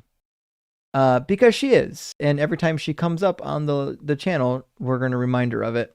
Marcelo Pinheiro, thank you for the super chat. Says, unbelievable that my first super chat ever is to call a caller a POSFF. What the actual fuck is wrong with her? Rock hard for Doug and gay for Justin. Well, thank you, Marcelo. Beautiful name, by the way. Yeah, what a crazy thing to get on a live stream in front of, I don't know how many people were here, 2,000 people, 2,500 people, and to say slavery was okay. Selling your daughter as a slave and a concubine is okay. War brides, dope. It's embarrassing. And John Odes says this call should be studied by psychologists. It really should. The amount of backflips and pretzels required to have this conversation are astounding. Imagine if she put that brain power to something useful. Ambers, thank you for the super chat. Says the patriarchy has shallowed, chewed up, and spit this woman out. smashed this fucking patriarchy.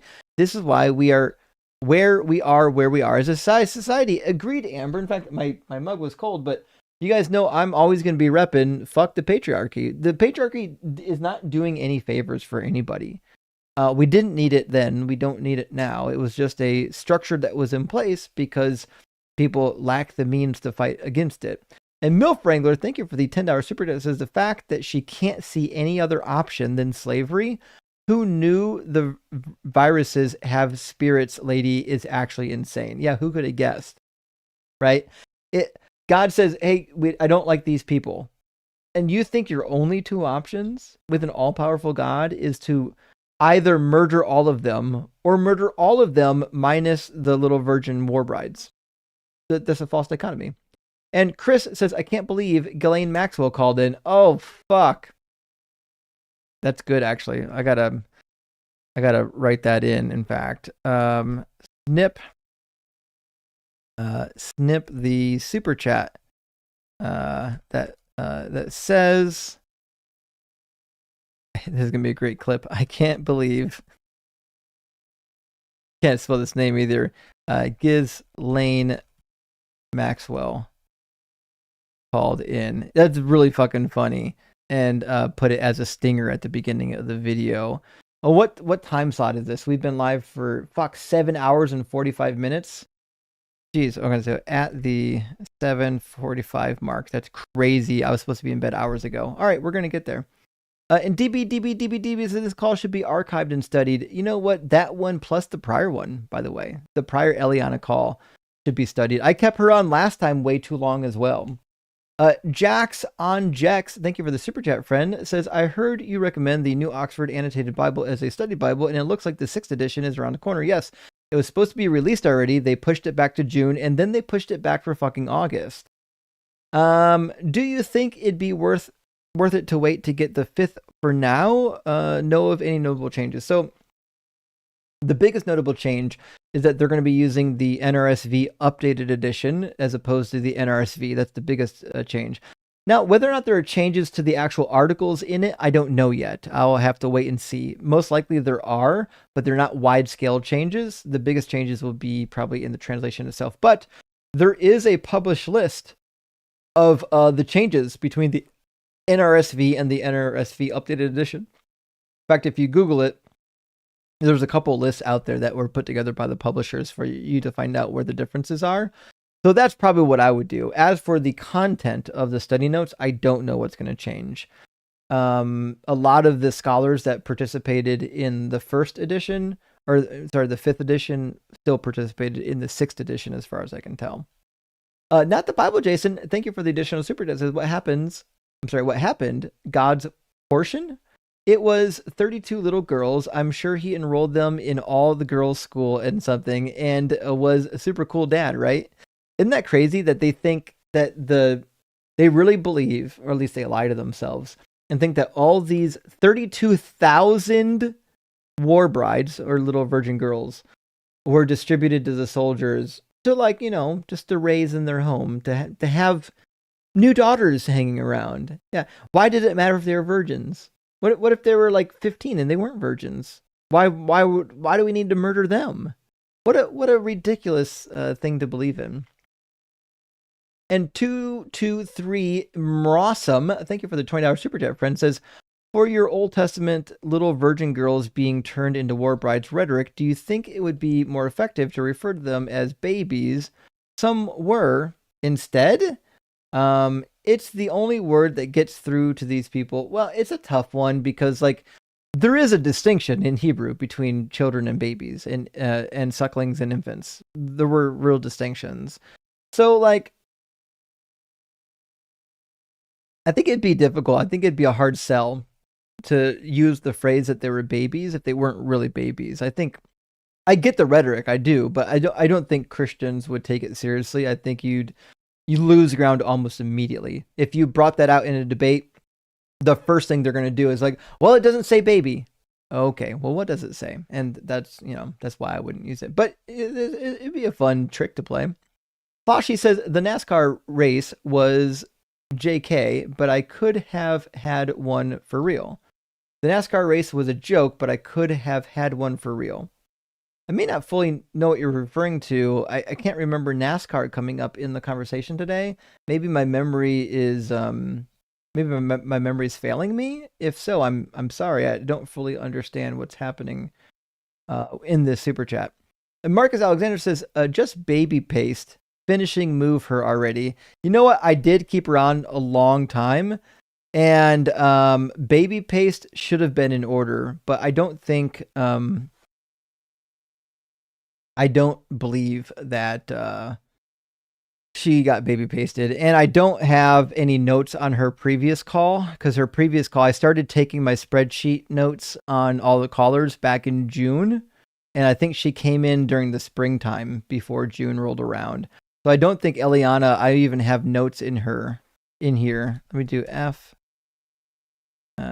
Do I have anything in here for Eliana? No, I don't. So unfortunately, I don't even have notes on the previous call. I'd have to go watch it back. But yeah, you know what? Next time she's on, we'll baby paste her. She deserves it. And Ryan, thank you for the $20 super chat, friend. Says, here's some money for putting up with this lady. You know what? I really appreciate that. And after the amount of sleep I'm going to miss tonight for dealing with that hag, yeah, I'm going to need a little bit. A little bit of mental cope myself. Thank you for that. And Dono Kano says, please make it stop. This person is too dishonest. They're too dishonest. But like, to be fair, like when you get somebody like that, you do want to kind of beat them up as long as possible so that they learn their lesson. Maybe she won't. Good question. Actually, I know she won't. Good question. Says that L lady was capable of expressing herself fine enough, but her brain got stuck finding the spiritual side of crimes. Religion is mind trash. Yes. When your cope for everything is it's spiritual, it's nonsense. Because like, remember when they started out wanting to talk about archaeology, about how we have these archaeological finds that prove the Bible true. But then like the minute you point to something that's not true, like, oh, it's spiritual. Well, was the fucking rock at Horeb spiritual, or was that real? Like, why is it when you like what it says, it's now real, but when you don't like what it said, it's spiritual? Not the Bible. Jason says her vat is a ninja bullet. That, like a vessel for holding liquids, is a ninja bullet. JMR, or the artist formerly known as JMR, now not the Bible Jason. I don't know what you mean by her vat is a bullet, a ninja bullet. But thank you for being here, friend. If I don't know why. I assume that made sense to somebody, but didn't make a whole lot of sense to me. Cool Cat says book rec for first dive into biblical history. Old Testament history? Well, what I would do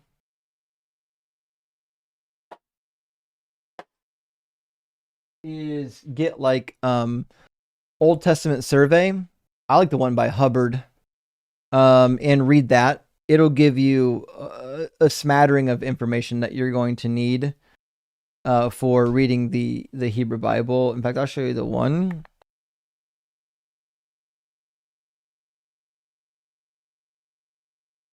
By David Allen Hubbard, and actually John Walton's got one out too. John Walton's got a survey of the Old Testament that published the newest edition in 2024. This one here is pretty popular. Still really well read and really well received. This is old. Oh, the picture's tiny. Old Testament survey. From the message, form, and background of the Old Testament by William Sanford, Lesor David, Allen Hubbard, and Frederick William. So it's got multiple people involved. It's a really good introduction into the Old Testament. They've got some too for the New Testament. Like you can do New Testament survey. This one I'm sure would be fine too. Survey of the Old Testament by John Walton and Andrew Hill. John Walton's really awesome. That'd be a good entry point into the Old Testament. Once you get through the Old Testament, then you want to do the same with like a survey of the New Testament. So you could say New. Oop, I can't type. Testament survey. Cannot type it all right now. There we go. Let me see what we got here. Any good ones? This one it should be pretty good. Douglas Moo and D.A. Carson are really well respected. Douglas, I like Douglas Moo more than D.A. Carson. D.A. Carson's too conservative for me. But Douglas Moo is an excellent scholar. This would be a good introduction into the New Testament. I also like the one by David De Silva. Hold on. De Silva Introduction to New Testament. None of those words are getting typed out right. There we go. I think this is a good volume as well. This one's thick. It's a Hossie fella. Introduction to the New Testament. This would be a really good start as well. But we have an abundance of good scholarly literature at the moment. Any scholarly introduction to the Old Testament, New Testament will get you going. Frostbite says, what is your opinion on a God existing, not necessarily a Christian God? Well, I'm kind of agnostic on whether or not some kind of a God could exist. Like if it's one of the gods described by Plato, like it's not a God that's outside of space and time. Maybe, but I don't know. If that's the case, then it might just be a super evolved entity and maybe not really qualified as a God. But if there's evidence for it, I'm more than happy to believe in it. I just don't think there's any evidence for it. Obviously, the formalized gods are nonsense. Black Hole Sun says, good fun. The doc and the virus part was good. Actually, the doc was entertaining, despite the fact that I think she might have not been 100% herself. Nevertheless, love the doc. Great resource. And Sassy Jazz Hands, amazing name, and cute pup, says thank you for your donation, but I appreciate you being here, and thank you for your donation, friend. As well as Calamus, thank you for your $20 super chat. Says, as long as it was, I enjoyed the cooking of that last caller, but then it's Friday afternoon in Australia, and I've already had a couple. Listen, I don't blame you. In order to sit through that entire conversation, like you would have had to be slightly tipsy. There's some people that probably did sit through the entire thing, and for that, I'm sorry. That was a lot of stuff to sit through for a long time as well. It is what it is, you know. Who's this crashing out repeatedly in the comments of the TikTok stream? Third Eye Smokin' cannot be a legit person. That can't be a real name. Okay. There's some racist bullshit too. The mark of Cain, white skin. All right, well, we're just gonna fucking mute you now for saying racist bullshit in the chat. That's not what the mark of Cain is, dummy. You racist. I can only assume Black Hebrew Israelite. Anyways, Columnist, thank you for being here, friend. And Foxy, thank you so much for the $10 super chat. Says the fact she couldn't track between Exodus 21, Judges 21, Numbers 31, and Deuteronomy 21 is wild. She clearly just kept trying to cope and didn't really take in the context. Rock Hard Frog, it's true. Everyone here knew what was happening. Put a 1 in the comments if you knew why each one of these chapters was brought up and how it was relevant to the conversation. How can somebody be in a one-to-one dialogue with somebody else, reading the actual words in the page, and not understand why they were being brought up? What example was on display as they were being read? It's crazy that she was that intellectually dishonest. Sassy Jazz Hands again, thank you so much for the super chat. It says, does anyone else find Justin extremely hot when he's cooking this disgrace of a human being? Just me? Thank you, Justin. Rock hard for Doug. Wet for Justin. I mean Sharon. Long live the Kraken crew. W Kraken crew.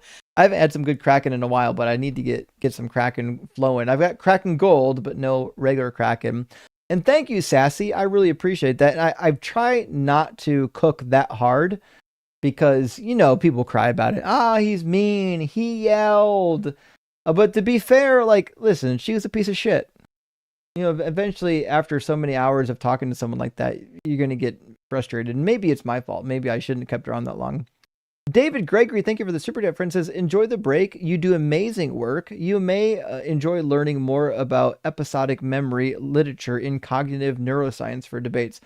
It does sound like something that would be helpful, to be fair. Let me... episodic memory in neuroscience. Let me see what we got here. Okay. Well, there is a wiki page I can start with to get a smattering of information. Thank you, David. I appreciate that, friend. There's always something more that I can learn, for sure. Mason Tory, thank you for the 50 New Zealand dollars. I appreciate that. You said on a few occasions that in regards to Jesus insisting on following the laws of Moses, Jesus said something about punishing the children or youth, or something along those lines. I've searched high and low for the scripture and cannot find it. Well, I got your back there, Mason. I want to take you to Bible Gateway, and we're going to go to Matthew 15 and Mark chapter 7. And these are basically parallel passages. So you only really need one of them. But in Mark 15, we find that Jesus is being denigrated because his disciples don't follow the tradition of the elders. And Jesus is like, hey, you guys are using this tradition to like literally nullify the law of Moses. It says, you hypocrites. Isaiah rightly prophesied about you when he said, the people honor me with their lips and their hearts are far from me. In vain they do worship me, teaching human precepts as doctrines. Then he gets to the punishing of the children. Then he called the crowd to him and said, listen and understand. It is not what goes into the mouth, but if I was a person, but what comes out of the mouth. So now he's explaining why he doesn't wash hands. And he gives the explanation for that. And then he says, let's see, where's the... There we go. We passed the good part. So he answers, why do you break the commandment of God for the sake of your tradition? For God said, honor your father and your mother, and whoever speaks evil of father or mother must surely die. But you say that whoever tells father or mother whatever support you might have had from me is given to God, and then that person need not honor father or mother. So for the sake of your tradition, you nullify the word of God, you hypocrites. So he's saying, you guys are hypocrites. You've created this new system of laws that causes you to not follow the laws that you're supposed to be following. Hey, here's an example of that. The example that he picked out literally just happened to be Jesus advocating for stoning of children. So congratulations, Jesus, you're horrific. And CLI says, do you believe Jesus was just a normal guy and we've been worshiping a normal dude for 2,000 years? LOL, I think so. Thanks for what you do. FTJT and rock hard for Doug. What's FDJT? Let me think on this for a second. You guys know what that means? FDJT. I feel like I should know that one, to be honest. That one might be on me. Any takers? Know what I mean?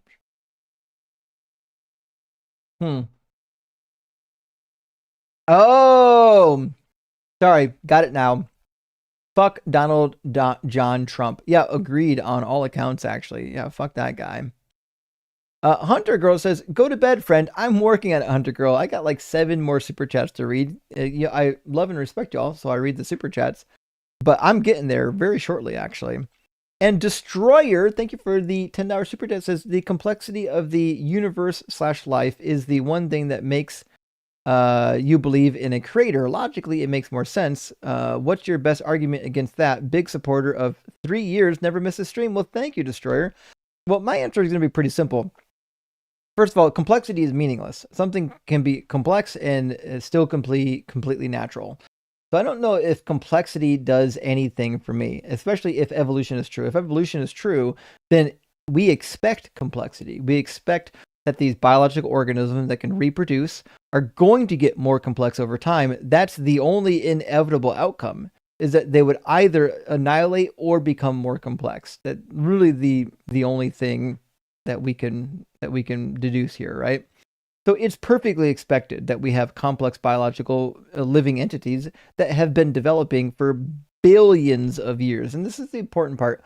Most people can't picture how fucking long a billion is. Look at just what humans have done in the last like couple thousands of years. We went from people literally believing that spirits are causing sickness to understanding germ theory, literally sending people to the moon, doing physical surgery on people, and replacing organs, all in just a couple thousand years. Think about how much change has happened among our species for even 1 million years. And then how many millions go into 1 billion?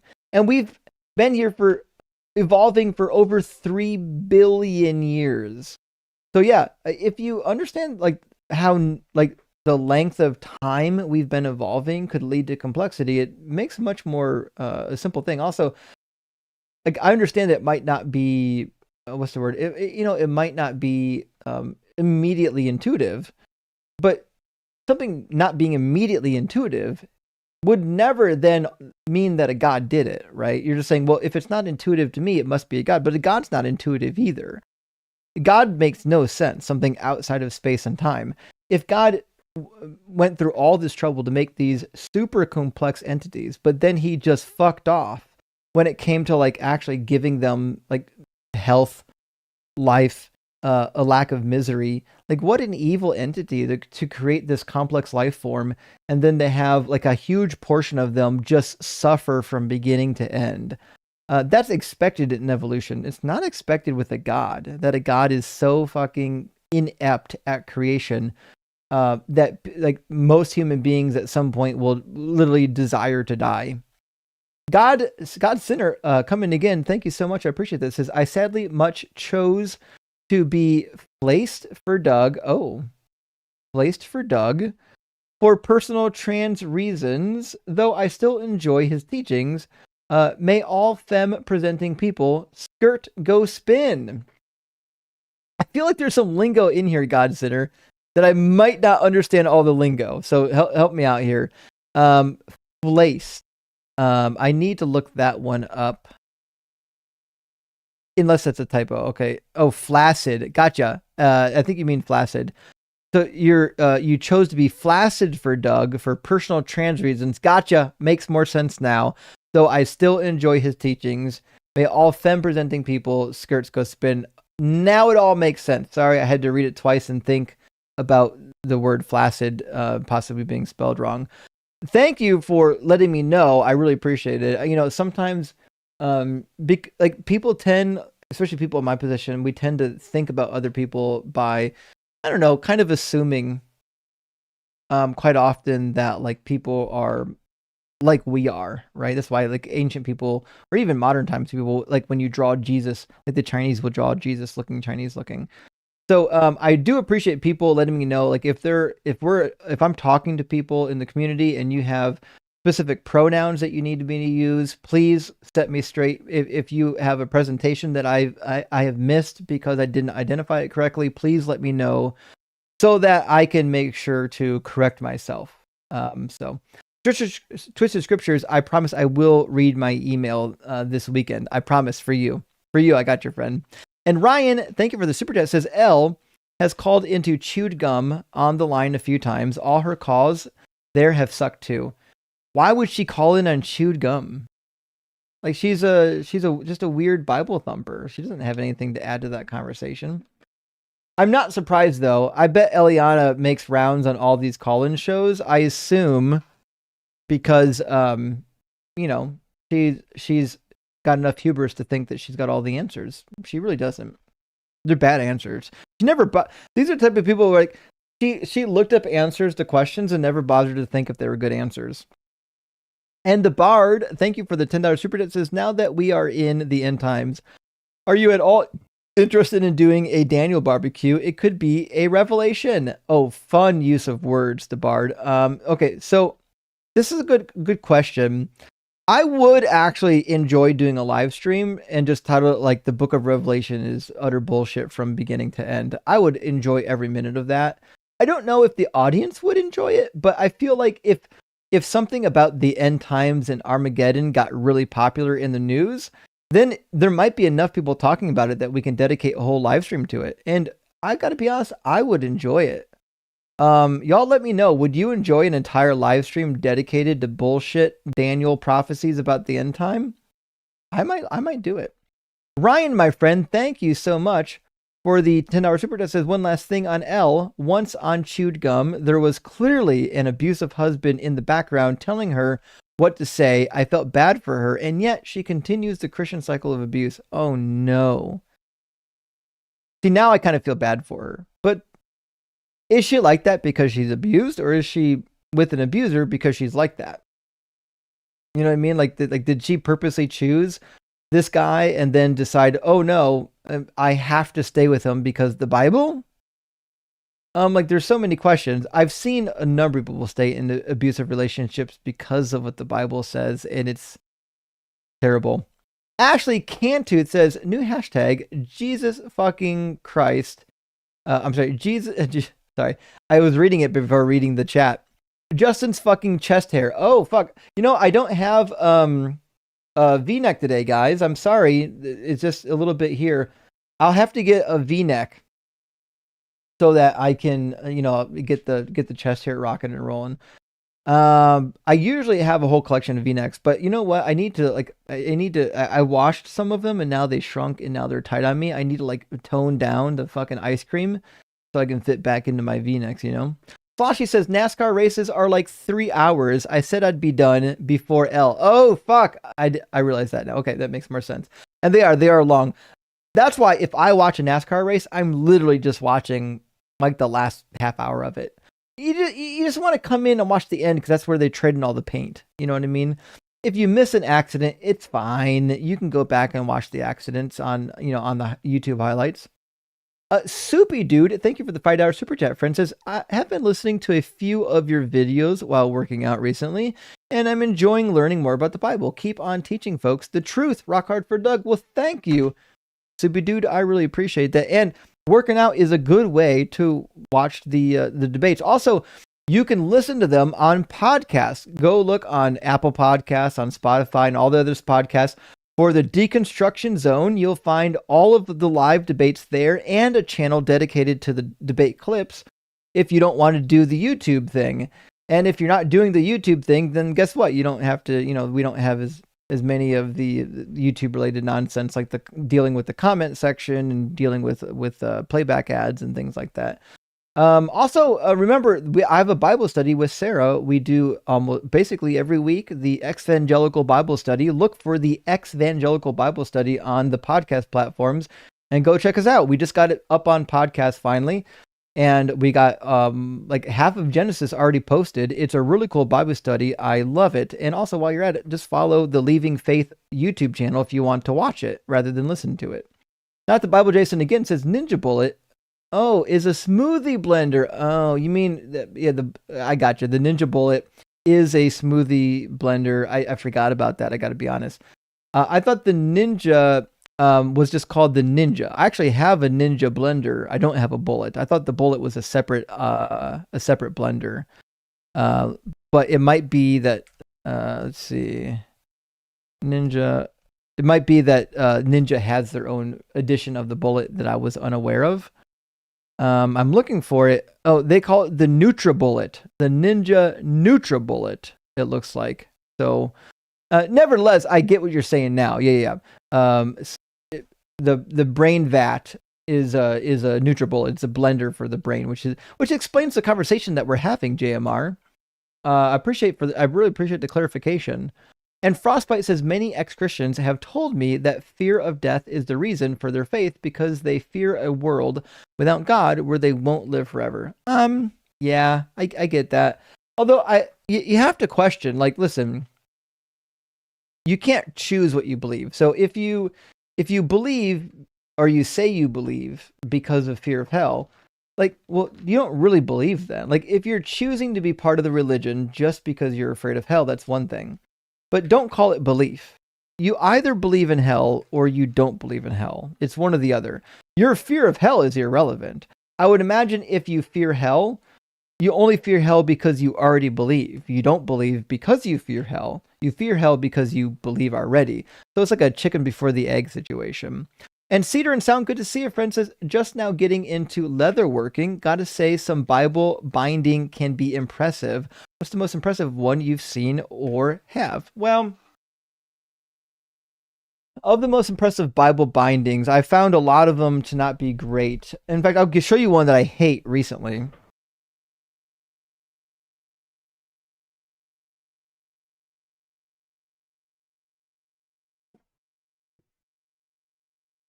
So here's two bindings that are opposites. This binding sucks. It's poorly glued together. It's a real thin binding. It's not a thick material. I can almost feel the pages when I put my finger in it. And you can see it's not even lined up properly. Look at the Bible. It's just the shittiest binding. They're supposed to put these bindings together so that you got this nice gold edge. It's garbage. Nothing's even lined up. It's just the worst binding of a Bible I've ever seen. This is the King James gigantic version that you can get at like Books A Million.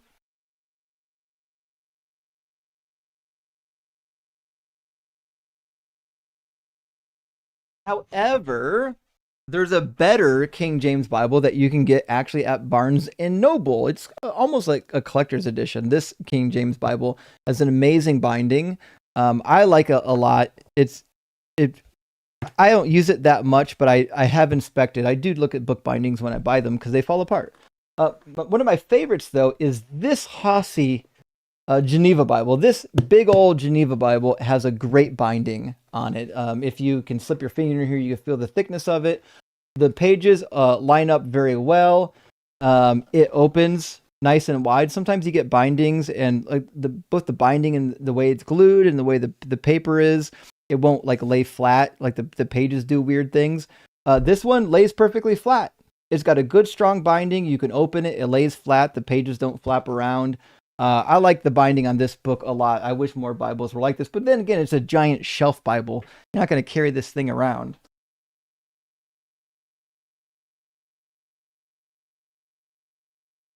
The other binding that I hate is the SBL Study Bible. The SBL Study Bible is absolute trash, both in printing and binding. That thing should go right in the garbage.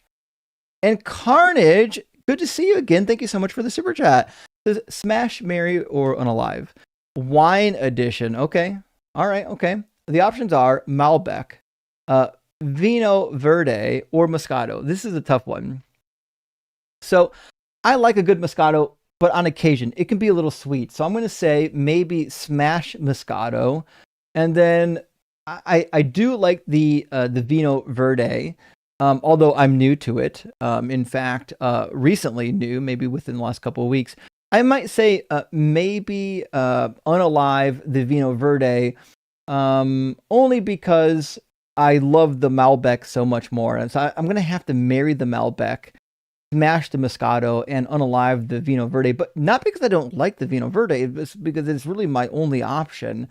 To be fair, I might make Vino Verde my concubine.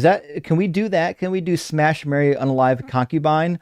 And then do Vino Verde as concubine and get rid of another one? Maybe we can get rid of like Franzia, just all the Franzia stuff. Just unalive all of that. Let me know if that works for you. That's a good question though. And Shane, thank you for the $20 super chat, friend. Says, want to make sure you're aptly paid for what was basically an 8-hour shift.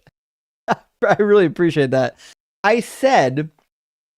I literally told my significant other before I started this live stream that I got to be up in the morning, so I'm not going to have a super late live stream. And now it's 2:20 in the morning, and you see how well that worked out.